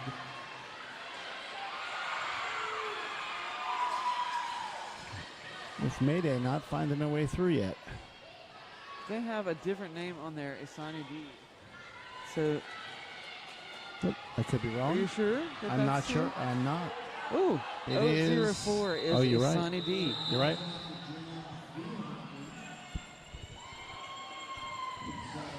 There's a lot of stuff going on.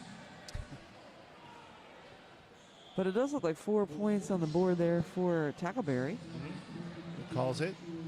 The clock is not Des Moines' friend. Des Moines' his friend at this point. And that one does have an S. Yeah. It's the clock that belongs to Des Moines. We have Gus back in the line for Philly. Penalty box is empty. Everyone's on the track. I'm not sure who's wearing the star for Des Moines this time.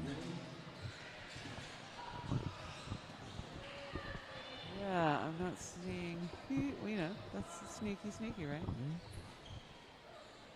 And we have a conference going on the pitcher's mound here.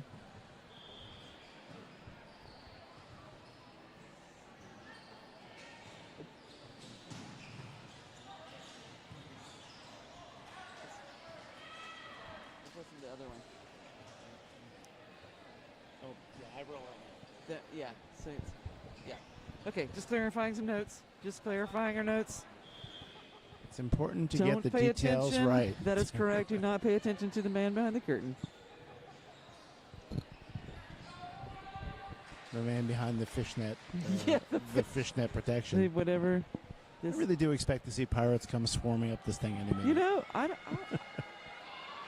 wouldn't be Doing a sad if I surprise, saw. right. I wouldn't be sad if I'd some be pirates surprised. showed up. You know, Surprised, right? I mean, stranger things have happened. It'd be a story to tell. It would be.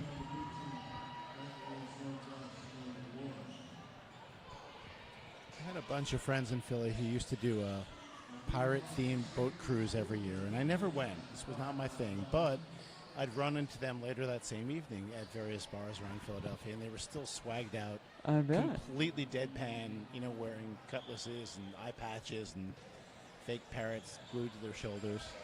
All right. I mean, you got to give them props for They committing to it. committed. Those folks committed to the Yes. gag. I mean, applause to those folks. And I don't think I would be that shocked to see a pirate walking around a derby event. I Nope. just don't think that would be that strange to me. It would be right on brand. Hey, if anybody out there has a pirate costume, come on. Come on down. Arg, matey. Bring on me eye patch and me leg. We have Gus on the line for Philly again. Is that right? And I can't see, but I'm guessing it's an entirely new jammer for Des Moines. We've not seen this person on the line yet. Yes, but I think. Tell you in a minute. Usually come around the far turn and we can get a glimpse of the number. Yeah, it might be Honey, but I can't see this far. I see a 7. So it is Honey. All right. First time to the line. Yeah. And almost through, but Philly swarms. Wow. And has them back. And wow. Big old glom of people there. Just a glom of bodies. They were so almost through. And Philly just wouldn't let him go. Like right now. TIE Fighter. Oh, that Philly tripod is relentless. Nice job there by Bones trying to break up that tripod. Ooh, gosh. That is just brutal. Des Moines Jammer getting a lot of help from their teammates, but not enough to get them through. I know the Philly defense is able to form so quickly back in front of that jammer after the breakup from either the pivot or another blocker. Yeah. Right.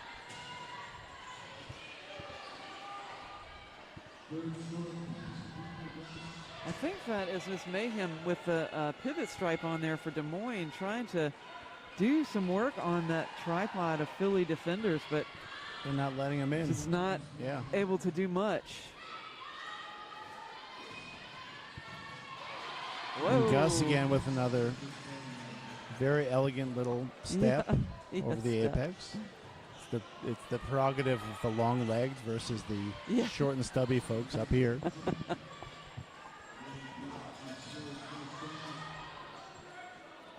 Gus coming around again. And Honey is still bottled up behind TIE Fighter and the Philly tripod. Jam is running down, and we get another 2-minute jam. Wow, I do not think the Honey made a full lap of the track. Nope.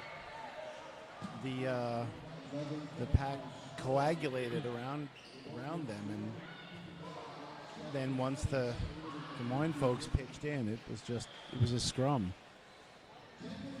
That was a very brutal 2 minutes of not getting all the way around the track. That's got to be exhausting for her. We have Fun Size back on the line for Des Moines.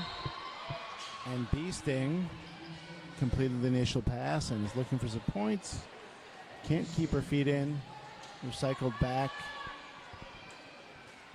Is looking through a second way through. Oh. Does keep their feet in. No track cut. Followed right behind by Fun Size. Philly walls up. One blocker down. My goodness. That's a big hit. Big stop. All that momentum just right into the wall. Stopped. Ouch. Stopped immediately. And they're through. Philly blocker back on the track. I think that's eye roll. It is. I promised eye roll that if they were sent to the box, I would make an intercession with the ref saying he's a good kid. He didn't deserve it. I guess I couldn't keep him out of trouble that time. Couldn't keep them out of trouble that time. Now, what is going on down there? It's about as brutal as it looks. Fun Size recycled back right into the jaws of the Philly tripod. I don't know if you I don't know if you could see that on the camera, but there was a very tender moment there where Fun Size went down and the Philly pivot bent down to pat him on the back and make sure he was all right. Yeah. And he's... Yep, we're going to call it now, yeah. Okay. Ooh, ouch. It could just be got you in the tummy, took out your wind. Yeah, that looks more like a... I won't speculate. Yeah, we won't speculate, but we will say hello to Heather. Howdy from Texas, says Heather. We're so happy that you could join us here and hang out with us while we watch some really good derby. Who else is talking to us here? Any pirates out there? When is Talk Like a Pirate Day? Do you know? Well, among certain sects, it's every day. It could be every day. There is a national Talk Like a Pirate Day, isn't there? There is. We don't talk about that because it's rated R. Da-da-da. Thanks, folks. Tommy will be here all week. That's right.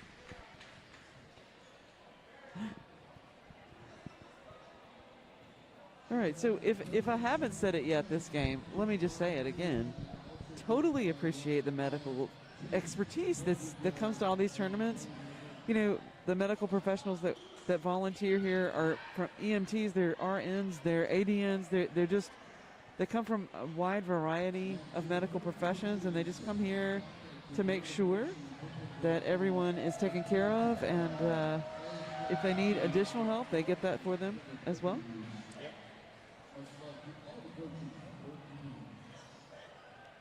Yep. All right. So, yeah, volunteers. Yay. This none of this would be necessary or possible without amazing, unpaid, underappreciated. Well, it's not underappreciated because we appreciate it. Yeah. But the parents, the vendors, yes, the tech folks, the EMTs, the announcers, not least of all, the coaches. Coaches are just, I can only mostly speak for the Philly coaches I know, and a couple of other coaches, just insanely dedicated people. Yes. Who love the sport and really love the kids. Yes. And okay, fun size is up and rolling away under his own power. Yes. And I also want to say this: the people who make up the JRDA, right? The people who hold positions and really make this happen, they're volunteers as well. That's right. No one's getting rich off Right. roller derby. I mean, and can you imagine the effort it went into to get all this stuff hauled into this building and do you know these tents put up behind Right, us? right. See the locker room? Yeah, that's all right. You know how hard it is to make a lunch date with a friend? Imagine that. You just people coming from all over the country to find one place that isn't closed or on fire when you get there. Right. We had flight delays yesterday, and everybody made it here. Yep.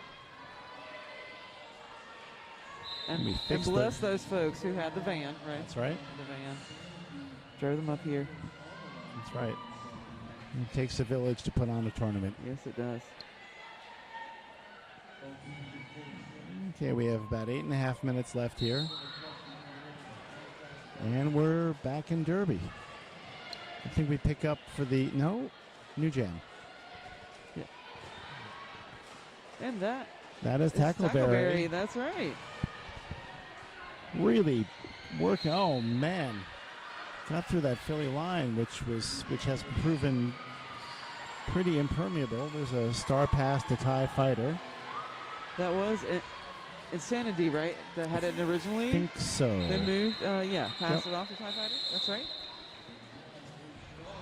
Those star passes are so quick.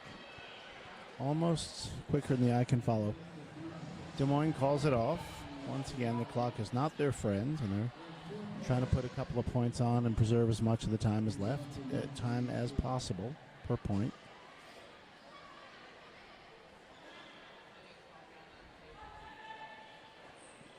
Don't turn off your set after this game. That's because right. We have the one more game today. We do. Columbia, South Carolina. Oh my God, we Wow, talking that's about Miggy. nothing. I and know. Followed Miggy as lead for Des Moines. Calls it off before getting any points on the board, but prevents Philly from putting more points on the board. 7.25 minutes left. Running down towards the end of the second half. Almost looking on wire. So the game after this one is between Spokane and Yep. Columbia. The Pixies and the Columbia Roller. I don't know. They're just, I know them as Columbia Junior Rollers. Okay, They're just Columbia, rollers. that's right. I've seen the shirt. Columbia Junior Rollers. Yeah. And the Spokane Pixies. And Philly grabs lead. No, Philly loses lead. Goes back for a track cut. Oh, no. Yep. Beasting will sit this one out, along with the pivot.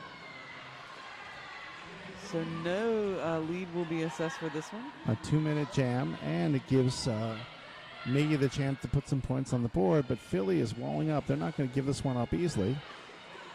Recycling back once. Des Moines blockers come in to help out and get their jammer through.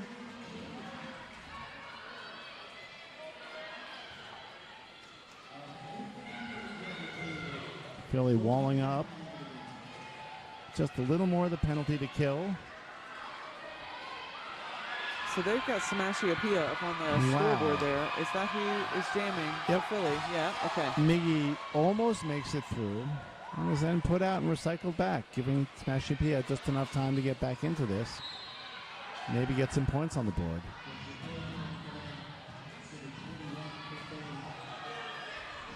Only about 5.5 minutes left in this half. Miggy does not find a way through. It's pushed out.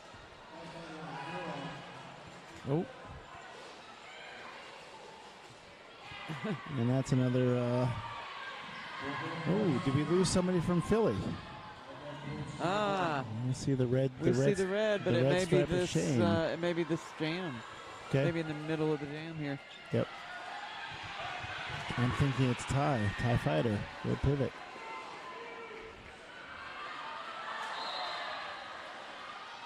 So Miggy puts another 4 points on the board. That's 12 points so far for Miggy, but it's 8 points on the board there for Philly.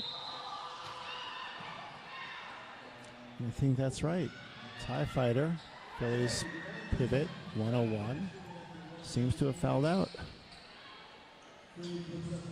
I believe I believe that happened during that jam, and so they wait until after the jam concludes to remove that skater. But yep, you're right. I gotta say, that is extremely unusual for Ty.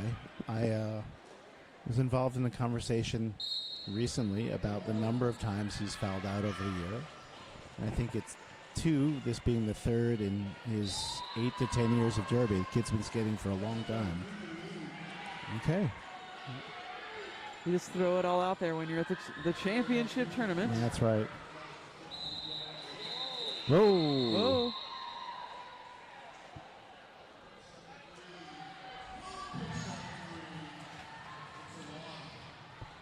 So looking around, 3-3. It does look like 3 apiece. We're ticking down to about 3 minutes and 45 seconds left on the clock. I think we have Mayday on the line for Philly.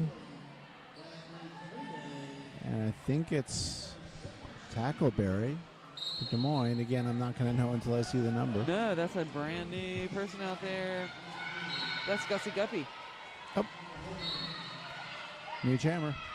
New jammer in the rotation. And Mayday finds a way through. Philly still got Gussie Guppy. No, they haven't. Had. They get through. And I'm guessing that Philly lets us run all the way down to 2 minutes, as is their want. Mayday's through for another few. Des Moines blockers in there helping out their jammer. It goes without saying, but I'll say it, that when the blockers go over to play a little offense, they give up on defense. Yes. Letting Mayday slip through relatively unhindered. They're a little out of position. Gussie Guppy is doing really well against this previously impermeable Philly wall. Yeah, I gotta say, maybe some fresh legs really help that out a little bit. Can't hurt. Might help. Okay. We are really ticking down to the end. That Des Moines jammer rotation, very, very short. I mean, I guess Phillies is too, really. It's Gus and whomever and Gus and whomever. Whomever, right.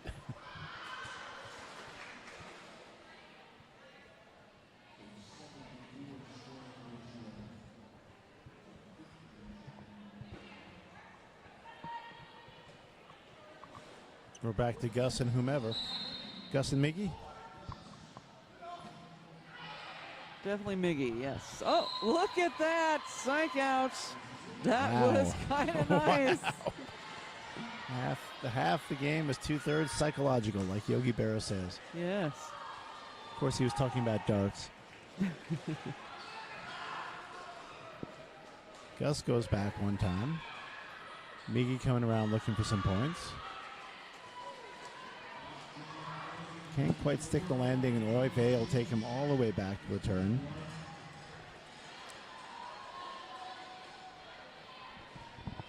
Ten seconds separating the jam clock and the period clock. Philly will almost certainly. Yes, I'm I was willing. gonna I'm say- willing to say certainly let this go the full 2.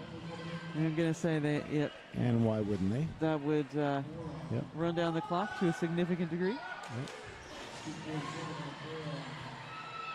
Philly walls up, waiting for Miggy. Oh, we have another skater that will be leaving the Des Moines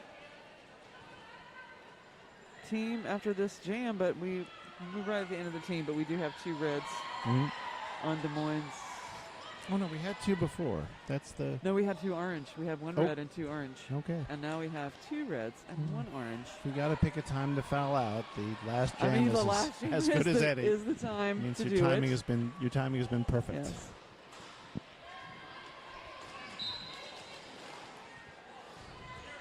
Oh no, Miggy picks up the track cut and going through.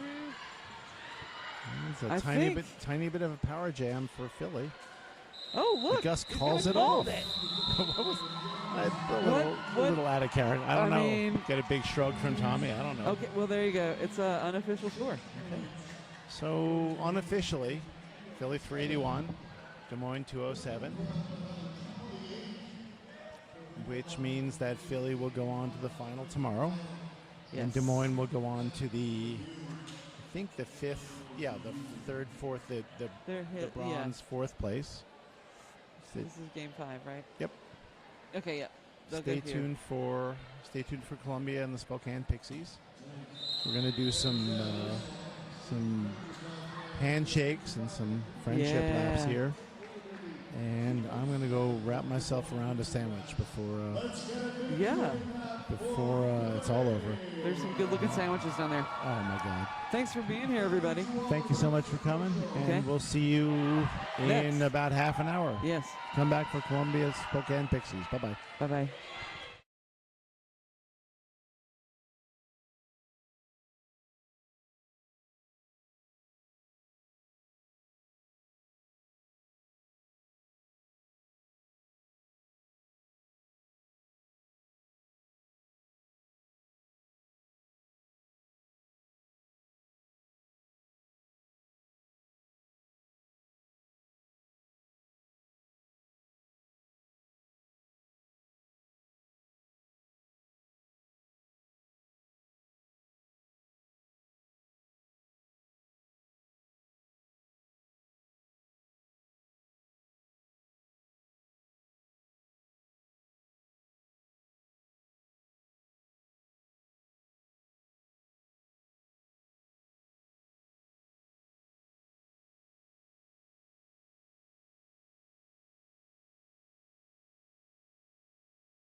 I don't think there's anything on my food. She will go and miss entirely. Nailed it. Okay, we're gonna wanna get like feel it in between her eyebrows. Connect her. Connect it. We're giving her a unibrow. Well, you're just We're filling it in. Alright.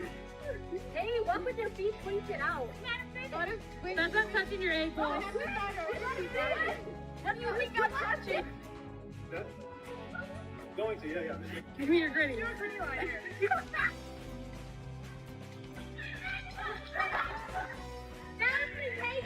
did.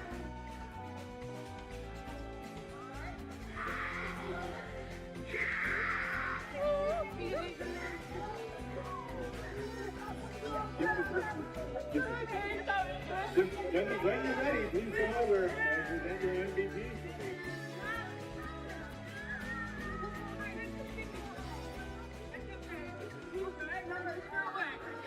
Right, with blows off they goes. On deck rows. Taking their way through. Trying to push their way out. Come on! On deck rows. Takes it out. Landing continuing to run. Now they have faded out. And now they don't pull. On deck rows coming around for that scoring pass. Landing. Go! Let's go. Speeding up the pass.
Name and number? Number 23. Jawbreaker. Name and number. No fight. Number 345.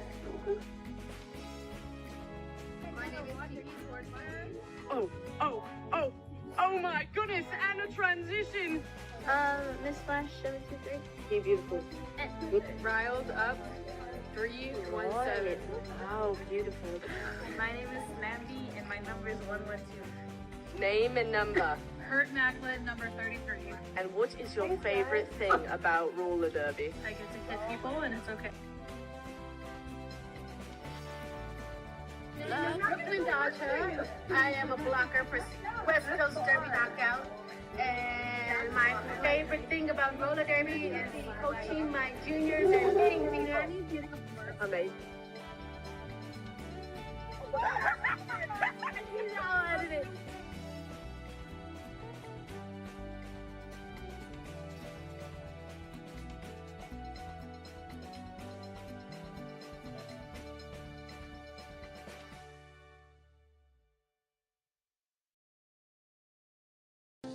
.116 Jelly and the captain of the Philly Juniors, number 9, Oivej.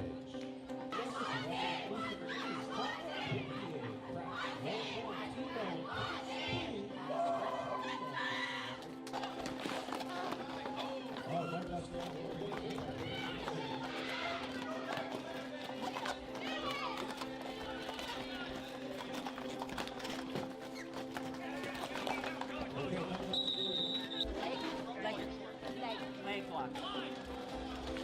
And it's Basketfield coming in on the first round of points taken on a rebound. Most of the Derby Rats blockers.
Okay, so we're coming back to you with the 6th and final game of our first day at the JRDA Championships here, coming to you live in Rockville, Maryland. This is going to be Columbia Junior Rollers in the white and Spokane Pixies wearing the black uniforms.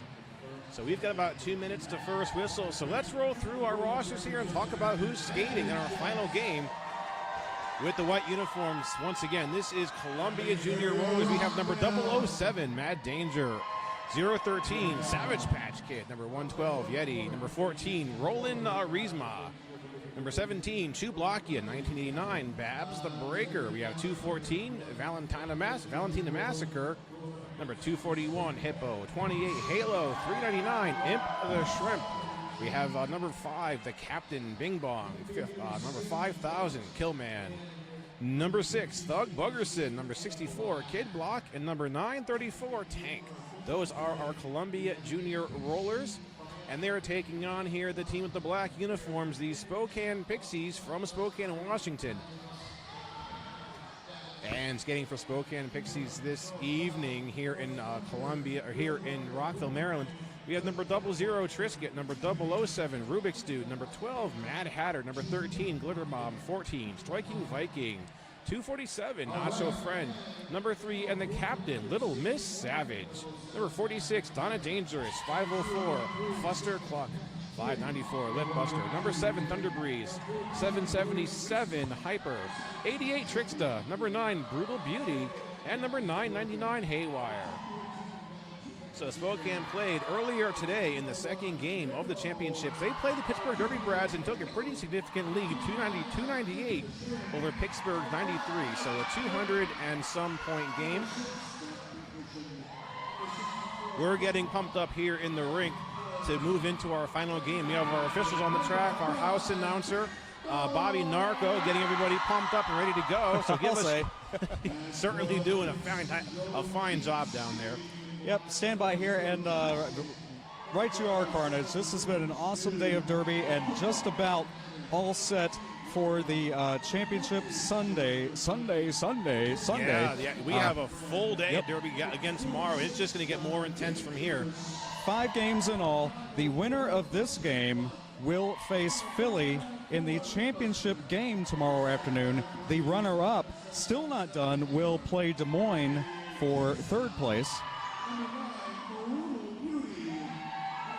The 5th place game will be the first up. That will be at 8 a.m. Eastern, FOCO versus Pittsburgh, since both of them were runners-up in their initial games this weekend, but we'll see them again for one more game, 8 a.m. for 5th place. The female division, that has been set. The 3rd place game will be West Coast versus Seattle at 10 a.m. Eastern, and the championship game, Santa Cruz versus Rose City at 2 p.m. Eastern. Take off 3 hours, of course, for those of you on the West Coast, which is all the female teams this year. Thug Buggerson and Rubik's Dude to start us off. Yeah, starting off, running a pretty tight pack. There's a lot of defense going on, but we're picking up a Columbia lead now. Thug Buggerson in control of the jam.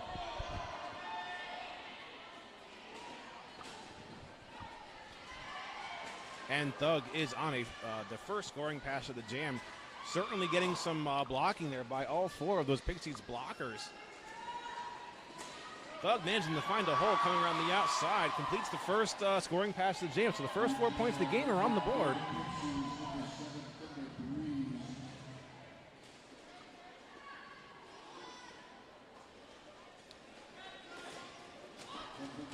Thug in the midst of another scoring pass, but is taken out of bounds by number 88. That's Tricksta. Thug forced to restart the scoring pass. So Trisket completing a star pass now over to number 7, Thunder Breeze. Thunder Breeze, though, also getting stuck at the very back of the pack. That's Halo doing that last-minute blocking there in the back. Okay, second round of points completed by Thug.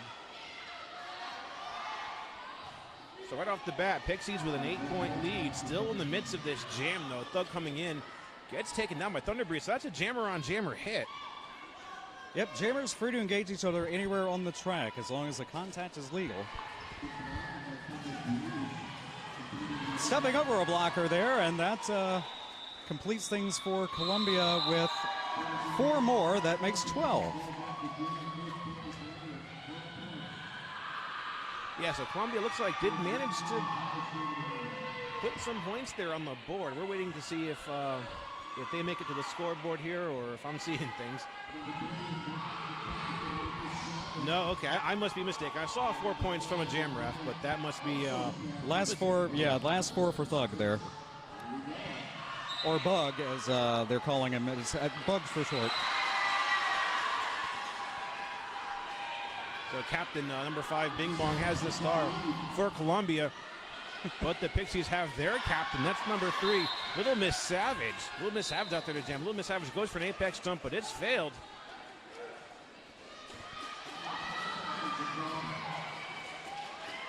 Little Miss Savage is the lead jammer and 4 points on the board.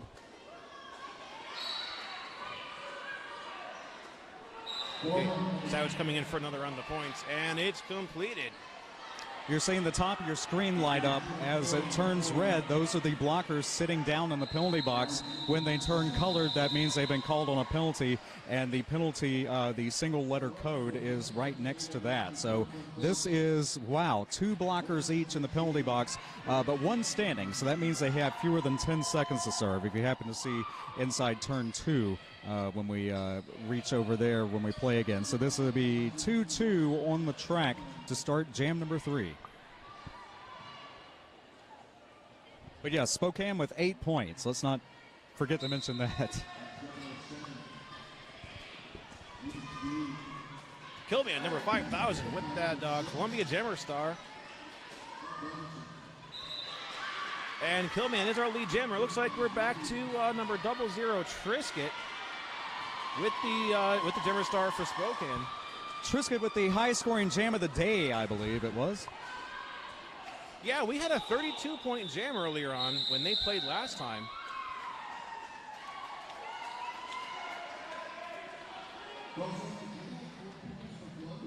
That was in the second half of the game against Pittsburgh, a whole 32-point jam. 4 there for Columbia. 16-8, 25-42 in the period. Yeah, we got Thug back on the jam line out there. 007 Rubik's Dude has the star for the Pixies.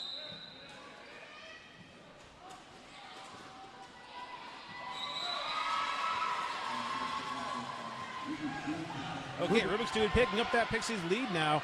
Our penalty box vacates, so we're back to a 5-on-5. About a 30, yeah, well, 30 feet, but as soon as I say that, that was covered and jammed not over until the 4th whistle blast. So 3-0. Yeah, 3-0.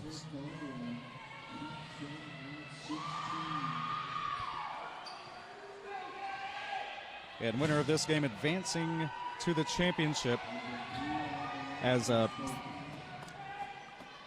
Columbia received a bye, being the number 2 seed, as did Philly, the number 1 seed we saw earlier.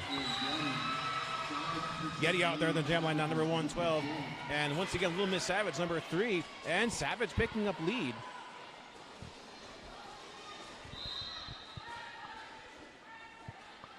So Little Miss Savage is in there on a scoring pass. Avoiding hit there by Tank and coming out with 4 points for the Pixies. So looks like we're kind of on the verge of a lead change. Oh, Little Miss Savage scores 4 points and calls off the jam, leaving us at a 1-point game, 16-15. Columbia in the lead.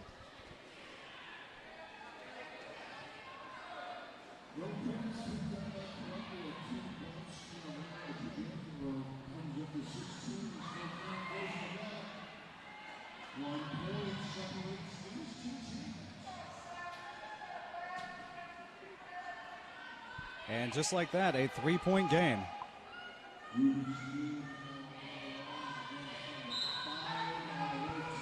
Captain number 5, Bing Bong, back out there for Columbia. Spokane has 007 Rubik's Dude out there.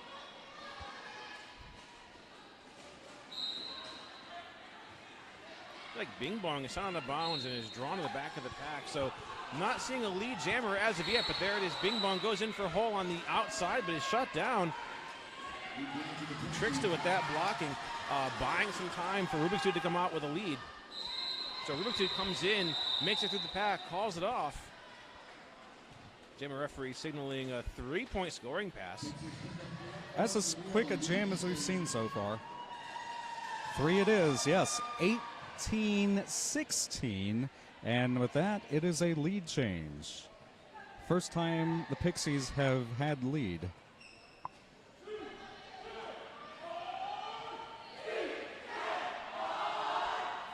Doug Bogerson back out there. 0-0 Trisket out there for the Pixies. Oh, Thug going out of bounds. That hit by Mad Hatter, number 12. But Thug recovers, gets back up, breaks free of the pack, and picks up a Columbia lead.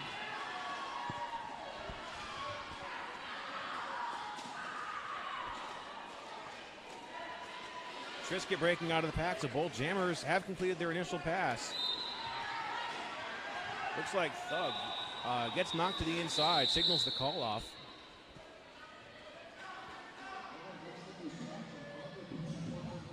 Four points going up for Thug, according to our JAM referee. That's going to bring us back to the Columbia back in the lead by only a matter of 2 points.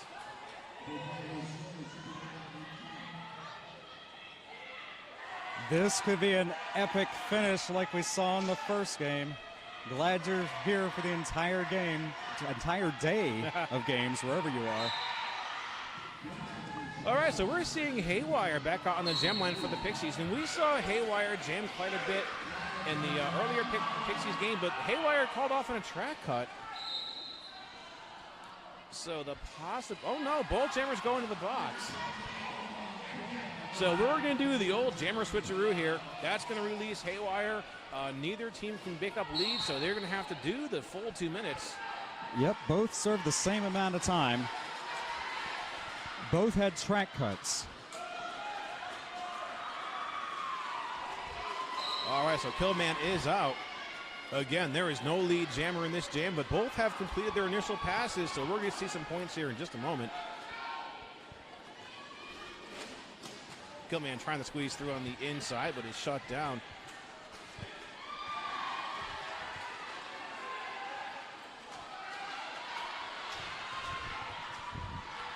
All right, Killman's out with 4, and Haywire also out with 4. 53 seconds remaining, and points can. Oh, well. We'll wait on the referee to say how many. Recovering and back up. Yep. Yes, completing the trip. And the legal contact there. Yeah, Pixie is certainly racking up the penalties. They're down 2 blockers and a jammer. So sort of a power jam situation. They not lead, but Killman is the only jammer on the track right now. Another 4 points. So Killman looking at a 12-point jam so far. 20 seconds to go. Yeah, Haywire serving a penalty for a back block. And now standing. All right, Haywire. I'm sorry, no, Killman out with another 4. So Columbia now 16-point jam. Still enough time to possibly complete on a scoring pass. Trickster kind of guarding that inside line coming around the apex. Killman does pick up 2 points on that pass. So looks like another 18 points. Wow. The highest scoring jam so far in the game, almost doubled their score. And Haywire, despite time in the box, had 7 points, and that's the second highest scoring jam for the Pixies. But yeah, 18-7, net 11 for the Columbia Junior Rollers, 38-25, 19-24 in the first. And Spokane, the Pixies, calling a timeout here. Again, the winner will advance to the championship game at 4 Eastern, 1 Pacific tomorrow. The runner-up will be in the third place game against Des Moines. That will be at noon Eastern, 11 Central, 10 Mountain, 9 Pacific. We have been in all of those time zones somehow for JRDA champs, which is awesome, but I don't want to I don't want to forget anybody, but I also have the East Coast bias where I'm from Florida. I've never lived anywhere else, so I don't know. Y'all, I mean, you're from you're from up here. Y'all probably know how to calculate time anyway. I mean, it was annoying enough just watching WGN back in the day from Florida, but nonetheless. Little Miss Savage picking up the Jammer Star here. Try to be fair to everyone, coast to coast. Now, World Cup, that's another story. We will calculate and tell you, I guess, GMT. 3 in the morning. Yeah. Watch USA. Well, we'll see. A lot of people are going to be up at midnight. Yeah. And that's only next weekend. So we're seeing a lot of our Team USA skaters here today from Philly. I know we have probably, I'd say, maybe half a dozen to a dozen from Philly going out to France in just a couple days. And if it's half as exciting as the World Cup in Philadelphia was a few years ago, man, oh man, watch out. An experience I will never forget. That's like I was born into a whole other world of derby.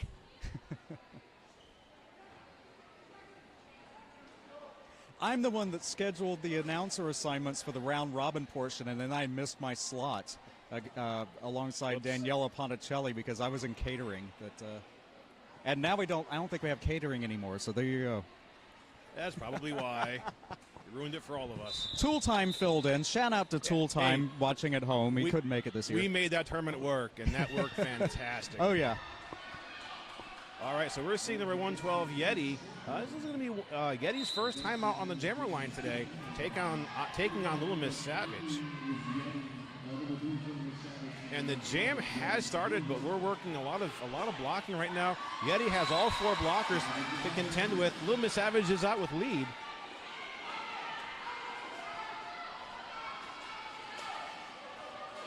Oh, Little Miss Savage just charges into that defensive pack. That's teleportation almost. It's like playing a game of pinball. I blinked, and Little Miss Savage threw the pack after that crash. Look at that. Got the bird's eye view up here. Halo kind of did guard that line. Little Miss Savage just sailed across there almost on 1 foot.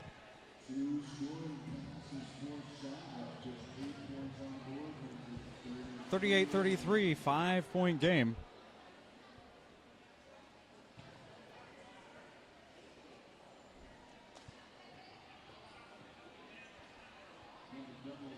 I used to visit Columbia at least once or twice a year for Derby, all the regional championships and various times the other regional teams would play up there. I haven't been up there since the beginning of 2020, the brief 2020 season, so I got to change that.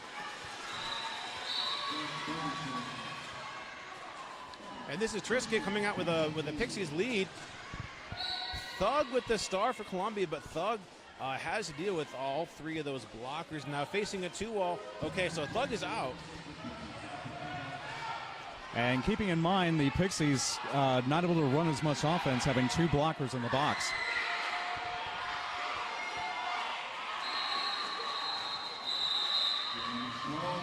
Trisket making quick work with that 4-point pass, calling off the jam. So both Jammers actually did pick up 4 points, so really nothing lost, nothing gained there. Yep, 42-37, 5-point game continues, 17-22 and counting, always 30 seconds between jams. With the acoustics, I can't tell who they're cheering for, but they're cheering nonetheless. We have a group here in the live studio audience down just behind the jam line, and then a similar group upstairs here. I think the volleyball has calmed down. We're not hearing as much of that right now. Okay, Little Miss Savage. Little Miss Savage did get lead, but went out of bounds and has to restart that pass. Number 5,000 Pillman has the star for Columbia, and we're jammer on jammer now. CJR, Columbia Junior Rollers. Thank you, Malice. See, I told you it's been a long time since I've been up there. All right, scoreless jam for both of our teams.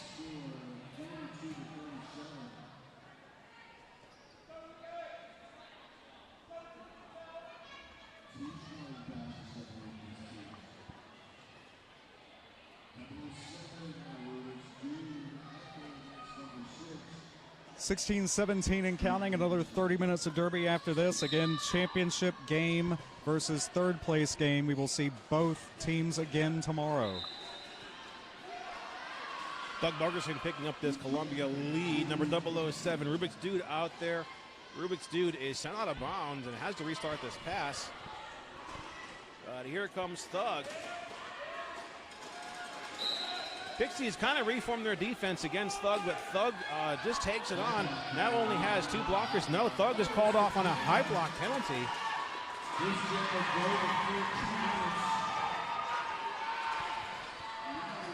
So no longer a lead jammer for this jam. Going the full 2-minute time limit, 1:17 to go. Yeti with a hip check there on Rubik's Dude. Tank making a second hip check, sending Rubik's Dude out of bounds and forcing the recycle.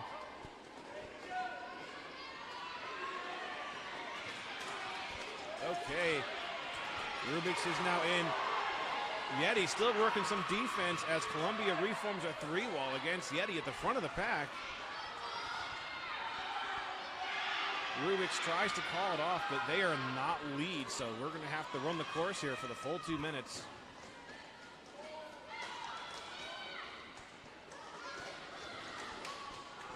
Rubik's getting some assistance from a blocker, breaking up that 3-wall. Thug coming back out after earlier high block, does put 4 points on the board. So 4 and 4 here for both of our jammers.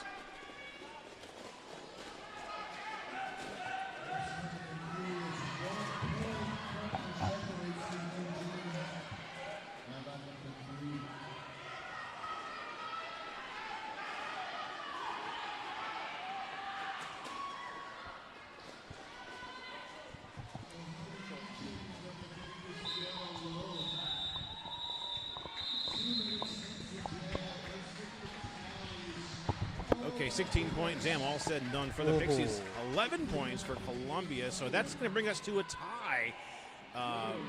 Moving into the second half of our first period, about 14 minutes to go. Third highest scoring jam for Columbia. That definitely is the highest scoring jam for the Pixies by far.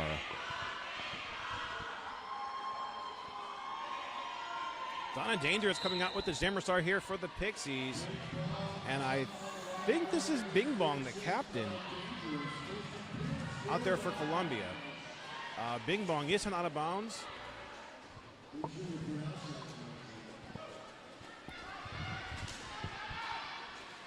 Bing Bong getting some blocking by Thunder Breeze.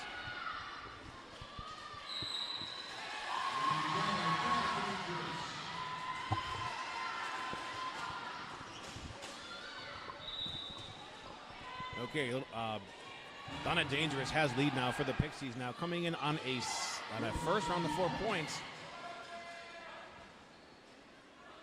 Both teams still at a tie, 53-53.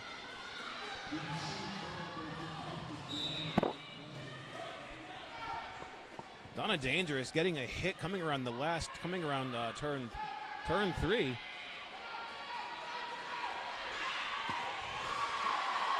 Careful not to cut track. Don't want dueling jammer penalties.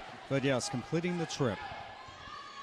Okay, Donna Dangerous coming out with a hard-earned 4 points. Ooh.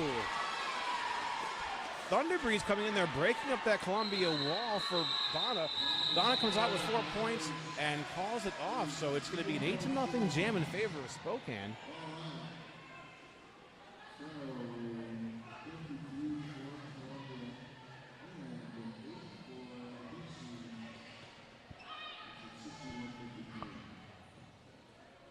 That's going to break that tie by a matter of 8 points now. 53-61, Pixies in the lead.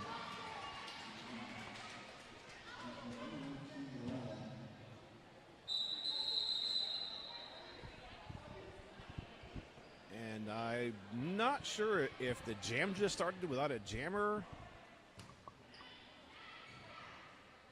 So we had 00 Trisket on the jam line, and I heard a whistle. I'm not sure if that started the whistle, the jam. There were 4 more whistles after that. So I don't know if Columbia didn't field the jammer for the jam, and they're going to have to sit one out.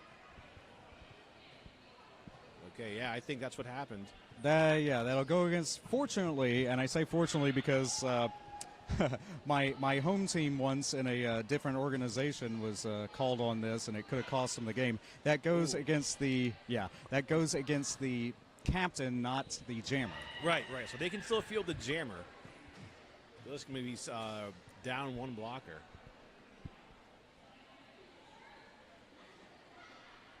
Yeah, got to pay attention to that jam timer. When they call 5 seconds, you have to get out there.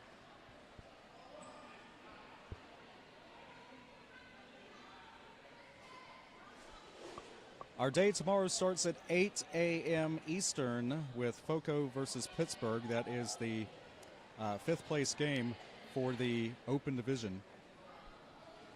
Don't be late. I'll try not to. Me too. We got enough people here. It'll be covered either way.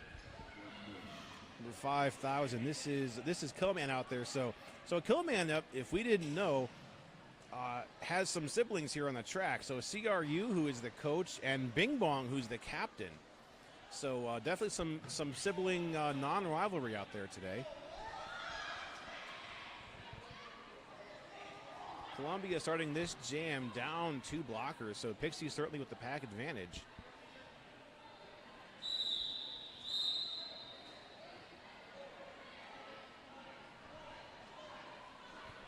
And there's a rolling whistle. So Bionic, as our jam timer, getting ready to start the action.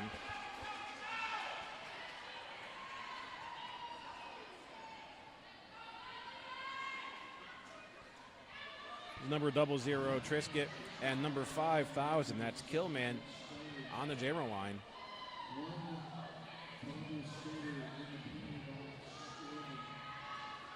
All right, we're getting the 5-second shout here from Bionic. And she blows the whistle, so we're off to the races. Oh, nice initial pass complete by Trisket.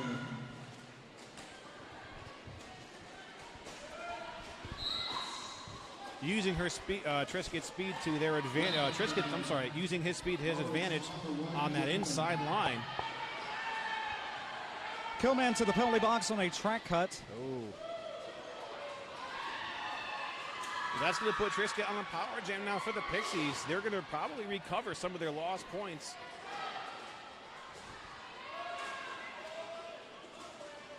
Trisket now making way to the front of the pack, trying to take on a 2-wall. Thunderbreeze getting in there, breaking up that hole. Trisket's out with 4. So Trisket now with an 8-point jam.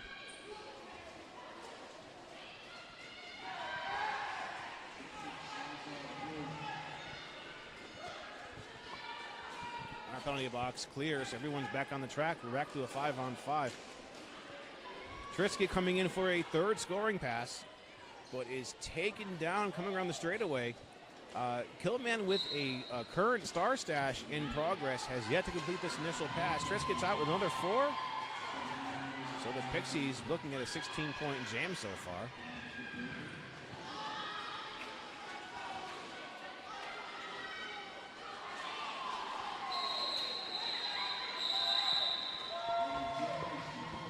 Shutting out Columbia, yes, 20 points. Nice jamming there by Trisket. Certainly strengthening their lead when they were just a couple points ahead, now ahead by more than 20. 81-53. 4-3 in the pack favoring Spokane when we start up in 4 seconds.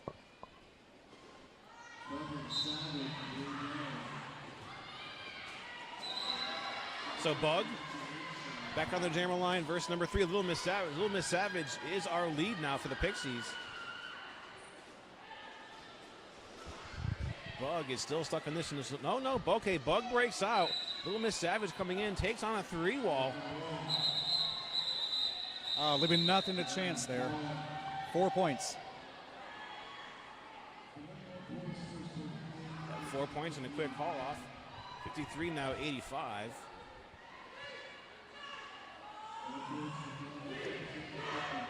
And mathematically, yeah, that we had a 53-53 tie, and 3 jams later, it is a 3-jam, 32-point rally by Spokane. Yep. It's all happened right there. Compliments of 00 Trisket with that 20-point jam just a moment ago. There's some backwards movement here by our jammers.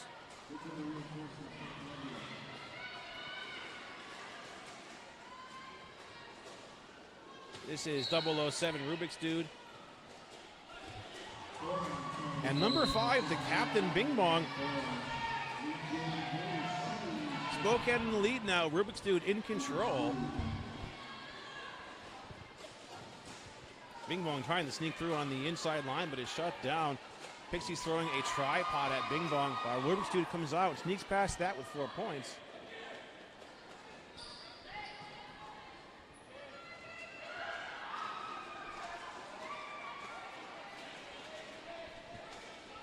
Columbia forming a tripod,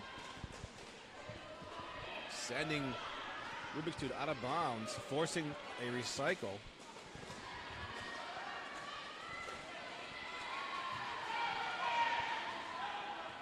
And Rubik's is out with another 4.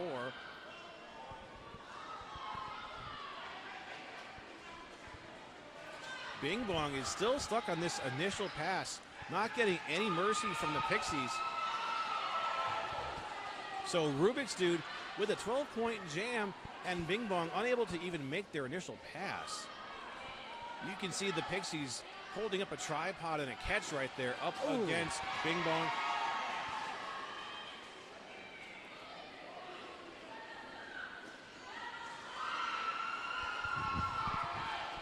Columbia walling up with a tripod against Rubik's Dude, absorbing that hit at the back of the pack.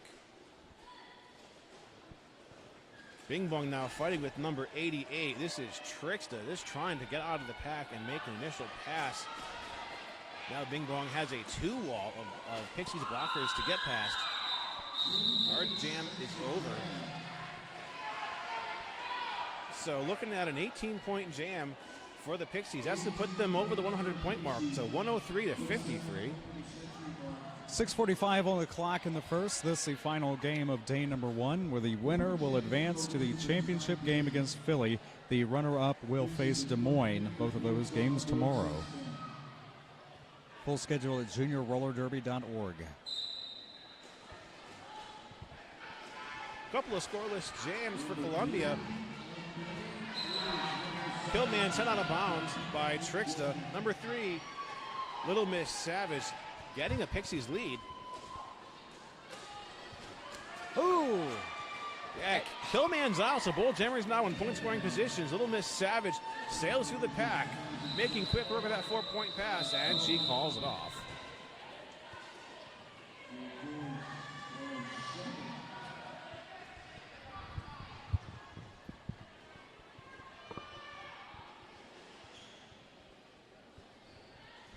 Jamming back to back, number 5,000, Killman back out there on the jammer line.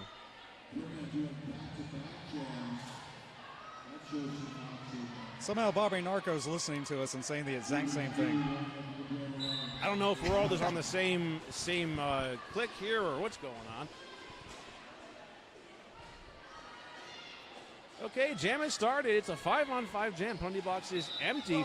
Oh, a Columbia lead, number 5,000. Kiltman with a bit of an apex jump.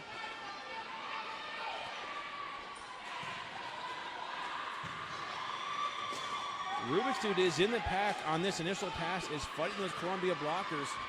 All right, Rubik's Dude is out. Yes, Columbia on the board, 4 points. Yeah, breaking that streak of scoreless jams here that they've had for the past maybe 6 or 7 jams.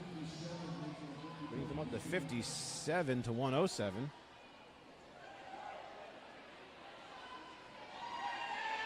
$54 points all told in that rally.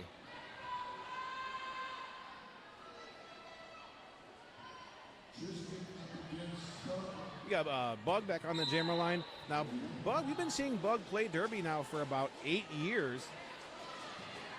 So, you know, a lot of experience here at the championships. Bug is our lead jammer.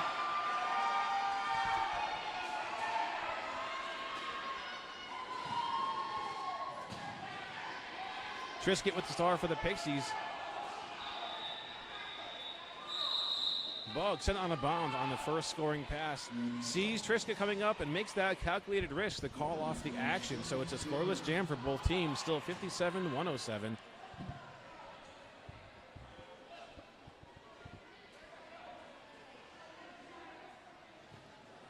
Just under 4 minutes left to our first period. Little Miss Savage back out there versus number 5,000, Killman.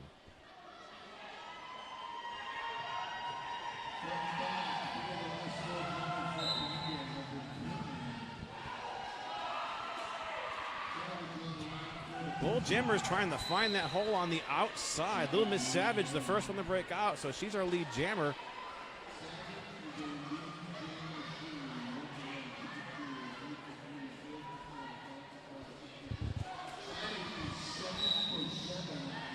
Now Little Miss Savage at the front of the pack. Gets past all four of those Columbia blockers, so the first scoring pass complete. Columbia losing a blocker to the penalty box.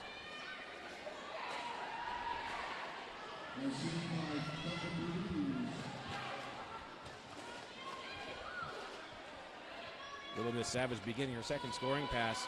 Gets sent out, takes the safe route and recycles.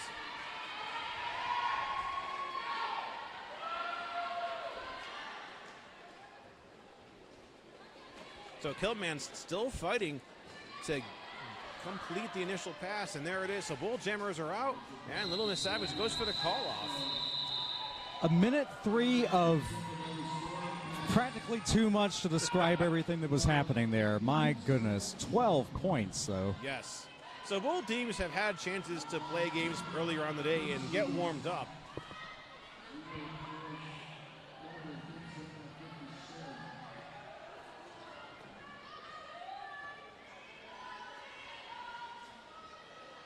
Yeah, Spokane definitely. Columbia with the advantage of being the number 2 seed, much as Philly was.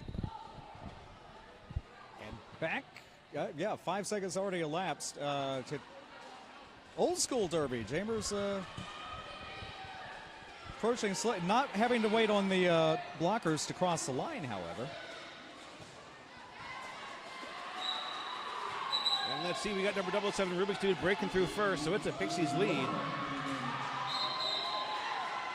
And a star pass over to number 013, Savage Patch Kid. I think that's our first star pass of the game.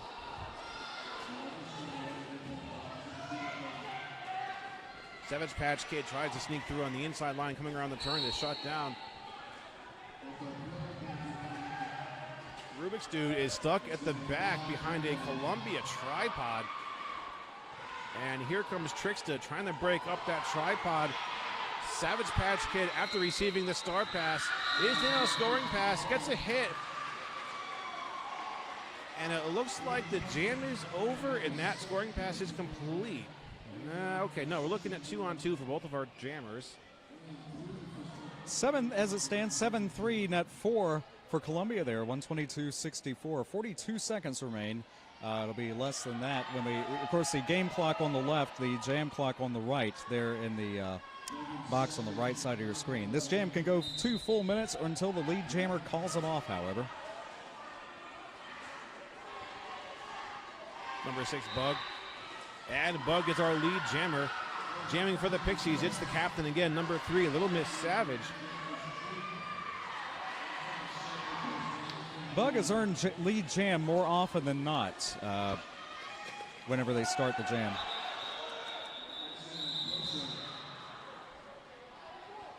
Okay, so Bug hung off that jam with just about 4 seconds left to the clock, so I think we are officially in halftime of the game.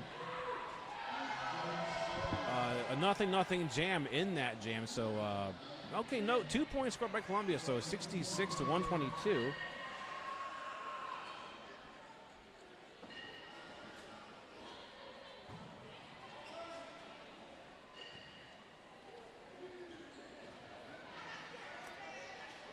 And yes, intermission, 15-minute intermission as it stands right now. No matter what it is, don't go far. More derby just like this very, very soon.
Heisman Union team made the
second half.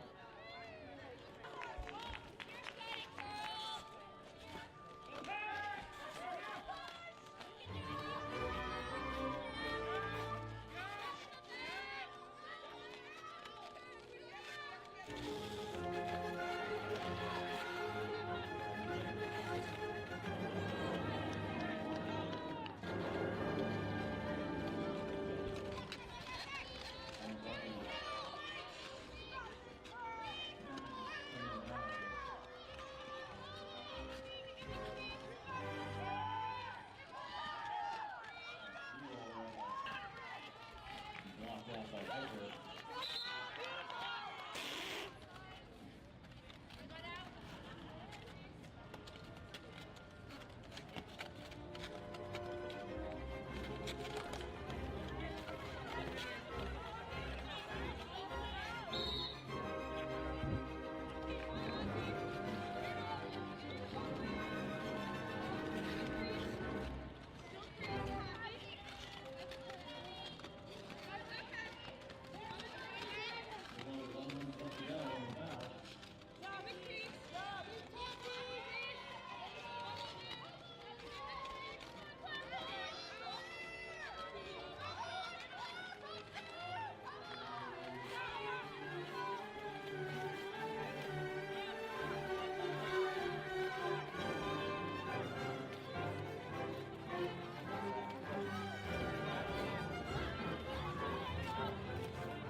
Thank you, Santa Cruz. Thank you, elected officials. One, two, three. Good game, Pixies. Thank you, officials. 2, 1.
Okay, thank you for sticking with us. We are moving into the second half of our final game of the day. For just joining us, this is Columbia Junior Rollers in the white uniforms. Spokane Pixies here wearing the black. Spokane Pixies in the lead, almost a double score, 122 over 66 for Columbia. Moving right into our first jam of the second half. Number 007, Rubik's Dude out there on the jammer line. And 5,000, that's Killman with the star for Columbia.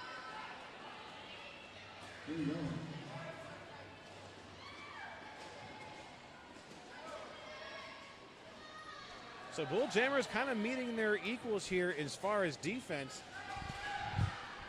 Rubik's Dude is ahead, but still has a full tripod of Columbia blockers. And there it is. Okay, so Rubik's Dude is our lead jammer.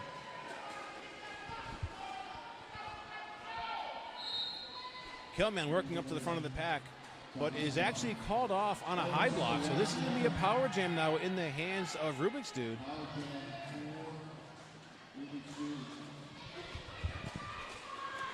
Rubik's Dude unofficially 43 points of the 122 in the first half. That's a pretty good streak. Okay, Rubik's Dude is out.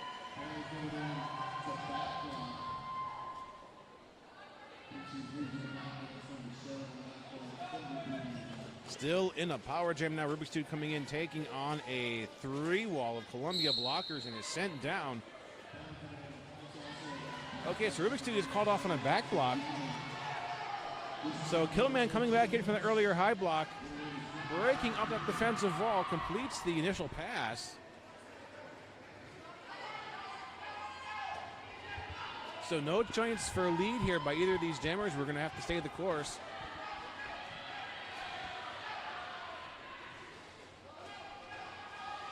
Killman slowly working up to the front of the pack, completes that scoring pass. There's 4 points on the board for Columbia.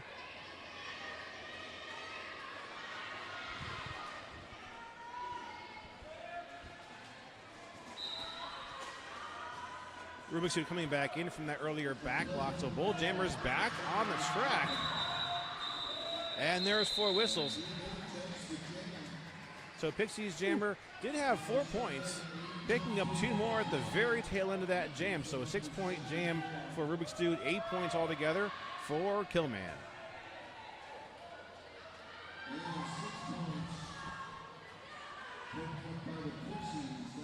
20-plus points can be had in a single jam. 30-plus points, that has been proven today.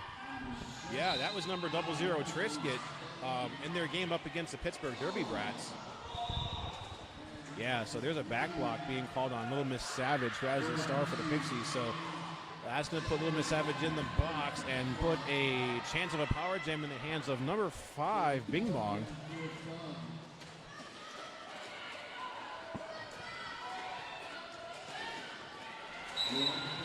I'm sorry, no, this is number 6, Bug. And Bug is our lead jammer, and it's a power jam.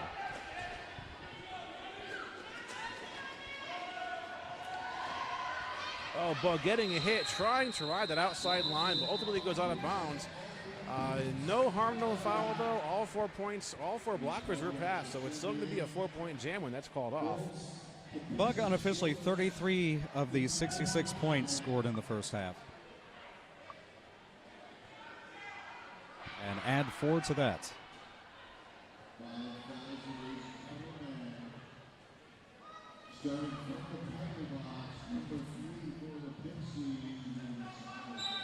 So power start in the hands of number 5,000 Killman. Looks like another penalty was assessed to Little Miss Savage in that last jam. And it's a Columbia lead now. Killman in control. Little Miss Savage, that beautiful skating, comes out, completes their initial pass. Oh, Killman sent out of bounds by Thunder Breeze. Thunder Breeze also goes out of bounds. So Killman re-enters and is knocked out to the inside. 2-0 at the end of all that. Going up to the Columbia side of the scoreboard. So now they're at 80 over in Spokane at 132. Some of those points getting harder to earn.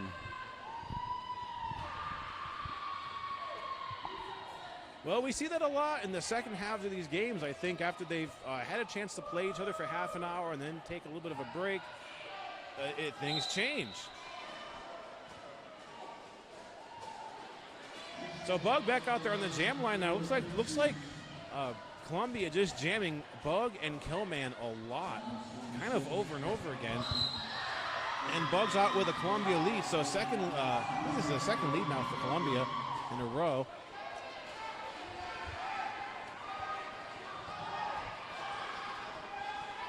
And number 00, Trisket with the star for the Pixies. So Bug with a 4-point jam calls off the action.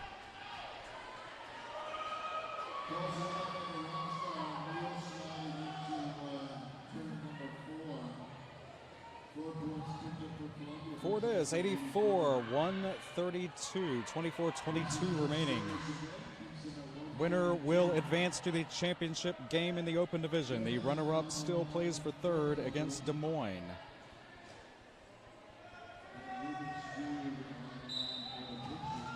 Yeah, so we're back to number 5,000, Killman. And 007, Rubik's Dude. And Rubik's Dude's our lead jammer. So Pixies with a lead in this jam. Killman crashing into a tripod of Pixies blockers. And they're holding Killman back pretty solid. Rubik's Dude with a 4-point pass, and Columbia losing their jammer. They're losing Killman to a track cut.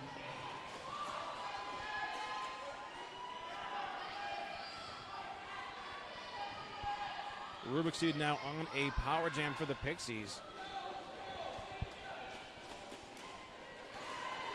And Rubik's is out, completes a third round of 4 points. So a 12-point jam so far for Rubik's Dude.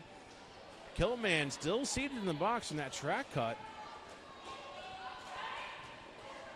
Yes, now, there we go, returning now. Okay.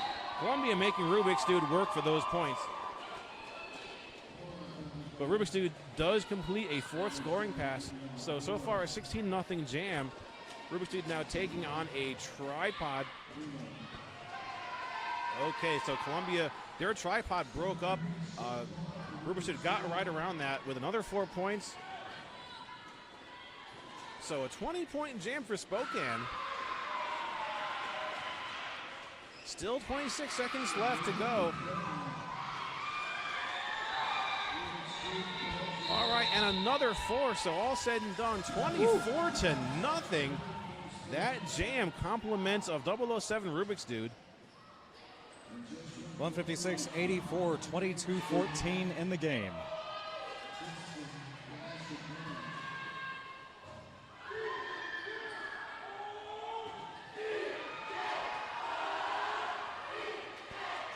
There's a CJR cheers.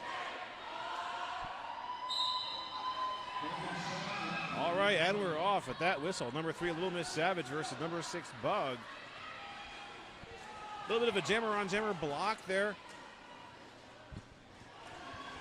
Little Miss Savage is kind of rolling with those hip checks, set on a bounds and recycles. No lead jammer as of yet. And Bug slowly inching to the front of the pack, but number 594, Lip Buster doing some blocking, but Bug comes out with lead jammer for Columbia.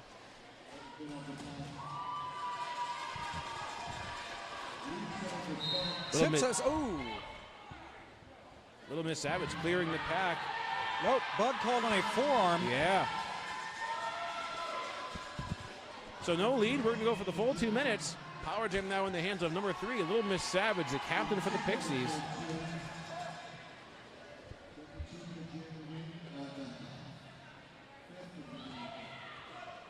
Little Miss Savage coming out with 4 points on that scoring pass.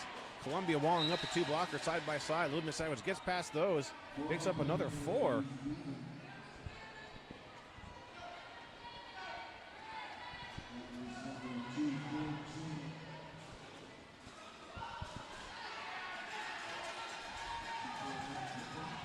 And 4 more for Little Miss Savage coming into the pack, not even really slowing down.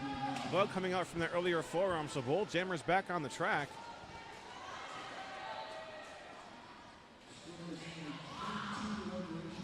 Pixie stretching their defense against Bug at the front of the pack right now. Little Miss Savage kind of stalled at the back.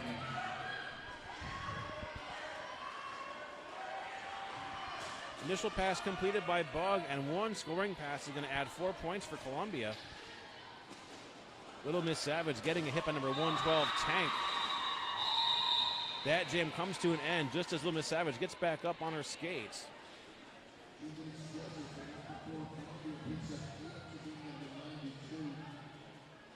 So an 8-point jam for Columbia there by Bug. 15-point jam by Little Miss Savage. That brings them up to 171.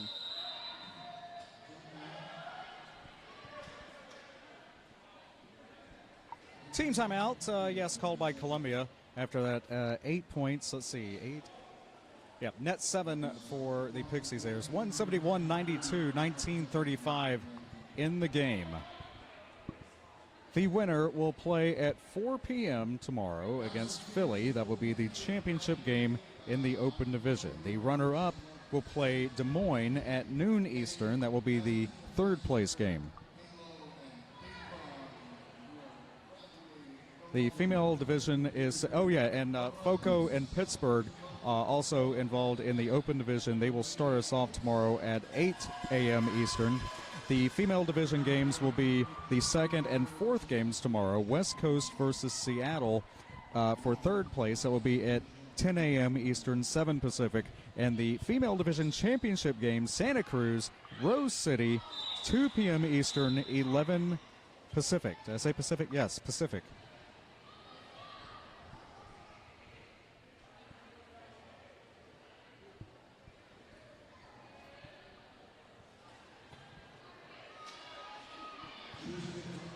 Coming off of that team timeout. Our skaters taking their position on the track. Number 5,000 Killman and number 00 Trisket. Trisket breaks out with the lead.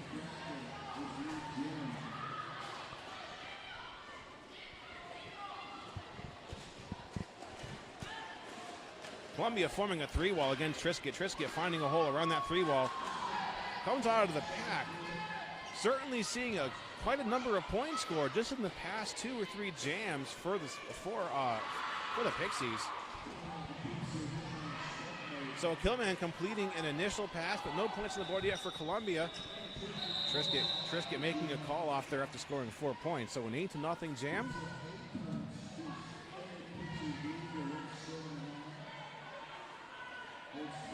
$179.92, 18:43 and counting.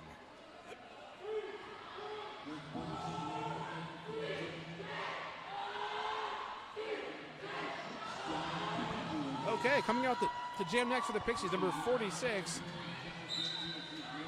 Donna Dangerous. And number 6, Bug, has that star again for Columbia.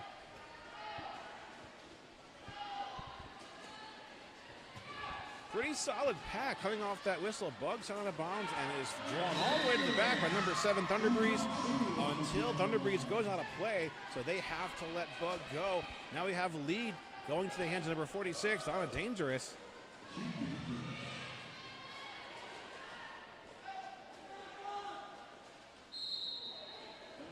Okay, so Thunder Breeze might have just baited a track cut. It's successful. Bug called off on a track cut. So that's going to put us in a power jam now with Donna Dangerous in control.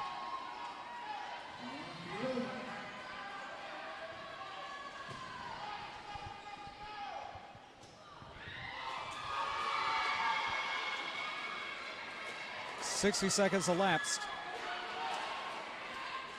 Mad Danger colliding with Donna Dangerous, sending both skaters down. Everybody has recovered. Looks like Donna Dangerous is going to be called off on a penalty. I'm sorry, no, Mad Danger. Donna Dangerous is the jammer, still on skates and is still scoring points. So it's an 8-point jam for Donna Dangerous. The common letters there, dang. 8 points, 187-92. Yeah, another scoreless jam for Columbia.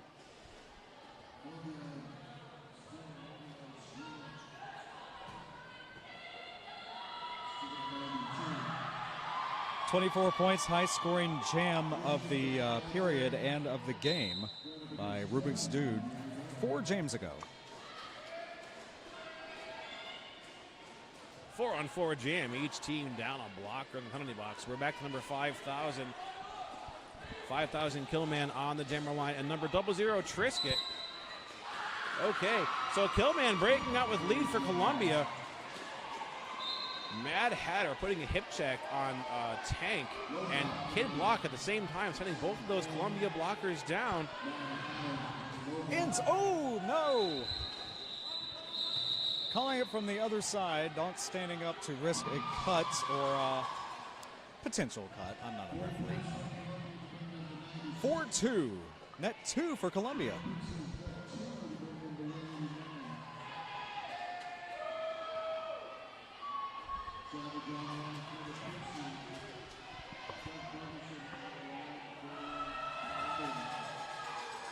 Pixies being sure to field a pivot just in case. Jammers free to pass the star legally to the pivot. We've seen that a couple times today, but not as much as in some games. No, we've only seen, I think, one star pass in this game. Bug back out there with the star for Columbia. Thunderbreeze working some defense. We're seeing Thunderbreeze in the forefront of a lot of these defensive hits and rollbacks.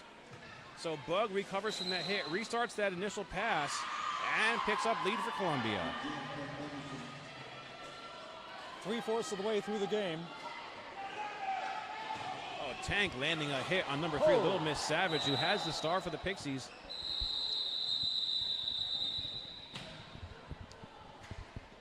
Jam called for safety, unofficially 14:48 on the clock.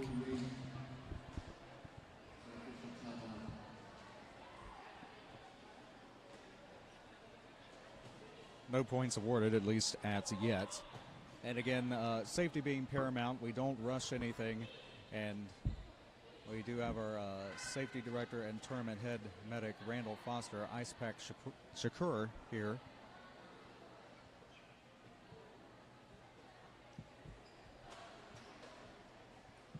Score holding at Spokane, the Pixies 189, Columbia Junior Rollers 96.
Yeah, much of the background sounds you're hearing are from volleyball in this venue behind us. If you haven't heard earlier today, just pointing that out. But currently in an injury timeout, and we will go over again the full, if you missed anything, of course, you can rewind anytime on YouTube. This video will stay up.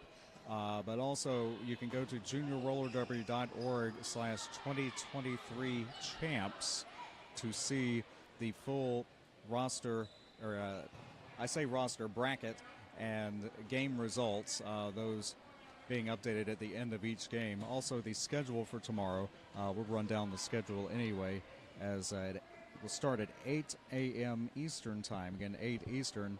The fifth place game for the Open Division, FOCO versus Pittsburgh, having been runner-ups in their previous game today. 10 a.m. Eastern, West Coast versus Seattle. That will be the female division third place game. 12 Eastern, Des Moines meeting the runner-up in this game. That will be the third place game in the Open Division. Then the female division championship game will be at 2 p.m. Eastern, Santa Cruz versus Rose City.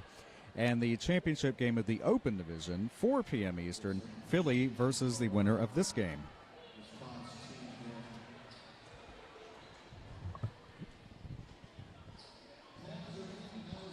So call somebody, as they once said.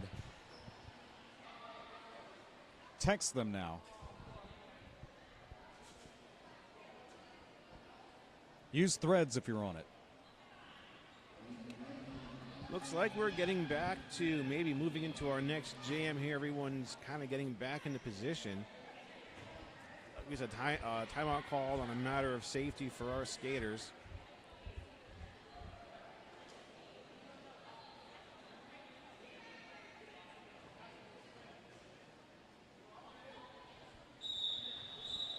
Hey, and there's a rolling whistle, so that's going to bring us into the next jam. 14:48 to go, so moving into the final quarter of the game. A little bit of a change up to the rotation we've been seeing in Columbia's.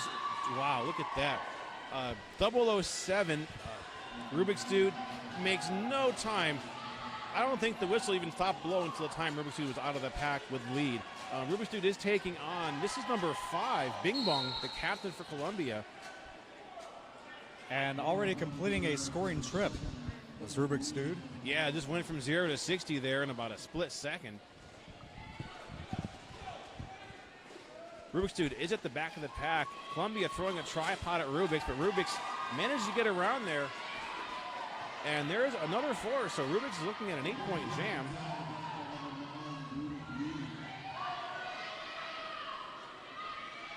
Bing Bong does complete an initial pass, so both jammers are in point-scoring positions. Rubik's looks like is calling off the jam, but not before scoring, I believe, a total of 10 points. 2 4-point passes and a 2-point pass. Okay, so it is 10 points. 10-0. That brings the Pixies up to 199 over the Columbia's 96.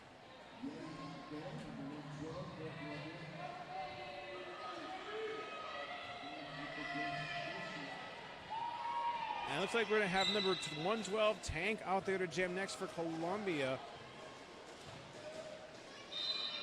And 00 Trisket has that jammer star. Trisket was set on a bound, and Tank picking up a Columbia lead. All right. I don't think we've seen Tank jam at all in the game. Actually, we're seeing Yeti now.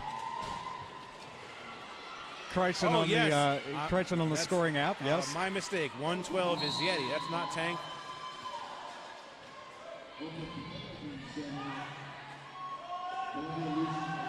So we're jammer on jammer now. Trisket catching up to Yeti, forcing the call off.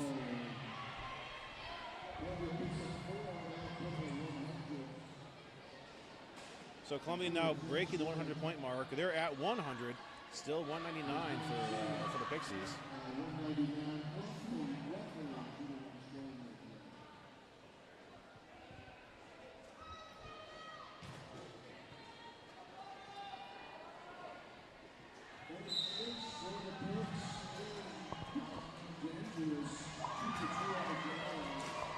Okay, it looks like Donna Dangerous back out there to jam. And Donna Dangerous has that lead for the Pixies. Number over 5,000. Killman with the star for Columbia. So Killman's also out. Donna Dangerous is out. Donna Dangerous is 1 lap ahead, completing a 4-point pass.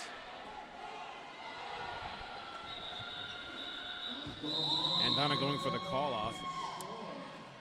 Yep, had about maybe a second before the opposing jammer could have matched some of those points. Yeah, nice jammer awareness there by Donna Dangerous.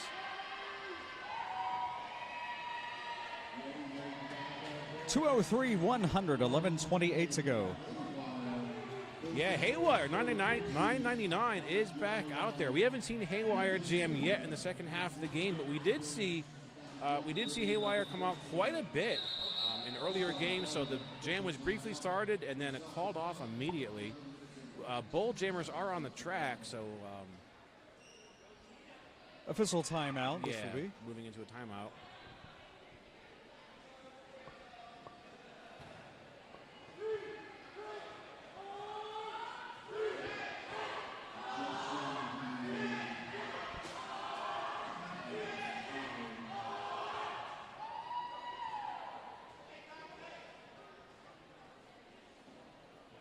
Hey, while we're in the midst of this timeout, let's give a thank you to our officials working this game. Our non-skating officials this evening, HBC, Bionic, Galvatron, Captain Crunchberry, Misery Chop, Rocket Chop, Less Than 3, Tally Up, and Cheshire Stats.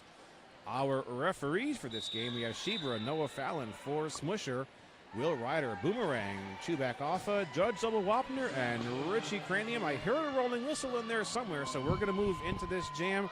I think it's just going to be a restart of the one that was just called off because Haywire is still back out there against number 112, Yeti.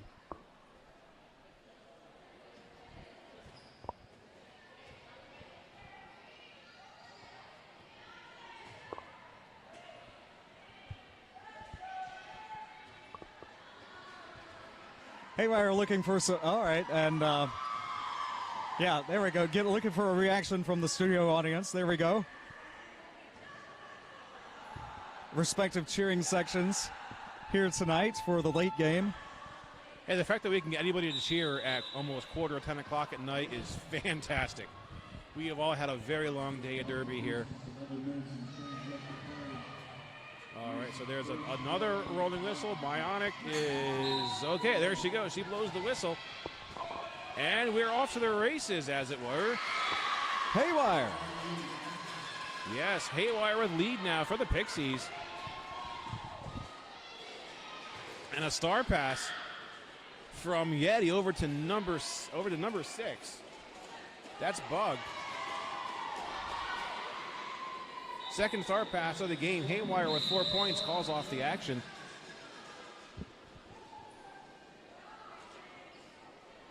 And only 4 points. Speaking to the defense. Not seeing as many double-digit jams lately.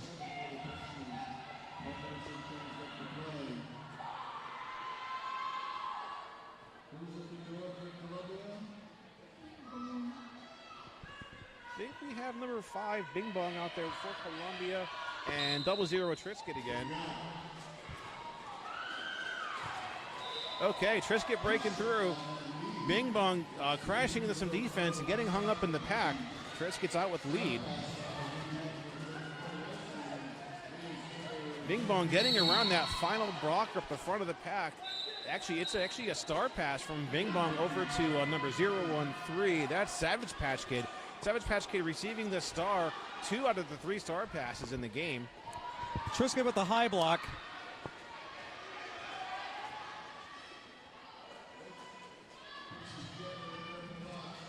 And generally speaking, when you see the name or number turn red, that is when they have sat in the box. That's when the 30 seconds begin. So losing our lead, jammer 2 a penalty. We're going to go for the full 2 minutes here. A minute 9 left. Pixies throwing up a pretty strong. It was a 3-wall being reduced to a 2-wall due to a stop block penalty. Now they reform their defense at the front of the pack against Savage Patch Kid. That's number 88, Trickster, working that final line of defense up along with number 594, Lip Buster. Savage Patch Kid does break out of there with 4 points for Columbia.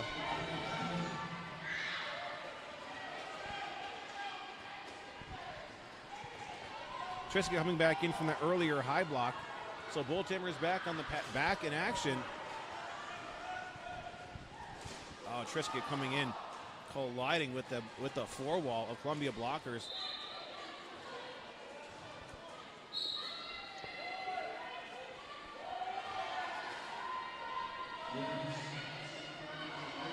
Lipbuster going in for a hit now. Mad Hatter also trying to slow down Savage Patch Kid, but Savage Patch Kid is out. Looks like 8-8 for both of our jammers.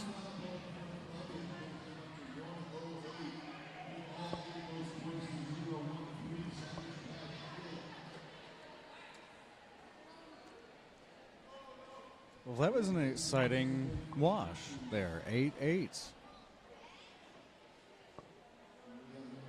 8 minutes, 14 seconds on the clock with Columbia 108, Spokane 215.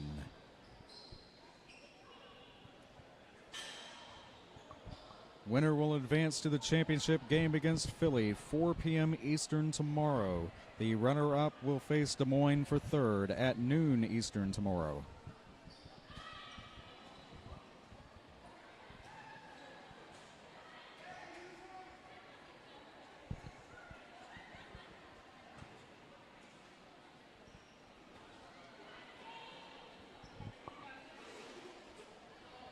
So glad you're with us wherever you've been, and we've heard from several countries watching. Of course, World Cup coming up at the end of the month, and USA teams will be over there, including many of the skaters we've seen so far this weekend.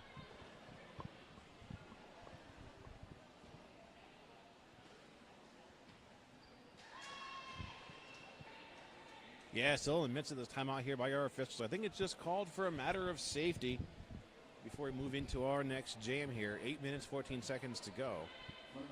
Scoreboard updated 10-8, net 2 for Spokane, 217-108.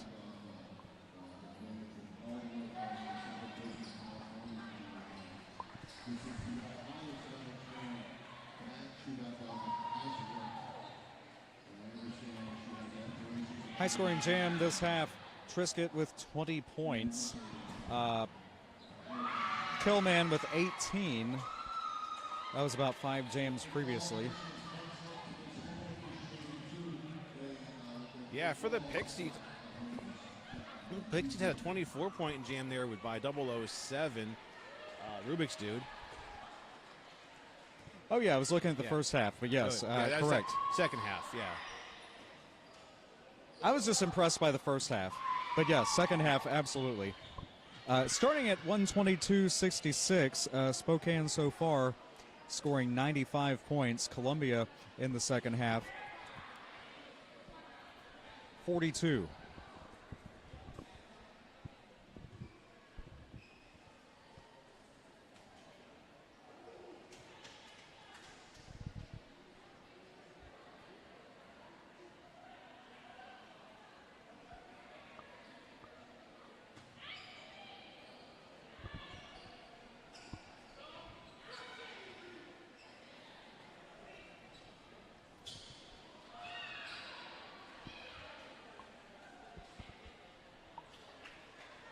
I'm seeing some colors on the penalty board, so we'll check that momentarily.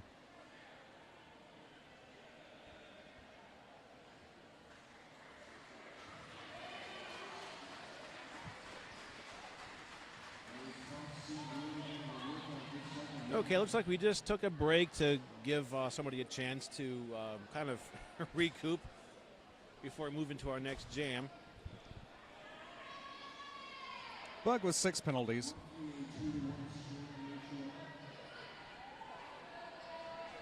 Okay, new face on the jammer line for the Pixies. This is number 14, Striking Viking.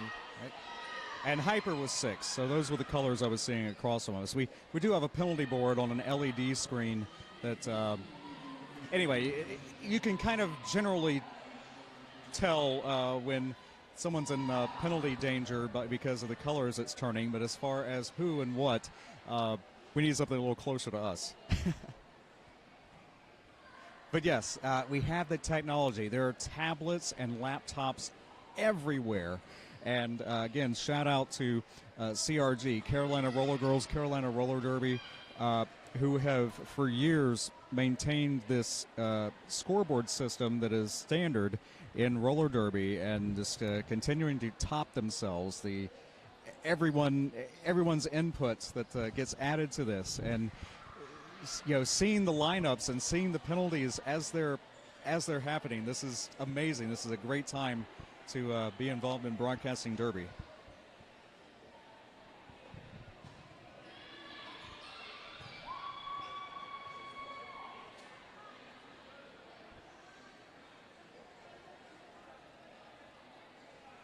Back in my day, I shot the scoreboard.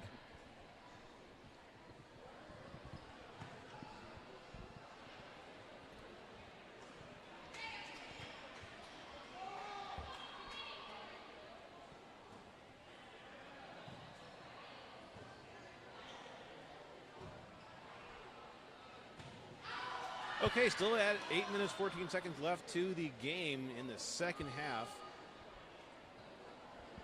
Still in the midst of a timeout called by our officials.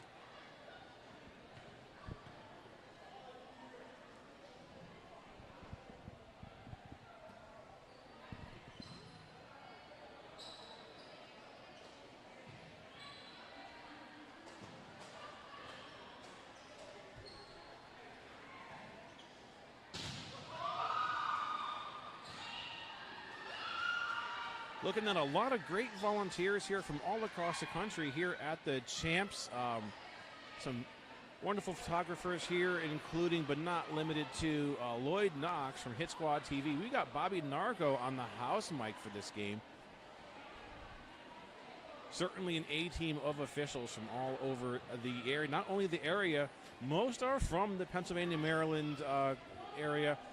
But certainly some from other states as well who traveled here. So we are very grateful to have all of our volunteers making everything happen here in Rockville, Maryland. Now tomorrow, like we're saying, we have another full day of derby planned